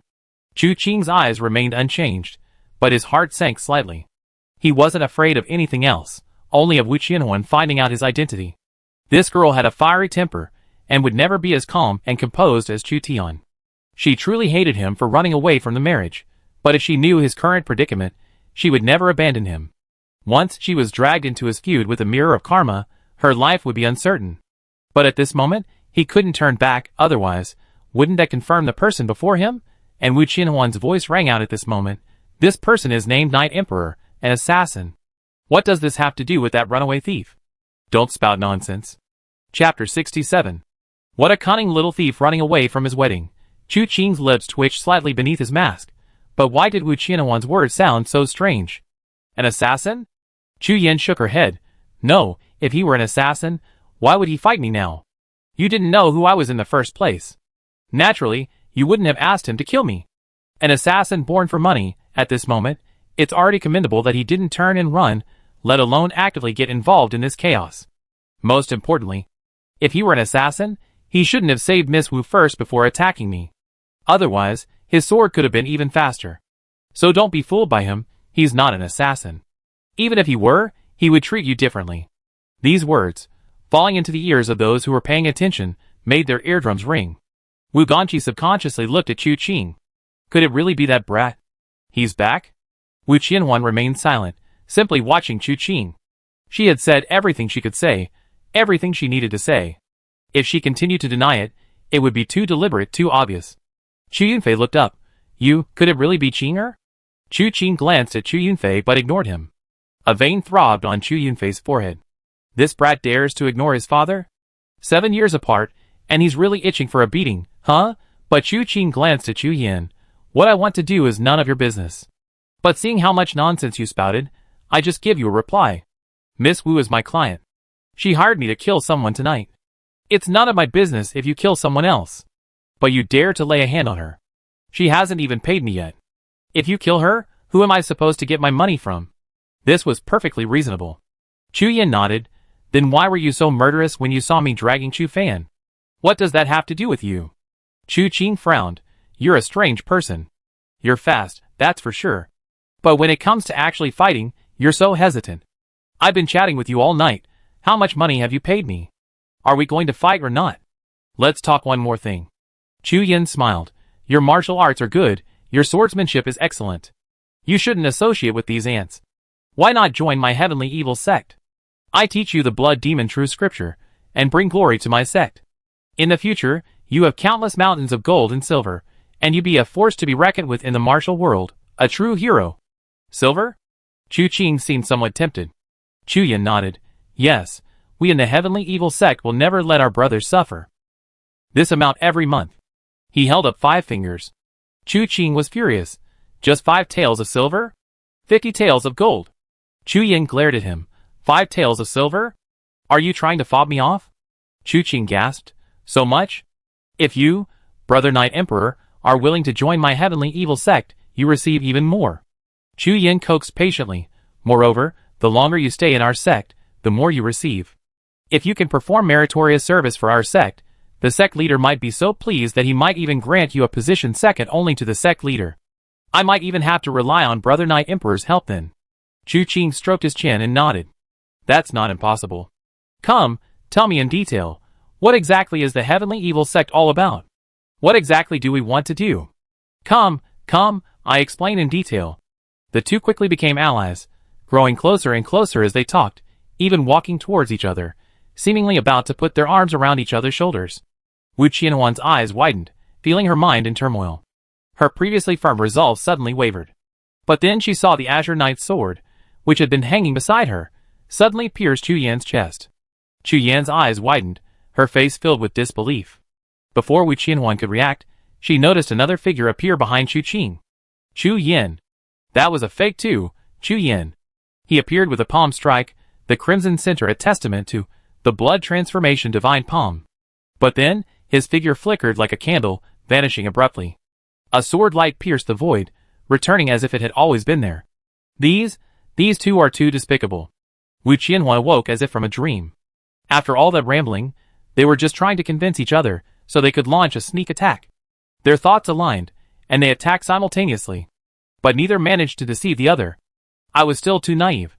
Wu Qianhuan deeply reflected, realizing that compared to these people, she was utterly innocent and harmless. Meanwhile, the two fighting in the courtyard were different from before. Previously, Chu Qing drew his sword while Chu Yan fled. This time, however, Chu Yan made his move. He only unleashed half of his blood transformation palm technique before withdrawing it, only to be met by Chu Qing's sword. Chu Yan's figure flickered in and out of existence, while Chu Qing's sword flashed. When he reappeared, Chu Yan's hands were covered in a blood-red aura, seemingly merging together, with Chu Qing's longsword positioned between his hands, blocked by the blood-red light. Chu Qing's eyes blazed with a purple light, and even the blade of his sword was imbued with a purple sheen. Before reaching their full potential, both vanished from everyone's sight once more. Only layers of sword energy and blood-red light remained, causing continuous explosions in the void. Sometimes, deep craters were blasted into the ground. Sometimes, sword marks suddenly appeared on walls. Sometimes, crimson streaks swept through the air. Sometimes, eaves were cleaved in two and fell from midair. After exchanging several blows around the fallen eaves, they finally crashed to the ground, shattering into pieces. The more they sparred, the more shocked Chu Yan became. The first exchange could be considered a warm-up. He knew very well that the only one who posed a threat to him today was this swordsman of unknown origin. His sword was too fast. Blood Shadow Illusion.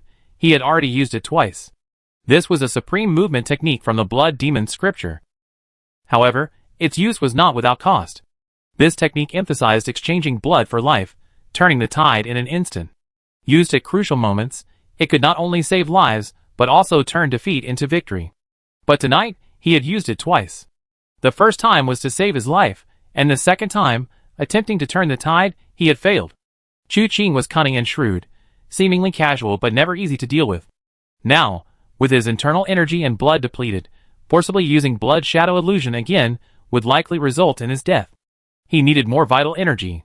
His gaze shifted, landing on Wu Ganqi and the others watching them from a distance. Just then, Chu Qing suddenly spoke. "Everyone, retreat 20 zhang." Chu Yan's pupils contracted sharply, and Chu Qing's speed slowed slightly because of these words. He didn't actually possess such speed. If Chu Yan hadn't been so agile, keeping them within a 10 zhang radius, precisely the reach of his sword, he wouldn't have been able to fight Chu Yan to this extent. Chu Yan's speed was based on his movement techniques, while Chu Qing's speed was driven by his sword. Compared, Chu Qing was actually at a disadvantage. Now, with his voice, his speed slowed further, instantly allowing Chu Yan to escape his sword's reach.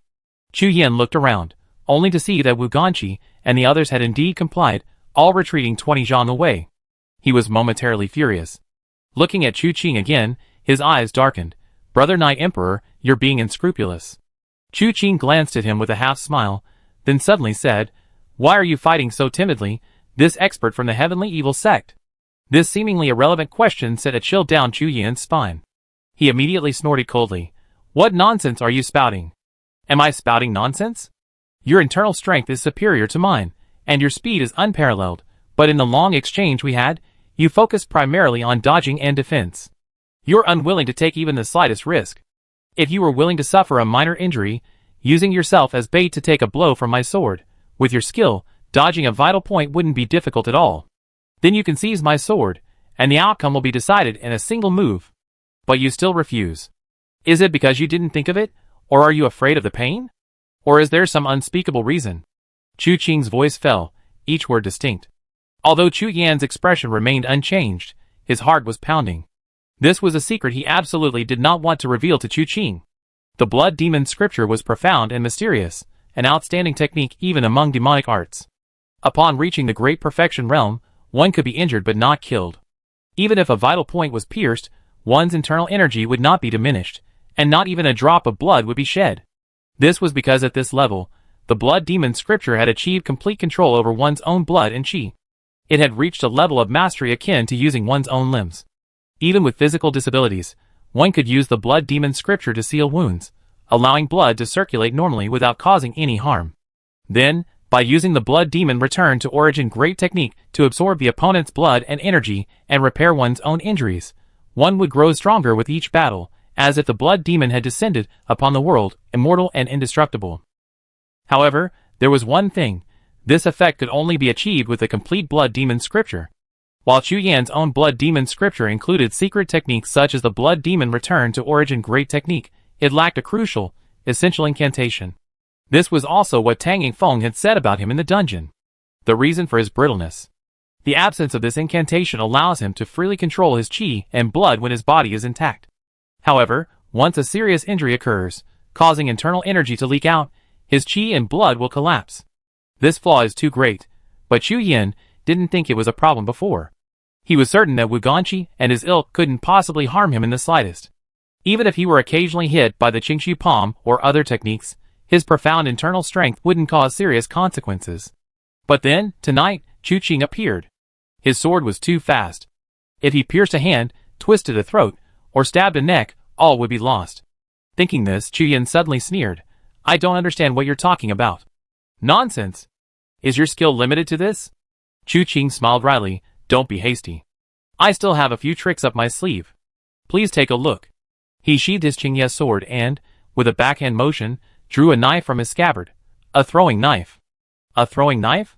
Chu Yan looked at the knife in Chu Qing's hand, feeling a strange sense of absurdity. A throwing knife? What can it do to me? Not only him, but even Wu Ganqi, Chu Yunfei, and the others were utterly bewildered. This was just a very common willily throwing knife. There were hundreds, if not thousands, of people in the martial world who used this kind of throwing knife as a weapon. It might be useful for harassing the enemy and launching surprise attacks, but it was utterly meaningless in this battle. Only Wu Qianhuan had witnessed the power of Chu Qing's blade. The pillar of Wu Qingshan seemed utterly useless before this small throwing knife. The speed of this knife surpassed even that sword strike. No, perhaps it wasn't just about speed. But what exactly it was, Wu Qianhuan couldn't articulate. Chu Qing held the throwing knife to his cheek. The blade was soaked by rain, with a few water droplets remaining. He looked up at Chu Yin. It can take your life. In that instant, an immense sense of danger suddenly enveloped Chu Yin. Every drop of blood in his body seemed to urge him to flee. His figure flickered, and Chu Yin was already a foot away.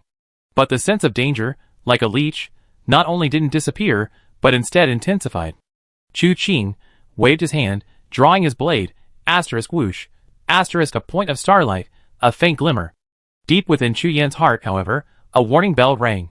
His pupils contracted sharply, his form vanishing again, vanishing. Crimson blood spread from his body, flowing and surging like blood dragons. Entwining and intertwining, they blocked his path. The void seemed silent. The falling raindrops seemed to freeze in midair. 1,000 nights of silent sea, breaking through 1,000 waves. In that brief moment, he used all his life's learning. He built a wall with his knowledge. Outside the wall, he saw a blade. A throwing knife gleaming with a faint purple light. Chu Yin could even see that the knife wasn't refined. It could even be described as rough. The craftsman who forged it clearly hadn't intended to create some kind of peerless treasure. After all, it was just a willily throwing knife. Its blade, still bearing traces of blood that hadn't been completely cleaned, was stained a faint red. It seemed it had already taken a life. Just this one blade. Why did he feel fear? Before such a thought could even form in his mind, the blade vanished from his sight. Oh no! A fleeting thought made Chu Yin disregard everything else and forcefully activate his blood shadow illusion. The moment he landed, the blade had vanished without a trace. Where did it go? The question arose in his mind, followed by a clanging sound behind him. Behind him? Chu Yin instinctively turned around, and sure enough, he saw the blade. The blade was embedded in a stone pillar, having missed its target. The blade was still humming, vibrating incessantly. The rain, now sparse, had fallen onto the blade, mingling with the deeper red blood, and finally flowing onto the ground. The relief of escaping death suddenly turned into doubt. The knife hadn't hit him, so why was there blood? He wanted to ask, but when he tried, all he could make was a hoarse sound. He then realized there was a hole in his throat, piercing his entire neck. The smile on Chu Yin's face vanished instantly. His gaze was fixed on the knife, and blood seemed to burst forth from the hole in his throat like a floodgate opening. Almost instantly, his face became emaciated, his body shriveled, as if he had bled out the last drop of blood from his body. Chapter 68. Dead. Everyone who witnessed this scene, even Chu Yunfei and Chu Tian, couldn't believe their eyes. What exactly happened in that instant? They saw Chu Yan's figure flicker, like a ghost. They also saw Chu Qing throw a flying knife. The knife pierced through the spots where Chu Yan had been, shattering pools of blood. Finally, it pierced through Chu Yan's throat. They saw all of this, yet they couldn't believe it. It was too bizarre, but Chu Yan was truly dead. Not only dead, but his death was gruesome. Blood seemed to converge into a river, spreading at Chu Yan's feet. His withered body lay there on that river of blood. People looked at the flying knife, which they hadn't placed much hope in, then at the desiccated corpse lying on the ground. Finally, they all turned their gaze to Chu Qing. He stepped forward, stood before the stone pillar, pulled out the willily throwing knife, examined it closely, and shook his head. This knife had killed 2 people, and was now embedded in the stone, rendered useless. He casually tossed it onto Chu Yan's corpse, then looked back somewhat surprised. Why are you all staring at me? Wu Ganqi glanced at Chu Yunfei, and seeing that Chu Yunfei didn't give him any attention, he stood up. Thank you. Your Excellency Knight Emperor. Tianwu City will never forget your help tonight. City Lord Wu is too kind. Chu Qing smiled. Miss Wu is a regular customer of mine. If you have any needs in the future, City Lord Wu can also tell me, and the price is negotiable. Wu Ganqi sensed something was amiss with the topic. His initial gratitude was genuine, but how did this person steer the conversation towards such shady dealings in just a few words? He could only cough twice. All right. If I ever need to kill anyone in the future, I definitely come to you. Okay. The advertisement had already been placed, and Chu Qing nodded in satisfaction. That's settled then. I imagine everyone will be quite busy now. I won't bother you any longer. By the way, Miss Wu, prepare the silver. I come to collect it in a few days. Wu Qianhuan was speechless for a moment, but seeing Chu Qing turn to leave, she quickly called out, Wait, I have something to tell you. However, Chu Qing had already leaped up, stepping out of the city lord's mansion in midair. Wu Qianhuan gave his retreating figure a deep look, but ultimately didn't chase after him. Wu Ganqi picked up the throwing knife, examined it carefully, and after a moment spoke in a deep voice. What a terrifying person. Chu Yunfei had already arranged for his 2 sons to be carried away. Although Chu Fan was unconscious, he wasn't seriously injured, he was merely unconscious. In contrast, Chu Yunfei's injuries from the backlash of his inner energy seemed far more severe. However, these injuries only required a few days of quiet recuperation to heal. Hearing Wu Ganqi's words, he immediately perked up, ignoring his weakness, and stepped forward. Isn't the flying knife the most terrifying thing? The flying knife is just an ordinary willow leaf knife. Wu Ganqi handed the knife to Chu Yunfei, but to be able to kill someone like Chu Yin with such a knife, do you think the knife is more terrifying, or the person? It doesn't matter which one is more terrifying. That kid is my son. Chu Yunfei thought smugly, about to speak, when he coughed repeatedly, blood seeping from the corner of his mouth. Wu Ganqi was startled and quickly called out, "Someone! Where's the doctor? Hey, you're so old, go and rest if you're injured. What are you doing here studying knives with me?" In today's great battle, although everyone in Tianwu City was injured, it was a great victory. The biggest surprise was Chu Yin. He also died under Chu Qing's flying knife. Now it's time to rest, care for the wounded, and clean up the battlefield. These things are quite troublesome, and require someone to coordinate the overall situation. However, they have nothing to do with Chu Qing anymore. His biggest worry was the condition of Chu Yunfei, and the other 2, but Chu Yunfei seemed to be still lively and energetic. Chu Fan and Chu Tian's condition wasn't good, but with Wu Ganqi and the others by their side, they shouldn't be in any serious danger. Therefore, he left the city lord's mansion intending to go straight home. Having killed Gu Qianqiu, his kill order mission was complete. The system was waiting for him to choose a specific treasure chest to open. However, upon exiting, he noticed a considerable number of people lurking around the city lord's mansion. These were various figures from the martial arts world within Tianwu City. Some were traveling the martial arts world and had stumbled upon this place, while others were temporarily residing in Tianwu City for other reasons. However, the grand spectacle in Tianwu City tonight had finally attracted their attention. Now, Wu Ganqi and the others were all injured. No one could guarantee that these people wouldn't take advantage of the situation. Therefore, Chu Qing suppressed his urge to immediately return and open the chest, deciding to wait a little longer.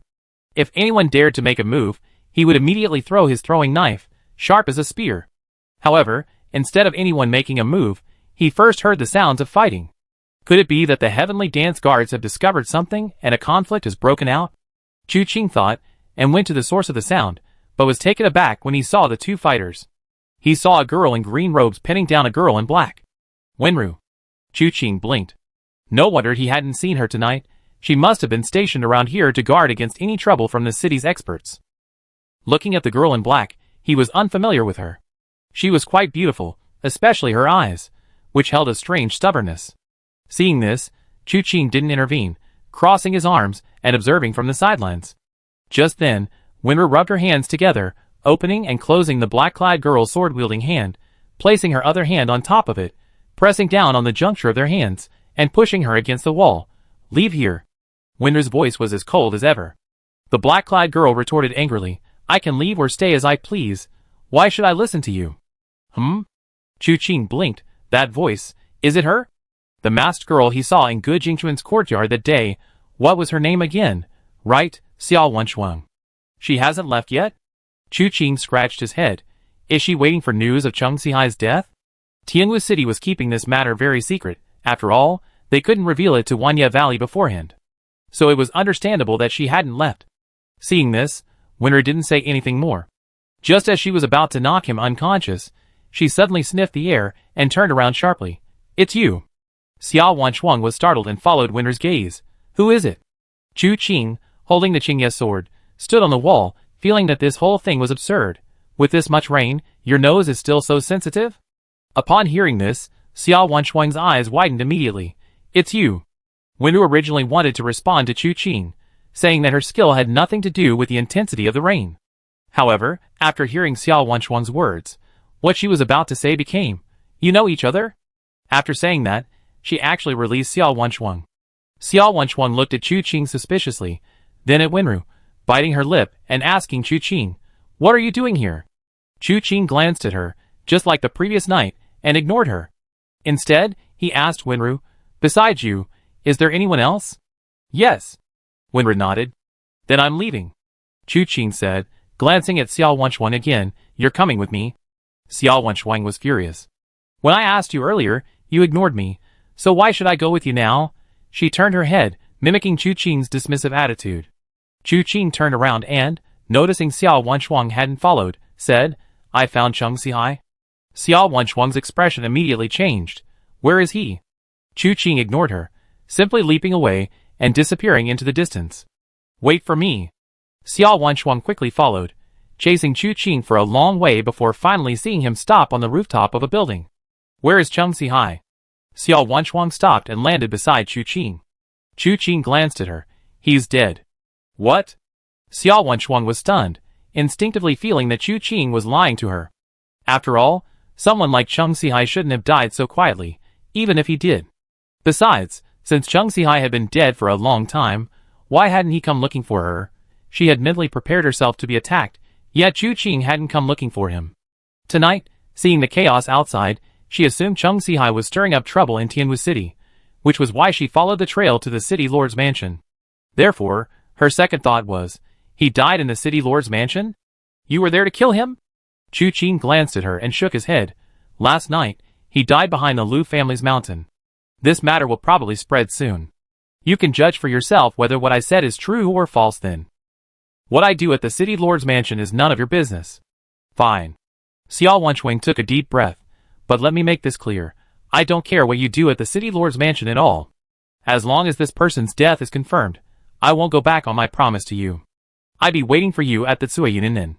Chu Qing glanced at Xiao Wenchuan with a half smile, then suddenly reached out and pinched her chin, lifting it slightly. Xiao Wenchuan blushed, biting her lip as she said, "Not now, and we can't do it here, can we?" "What is this? Under the open sky, in the rain? Does this person have no shame?" Chu Qing looked at her quietly for a moment, then released her. "Fine, then you wait for me there." After speaking, he turned and leaped into the rainy night. Xiao Wenchuan watched his retreating figure in silence for a long time, her expression uncertain. She didn't know whether she should trust this man. But if Cheng Sihai was really dead, as this man said, the truth couldn't be hidden, it would spread quickly. Xiao Wenchuan glanced deeply in the direction Chu Qing had left, then turned and returned to her hiding place, no longer wanting to wander aimlessly in the rainy night. Inside the room, Chu Qing sat cross-legged. The system interface was right in front of him. Please choose one of the following treasure chests to open. Fist technique treasure chest, finger technique treasure chest, palm technique treasure chest, leg technique treasure chest, knife technique treasure chest, sound technique treasure chest, internal energy treasure chest. 5 Ghost Rakshasa, Wu De, Wu Qingshan, Hu Xiufang, Fang Wenxiu, Li Yulong, and Gu Qianqiu. Chu Qing murmured, not particularly satisfied with his gains this time. However, he breathed a sigh of relief when he saw the last internal energy treasure chest. But looking at the others, he still felt a little itchy. He felt he wanted all the fist techniques, finger techniques, palm techniques, and leg techniques. What can I get from the sound technique treasure chest? Chu Qing pondered several sound techniques, but finally looked at the internal energy treasure chest. Choose the internal energy treasure chest. Internal energy is the foundation of martial arts. The power of martial arts depends mainly on internal energy. He already possessed the 7th level of the Purple Cloud Void scripture, making his Azure Void Palm and sword techniques much more powerful than before. Choosing internal energy now was the fastest way to accelerate his strength. The only thing that worried him was that different internal energies could form different types of true qi, causing them to clash within his body. He would then have to reintegrate them. However, with the system's assistance, he believed it wouldn't be a big problem. Open the internal energy treasure chest immediately? A new prompt appeared before him. Chu Qing didn't hesitate, having made his decision. Why hesitate? Open! Treasure chest successfully opened, obtained internal energy, bright jade skill. Chu Qing's eyes widened in surprise. Immediately afterward, he felt an internal energy, cool as ice and clear as jade, rise from his dantian, and the key points of the skill appeared in his mind. This energy instantly transformed into a vortex. Chu Qing's Purple Cloud Void scripture, before it could even contend with it, was already drawn into this vortex. Even so, the two could hardly merge. Within this, there was that, they were in constant conflict. This internal energy was continuous and extremely vigorous, not only not inferior to the purple cloud void scripture, but even showing signs of surpassing it. Chu Qing kept his eyes tightly closed, his gaze inward, observing the internal energy struggle as if watching a fire from within a cave. He responded to its changes and harmonized with its state. Completely immersed in this, he did not see the system's notification. The bright jade skill and the purple cloud void scripture are in conflict. Internal energy fusion has begun. In fact, Chu Qing had already begun his attempt. The purple cloud void scripture was exceptionally powerful, but in terms of internal energy alone, it was by no means superior to the bright jade skill. He took the characteristics of the two divine skills and fused them into one. The entire process lasted a full half hour, and a brand new internal energy incantation was born. Chu Qing sat cross-legged, eyes closed, and as he practiced, it felt as if a huge vortex existed within his body. The bed curtain seemed to be drawn by an invisible force, and the candlelight in the room flickered and roared towards him. However, the changes were not drastic. The deeper Chu Qing practiced his cultivation, the smaller the changes became. This repeated itself, his internal energy circulating continuously, occasionally emitting throbbing sounds as he broke through one acupoint after another. Finally, as dawn broke, Chu Qing opened his eyes. There was no purple aura within them, nor any transparency, only a luminous jade color, extremely warm and smooth. A faint coolness accompanied his body, which dissipated with each breath. He opened his hands, and saw that his hands, which had previously shown signs of hardship from sleeping outdoors, were now as smooth and white as jade. He touched his cheek, and felt his skin was also delicate. What is this? A full-body spa? No, it should be a full-body beauty treatment. Am I, this rough man, going to become a gentle and refined gentleman like my older brother? Chapter 69. Chu Qing smiled self-deprecatingly, knowing that this martial art was far more than just making him look good. A vortex of energy had formed within his body. While ordinary martial arts emanated from within, this one contracted from without. Therefore, practicing this technique not only didn't deplete his internal energy, but also increased it, reaching a state of inexhaustible power. His true energy was as lustrous as jade, as cold as ice, truly extraordinary. Now, Chu Qing had fused it with the purple cloud void scripture, replacing the void scripture's endless flow with inexhaustible power. He retained a trace of true essence within, infused with the power of purple cloud, and shaped it using the bright jade. Purple cloud void, attaining truth and forgetting form. Let's call it the bright jade true scripture. Chu Qing smiled slightly, leaving aside everything else, just considering the bright jade itself, calling it a true scripture is truly fitting. But then his gaze shifted again, looking towards the Chu family's direction. Now, Winter probably wouldn't recognize him at all. The Mingyu Gong has 9 levels. When integrated with the Zixia Ruox's scripture, the resulting Mingyu Jinjing breaks through the 9th level, reaching 10 levels. I fused the internal energy of 2 divine arts in one night, directly opening up the 8th realm. But compared to the 7th level of the Zixia Ruox's scripture, my internal energy is like heaven and earth, utterly incomparable. If I were to encounter someone like Chu Yan again, I wouldn't even need throwing knives. A single sword strike would be enough to take his life. Thinking of this, Chu Qing felt much better. He stood up, changed his clothes, and made some adjustments to his face. After hesitating for a moment, he opened a hidden compartment, and took out a book wrapped in blue cloth. He tucked it into his robes and left. It was just dawn, and many people were unaware of the fierce battles that had taken place in Tianwu City the previous night. They continued with their routines, and the news would take some time to reach them. Chu Qing bought several steaming hot meat and vegetable buns on the street. The old woman selling the buns kept staring at him, as if her eyes were glued to him. This made Chu Qing feel a little awkward. He had never been looked at like that before. The Mingyu true scripture is good, but its alteration of appearance is a problem. Even with modifications, the flaws don't outweigh the merits. An assassin should blend into the crowd. Being too conspicuous and leaving a strong impression is not conducive to operating stealthily. He thought to himself, but didn't go home to disguise himself again. Now, even if he stood in front of Chu Yunfei, he wouldn't recognize him as his son. That was enough. He strolled leisurely to the vicinity of the Chu family home. After a brief stroll, she slipped into Chu Tian's courtyard. She pushed open the door and entered the house. Chu Tian's room was quite large. Besides Chu Tian's own belongings, there was a dressing table with some women's accessories. Chu Qing was slightly taken aback upon first seeing it, then remembered that Chu Tian was already married. However, her sister-in-law, whom she had yet to meet, had not been home for some time. Perhaps because of the turmoil in Tianwu City, Chu Tian didn't want her to be involved in the trouble, so he sent her away temporarily. Even so, Chu Qing felt extremely uncomfortable sitting there. After the servants in the courtyard had cleaned it, she quietly slipped away to the pavilion in the courtyard to continue waiting. He waited all morning. Until the sun was high in the sky, Chu Tian finally pushed open the courtyard gate and entered. His entire body tensed at the first step, and he looked up at Chu Qing, who sat quietly in the pavilion. After looking at him for a long while, he finally relaxed. I wasn't beaten to death by Chu Yin last night. But you almost scared me to death today. Turning around and closing the gate, Chu Tian went to Chu Qing and examined him from head to toe. Chu Qing smiled. What are you looking at? You seem like a different person now compared to last night? Chu Tian was somewhat surprised. But only slightly. This younger brother had a secret, something Chu Tian had guessed from the moment he recognized Chu Qing. He didn't know if this change was related to the secret. But even if it was, it didn't matter. Your martial arts have improved again, which must have brought about many changes. Chu Qing said softly, how is second brother? He's injured, and won't be able to get up for at least a month, but other than that, he's fine. I woke up this morning, and heard about what happened last night. I wanted to grab that Chu Yin, and beat him 300 times. Chu Tian said listlessly, then glanced at Chu Qing.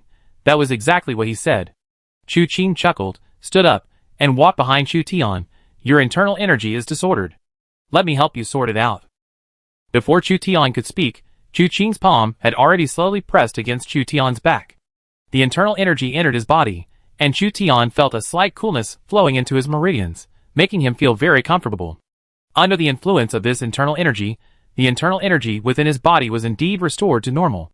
In a short while, the injuries he had expected to take 10 days to half a month to heal were already almost completely healed. Chu Tian looked at Chu Qing in surprise. Your internal energy isn't the Ruox's Sutra anymore? Although some of its true essence remained, the internal force was completely different.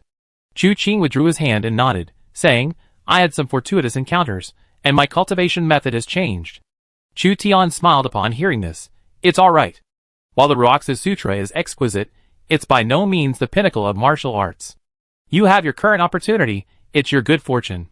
Chu Qing pondered for a moment and said, speaking of which, I didn't actually come empty-handed. He took out the book wrapped in blue cloth from his robes, and handed it to Chu Tian. Chu Tian unwrapped it, and saw 5 large characters written on the cover. Zixia Ruox's Sutra? Startled, he looked up at Chu Qing. Chu Qing said, I had a strange stroke of luck, merging 2 martial arts into one to create this purple cloud void scripture. Brother, you can take a look first, and then we talk. Chu Tian pondered for a moment, but without any pretense, he opened the book. The content recorded in this book wasn't actually that much. The book was only a few pages long. Chu Tian read it repeatedly for a long time before letting out a long sigh. What a magnificent purple cloud void scripture. If mastered, its power far surpasses the void scripture. Although it also has the 9th level, it is far more profound and extensive than the void scripture. Third brother, you have this manual, could it be that you intend to? Brother, your talent far surpasses mine. The void scripture actually limits your achievements. If you cultivate this purple cloud void scripture, you will surely be able to advance to the next level. Father's Ruox's scripture has reached its peak. Switching to this technique will allow him to reach even greater heights, Chu Qing said softly. Consider this my parting gift to you all. I'm leaving. The Chu family is good. Chu Yunfei is good, Chu Tian and Chu Fan are all good. It is precisely because they are all good that Chu Qing must leave. He cannot bring the trouble of the mirror of karma to the Chu family. That would be inappropriate. Although Chu Yunfei's martial arts are high, Chu Tian's aptitude is excellent, and Chu Fan possesses superhuman strength. It seems they have a fighting chance against the mirror of karma. But that is far from enough. Assassins like the original owner are countless within the mirror of karma. Figures like the 5 ghost Rakshasa are even more numerous. Not to mention the 72 top assassins on the exorcising evil list. Any one of them could dominate a region in the martial world. The mirror of karma is not something the Chu family can contend with, nor is it something Tianwu City can withstand. Tianwu City is good too. There are many people here, and Wu Ganqi has protected them very well. Chu Qing can't let Tianwu City fall into danger because of his own actions. Therefore, he must leave. Chu Tian didn't speak. He clutched the purple cloud void scripture in his hand, remaining silent for a long while. Finally, he spoke. Aren't you going to see Miss Wu? I can't see her again. Chu Qing lowered his head slightly. When we first met, she'd probably already guessed something. Last night she helped conceal it, so she's probably already certain. If we meet again, she might force me to reveal my identity. That would be disadvantageous for her. Not everything can be weighed in terms of advantages and disadvantages. Chu Tian sighed and gently patted Chu Qing's shoulder. But your elder brother said he would support you no matter what decision you make. Come with me. Before you leave, you should see father. Chu Qing hesitated slightly, then nodded. Chu Tian went to his room and retrieved a bamboo hat, placing it on Chu Qing's head before leading him out of the courtyard. Chu Yunfei's injuries weren't as serious. He was cultivating in the courtyard, and as he invigorated himself, the large tree in the courtyard swayed with his palm movements. The courtyard gate was pushed open, and a look of surprise appeared on Chu Yunfei's slightly pale face. His eldest son had always been composed and disciplined. His second son was still recuperating in bed. It was impossible for him to have come looking for him. He looked at himself. The next moment, excitement appeared on his face. He looked sharply towards the courtyard gate. He saw Chu Tian leading a young man wearing a bamboo hat in. Chu Yunfei gently exhaled, gathering his inner energy into his dantian, before quickly approaching. Chu Tian was closing the courtyard gate when Chu Qing removed his bamboo hat, looking at the somewhat overly thin Chu Yunfei. Memories surged within him, and he exhaled softly.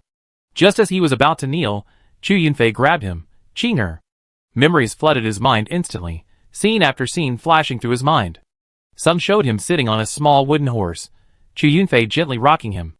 Some showed him being held by Chu Yunfei, gently tossed into the air. Some showed him secretly putting things he didn't like into Chu Yunfei's bowl, only to be discovered by him. Each and every one of these events, though clearly caused by memories, it felt as if he had personally experienced everything. Chu Qing's eyes reddened slightly at those two simple words, Father. Only after his voice left his lips did Chu Qing realize his voice was trembling. Chu Yunfei, however, was already weeping uncontrollably. Good, good, good. My son is back, my son. Really back. Father, you are still recovering from your serious injuries. You shouldn't let your emotions fluctuate too much. Chu Tian closed the courtyard gate and came to help Chu Yunfei. Chu Yunfei waved his hand. Don't be so tense. After so many years of holding back, I finally seen Qing'er. Can't I relax a little? Let father see how much my Qing'er has suffered these past years away from home. Not really. At least not recently. Chu Qing hadn't been living a life of luxury lately, but he hadn't missed a single meal. Not only had he not lost weight, but he had even gained a little. Last night, he practiced the Mingyu True Scripture. This martial art, when mastered, could prolong life and maintain youth forever. His skin was so smooth and radiant that even the slight signs of hardship had vanished. He showed no signs of suffering whatsoever. However, parents always feel that their child must be suffering while away. Even if Chu Qing himself refuted this, it was useless. Chu Yunfei was very emotional, and it took Chu Qing a while to calm down. These memories were truly controlling his emotions, leaving him helpless.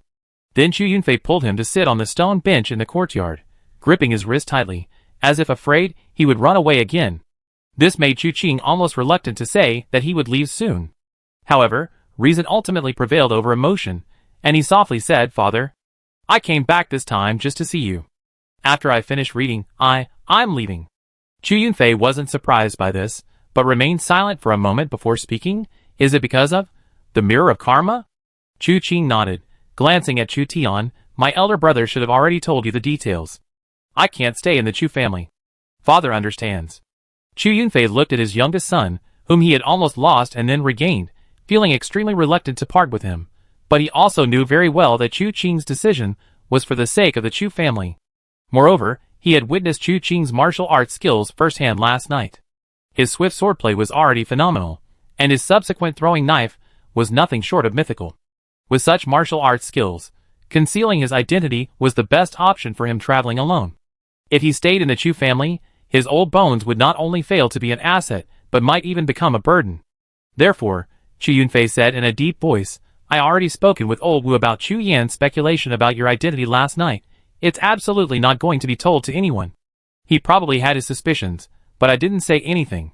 The world will only know that the Night Emperor appeared at the City Lord's mansion last night to kill people, but it has nothing to do with my Chu family. Therefore, you are in the martial world, so you don't need to worry about the safety of your family. Chu Qing nodded upon hearing this. For him, this was indeed the best outcome. Then he heard Chu Yunfei ask, "What are your plans next?" Chu Qing pondered for a moment before replying, "I have my own purpose." However, he couldn't say exactly what his plans were. Chu Yunfei gave Chu Qing a deep look and smiled. "My son has grown up. Your elder brother has recounted the whole story of how he met you. Seeing that your intelligence is now no less than your elder brother's, and your martial arts are the best in our Chu family, I won't ask any more questions about the specifics. I believe you can handle them well. However, there are 3 things I want to tell you." Chapter 70. Last night it rained heavily. Today the sun shines brightly. The streets, tea-houses, and restaurants are packed with people. The events of last night are beginning to circulate in the streets and alleys. I heard that the people from Wanya Valley attacked last night.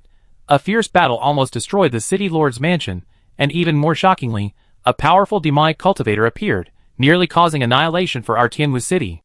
I heard about it too. This seems to be a deep conspiracy. Wanya Valley colluded with the Shisha gang and Luoyu Hall to infiltrate Tianwu city, intending to seize it. However, the city lord anticipated the enemy's move and dealt with the Shisha gang first. Chung Sihai was even beheaded with a single sword strike. Do you know who beheaded Chung Sihai with a single sword strike? Naturally, it was a master from our Tianwu city. You're wrong. The one who killed Chung Sihai was a master swordsman, and apart from Miss Wu, none of us in Tianwu city are particularly skilled in swordsmanship. Do you know who it was? It was the Night Emperor who slew the 7 Iron Horse thieves. It was him? Why would he help us? Does he have some connection with City Lord Wu? I don't know. But this Night Emperor is truly remarkable. First, he beheaded Chung Sihai with a single sword strike, and last night, he successively killed Wu Qingshan, Hu Xiufeng, and other masters from Wanya Valley. Even that last demonic cultivator was killed by him. So incredibly skilled. It's astonishing. The chattering discussions could be heard everywhere. The worry that had gripped people a few days ago, when they heard about the impending war, was gone. Now, they were all beaming and excited as they gossiped. After all, their Tianwu city had won a great victory in this battle, which meant that Tianwu city would enjoy peace for the next few years, even decades. In a corner of the tea house, a solitary figure sat quietly, listening blankly to the discussions around her. To be precise, she had started to drift into a daze when she heard that Chung Sihai had been beheaded with a single sword strike. Having vaguely caught everything that followed, Xiao Wanchuang took a deep breath. He's actually that Night Emperor. No wonder he used a sword last night, not a saber. It turns out he's more skilled in swordsmanship than saber techniques. Now that her revenge was complete, a sudden emptiness welled up inside her. She wondered if it was because she hadn't been able to kill Chung Sihai with her own hands, hence the lingering regret. However, Chung Sihai's death was ultimately related to her. Thinking of the reward that man had demanded, Xiao Wanchuang's face flushed slightly. She got up from the tea house, left some money for the tea, and went out. She stumbled to the Tsuiyun Inn. She booked a simple room there. She had been telling the truth. She really had no money left. She could manage in this room for a few more days. She couldn't afford anything better. She asked the innkeeper for several buckets of hot water, and soaked herself completely in them. She washed herself thoroughly, changed into clean clothes, and then sat on the bed waiting. She didn't know when that man would arrive. But she knew that if he came, he would definitely find her. Although a voice inside her screamed, since the man was already dead, why debase herself like this? In the vast sea of people, you left Tianwu City. Where would he find you? But as this thought arose, another thought also emerged in his heart. The children of the Xia family always keep their word. How could they break their promise? Just consider it being bitten by a dog. Chu Qing didn't know that there was a girl waiting to be bitten by a dog at the Tsuiyun Inn. When he left the Chu family, the city lights were already on. 7 years had passed, and Chu Yunfei really kept him talking non-stop. But the most important things were still those 3 things. The first thing was that Chu Yunfei gave him a token. The token was small but exquisite, decorated with cloud patterns around the edges, and a virtual character was engraved in the center. The token was a token from the Su Hui sect. Chu Yunfei explained that it was the token of the sect. After the Su Hui sect's destruction, its members scattered across the land. Anyone encountering this token was considered a fellow disciple. While the extent of assistance one could gain was uncertain, it was always worth the chance. This was the reason Chu Yunfei gave the token to Chu Qing. The second matter concerned the mother of the 3 Chu brothers. Chu Qing knew little about his mother's identity, and Chu Yunfei didn't elaborate. He simply gave him a letter, instructing him to go to the Tianjin prefecture in Lingbei and find a family surnamed Lu. That was his mother's home, and the letter was to be delivered to his uncle. Chu Yunfei didn't tell Chu Qing what was written in the letter, only mysteriously saying that he would know once Chu Qing arrived. Chu Qing pondered that perhaps his mother's family was not simple. Chu Yunfei's actions were likely intended to bolster his own power. Although he didn't want to accept it, seeing Chu Yunfei's demeanor, he couldn't refuse and put the letter away. Anyway, he roamed the world as he pleased, it didn't matter where he went. As long as he could get orders, he could continue to grow stronger. A trip to Tianjin Prefecture in Lingbei wouldn't be out of the question. The last matter was something that gave Chu Qing a headache. This matter concerned that Jill-No's girl. Winry's trip down the mountain was mainly to go home with Chu Fan, so that he could escort her home. However, Chu Fan was injured last night, and couldn't move for a while. The young girl couldn't stay at the Chu family's place indefinitely, so Chu Yunfei wanted Chu Qing to escort her home in Chu Fan's place. Chu Tian had previously told Chu Qing that Winry's family wasn't simple. Chu Qing understood Chu Yunfei's ulterior motives. But to be honest, he really didn't want to have too much contact with Winru. That girl's nose was too sensitive.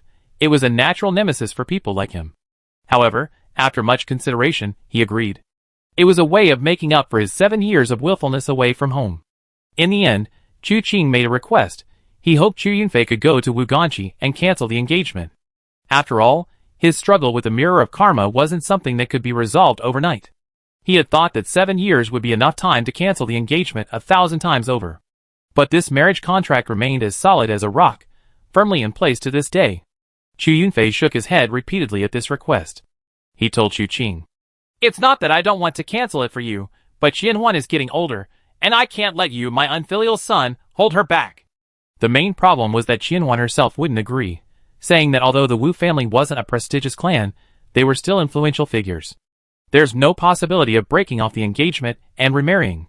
Unless you personally go to her door, kill her with a sword, and then remain a widow. These words completely shut down all possibilities, leaving Chu Qing speechless. The little girl was always very independent and headstrong. Even if Wuganqi were to speak on her behalf, the result would likely be the same. In the end, she could only agree with Chu Yunfei that he would come to find Winru first thing the next morning, and then they would leave Tianwu City together. This time, Chu Yunfei didn't say anything more. As an elder, he shouldn't interfere in matters concerning young lovers, but he did warn Chu Qing not to let Wu Qianhuan wait in vain. Afterwards, the three of them discussed the heavenly evil sect. But they had no clue about it. These people were of unknown origin and purpose, very mysterious. However, Chu Tian told Chu Qing that a mummified corpse dressed in Lu Dafu's clothes had been found in the Lu family's courtyard. They suspected that the heavenly evil cult possessed a martial art that allowed one to impersonate another, and that Chu Yin had used this to impersonate Lu Dafu, pretending to be an inside agent in Tianwu City. Later, perhaps due to a disagreement with Tang Yingfeng, the events of last night unfolded, and Tang Yingfeng's body was discovered in the dungeon. This made Chu Qing increasingly wary of the heavenly evil cult. Inside the oil and grain shop, Zhou Yi's forehead was steaming. Chu Qing, on the other hand, was cool and aloof. He was using the Mingyu True Scripture to help Zhou Yi remove the last wisp of demonic true energy. His Mingyu True Scripture contained the properties of the Zixia Divine Art and the Ruoxu Scripture, making it easy to neutralize foreign true energy. After using it for some time, he had become quite adept at it. A glint of jade-like light flashed in Chu Qing's eyes, and Zhou Yi suddenly spat out a mouthful of blood, feeling the lingering resentment in his chest vanish instantly. He took a deep breath, feeling an unprecedented sense of ease. He turned around and knelt before Chu Qing with a thud. "Thank you for your life-saving grace, master. Get up." Chu Qing, hidden beneath his black robes and white mask, spoke in a chilling voice, like that of a demon. However, Zhou Yi had grown accustomed to this voice over time, feeling not fear but rather a strange sense of familiarity. He stood up as instructed and saw Chu Qing sitting at the table, seemingly deep in thought. Zhou Yi dared not speak, standing quietly to the side. After a long while, Chu Qing finally spoke. "Your body has been baptized by the demonic seed, and your meridians are vastly different from ordinary people. Practicing martial arts will be twice as effective with half the effort. But, are you interested in learning martial arts?" "I will obey your orders, master." Zhou Yi bowed and said, "In that case, I will pass on the incantation to you. You must study it diligently." Chu Qing glanced at him. "I will be leaving Tianwu City soon, and my return date is uncertain. You will remain in Tianwu City and cultivate diligently." "Uncertain return date." Zhou Yi's heart sank. "Master, then you." Chu Qing waved his hand. I will not abandon you. If anything changes and I cannot return, I will send someone to find you. Remember, we met at 3:45 a.m. on that day. It was raining then. If one day someone comes to you and says 3:45 a.m. rain, you should reply with we met, then say kill at 1:15 a.m., which is the time I went to Luoyu Hall to kill Tangxi. They should reply with rain. This person will gain your trust. At that time, you should lead them into the inner hall to speak. If you can't answer, this person's identity must be questionable.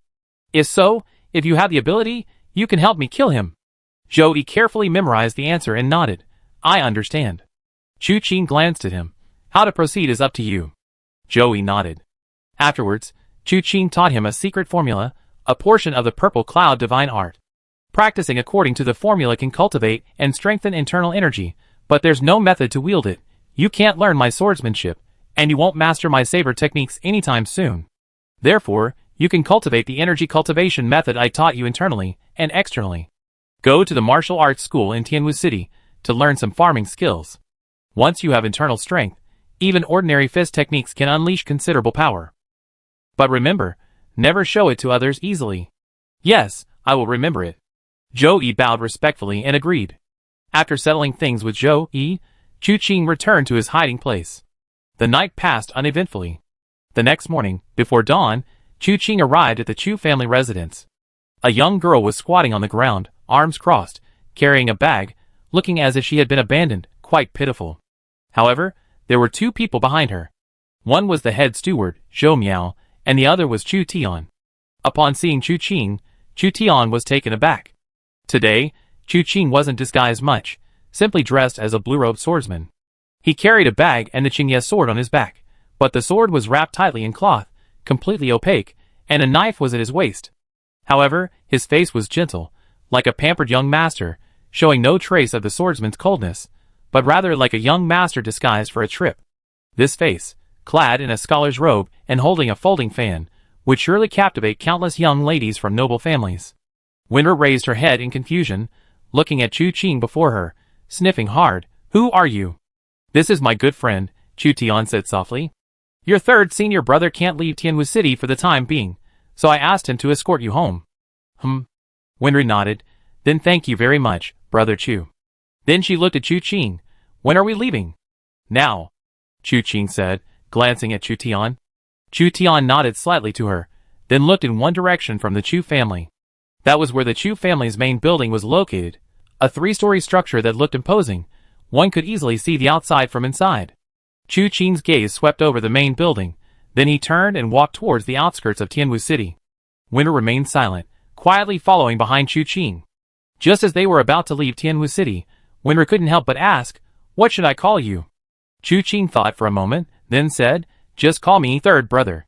He was the third son in the Chu family, so naturally he was the third brother. Winter said oh, and then fell silent again. This girl was very quiet.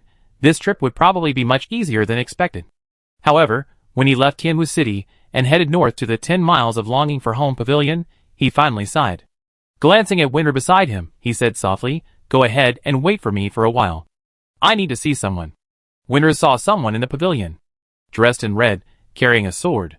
It was Miss Wu Qianhuan. Winter wasn't one to meddle, so she nodded and walked forward. Chu Qing took a deep breath and entered the 10 miles of longing for home pavilion. Wu Qianhuan didn't look at him, but gazed in the direction of Tianwu City. The 10-mile longing for home pavilion allows travelers to gaze upon their hometown once more. It also allows those returning home to soothe their trepidation upon approaching their homeland. Chu Qing didn't speak, only letting out a soft through his nose. Wu Qianhuan turned to look at him. Your Excellency Knight Emperor, is there nothing you wish to say to me? You left in such a hurry. Don't you want the money? I don't want it. Chu Qing lowered his head. If he wanted it, why would he leave? Wu Qianhuan looked directly at him, her hand gripping the sword trembling slightly. Then what about me? I don't want it either. Chapter 71. Straight to the point. Chu Qing wanted to say, Why aren't you playing by the rules, girl? Given your personality, shouldn't you be verifying things again and again? How could you just say something like that? He twitched his lips and gave a dry laugh. Miss Wu, what are you talking about? Don't forget you're engaged. Clang.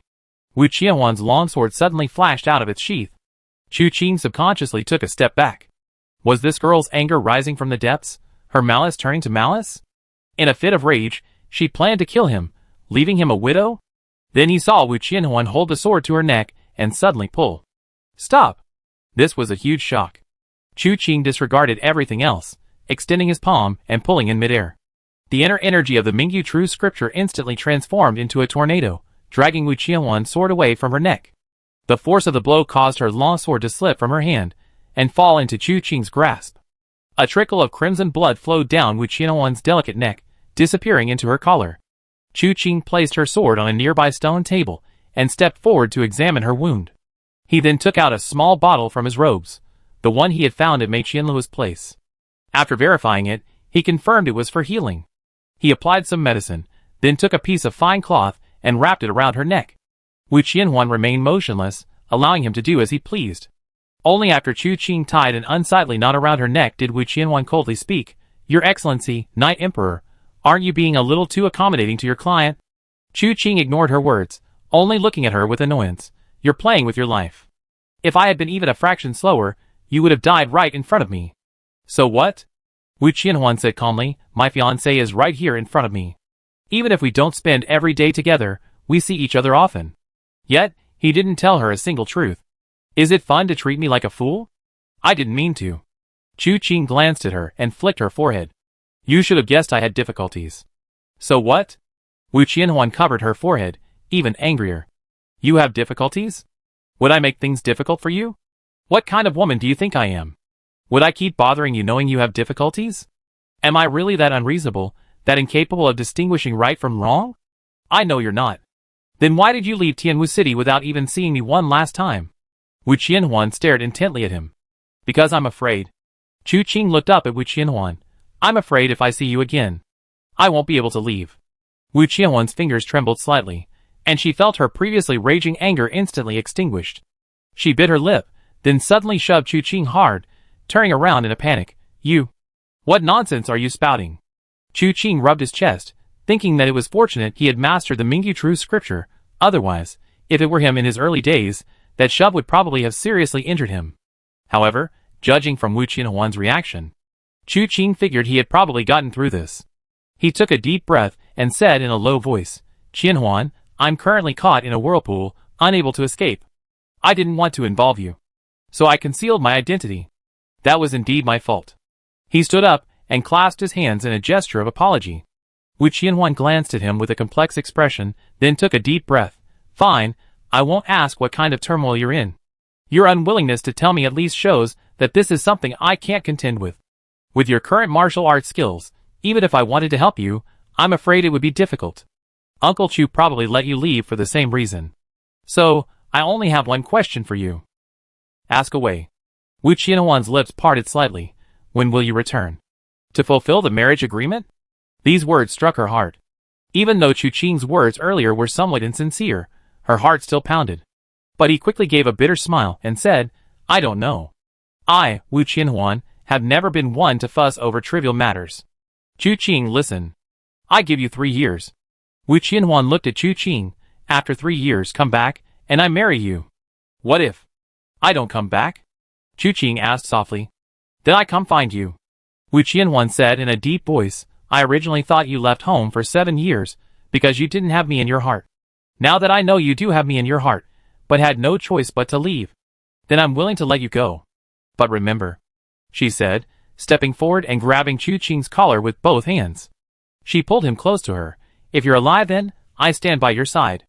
If you're dead then, I avenge you, even unto death, so that we can meet again in the afterlife." After speaking, she closed her eyes and lunged forward. Chu Qing felt a soft touch on his lips, followed by a sharp, hard impact. Pain shot through his lips and into his heart. Before he could process it, Wu Qianhuan released him and turned to leave. "I will seek out my master, Abbess He-Tan, and beg her to impart her true teachings to me. I will never be a burden to you." Chu Qing blankly touched his lips, then looked at Wu Qianhuan, whose voice was cold and composed, but who was actually panicking and moving incoherently. After a long while, he murmured to himself, "Her lightness skill is truly solid. Even with her arms and legs moving incoherently, she still walks so fast. Isn't she afraid of falling?" Looking at the blood on his lips, he realized he had messed up.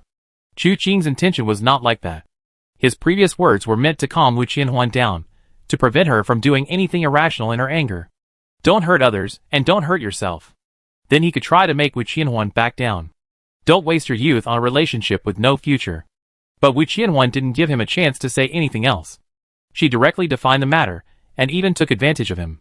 Your lips are bleeding from that, little girl, you have no sense of restraint, how much force did you use? Turning back, he found that Wu Qianhuan had left him some things on the stone table. Opening them, he found some contact methods for Tianwu City. Although Tianwu City's area is limited, its tentacles extend in all directions, with some acting as liaisons in other places, through which messages can be exchanged. After memorizing these, Chu Qing turned to leave. But after taking 2 steps, he rubbed his forehead. By the way, that's Xiao Wanshuang. She's not still waiting for me at Suiyunin, is she? She thought for a moment, and shook her head. Any normal person would have run away by now, who would stay there waiting for someone else to come and sleep. Unbeknownst to her, Xiao Wanshuang had been waiting all night. She was terrified that Chu Qing would come to her door last night, so she hadn't slept a wink. Now her eyes were sunken, and she was nodding off sleepily. As the morning light streamed through the window, her tightly closed eyes were scorched awake again. She couldn't help but glance out the window, gritting her teeth. That damn bastard, is he coming or not? Wenru was a very complex girl. She appeared calm and composed, but was actually lively and active. If she saw any flowers or plants on the street that piqued her interest, she would gather around and examine them carefully. Therefore, she was somewhat elusive. Chu Qing didn't need to look for her. She could always find her by following her scent. She was expressionless, seemingly indifferent. In fact, she was quite talkative. If she wanted, she could talk for half an hour straight, and with her profound internal strength, she could easily catch her breath without affecting her rhythm. Her curiosity seemed to switch effortlessly between boundless and barren. She was curious about everything she had never seen before. But she never asked Chu Qing about his background. All of this is too complex to explain in a few words. And Chu Qing never expected that such a girl was actually the young lady of the renowned Luochen Manor, a territory spanning 128 li. 128 li was the territory of Luochen Manor. They wouldn't argue over a li more, nor would they yield a li less. Since Luochen Manor established itself in the martial world, it had occupied this 128 li of land. No one can make them back down an inch. The current owner of Luochen Manor, Chichen Xinglua, Wen Fuxing, is none other than Wenru's biological father. Wenru told Chu Qing about this on the very first day they set off from Tianwu City. After all, without knowing their destination, the two of them couldn't travel. Luochen Manor is neither too far nor too near Tianwu City's sphere of influence, about 200 li in total, requiring them to traverse the entire Divine Blade Hall to reach it. After leaving Tianwu City, this stretch of road became quite difficult. The Divine Blade Hall is a powerful force, but it is said that its former master Jiang Shendao is nearing the end of his life and will soon die. Therefore, numerous factions exist within the hall, with the leaders vying for power and engaging in frequent conflicts. They are indifferent to the lives of ordinary people. Thus, along this journey, 9 out of 10 houses are empty, and ruins are everywhere. Finding lodging for the two depended entirely on luck. When they were lucky, they could find an inn with a sieve hanging at the entrance, in modern terms, not a hotel, but more like a guest house. Some people rented out their houses to make a living. Passers-by could distinguish the place by the sieve and pay for lodging and food. When they were unlucky, they couldn't find a place to stay for days. They had no choice but to sleep outdoors in the wind and rain. This night was no different. Chu Qing and Wenru were both quite experienced in this. Seeing the sun setting and the sky ablaze with red, they began searching for a place to sleep. Chu Qing gathered firewood to start a fire, while Wenru took out a small iron pot from her bundle. Chu Qing asked about the pot's origin. Wenru said she found it while walking around Tai Gate. Seeing it was undamaged, she kept it. Chu Qing smirked, thinking, why didn't you return that broken pot now? Luckily, they kept it, otherwise, it would have been quite difficult for the two of them to find a meal outside. They fetched water from the source, hung the pot on a branch, and put some leftover roasted chicken and rabbit meat in it, seasoning it with salt. It tasted quite good. The staple food was sesame flatbread, a bit hard, but soaked in the meat broth, it was quite delicious. Having eaten and drunk halfway through, they were discussing who would take the night watch when Chu Qing suddenly made a shushing gesture. Wenru also stopped eating and drinking, hearing only silence. There were no insects chirping or birds singing in the forest, only the sound of the wind rustling through the treetops. Then, sniffing the air, she said to Chu Qing, 7. The words had barely left her lips when a sudden whooshing sound of wind breaking through the air rang out. 6 figures approached from all directions, each dressed in black and wearing a mask. The Mirror of Karma. Chu Qing and Wenru simultaneously leaped into the air, moving away from the fire. With a clang, Chu Qing drew his single sword, its blade flashing, and a black-clad figure, still unsteady on his feet, was cleaved in 2. However, Wenru had said there were 7, but now only 6 appeared. Where was the 7th? A thought crossed Chu Qing's mind, and he suddenly looked at Wenru. At your feet. The call was abrupt, but Wenru understood immediately, leaping into the air. Just as Wenru took flight, a figure suddenly burst through the ground, its claws gleaming with a chilling light, attempting to hook Wenru's ankle. But Wenru was one step ahead, causing his attack to miss by a hair's breadth. With a gentle tap of her foot, she stomped directly on his head, using the momentum to propel herself towards Chu Qing. Along the way, she casually unleashed 2 tiny divine fists, sending the 2 assassins who were trying to charge at her flying in opposite directions. Chu Qing's blade flashed across his shoulders, and 2 screams rang out. The 2 assassins from the Mirror of Calamity each lost a hand, their bodies involuntarily retreating. Just then, Wenru arrived beside Chu Qing. Chu Qing looked up at the black-clad man wielding 2 claws. Mirror of Calamity? The assassins of the Mirror of Calamity were grounded. Of the remaining 6 black-clad men, 1 was dead and 4 were injured. In the blink of an eye, only 1 remained unharmed. They all appeared behind the man with the claws. The leader's eyes widened in surprise. You're not Chu Fan, who are you? Chu Qing felt a slight sense of relief. This man didn't know who he was, which meant that he wasn't the target. But the next moment, Chu Qing realized that the target wasn't him. He glanced at Wenru in surprise, meeting her clear eyes. This young girl had just come down the mountain. Who would inexplicably hire people from the Mirror of Karma to kill her? Seeing Chu Qing's silence, the leader of the Mirror of Karma assassins said nothing more, suddenly lunging forward and crawling on the ground, causing fallen leaves to swirl around him. His figure coiled like a dragon, his claws like dragon heads, aiming straight for Chu Qing's chest and abdomen. Chu Qing frowned slightly, one hand on the hilt of his sword, about to draw it, when a white shadow suddenly appeared. He steadied himself and swung his sword. In a flash, a loud bang was heard. The Mirror of Karma assassin with the claws was kicked away like a cannonball, crashing heavily into a large tree. As his body slowly slid down, blood flowed from the edge of the mask, his fate unknown. Before Chu Qing and Wenru, a white horse had appeared. It stood still, neighing loudly, its cry echoing across the surrounding area. It seemed as if this horse had also cultivated internal energy. Chapter 72. The scene before him changed far too quickly. Where did this white horse come from? It's incredibly handsome. Chu Qing noticed the horse had no saddle or reins, but its coat was glossy, clearly not a wild horse left unattended. A guess formed in his mind. The remaining assassins from the Mirror of Karma, seeing their leader's miserable state and looking at each other, some dead, some wounded, scattered like birds. Chu Qing's eyes narrowed slightly. The Mirror of Karma attacks with a fight to the death.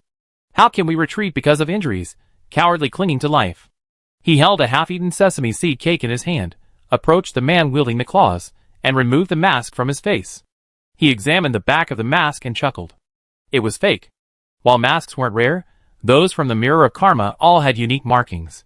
Although assassins rarely need to cooperate, in a critical moment, this mark becomes the only proof of their identity. However, this secret is known only to those at the Mirror of Retribution. This one wielding claws clearly doesn't know the inside story. Chu Qing grabbed his hair and dragged him to the fire. Although he had been kicked badly by the white horse, he hadn't died on the spot. Glancing at Wenru, who was curiously observing the white horse, Chu Qing, impatient to wait for her to wake up, pulled a red-hot piece of firewood from the campfire and pressed it against the man's face. The air immediately filled with the smell of burnt meat. This caused Wenru and the white horse to turn their heads to look. A piercing scream came from the man's mouth. He suddenly opened his eyes and tried to struggle. Chu Qing happened to take the firewood and threw it back into the fire. Only then did the man realize his current predicament, his eyes turning bloodshot. How dare you provoke the Mirror of Karma? You're all dead. The Mirror of Karma won't let you get away with this. Chu Qing laughed. The Mirror of Karma keeps calling you that. Does he really think the Mirror of Karma is yours? And just from those 2 unsophisticated sentences, it's clear this person is mediocre. The implication is far too obvious. Who are you? Why are you impersonating the Mirror of Karma? Chu Qing's voice was calm and collected. a stark contrast to the hysteria on the other end. However, these words seemed to strike at the man's Achilles' heel, instantly calming his agitated expression. He stared at Chu Qing in horror. How did you know I'm an imposter? Chu Qing didn't speak, but with a flash of light, a throwing knife pierced his hand and pinned it to the ground. Ah! The man screamed, and Chu Qing said softly, I ask you answer. I. The man had been kicked by the white horse. This horse was extraordinary, seemingly possessing internal strength. Its kick nearly shattered all the bones in the man's chest and abdomen. He was already near death. Now, after this ordeal, his breath visibly weakened. He looked at Chu Qing, seemingly only now realizing his dire situation, his pupils filled with fear. Save me, I don't want to die. Speak. Chu Qing's gaze was cold and stern, devoid of any emotion. Speak, and I heal you. It was a middle-aged man, who gave me a portrait, and silver. He told me to impersonate, to kill. He trailed off, his breath failing, frantically searching his body. Chu Qing took the opportunity to search him, and found a scroll. She opened it, and glanced at it. The person in the picture was Wenru. However, judging from his appearance, he seemed 2 or 3 years younger than Wenru, with a more youthful look. Chu Qing glanced at Wenru, and tossed the scroll to her. Wenru was intently gazing at the white horse, and the white horse was intently gazing at her. Their eyes met, completely unprepared for the sneak attack. The scroll hit Wenru squarely on the head, making her cry out in pain. She rubbed her head, looking at the treacherous villain with confusion. What? Remember the scent lingering on this. Tell me next time you see it. Chu Qing said without looking up. Wenru nodded gently, opened the scroll, glanced at it, and her gaze turned serious. Chu Qing looked at her. What's wrong? Did she know who painted this? Wenru shook her head. It's really ugly. Then she put the scroll into her bag. Chu Qing glanced again at the dying assassin, ignoring the hope in his eyes, drew his sword, and slashed the assassin's neck in one stroke. He knew limited things. It was better to kill him than to go through the trouble of saving him. As for promises. Promises are for gentlemen. What's the point of keeping promises to someone like this? Why are you so determined to drag the disaster to the mirror of retribution? Chu Qing stroked his chin. If he didn't have confidence in Chu Tian and Chu Yunfei's character, he would have suspected that Chu Tian was behind this whole thing. If Wen Fuxing, the master of Luoch Manor, knew that the Nijingtai wanted to kill his precious daughter, he certainly wouldn't let it go. This wasn't bad news for him. However, Chu Qing still shook his head, feeling that things weren't so simple. The mastermind's purpose wasn't clear yet, so it was best not to act rashly. Chu Qing glanced at Wenru. Even after all this, the girl acted as if nothing had happened, still studying the horse. She was quite carefree. Chu Qing shook his head. Since the person in charge wasn't taking it seriously, he didn't need to waste his energy on it. He had accepted Chu Yunfei's request, so he might as well deal with whatever came his way. Leaning against a tree trunk, he took a short nap, and only let Wenru go to sleep late into the night. He then meditated until dawn. Nothing more was said that night, and by the next morning, the horse had vanished without a trace. Chu Qing and Wenru paid no heed, preparing some food and drink, extinguishing the fire on the ground, and continuing their journey. The weather was rather strange today. It was bright daylight, but after traveling a few miles, a layer of fog began to blanket the surroundings. The fog wasn't too thick, it was visible in clumps, like clusters of clouds fallen to the ground. Deeper within, visibility was obstructed, and the humidity was high. This scenery was somewhat peculiar, but after traveling another 2 or 3 miles, it disappeared. Only a thin layer of fog remained, enveloping the land. Fortunately, the daylight was bright, although viewing the sun through the fog was like looking at flowers through a mist. The surrounding scenery was still clearly visible, with fairly good visibility. Third brother. A gentle voice called out. Chu Qing looked in the direction of the voice, and saw her standing in front of a stone tablet. As Chu Qing approached, he saw 3 large characters inscribed on the tablet, Qingxi Village. Looking ahead, he could indeed see a village shrouded in the hazy mist, indistinct and dreamlike, like a mirage. Wenru's usually calm face showed a hint of happiness. Throughout their journey, they had only been able to resupply in villages and towns, buying some dry rations and water to carry with them. The territory of the Divine Blade Hall was too desolate, with more bones than living people. A perfectly good place had been turned into a living hell. Now that they had finally encountered a village, they naturally wanted to buy some good things to take with them. Chu Qing's brows furrowed slightly. He shook his head and said softly, "Take a detour." The thin fog in the village gave Chu Qing a bad feeling. although he had no evidence to prove it due to the weather. It was always better to be cautious. Upon hearing this, Winru's joy vanished, but she didn't object, only nodding okay. Following Chu Qing meant obeying his orders. Winru had always been very good at this. The two immediately bypassed the village and continued walking. An hour passed, and the surrounding fog showed no signs of dissipating. In fact, it seemed to be getting thicker. Suddenly, Winru and Chu Qing stopped simultaneously. Before them appeared a stone tablet. 3 large characters were inscribed on the tablet: Qingxi Village. Chu Qing and Winru exchanged bewildered glances. There were no supernatural forces or supernatural powers in this martial world, but the scene before them truly gave them a sense of being trapped in a maze. Winru walked to the stone tablet and examined it carefully. It's the same stone tablet as before. And there's more than just the two of us here. Chu Qing walked to the stone tablet, where a palm print had appeared on the once smooth surface. The palm print wasn't deep, but every detail was clearly visible. It was evident that the person's palm strength was extraordinary. Could this person also be trapped? Is that why they made a mark on the stone tablet? Winru asked thoughtfully. Chu Qing asked her, "Do you know anything about formations?" Winru shook her head decisively. Formations are too complicated, involving the heavenly stems and earthly branches, the I Ching, and the 8 trigrams. Anyway, the moment I open a related manual, my eyelids immediately start fighting amongst themselves. How can I learn? Chu Qing was speechless for a moment, but it was only natural for eyelids to clash while learning.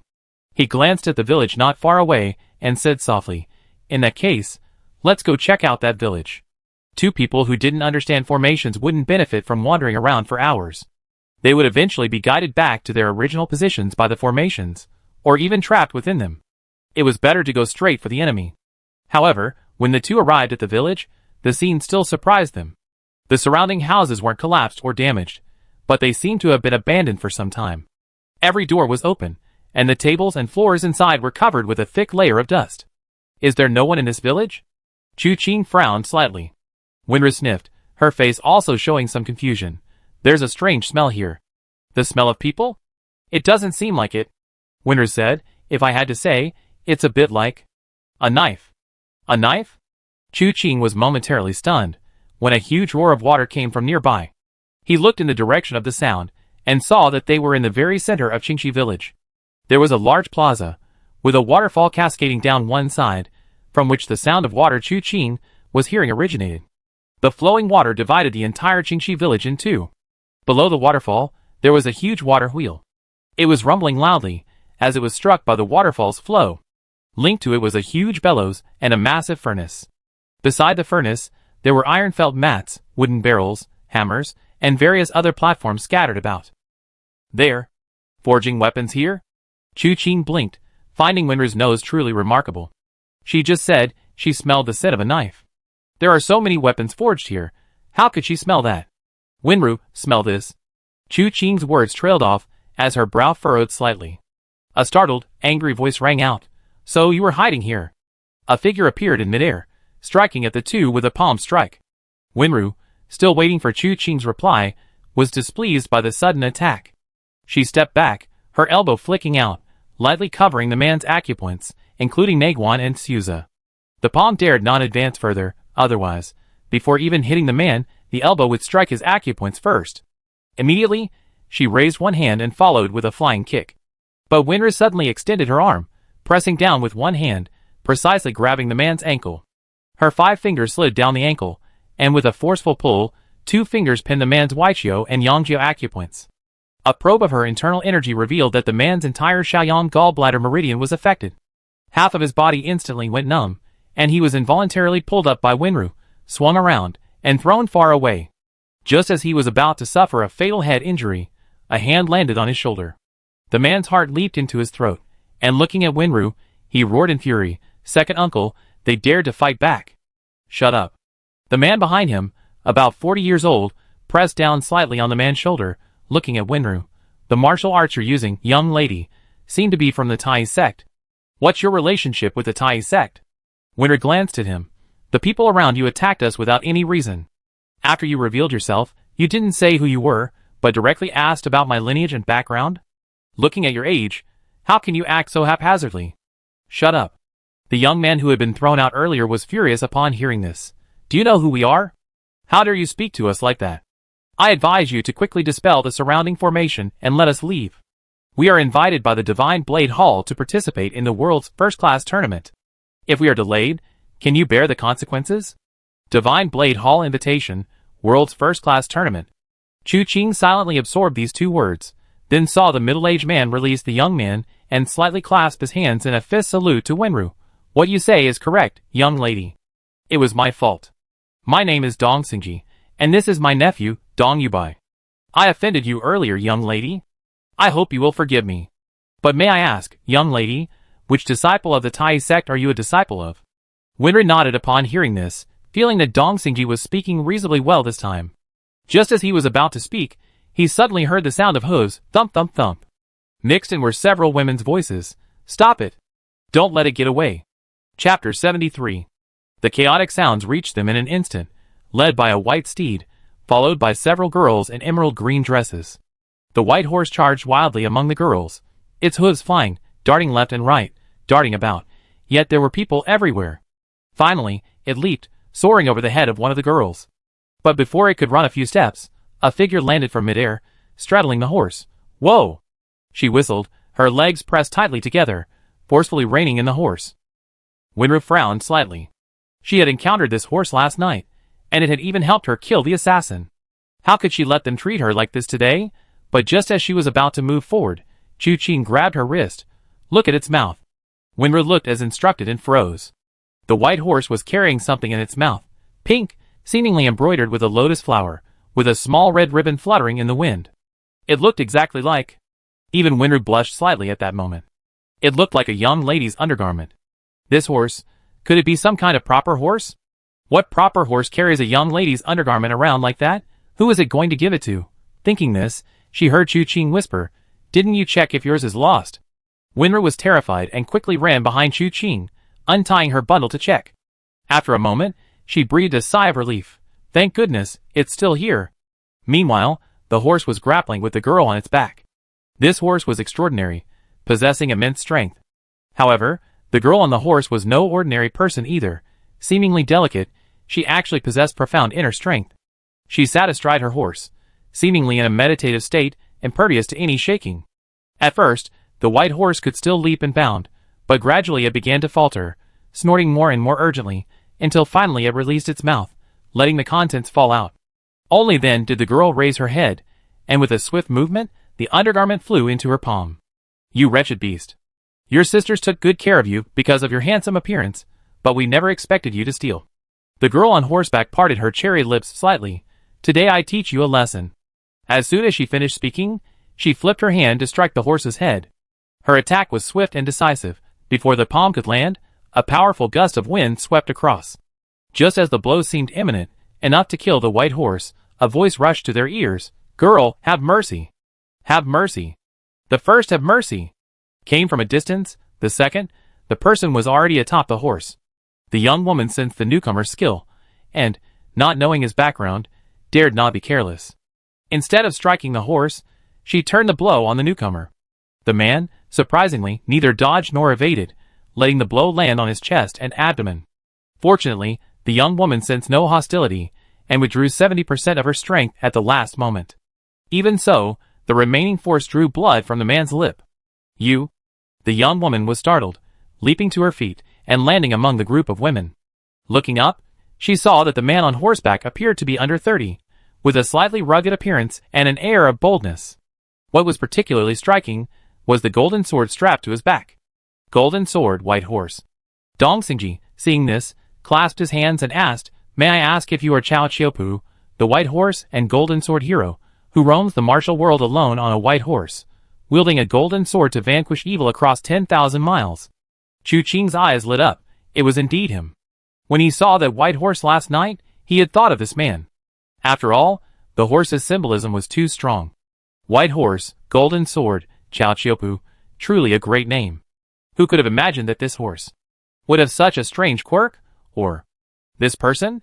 Thinking this, he saw Chao Qiupu on the horse's head, his face full of shame. I dare not. I am indeed Chao Qiupu. You white horse golden sword. The group of women were immediately enraged. Who would have thought that the legendary hero Chao is actually like this? Why would you allow this beast to steal our personal clothing?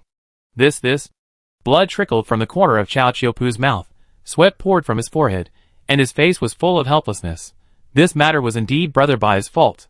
Please forgive him, and don't hold it against him. Hearing Chao Chiopu's words, the white horse seemed displeased.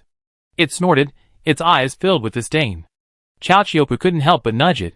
You dare talk back? How many times have I told you, you've been fooled by Li Hanguang? This stuff can't buy wine. Why won't you believe me? Chao Chiopu gritted his teeth, seething with hatred when he mentioned Li Hanguang. The women were relentless, and even though Chao Chiopu felt guilty and had endured a slap from the leader, he still wanted to launch into a tirade.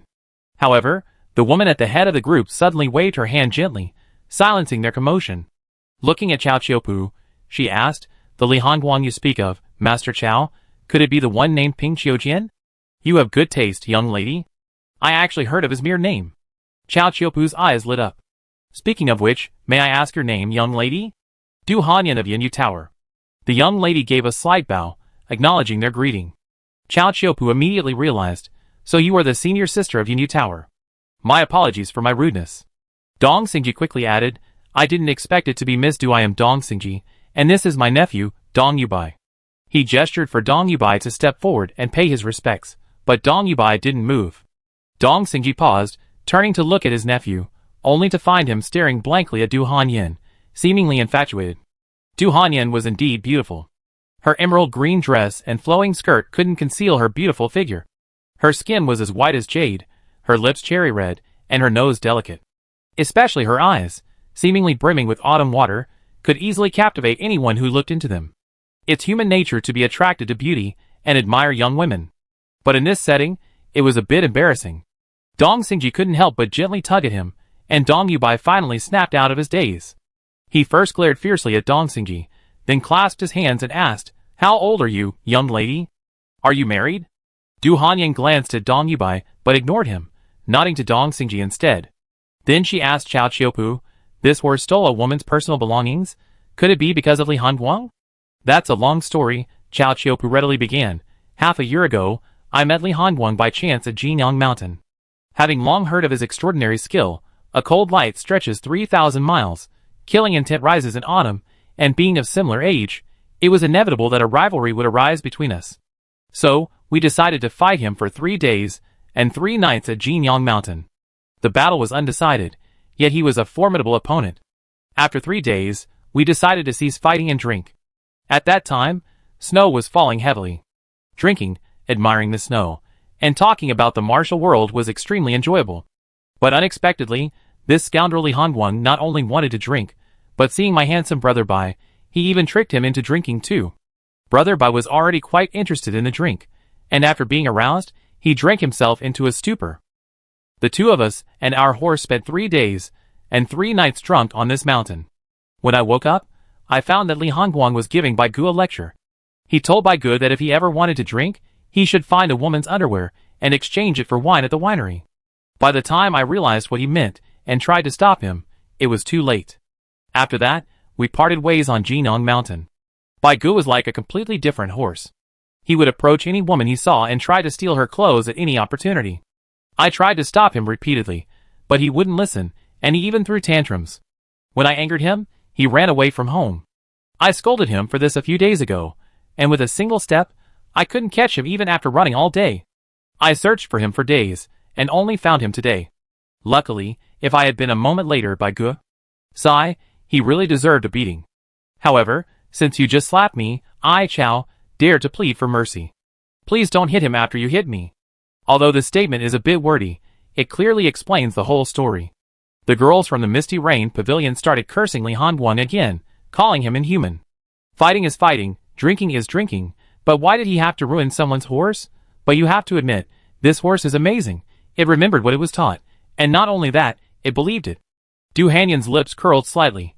Hero Chao, you flatter me. Since it was Li Hanguang who did this, I will settle accounts with him in the future. I apologize for the slap I gave you today, Hero Chao. Not at all, Chao Chiopu quickly waved his hand. After all, it was your personal belongings that were stolen, so this slap is a favor to me. Oh! Du Hanyan waved her hand. It wasn't mine, it belonged to my junior sister. She gently beckoned, and a slightly heavy figure stepped forward. His large, Bell-like eyes glanced shyly at Chao Chiopu before taking the clothes from Du Hanyan's hands, covering his face, and retreating. Chao Chiopu stared stiffly at this scene, then coughed twice, clutching his chest, feeling his injuries had worsened. The chaos was thus averted. Chu Qing's gaze swept over the group. He knew nothing of Dong Xingji's background, but he had heard of Chao Chiopu and Du Hanyan of the Misty Rain Pavilion. Chao Chiopu needed no introduction.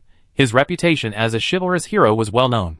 The Misty Rain Pavilion was a sect, its status in the martial world no less than that of the Tai sect. As the senior disciple of the Misty Rain Pavilion, Du Hanyan's martial arts prowess was self-evident. However, most importantly, the Misty Rain Pavilion was not close to the territory of the Divine Blade Hall. What was their purpose in suddenly appearing here? Just then, Dong Yubai suddenly said, "By the way, who exactly are you people? Is it because you're the ones who can't get out of this ghost village?" Looking up, he saw Dong Yubai pointing at him and Winru. Dong Xingji quickly pressed his hand down. "Don't be silly. These two are high-ranking disciples of the Tai sect." "Oh!" Upon hearing the words Tai sect, Du Hanyan's eyes suddenly lit up, and even Chao Chiopu looked over. A smile appeared on Du Hanyan's lips. "May I ask how you two are addressed?" Winru, unconcerned, stepped forward, clasped her hands, and said, "I am Winru, the fourth disciple of Cuibu Nu, the unyielding divine fist of the Tai sect. Greetings, fellow practitioners." Upon hearing the words unyielding divine fist Cuibu Nu, Dong Xingji instinctively took a step back, especially pulling Dong Yubai back. At that moment, he wished he could sew Dong Yubai's mouth shut.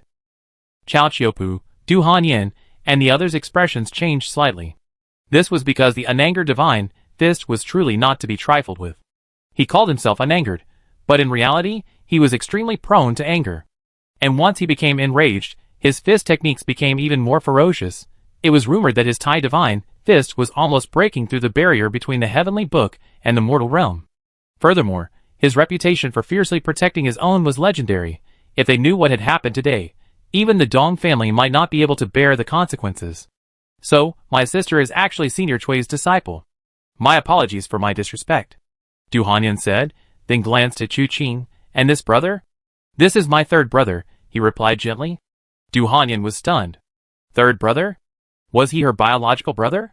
Or her senior brother? However, seeing Winru's expression, he didn't intend to explain in detail, so he nodded. "I see, greetings, third brother." Chu Qing clasped his hands in greeting, remaining silent. Dong Yubai wanted to speak, but this time Dong Xingji covered his mouth tightly, as if he wanted to suffocate him. Finally, Chao Chiopu spoke first. "Gentlemen, I came here to find Brother Bai. Now that I found him, I take my leave." "Does Master Chao have a way to break the formation outside this village?" Dong Xingji asked hurriedly. "Formation?" Chao Chiopu and Du Hanyan asked simultaneously in surprise. Dong Xingji was even more astonished. "You didn't know?" Both shook their heads. Chao Chiopu had come after Brother Bai, as had Du Hanyan. Brother Bai had barged into the village, and the two groups hadn't had time to investigate properly before a conflict broke out because of him. Now they realized that there was a maze formation surrounding the village. Is it really necessary to set up any kind of formation around this village? Chao Chiopu frowned slightly and said softly, "It seems this place is indeed strange. I go investigate first." Without waiting for the others' reactions, he leaped away. Brother Bai wanted to join the Misty Rain Pavilion, but the girls avoided him like the plague. This hurt Brother Bai quite a bit, and he dejectedly followed Chao Chiopu. Du Hanyan said, "I have some knowledge of formations. Let me go and take a look. If there's no way to break the formation, how about we meet here later?" She glanced at Chu Qing, and seeing him nod slightly, she said, "All right." Du Hanyan noticed this subtle action, gave Chu Qing a deep look, and then left with her entourage. Suddenly, only Chu Qing, Winru, and the Dong family uncle and nephew remained in the room. Winru didn't like the two men, so she looked at Chu Qing. "Third brother, what are we doing here?" Chu Qing was about to speak when his eyes suddenly darkened. "Who's there?" Chapter 74. Chu Qing's movements were faster than his voice. The instant he uttered the words, "Who is it?" he had already dashed out. However, he didn't go far. A dozen or so feet away he stopped, and Winru approached him from behind. "Did you smell anything?" Chu Qing asked. "Just the smell of a knife," Winru replied softly. Chu Qing frowned slightly. There was no human scent, only the smell of a knife. Was he mistaken? No. Chu Qing was an assassin, extremely sensitive to glances and killing intent. Bai Qi had once said that his talent in this area far surpassed that of ordinary people. Just a moment ago, he clearly felt a killing intent silently descend upon him. When he turned to look, he vaguely saw a hazy figure. But that figure was too fast. The instant he rushed out, it disappeared into the mist. This layer of mist became the opponent's natural camouflage. Chu Qing frowned slightly and glanced back at Dong Xingji. Senior Dong, did you see anything just now? Dong Xingji shook his head slightly. I didn't see anything. Dong Yubai snorted. Even my second uncle didn't see anything. What could you possibly see? What? Before she could finish, Dong Xingji covered her mouth again. Chu Qing glanced at Dong Yubai, ignored her, and led Wenru to continue walking around the village. The more Chu Qing looked, the more her brows furrowed. From all aspects, the village seemed quite ordinary. If one had to point out something, it would be that there was very little arable land in the village, and considering the forging furnaces and forging platforms in the center of the village, one could guess that the village made a living by forging weapons. Therefore, the arable land was not as abundant as in normal villages. This wasn't surprising. But why would someone have created a maze around such a village? Chu Qing and Wenru first strolled around the village roads, then randomly chose a house to investigate. The most eye-catching feature of this house was an ancestral altar. On it were 2 memorial tablets. But not for the family's ancestors, but for their descendants. The tragedy of parents burying their children is inherently heartbreaking. However, in this era, it wasn't unusual. But when Chu Qing and Wenru entered the second house, they realized something was amiss.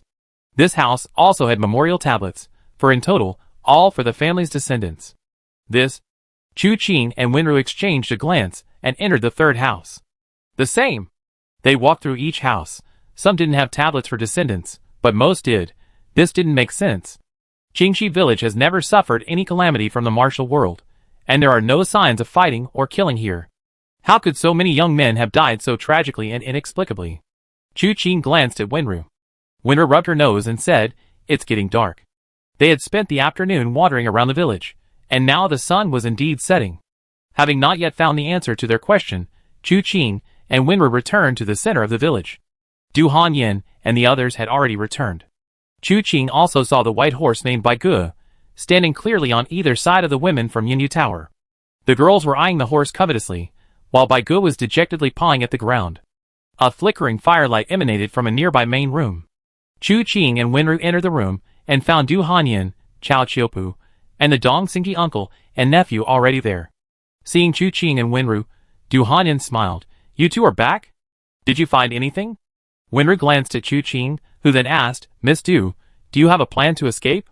Du Hanyin didn't mind his question, simply nodding and saying, "This formation isn't particularly strange. Give me some time, and I should be able to break it. However, as dawn approaches, the mountain mist will deepen, and if night falls, it will be pitch black. Breaking the formation will be difficult under such circumstances. We have to wait until tomorrow." Chu Qing breathed a sigh of relief. "In that case, we rely entirely on Miss Du. You're too kind, third young master." She didn't know Chu Qing's name. Wenru called him third brother, but she felt awkward calling him that. Even though she didn't know Chu Qing's exact age, she could tell he was a few years younger than her, so she simply called him third young master.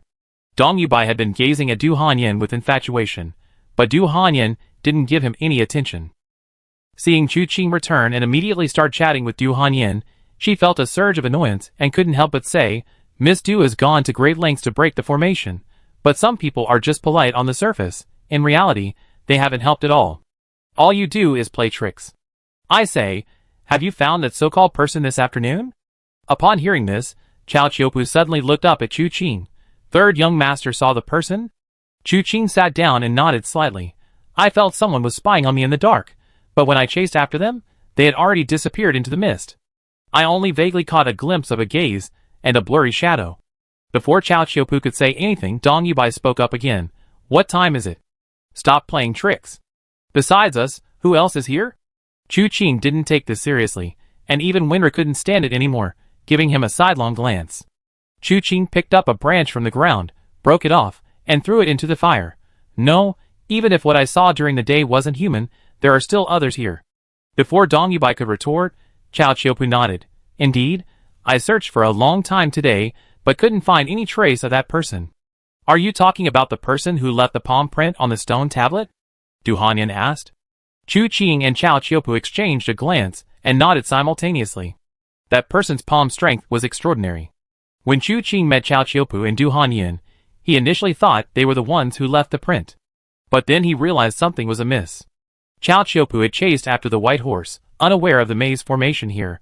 How could he have left a mark on the stone tablet? As for Du Hanyan, it was even less likely.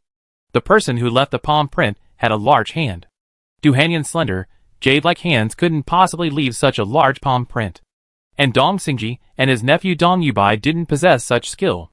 Moreover, if it truly was Dong Xingji's doing, after Du Hanyan finished speaking, Dong Yubai would definitely rush to say that it was his second uncle who did it. Now, both uncle and nephew looked completely bewildered. It was clear that the one who left the palm print was someone else. The atmosphere fell slightly silent for a moment, then Du Hanyan frowned slightly.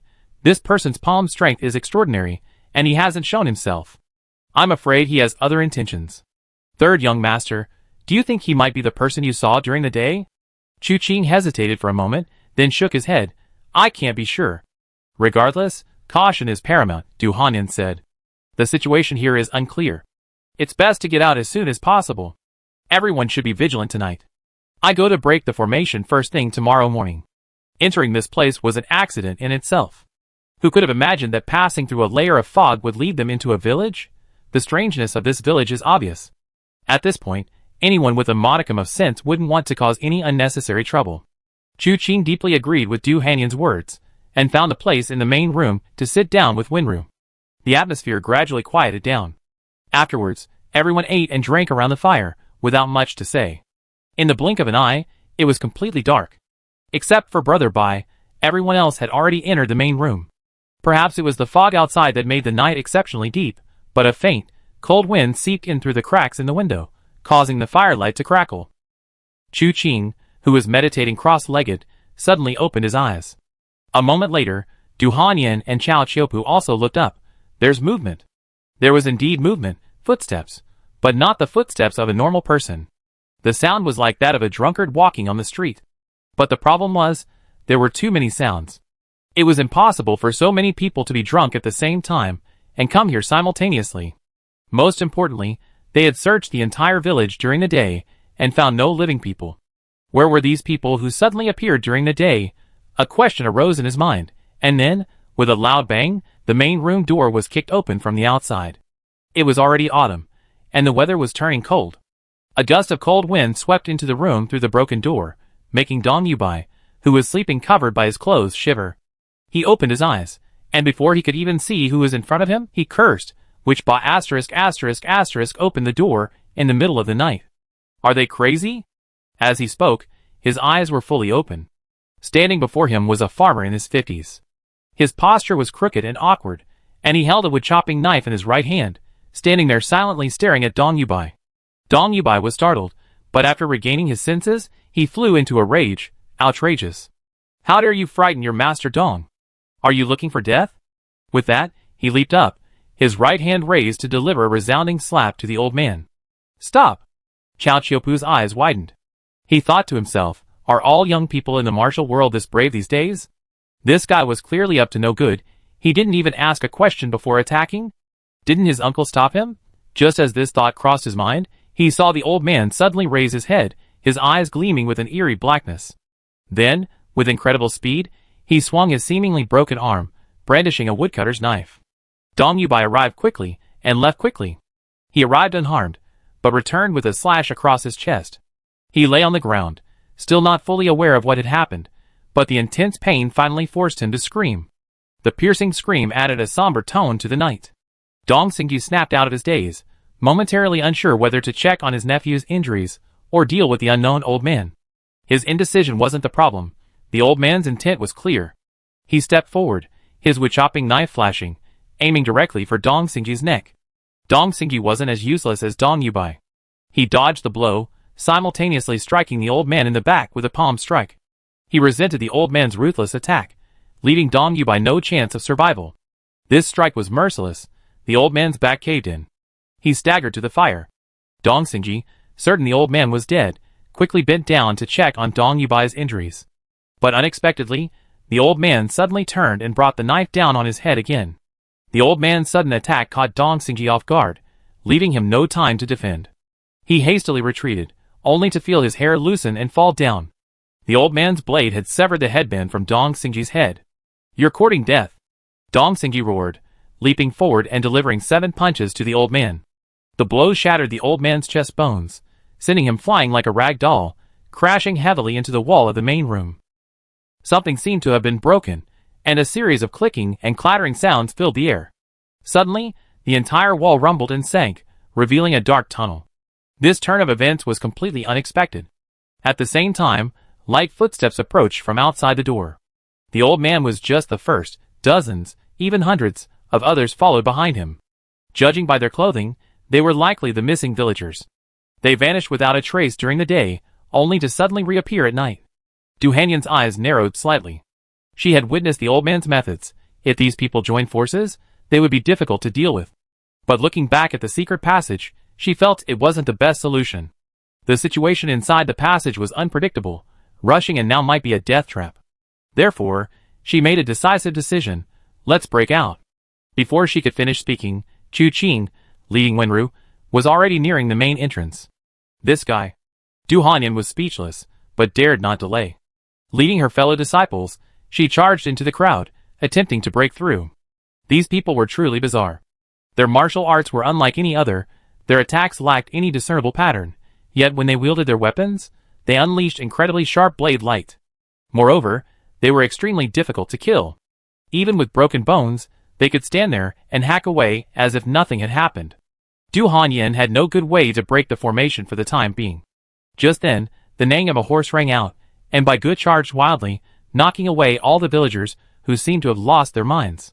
He trotted up to Cao Qiupu, snorted fiercely, full of disdain, as if to say to Cao Qiupu, "At this crucial moment, you still have to rely on me, right?" Cao Qiupu was overjoyed and immediately ordered Bai Ge to turn his horse around and break out of the encirclement. After this battle, Du Hanyan immediately led her disciples and followed Cao Qiupu out of the main hall. The stars were dim tonight, and a thick fog shrouded the sky. Within the mist, figures appeared and disappeared, seemingly completely enveloping the village's small square. Chu Qing and Wenro were also unable to leave, standing not far ahead, silently observing the approaching enemies from all directions. Chapter 75. Where did these people come from? Why didn't they show up during the day? Could it really be haunted? Looking at the scene before her, even Du Hanyan couldn't help but have a few supernatural thoughts. Chu Qing turned to look at her. "Miss Du, are you sure that outer maze is indeed a formation, and not a ghost wall?" "I'm sure." Du Hanyan nodded immediately. "Then this matter is still man-made." Chu Qing couldn't completely deny the possibility of supernatural forces. After all, he himself was a transmigrator, a soul transmigrator. The logic behind this is simply inexplicable, so it seems not unacceptable that some things in this world defy common sense. But since the maze was set up by humans, then this matter must still fall on human hands. Someone set up a maze outside, and at night, there are a group of villagers who seem like walking corpses. If these two things are combined, there are too many things to investigate. However, these matters can be studied later. For now, these walking corpses clearly won't let them leave so easily. Chu Qing had already understood what happened when the old man entered the main room and attacked. He didn't know the specifics of these people, but they clearly didn't know martial arts. His only concern was the moment they swung their weapons. It seemed to contain some kind of hidden sword intent. But as for how powerful it was hard to say. Besides that, there was their indestructible physique. The old man was struck by Dong Xingji's palm, his bones were shattered, yet he seemed completely unharmed. He was struck 7 more times before finally collapsing, his body still moving. He hadn't died. These points alone were enough to show that these people were not a threat. If they truly went all out, they couldn't harm his group. The only thing to worry about was Cao Qiupu and Du Hanyan were from reputable sects. Cao Qiupu was a renowned hero, and the Misty Rain Pavilion was a pillar of the chivalrous code. Would they feel guilty attacking these villagers? The moment this thought crossed their minds, Cao Qiupu had already charged into the crowd. In an instant, 7 or 8 knives slashed down at him. He moved like a dragon, dodging the barrage of blades in a flash, grabbing an old woman's hand holding a knife, checking her breath, and immediately shouting, "No breath, no pulse." They're already dead? The night was deep, the fog heavy. Cao Qiupu's words reached everyone's ears. Chu Qing and Wenru didn't seem to care, but several naive young women from the Misty Rain Pavilion couldn't help but shudder. How could a dead person stand up and kill? And they say it's not a ghost. But then Cao Qiupu struck the old woman on the back with a palm strike, and she immediately collapsed to the ground, unable to stand. This was quite intimidating. Even if it really was a ghost, as long as martial arts were effective, there was nothing to fear. The group of girls exchanged glances, encouraging each other, and then rushed into the crowd. Chu Qing felt relieved. A true hero isn't someone with a brilliant mind but weak hands. One needs both a shrewd mind and the fierce determination of a warrior, otherwise, they would be dead long ago. Immediately, Chu Qing and Wenru exchanged a glance, and the two attacked simultaneously. Just as Chu Qing had anticipated, the difference in strength between them was too obvious. If they panicked and acted rashly, they would inevitably be injured. But once they went all out, these people's skills were far from enough to pose a threat. Cao Qiupu set a good example for everyone. Since these people were essentially dead, and their movements were somehow controlled, then they would break their spines, rendering them immobile. With a few moves, in no time, the surrounding area was filled with immobilized living dead. Chu Qing glanced at the group and noticed that most of them were elderly people, children, or women. There were almost no able-bodied young men. Thinking of the ancestral tablets in every household, Chu Qing felt a strange unease. This Qingxi village had set up such a large commotion in the middle of the village. It seemed they made their living by forging weapons. If weapons could be forged, how could so many able-bodied men have died so inexplicably? Just as they were ignoring it, a blade intent as deep and dark as ink suddenly erupted. Chu Qing instinctively turned around and saw a girl from the Misty Rain pavilion being struck by the blade's light, her body crashing to the ground. Before the girl could get up, she spat out a mouthful of blood, barely alive. Junior sister Zhua. This turn of events happened too quickly. No one had expected that someone among the villagers was hiding. Du Hanyang couldn't help but cry out in alarm. Looking up again, she saw the blade already upon her. Chu Qing and the others watched in disbelief.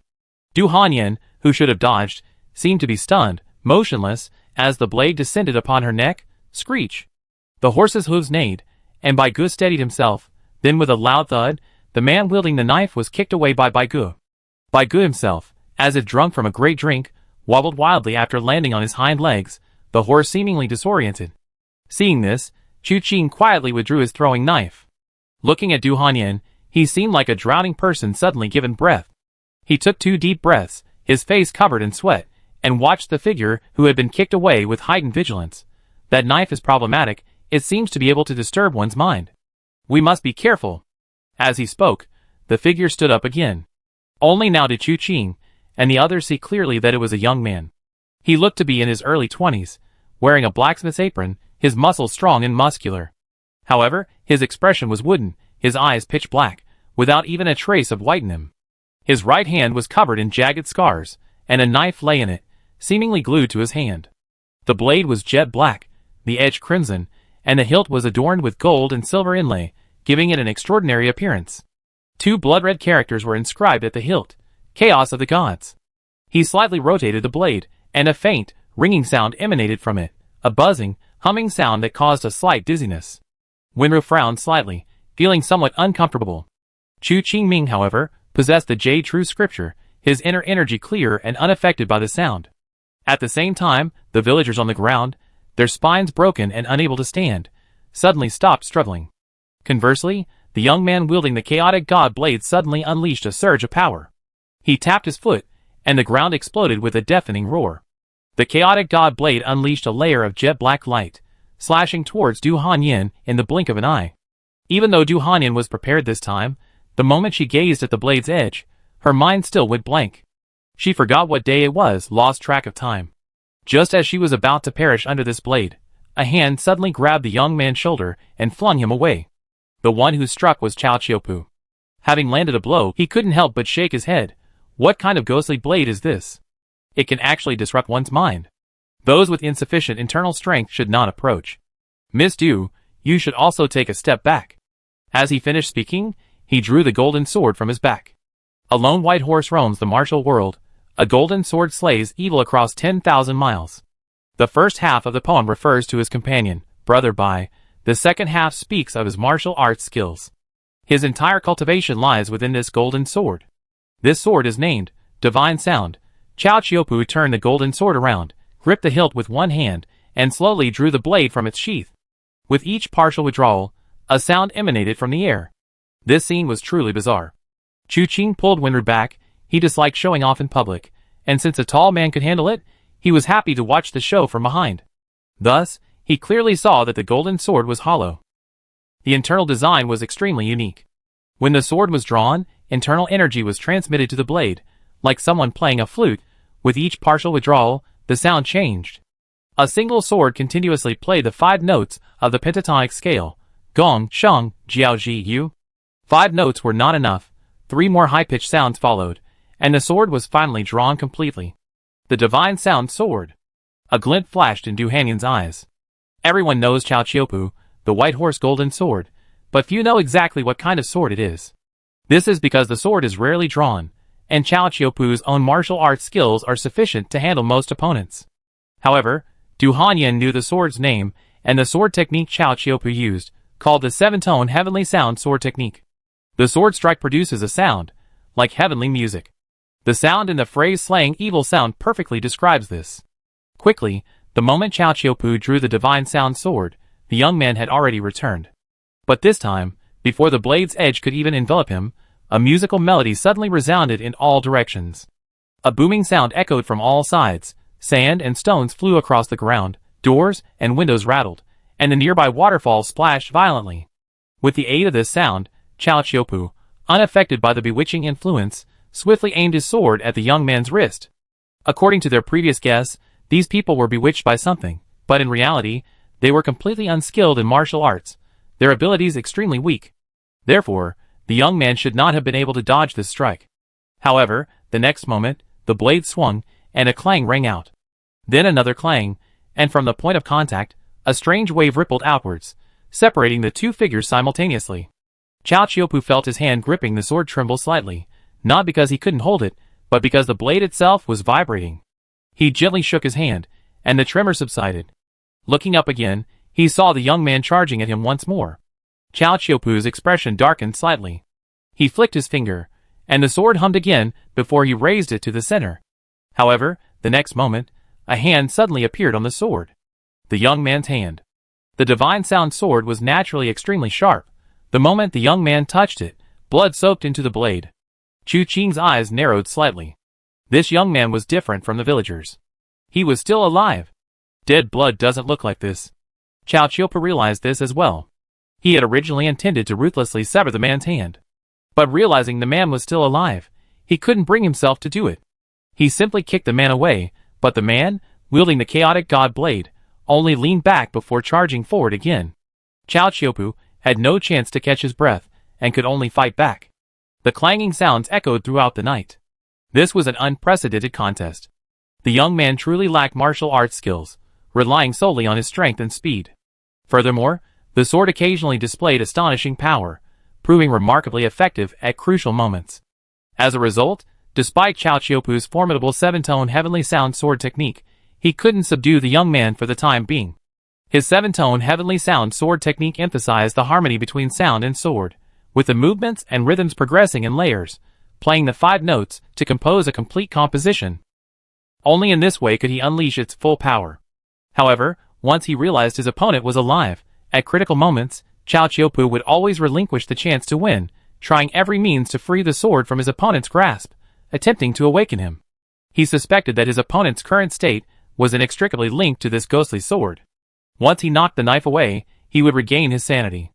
At the same time, he could figure out what was going on in Qingxi village. Why had everyone in the village become like walking corpses? Why had every household lost an able-bodied man? Why was there a maze outside the village preventing them from leaving? Having finally found a survivor, how could he let him die so easily?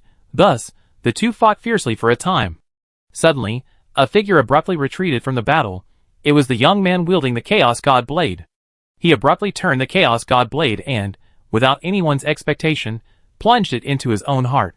Blood from his heart flowed down the blade, along the blood groove, giving the blade a faint red glow. "Stop!" Cao Qiupu cried out in alarm. The young man, wielding the blade with both hands, the blade enveloped in a layer of crimson-black light, was already upon him. Having fought this sword for so long, Cao Qiupu naturally knew its malevolent nature. Now, he dared not be careless. With a flick of his wrist, the divine sound sword flew from his hand. A cacophony of sounds immediately resounded, the sword spinning rapidly, its sound growing increasingly high-pitched and urgent. Cao Qiupu, his fingers like a sword, moved with lightning speed, closely following the divine sound sword. Whoosh! The sword's edge and the blade's tip converged in midair. A disturbing cacophony entered his mind. Du Hanyan shouted in a deep voice, "Sit still and circulate your energy, seal your ears." A look of pain appeared on Winru's face, but Chu Qing didn't notice anything amiss. He simply placed his hand on Winru's shoulder, channeling a stream of Mingyu true scripture internal energy into her. At that moment, Chao Qiupu's expression suddenly changed. The young man's eyes blazed with dark light. With a tremor of the divine sound sword, all the sonic spectral energies vanished, and the entire sword flew away. Losing the sword's sonic support, Chao Qiupu felt his mind go blank, and he was instantly thrown back by a powerful force. The young man stepped forward, and a blade of light, as black as ink and woven with strands of red, descended from the sky, intending to cut Chao Qiupu down. Buzz! Another blade hummed, and specks of crimson light dripped like rain. Chapter 76. Everything seemed fleeting, changing in an instant. After Chao Qiupu's divine sound sword was knocked from his hand, Du Hanyan envisioned several possibilities. She needed to act first, forcing the young man back before he could kill Chao Qiupu with a single strike. Just like she had done when Chao Qiupu saved her. What should she do afterward? Have her junior sisters retrieve the divine sound sword and give it to Chao Qiupu. Once he regained control of the divine sound sword and unleashed the 7 laws heavenly sound sword technique, the young man would be no match for him. The reason for their defeat was Chao Qiupu's excessive desire to save someone. If he were to abandon his compassion, even if the man's sword could confuse his mind, he would still be no match for Chao Qiupu. However, before she could even begin to formulate these plans, another change occurred. The third young master, who had always stood with Winru, made his move. The unsheathed sword suddenly appeared. Although Du Hanyan had held him in high regard, she realized she had underestimated him. It was an immeasurable swordsmanship. The trajectory of the blade was chilling. With a single strike, the young man's hand holding the sword was severed. The sword, carrying the hand, flew away. Finally, with a clang, it fell into the mist. Only then did everything return to normal. Chao Qiupu was still waiting to die with his eyes closed, but after waiting for a long time without dying, he couldn't help but open his eyes, and saw Chu Qing in front of him. No need for further questions. The young man, unconscious with his right hand severed, already spoke volumes. Seeing this, Chao Qiupu let out a soft breath, and said to Chu Qing, "Thank you."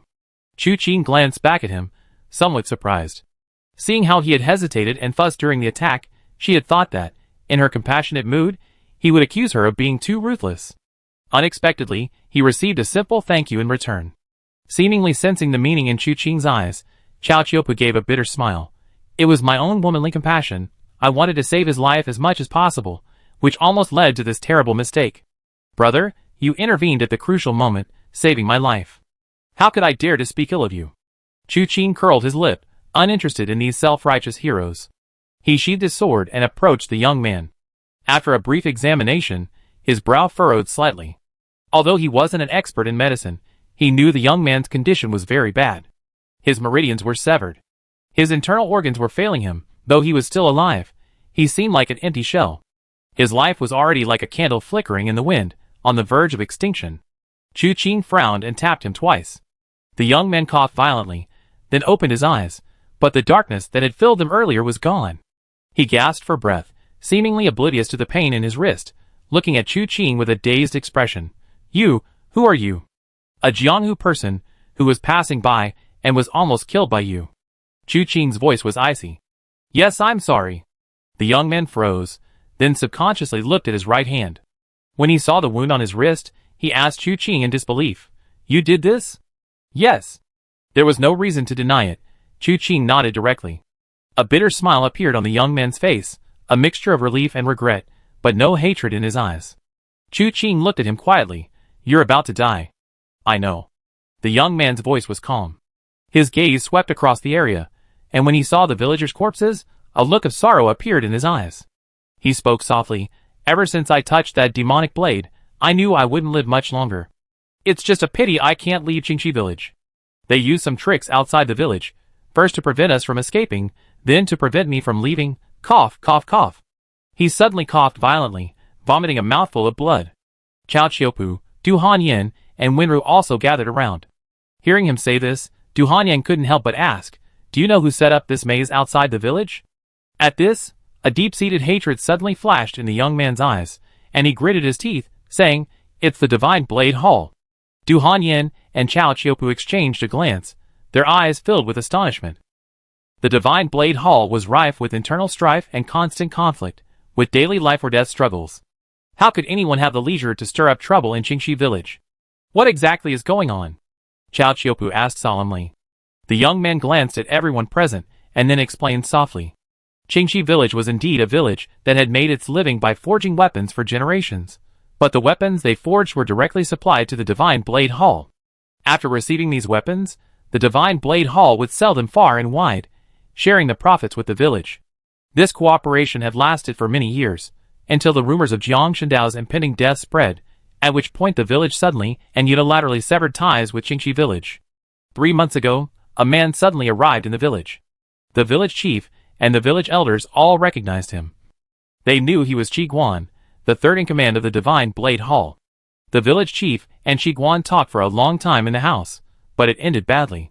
The village chief was furious, declaring he would never have anything to do with the Divine Blade Hall again. That very night, the village chief suddenly died in his home. Immediately afterwards, a new village chief was elected, and Qi Guan returned shortly after he took office. Then the new village chief summoned all the able-bodied men to the square in front of the main hall. He told us we were there to forge a unique and unparalleled treasured sword. The young man's eyes flashed with fear as he spoke. The chaotic god blade?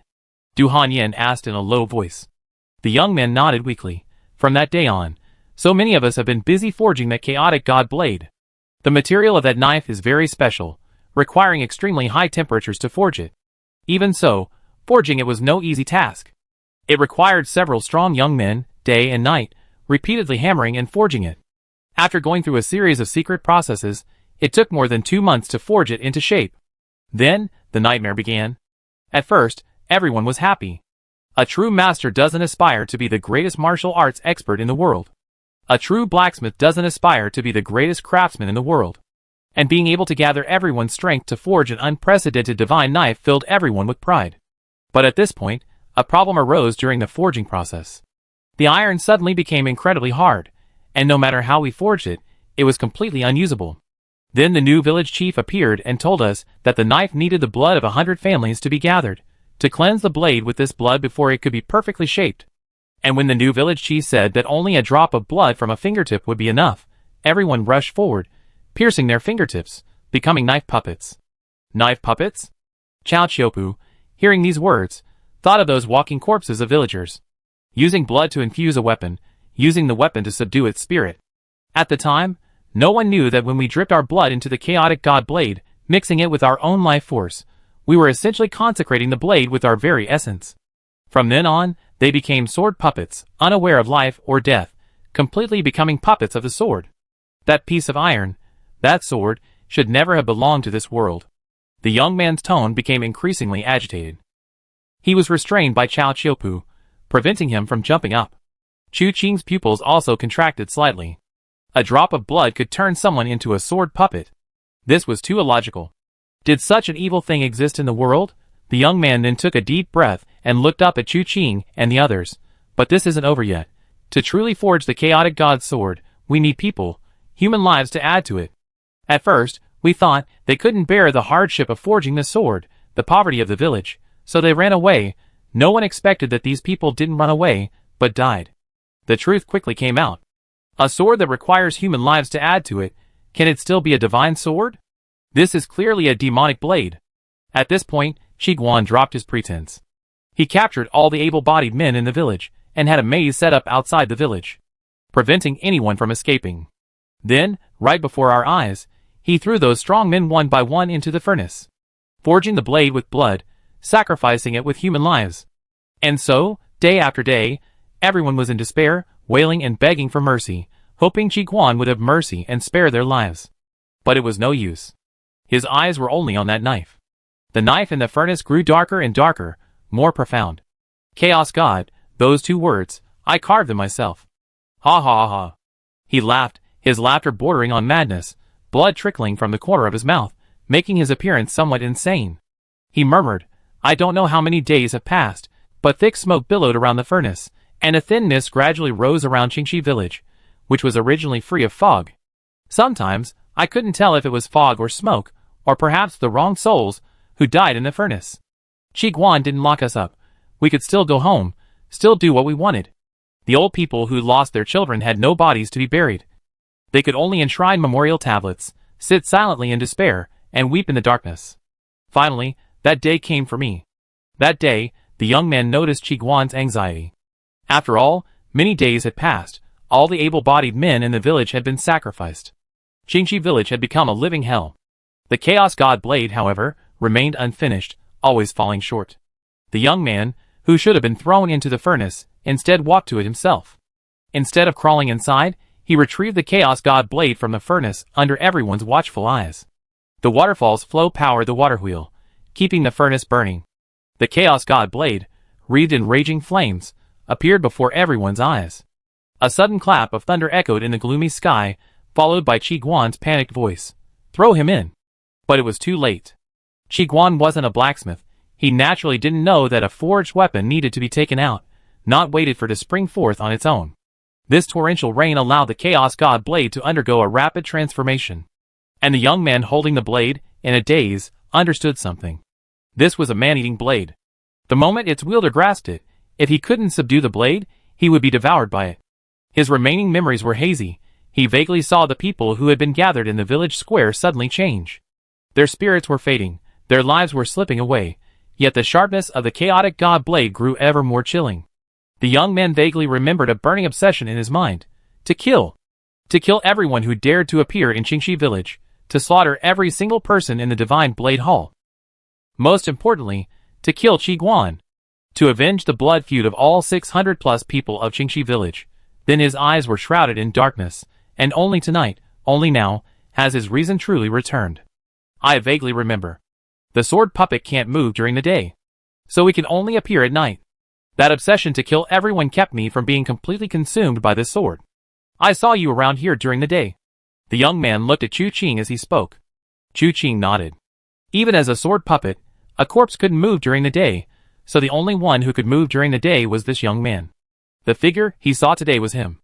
After hearing the whole story, Chao Qiupu and Du Hanyan couldn't help but exchange a glance. They both saw the killing intent in each other's eyes. However, they couldn't judge Qi Guan's kill based on just one person's opinion. Who knew if there were other hidden circumstances in this matter? No one dared to guarantee. This proves everything the young man said is true. What if he himself has been deceived? Therefore, Chao Qiupu said in a deep voice, "We will definitely give you an explanation for this matter." "What about the chaotic god blade?" Du Hanyan suddenly asked. "I remember it fell over there." Chao Qiupu glanced at Chu Qing, and seeing that he had no objection, he got up to go find it. Du Hanyan and the others followed. For a moment, only Chu Qing and the young man remained. The young blacksmith didn't feel happy because of Chao Qiupu's words. An explanation. What kind of explanation? By the time this explanation arrived, he was probably already dead. "If you need it, I can help you kill him." Chu Qing's words suddenly rang in his ears. The young man subconsciously looked at Chu Qing. "Kill who?" "The culprit who caused the Qingxi village tragedy." Chu Qing said softly, "However, if I help you kill someone, you will have to pay a price." "Is the chaotic god blade enough?" The young man grinned. "You're framing someone." Chu Qing was taken aback. "No." The young man shook his head. "There's something I didn't say earlier. After seeing you during the day, according to my inner conviction, I should have attacked you immediately. But I didn't dare. Because the chaotic god seems to be afraid?" Chapter 77. Fear? Chu Qing's expression turned strange again. Did this knife possess its own thoughts and consciousness? However, he had absolutely no interest in this weapon, which resembled a scourge. Of course, that wasn't important. The prompt that appeared before him was what mattered. Triggering a quest. Assassinate the culprit behind the Qingxi village tragedy. Accept? Chu Qing stroked his chin. This prompt was quite clever. In his heart, like Chao Qiupu and Du Hanyan, he found it difficult to be completely certain that Qi Guan was the one who had committed this crime based solely on the young man's words. Therefore, when he submitted this request, he used an ambiguous statement. He didn't say to kill Qi Guan directly, but rather to kill the culprit. As a result, the system directly implemented the task in this way. Therefore, to complete this quest, he first had to investigate and find out that the culprit was indeed Qi Guan. After a slight hesitation, Chu Qing chose to accept the task. He was somewhat speechless.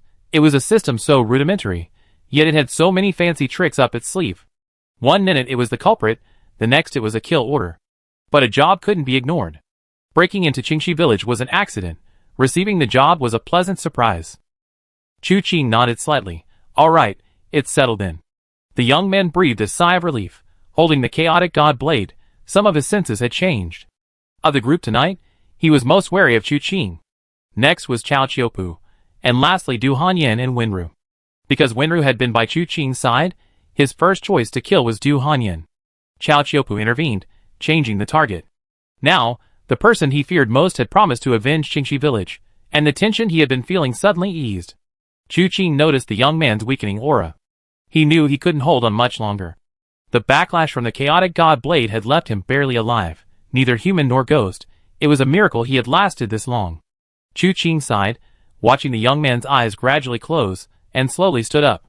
Just as he was about to check his reward, a voice came from nearby. I remember it being around here. Where is it? It was Du Hanyin speaking. Several figures appeared afterward. Chao Qiupu, Du Hanyin, and several girls from the Misty Rain Pavilion. Seeing that the young man had closed his eyes, Chao Qiupu's expression changed slightly. After examining him, he sighed. He's dead. Chu Qing asked, the chaotic god blade is missing? Du Hanyin nodded. Perhaps it's too dark. We look for it again with torches later. This weapon is strange and unpredictable. I have a feeling keeping it will be a disaster. No need to look anymore. A gentle voice came from the side. Chu Qing then remembered that the girl hadn't made a sound for a long time. He glanced at Wenru. Was it taken? Yes. Wenru nodded gently. Just now, I followed the scent of the blade, but it kept getting further and further away from me. I chased it all the way to the edge of the village, but I didn't dare go any further. Everyone was stunned again, especially Chao Qiupu and Du Hanyin, who somewhat didn't understand Wenru's words. What does following the scent mean? What scent did that knife have? However, no one blamed Wenru for not continuing the pursuit. After all, the situation was unpredictable, and there was a maze outside the village. Recklessly getting involved under these circumstances could have been fatal. Returning unscathed was already quite an achievement. Chao Qiupu frowned. Could it be that person? Everyone understood who he was referring to. The one who left a palm print on the stone tablet, but had never shown himself. Chu Qing yawned. It doesn't matter anymore. The chaotic god blade has been stolen. There shouldn't be anything strange in this village for now. Let's rest first. We break the maze, and leave early tomorrow morning, then we can talk about other things. Chao Qiupu and Du Hanyin nodded in agreement. They weren't familiar with the area, and for now, they needed to proceed cautiously. Any ideas they had to develop would have to wait until they left. Du Hanyin was also upset about the death of a disciple at Yanyu Tower, and the remaining female disciples were weeping. Back in the main hall, they didn't see Dong Xingji and Dong Yubai. They guessed they had gone through a secret passage in the hall, and after a moment's thought, they decided to investigate. Chu Qing, Chao Qiupu, and Du Hanyin went in. Wenru and the other female disciples of Yanyu Tower waited outside to meet them. Taking torches, the three stepped into the secret passage. Upon entering, all three were stunned. The main hall was built into the mountainside, so none of them had noticed the secret room before. Judging from the appearance, there was originally a cave here. When the main hall was built, it was built right next to this cave, with only a hidden door added. Chao Qiupu mentioned something that both Chu Qing and Du Hanyin had noticed. Chu Qing glanced at the bloodstains on the ground. It should be Dong Yubai's blood. The other two nodded, and Chu Qing followed the bloodstains forward. The cave wasn't very deep, creeping downwards. After only 100 paces, signs of human alteration appeared. Before them was a square stone chamber. Fleetingly visible on 3 of the stone walls were murals, though the middle 2 were now blurred. Only one mural remained, depicting a huge furnace. Within the furnace, something gleamed, its raging flames scorching half the sky. Inside the stone chamber was a stone platform. Dong Yubai was lying on the platform, and Dong Xingji was frantically bandaging his chest wound. Hearing footsteps and seeing the firelight, he hurriedly looked up and, seeing it was Chu Qing and his 2 companions, breathed a sigh of relief. The 3 of you, you come in too? After being blocked earlier, Dong Xingji hadn't chosen to break through. Instead, taking advantage of the distraction caused by Chu Qing and the others drawing the villagers' attention, he quickly led Dong Yubai into the secret chamber. This wasn't actually a good strategy. If Chu Qing and his group couldn't resolve the trouble outside, that trouble would find them sooner or later. Therefore, Dong Xingji's first reaction to the footsteps was panic. Only after confirming the identities of the newcomers did he calm down. Chu Qing and the others ignored Dong Xingji, not out of selfishness at this crucial moment. It was simply human nature. However, they had fought a fierce battle outside, and it was understandable that Dong Xingji and his nephew, seeking only to live in seclusion here, wouldn't have a good impression of him. The three men surveyed their surroundings, then looked at the stone platform where Dong Yubai lay. "Did you see anything after you came in?" Chu Qing suddenly asked. Dong Xingji immediately shook his head. "No, there's nothing here." "Oh." Chu Qing nodded. "The matter outside is resolved. This cave is poorly ventilated. Let's take him out." All right. Dong Xingji cupped his hands and said, "Thank you for informing me." He then picked up Dong Yubai and walked out of the cave. The three men glanced at his retreating figure. Du Hanyan said softly, "He seems to be hiding something. If there's nothing, why hide it like this?" Chao Qiupu also raised a question. Chu Qing stared at the murals on the wall and slowly said, "I have a feeling that Qingxi village is not simple." Chao Qiupu laughed heartily. "Third brother is right. Qingxi village is indeed not simple, but I'm afraid there's nothing to investigate. That's how the martial world is. There are no fixed rules about what you encounter or see. By chance, you always see some amazing things, amazing objects. There are surprises everywhere. That's the path of the martial world." Third brother. Chu Qing frowned slightly. That was truly unpleasant to hear. Master Chao is right, but if the third young master is interested, you are welcome to visit my Misty Rain Pavilion in the future. Du Hanyan seized the opportunity to extend an invitation. "Our Misty Rain Pavilion has a vast collection of books. Perhaps we can find clues about this mural." Chu Qing chuckled. It was just a casual remark. There's no need to delve into it. Well, even if there really was something here, it's probably already been taken by the Dong family uncle and nephew. If you two aren't interested, shall we leave it at that for tonight? One was a chivalrous and upright swordsman, the other a senior disciple of a prestigious sect. They were indeed uninterested in the things here. They casually chatted and put the matter aside. The three of them left the secret chamber and saw Dong Xingji and his nephew resting to one side. Upon seeing them, they glanced at them nervously. Seeing that the three didn't pay attention to them, they breathed a sigh of relief. No further conversation ensued that night, and everyone rested. The next morning arrived in the blink of an eye. The group left the main hall. Du Hanyan led the way to the edge of Qingxi village, leaving Chu Qing and the others to wait outside. She ventured alone into the maze. After waiting for about an hour, she returned. "All right," Du Hanyan said with a smile, looking at everyone. Chu Qing looked around in surprise, feeling that not much had changed. However, the eldest disciple of Yanyu Tower wouldn't speak without reason, and immediately clasped his hands in thanks. "Thank you, Miss Du." "Where are you headed, third young master?" Du Hanyan asked casually. "To take my sister home." Chu Qing glanced at Wenru. Du Hanyan was taken aback. The disciple of Cui Bu knew, the unyielding fist, needed an escort, or rather, who had the ability to escort his disciple? She couldn't help but think more highly of Chu Qing. However, she had invited Chu Qing to Yanyu Tower last night, but he hadn't responded, so she didn't want to bring it up again now. Dong Xingji stepped forward, clasped his hands in thanks, and said, "Now that the maze here has been broken, my nephew and I will take our leave. Are you two going to participate in the world's first-ranked tournament?" Chu Qing glanced at them. Du Hanyan suddenly realized, "So you two are also going to the world's first-class tournament?" "I was also invited, so I brought my junior sisters to broaden their horizons. If we share the same goal, why don't we travel together?" Dong Xingji waved his hand. No, Yubai is seriously injured. I'm afraid we can't go to the world's first-class tournament. I need to get him home quickly. If anything happens to him, I really won't be able to explain it. All right, everyone, we meet again someday. Farewell." With that, he carried Dong Yubai and hurried away. Du Hanyan gave Dong Xingji's retreating figure a deep look and shook her head. It seems the things in this secret chamber are indeed extraordinary. Even the world's first-class tournament can be abandoned. Chu Qing's gaze, however, was strange. It wasn't on Dong Xingji and his nephew, but rather swept in another direction. He then inquired, "What's the deal with this world's first-class tournament?" Du Hanyan smiled. "The second leader of the Divine Blade Hall is holding the world's first-class tournament, supposedly because a world-class treasure has appeared. Therefore, invitations have been widely sent out, inviting all sects and experts to the Divine Blade Hall to appraise this treasure together.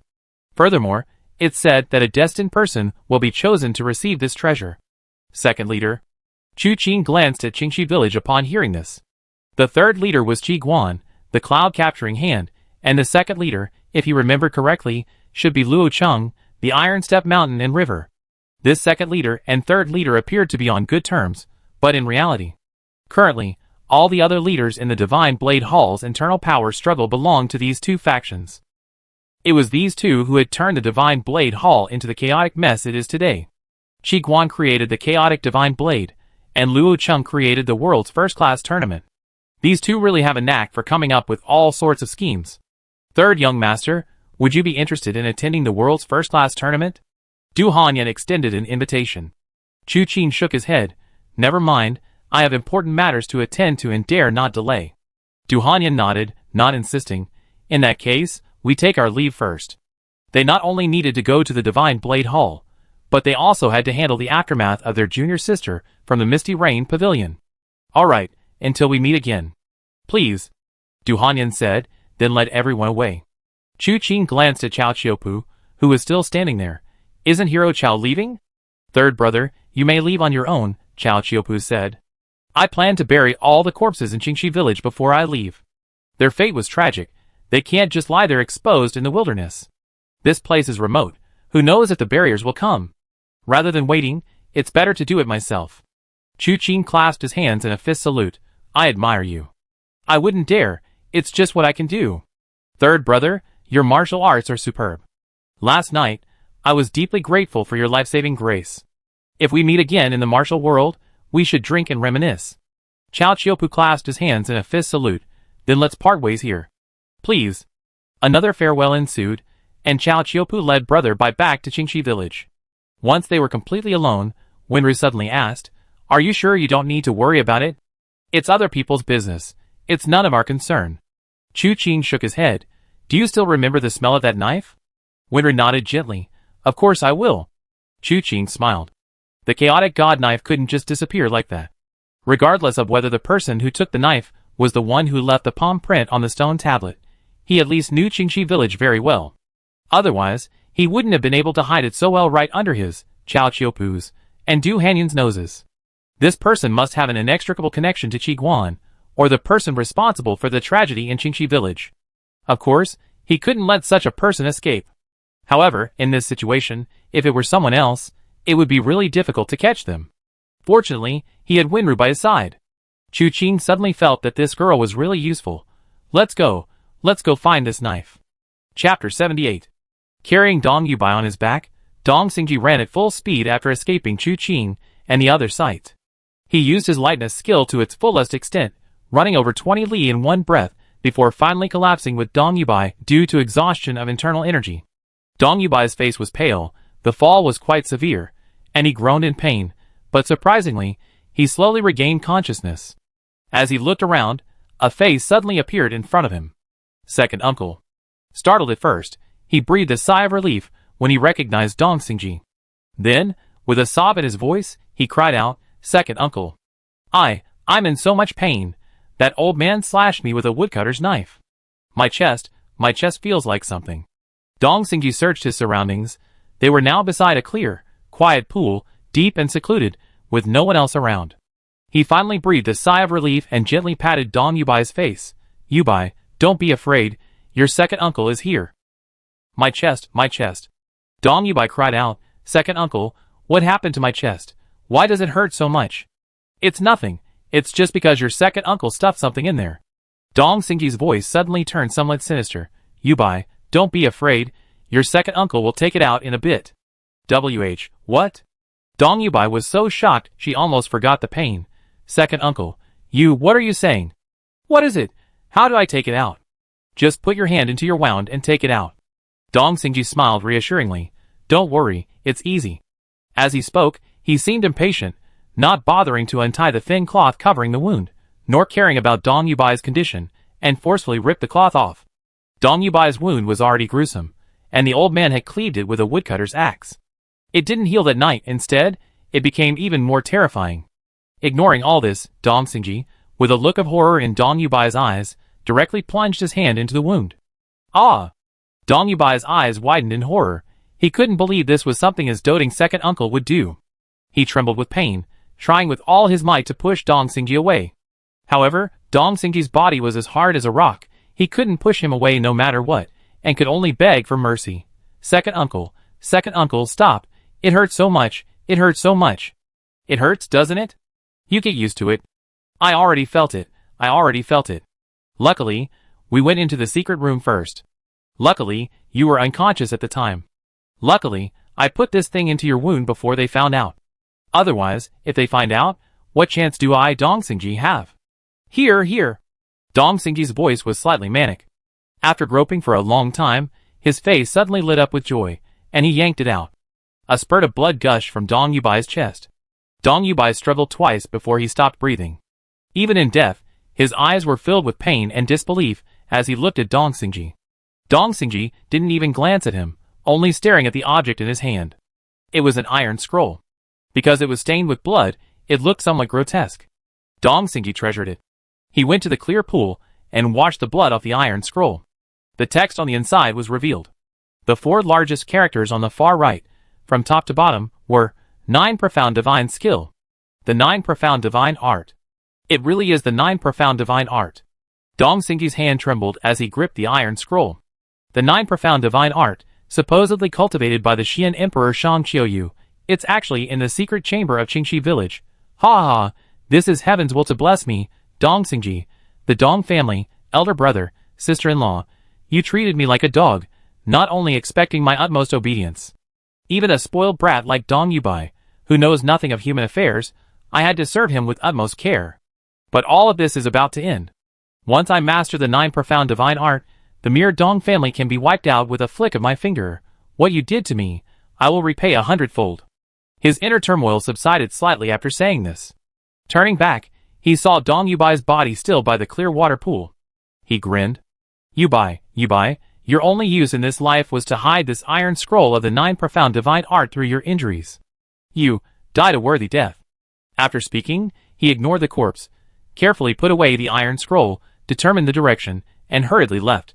In these deep mountains, countless birds and beasts roamed. The corpse, left here, would soon be devoured by them. He wasn't worried about the Dong family finding it. However, Dong Xingji was unaware that shortly after he left, a figure suddenly emerged from behind a tree. He was dressed in black, wearing a black and gold mask. Below the left eye of the mask, a single word was scrawled crookedly: play. Ruthless, truly ruthless. The man's voice was low and slightly amused. Such a person, not joining my heavenly evil cult, is a waste of talent. However, the 9 Profound Divine Art? Keep dreaming. Don't you think that if it were truly the 9 Profound Divine Art, what merit would this wretched village possess such a secret manual? Human greed is rampant, a riot of colors can be dazzling, and a single leaf can obscure the whole picture. I'm already looking forward to your reaction after you master this skill. With that, he turned his head to look in another direction. After a moment's thought, he muttered to himself, their affairs are about to begin, aren't they? The emergence of the Chaos God will stir up waves across the land. But who knows? Who will emerge victorious? The outcome is unpredictable. That man's swordsmanship is incredibly ruthless. Has he discovered me? He muttered, his figure appearing and disappearing, vanishing from sight. A chilling autumn wind swept past the wine shop sign, raising wisps of dust. The waiter sitting at the counter had lifeless eyes, his cracked lips pressed tightly together, oblivious to the dust settling on his head. Behind the counter sat a large, fat man, holding a gold hairpin, his face beaming with delight. Looking around, he saw a desolate town. The atmosphere was somber, the few residents busy with their own affairs. The butcher chopped bones with all his might, sending bits of meat and bone flying. The wonton and noodle vendor slept soundly, slumped over his stove, oblivious to the passage of time. An old woman sat against the wall, cradling a swaddled baby in her arms, her face grim as she stared at everyone on the street. Chu Qing, and when Ro's first impression of this place was that it seemed like a town on the verge of death. Following the scent of knives, they walked for half a day before arriving here. As they strolled into the town, a man suddenly rushed out from the side, broom in hand, glaring at them menacingly. Get out. Get out. There's nothing for you here. Get out of here, or I kill you. Chu Qing used his knife to shield Wenru, pulling her back a step. He glanced at the newcomer. It was a middle-aged man, unkempt with a scraggly beard, dressed in coarse cloth, the typical attire of a farmer. His hair was a mess, clearly unkempt for a long time. His eyes were frighteningly red, as if they were about to bleed. You? Chu Qing began to utter only one word when several footsteps hurried towards them. They were several burly men. Judging from their clothes, they were also from this small town, but their complexions looked much better. The leader sighed, waved his hand, and two men behind him came forward and pinned the middle-aged man down. "We told you, if you're having a fit of madness, don't come out. We almost scared him. What if something serious happens? You son of a bitch, let me go. Let me go!" The middle-aged man, pinned down, kicked and struggled, trying to break free. But the two men behind him held him tightly, making it impossible for him to escape. He could only be dragged away. As they walked, he cursed, "You bunch of bastards. You get your retribution.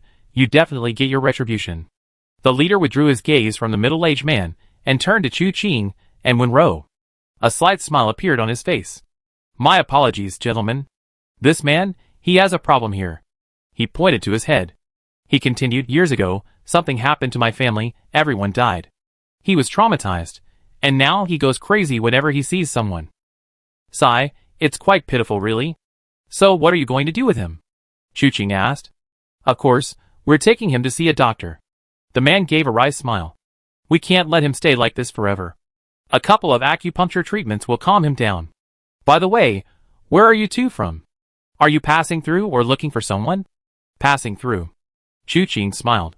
"By the way, is there anywhere to eat around here?" "Yes." The man pointed. "Xiao's restaurant over there. They have good wine and good meat. You should go eat there. I'm a little worried about Uncle Ernie, so I'm going to go check on him. Please go ahead." "Okay, thank you." Chu Qing clasped his hands in a fist salute.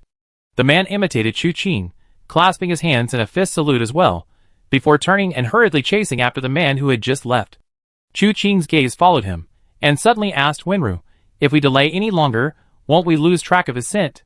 "Yes." "Gentle," Wenru said decisively, "the smell will completely disappear in 2 days at most." 2 days, that's enough." Chu Qing turned to look at the Zhao family restaurant, where a waiter was sitting in front of it. It reminded him of the waiter at the tea house, when he first met his second brother, Chu Fan. He shook his head, and walked towards the restaurant with Wenru. Not far away, around the corner, the man who had given them directions was secretly watching them. His gaze was dark and complex. "Sir, why don't you just make your move?" A voice suddenly came from behind. The man turned around and glanced back. "These two are not simple, they look like Jianghu people. We're no match for them. Don't let their youth fool you. Martial artists are different from us." "Heh, that's why you sent them to Zhao's restaurant, boss." There were a few young men and women before, looking all high and mighty, but they went in upright and came out horizontal. I heard the woman went mad and tried to escape.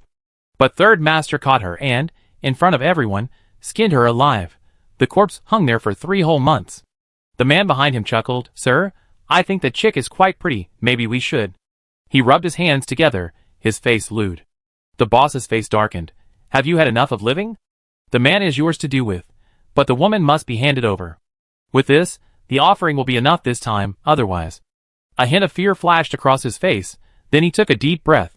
"You must understand, the reason we survived this long isn't because of our usefulness. It's because we're obedient enough." The subordinate behind him instinctively shrank back. "Yes, sir, I understand." The official waved his hand. "Where's Ernie?" "Locked up. He's getting more and more audacious." "Should we just kill him? There are fewer and fewer people here. If we can spare them, let's keep them alive. Otherwise, it won't feel like a small town anymore." While the two were chatting behind the wall, Chu Qing and Wenru had already entered the Zhao family restaurant. The manager heard footsteps, glanced up, and instinctively tucked the gold hairpin into his sleeve. He hurriedly approached. "Please come in, esteemed guests." As he spoke, he kicked the waiter in the back. The waiter, sitting there stunned, was kicked so hard he fell face first to the ground, his face covered in blood. He scrambled to his feet and hurriedly said, "What would you like, esteemed guests? We have the finest beef and mutton, 30-year-old aged bamboo leaf green wine, and—" He rambled on and on, ignoring the blood on his face, listing dishes as if reciting a menu. His nose was broken and bleeding, but he didn't care. He let the blood flow freely. Chu Qing gave the waiter a deep look, wiped the blood off first. The waiter froze, while the innkeeper hurriedly raised his hand to wipe the blood from the waiter's face. "How could you be so careless? What if you bumped into our honored guest?" He then turned to Chu Qing. "What would our honored guest like?" "Some beef or mutton, some water, and whatever steamed buns or flatbreads you have, 10 of them to start.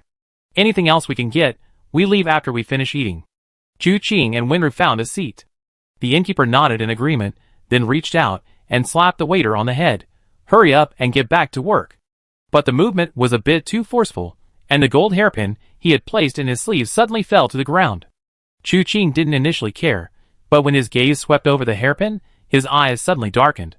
Before the innkeeper could reach for it, he swiftly reached out, and the hairpin landed in Chu Ching's palm with a whoosh. The shopkeeper was startled by his action, stammering, Sir, this is mine." Chu Ching carefully examined the hairpin, slowly nodded, and then grabbed the shopkeeper by the throat. This stout shopkeeper was lifted off the ground with one hand. "Tell me, where is the owner of this hairpin?" Chapter 79. Chu Ching's mother passed away shortly after his birth. Chu Yunfei told him that his mother suffered from a terminal illness, incurable, and ultimately succumbed to it. A child without a mother is always heartbreaking. Therefore, Chu Ching was mischievous from a young age. As long as it wasn't anything too outrageous, Chu Yunfei would usually give him a lenient scolding. Only once did he sneak into Chu Yunfei's room, rummaging through drawers and cupboards, looking for fun things. But he accidentally broke a box, enraging Chu Yunfei, who, unlike before, was no longer lenient and severely beat him with a bamboo stick. Later, Chu Ching learned that the box contained his mother's belongings.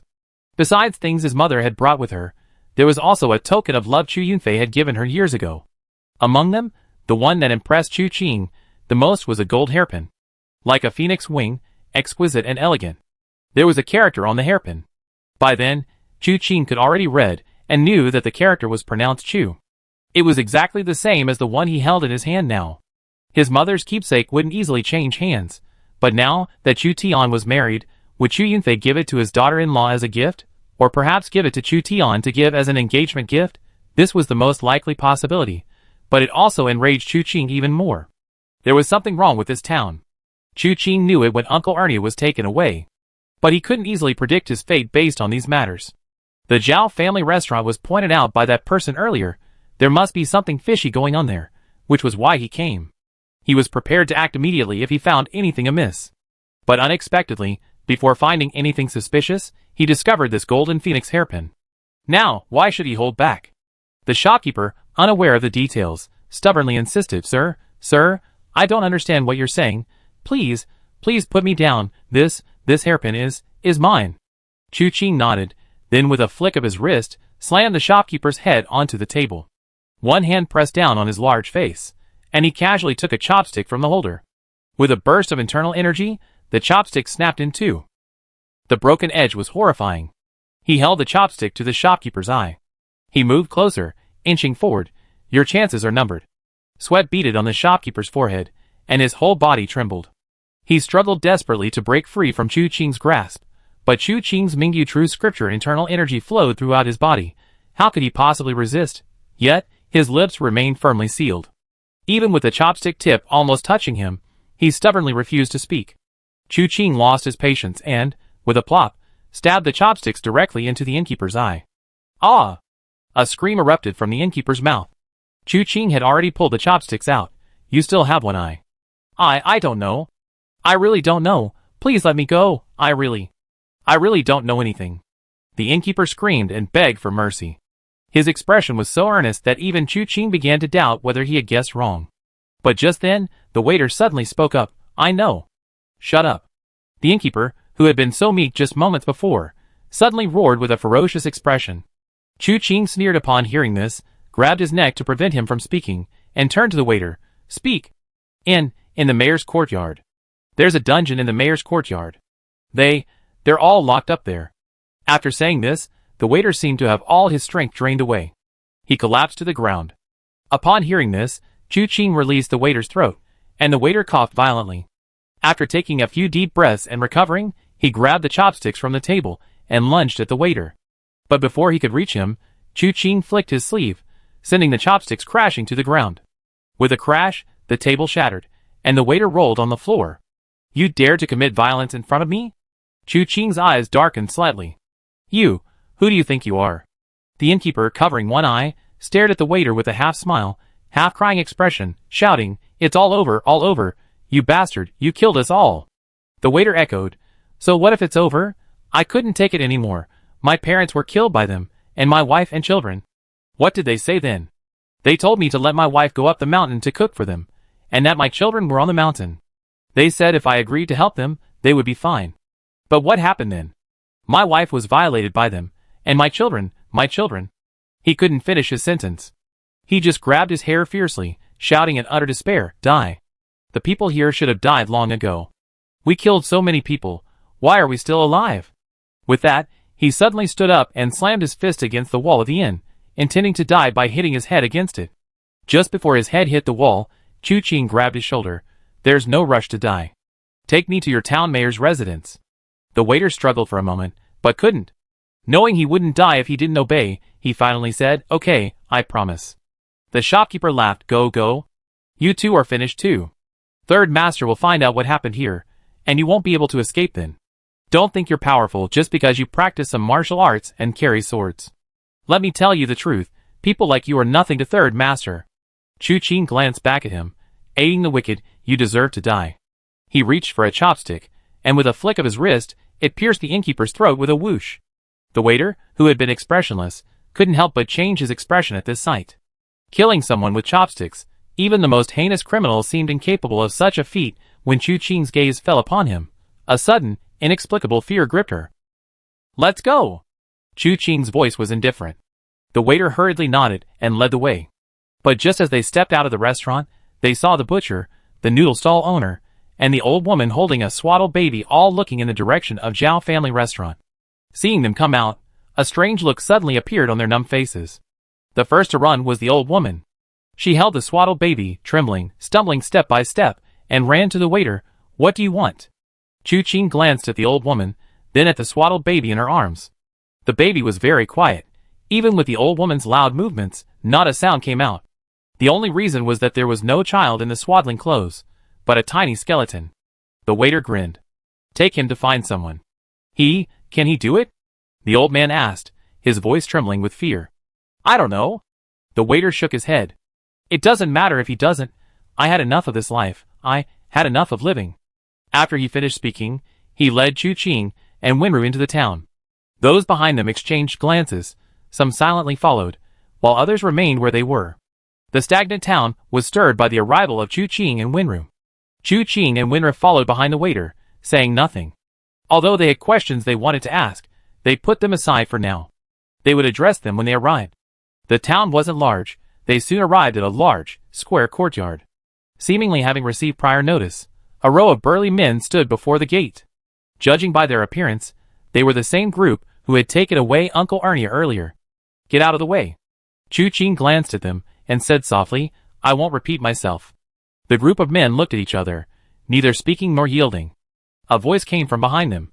"Young hero, please go back. This waiter is talking nonsense. He's gone mad. Don't take his words seriously. I have nothing here." "Since you have nothing, why won't you let me in?" Chu Ching raised his eyes with a half-smile. "This is forbidden territory of this town. Outsiders are not allowed to set foot here. Even if you are a skilled martial artist, young hero, you shouldn't break the local rules. Of course, if young hero insists on entering, we know we are no match for you. We beg you to kill us all and step over our corpses to get in." The man paused, then added calmly, "However, in doing so, news of your aggression and wanton slaughter of innocent civilians will inevitably spread, which may damage your reputation."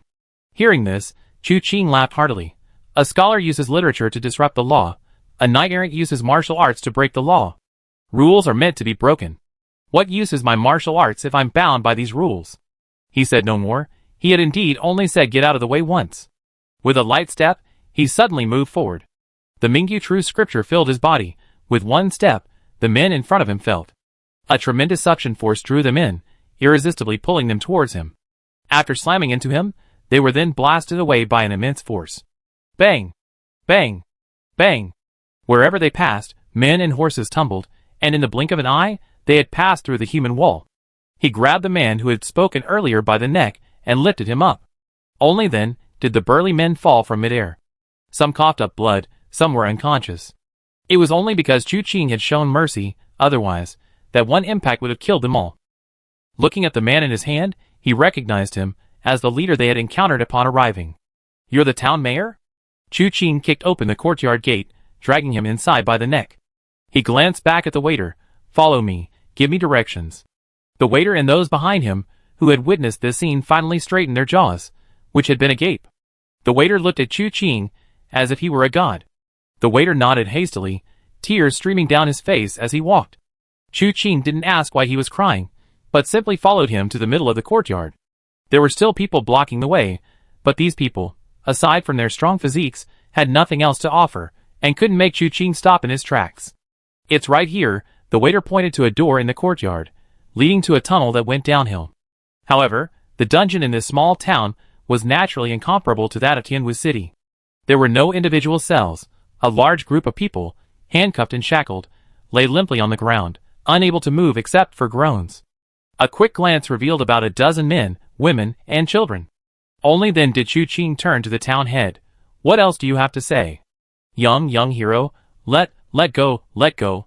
He grabbed Chu Ching's wrist, trying to pry it open, but he was powerless. Chu Ching threw him to the ground. He coughed violently for a while, then knelt down with a thud. "Young hero, spare my life. Young hero, spare my life. I had no choice. If I didn't do this, all of us here, all of us, would be in grave danger." "Oh!" Chu Ching's gaze swept over him. "I listened to your charade later. What happened to them?" "They were poisoned." This time, the town head dared not hide anything. "These people were all passing through here. We poisoned them, and locked them up here. Every month, that. As he said this, he seemed to be caught in an internal struggle. Finally, gritting his teeth, he said, "Every month, the Yifeng village on Yifeng Mountain sends people to take them away. If we can't hand over the people and the money, they kill us. We really have no other choice. Yifeng Mountain, Yifeng village." Chu Ching hesitated for a moment, then asked, "Where's the antidote?" "We don't have the antidote here. It's all in Yifeng village." Before he could finish speaking, Chu Ching had already drawn his blade, slicing it past the man's ear, and an ear flew off instantly. "Don't try to trick me. I'm asking you, where is the antidote?" "I'm telling the truth." The town head kowtowed repeatedly, his head quickly becoming covered in blood. Chu Ching hesitated for a moment, then took out the gold hairpin from before and glanced at Wenru. "Can you identify the owner of this hairpin?" Wenru took it and smelled it, then frowned, moved closer to the group of people, and smelled it again. Finally, she pointed to a man who looked to be in his 30s, with a pointed face and monkey-like features, and said, "This hairpin has a scent." Chu Ching was stunned. "You're not mistaken?" "I can't be wrong," Winter said confidently. "I can't smell anything older. The closest scents, besides the fat shopkeeper, are from this man. Besides that, there's also a pungent smell. I don't know where it's coming from." Chu Ching's face darkened. He stepped into the crowd and grabbed the man, lifting him up. "Tell me, where did you get this hairpin?" The man, limp from the poison, had witnessed Chu Ching's methods and dared not lie. He weakly stammered, I stole it." Chu Ching breathed a sigh of relief. Stolen. That was a good outcome. Firstly, his sister-in-law wasn't truly in danger. Secondly, his elder brother hadn't received any new clothes. Just as he was about to ask further, shouts and sounds of fighting suddenly came from outside the dungeon. Chapter 80. It's over. The first person to change color, after hearing the voice from outside, was the town head. He collapsed to the ground, utterly dejected, as if he'd lost his parents. "It's Third Master and the others." "But why so early?" "They usually come at midnight, but today it's only noon." "Oh!" Chu Ching glanced at him, then picked him up and started walking outside. Wenru and the waiter followed behind Chu Ching. As the group left the dungeon, the commotion grew even louder, the sound coming from the doorway. This inevitably caused surprise. Who could be fighting? If, as the town head said, it was Third Master from Yifeng village, then the townspeople would definitely not dare to act rashly. In the blink of an eye, Chu Ching had already passed through the houses and arrived at the gate. But before he even stepped out, he saw that all the townspeople who had followed him were now hiding inside their doors, peeking out. Outside the gate there were 3 fine horses, carrying both men and women, were led by a pale, sickly-looking, thin man. His eyes were as sinister as a snake, coldly watching the fierce battle unfold before him. A group of men, dressed like bandits and wielding swords and spears, were locked in a fierce fight with a woman. When Chu Ching's gaze fell upon this woman, he was slightly taken aback. She appeared to be in her early 20s, her hair styled in a married woman's updo, wielding a pair of butterfly-shaped double swords. Despite facing numerous opponents, she moved with incredible agility, weaving through the crowd like a butterfly among flowers. Her double swords flashed haphazardly, each strike leaving trails of blood, her movements fluid and effortless. Chu Qing looked at her face and felt a sense of familiarity. Then she felt she had seen the sword technique she was using somewhere before, but she couldn't quite place it. Just then, a voice rang out, "Stop!" The two words seemed to be uttered with all her might. And the words worked perfectly. The fighters immediately stopped. They looked warily at the woman wielding twin swords. The woman, however, didn't relax her grip on the swords. Instead, she looked up at the man who had spoken, the one with the sickly face. Not fighting anymore? It was just a misunderstanding. Why make it so ugly? The man spoke weakly, struggling to his feet. "If I'm not mistaken, Madam is using the 8 slashes of heaven and earth. May I ask, Madam, is your maiden name Qin? You do have some insight." The woman tilted her head slightly. Qin Yuqi of the Qin family, the Qianquan Blade sect. Qin Yuqi. This name suddenly opened the floodgates of memory in Chu Qing's heart. His eyes narrowed slightly. So it was her. Nothing in this world is without a trace. Chu Tian couldn't just randomly choose a woman to be the future matriarch of the Chu family. Long ago, Chu Qing had seen this woman. But he was too young then, and her face was blurry in his memory. He only remembered her as a somewhat fierce older sister. She forced him to learn martial arts every day with 2 wooden swords. Chu Tian was always there, aiding and abetting her. Now, thinking back, how old were they then? He had become a part of their play? Back then, Chu Qing had heard Chu Tian call her name. It was Qin Yuqi. However, they hadn't seen each other for many years, and these events were buried deep in their memories. If they hadn't met today, Chu Qing probably would never have remembered them. The blurry face in his memory, combined with the woman's face now, gave Chu Qing a strange sense of familiarity. Alright, since it's the Qin family of Qianquan Blade, I can't refuse to give them face. The pale-faced man said slowly, "Let's leave it at that. I will never set foot in this town again. Please, madam, show mercy. Let's part ways here. In the martial world, sometimes it's not wise to be ruthless." Qin Yuqi was unaware of the entanglement between this town and Yifeng village. Seeing that the man spoke so readily, she smiled and said, "Very well, but please leave some room for maneuver. It'd be easier to talk things over if we meet again in the martial world." Yifeng Mountain, Yifeng Village, by Laosan. The man on horseback clasped his hands in farewell. Having said that, he turned his horse around, and with a flick of his wrist, his cloak billowed. 3 whooshing sounds followed. Using the movement of his cloak, 3 projectiles were launched, heading straight for Qin Yuqi. Qin Yuqi didn't let her guard down because of Bailasan's retreat. Seeing his sneak attack, she couldn't help but shout coldly, "How dare you!" Her twin swords flashed, one in a forward, one in a reverse motion, and with a single turn, 3 consecutive clanging sounds rang out. The 3 projectiles were instantly deflected, leaving behind a wisp of white mist. Qin Yuqi knew something was wrong. There must be something strange in this white mist. She immediately held her breath, trying not to inhale the mist. Even so, her mind still felt dizzy and disoriented. She was horrified. What kind of poison was this? It was so potent. Hearing the whooshing sound of wind, she knew that Bai Laosan was upon her. Trying to rouse herself, she felt dizzy and disoriented, unable to even find her footing. How could she possibly steady herself? What's worse, her hands were weak, and her butterfly swords nearly fell to the ground. Her eyes widened in anger, and she saw Bai Laosan right in front of her, already reaching out to grab her. A powerful force suddenly surged from behind. Pulled by this force, Qin Yuqi involuntarily turned around, only to see a strikingly handsome, pale-faced swordsman in blue robes appear behind her. Her body was falling towards his arms. But just as she was about to embrace him, a force suddenly shifted, throwing her behind the swordsman by a hair's breadth. Poor Qin Yuqi, her arms and legs weak, couldn't stand steadily. Just as she was about to fall to the ground, a girl with an expressionless face caught her. Qin Yuqi was somewhat taken aback, surprised by the swordsman's politeness, and shocked by his martial arts skills. Looking up again, she saw the swordsman had already stepped forward and unleashed a palm strike. This palm strike. Qin Yuqi paused, feeling a sense of familiarity, yet something else entirely. It resembled the azure void palm, but lacked its imposing grandeur. Across from her, Bai Laosan's face contorted with rage. He had no idea where this pretty boy had come from, so utterly reckless. Not only had he ruined his plans, but he dared to attack him. "You're courting death." He gritted his teeth, channeling his inner strength to its limit, intending to kill this reckless pretty boy with a single palm strike. Qin Yuqi's identity was not simple. The Qin family of the Qianquan Blade sect was a formidable force. If he had truly left, it wouldn't have mattered. But taking such a risky step and letting Qin Yuqi escape would have caused trouble for Yinfeng village. So he had to be quick. Bang, indeed very quick. A swift defeat. A chilling internal force surged in with an unreasonable force. His own internal force was like that of a 3-year-old child, utterly vulnerable.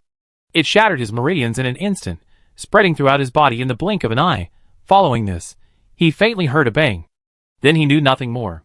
However, to onlookers, it appeared as if the blue-robed swordsman and Bai Laosan had just exchanged blows when a layer of frost visibly formed on Bai Laosan's body.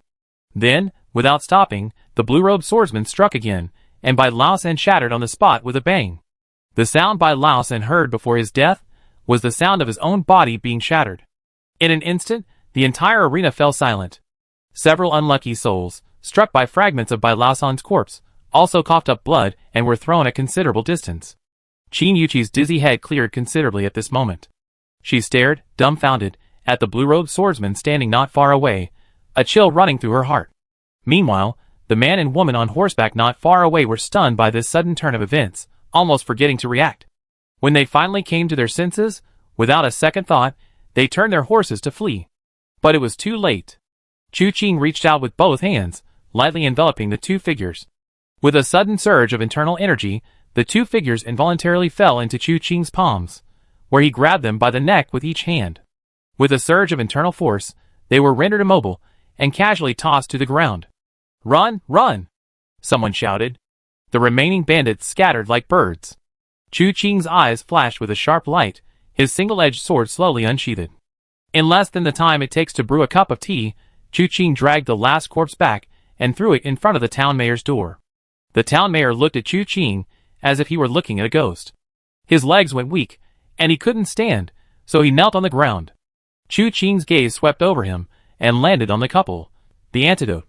This was the first time they had heard Chu Qing speak. From the moment he appeared until now, he hadn't uttered a single word, yet he had slaughtered Bai Laosan and dozens of his men, leaving only the two of them alive. Perhaps that was why these two words were so deeply etched in their minds. The man reacted quickly, pointing to Bai Laosan's mangled corpse. It's on third brother." Chu Qing frowned. He dared to call himself third brother? "Find it for me."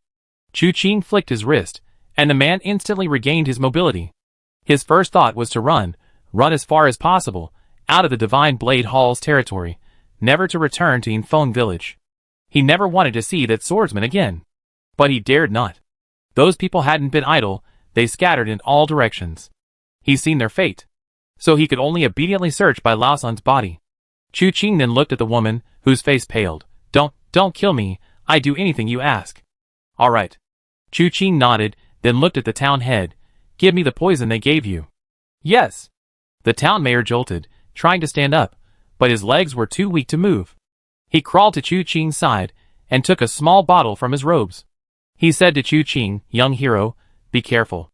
This stuff is very potent. Just a little bit can make someone weak in the knees, and unable to exert any strength. Without the antidote from Yinfeng village, there's no cure."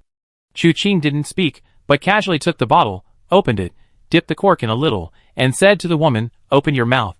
The woman understood Chu Qing's meaning and quickly opened her mouth, allowing him to feed her the powder from the bottle stopper. She even licked the stopper with her tongue. Chu Qing's expression remained unchanged. He merely glanced at the stopper with some disdain, before casually putting it into his pocket. This was a good thing. It softened the body, rendering one unable to use internal energy. No matter how skilled one was in martial arts, they would still be defeated. Although his martial arts were now high enough that he seemed to have no need for such underhanded methods. But methods, like money, were never too many for Chu Qing.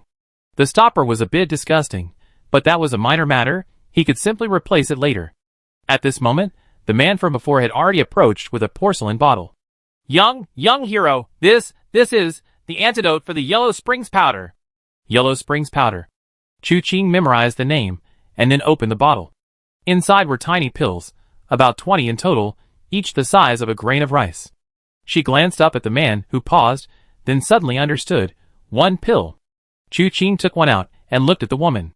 The woman understood, and immediately opened her mouth. Chu Qing flicked his finger, and the antidote fell into her mouth.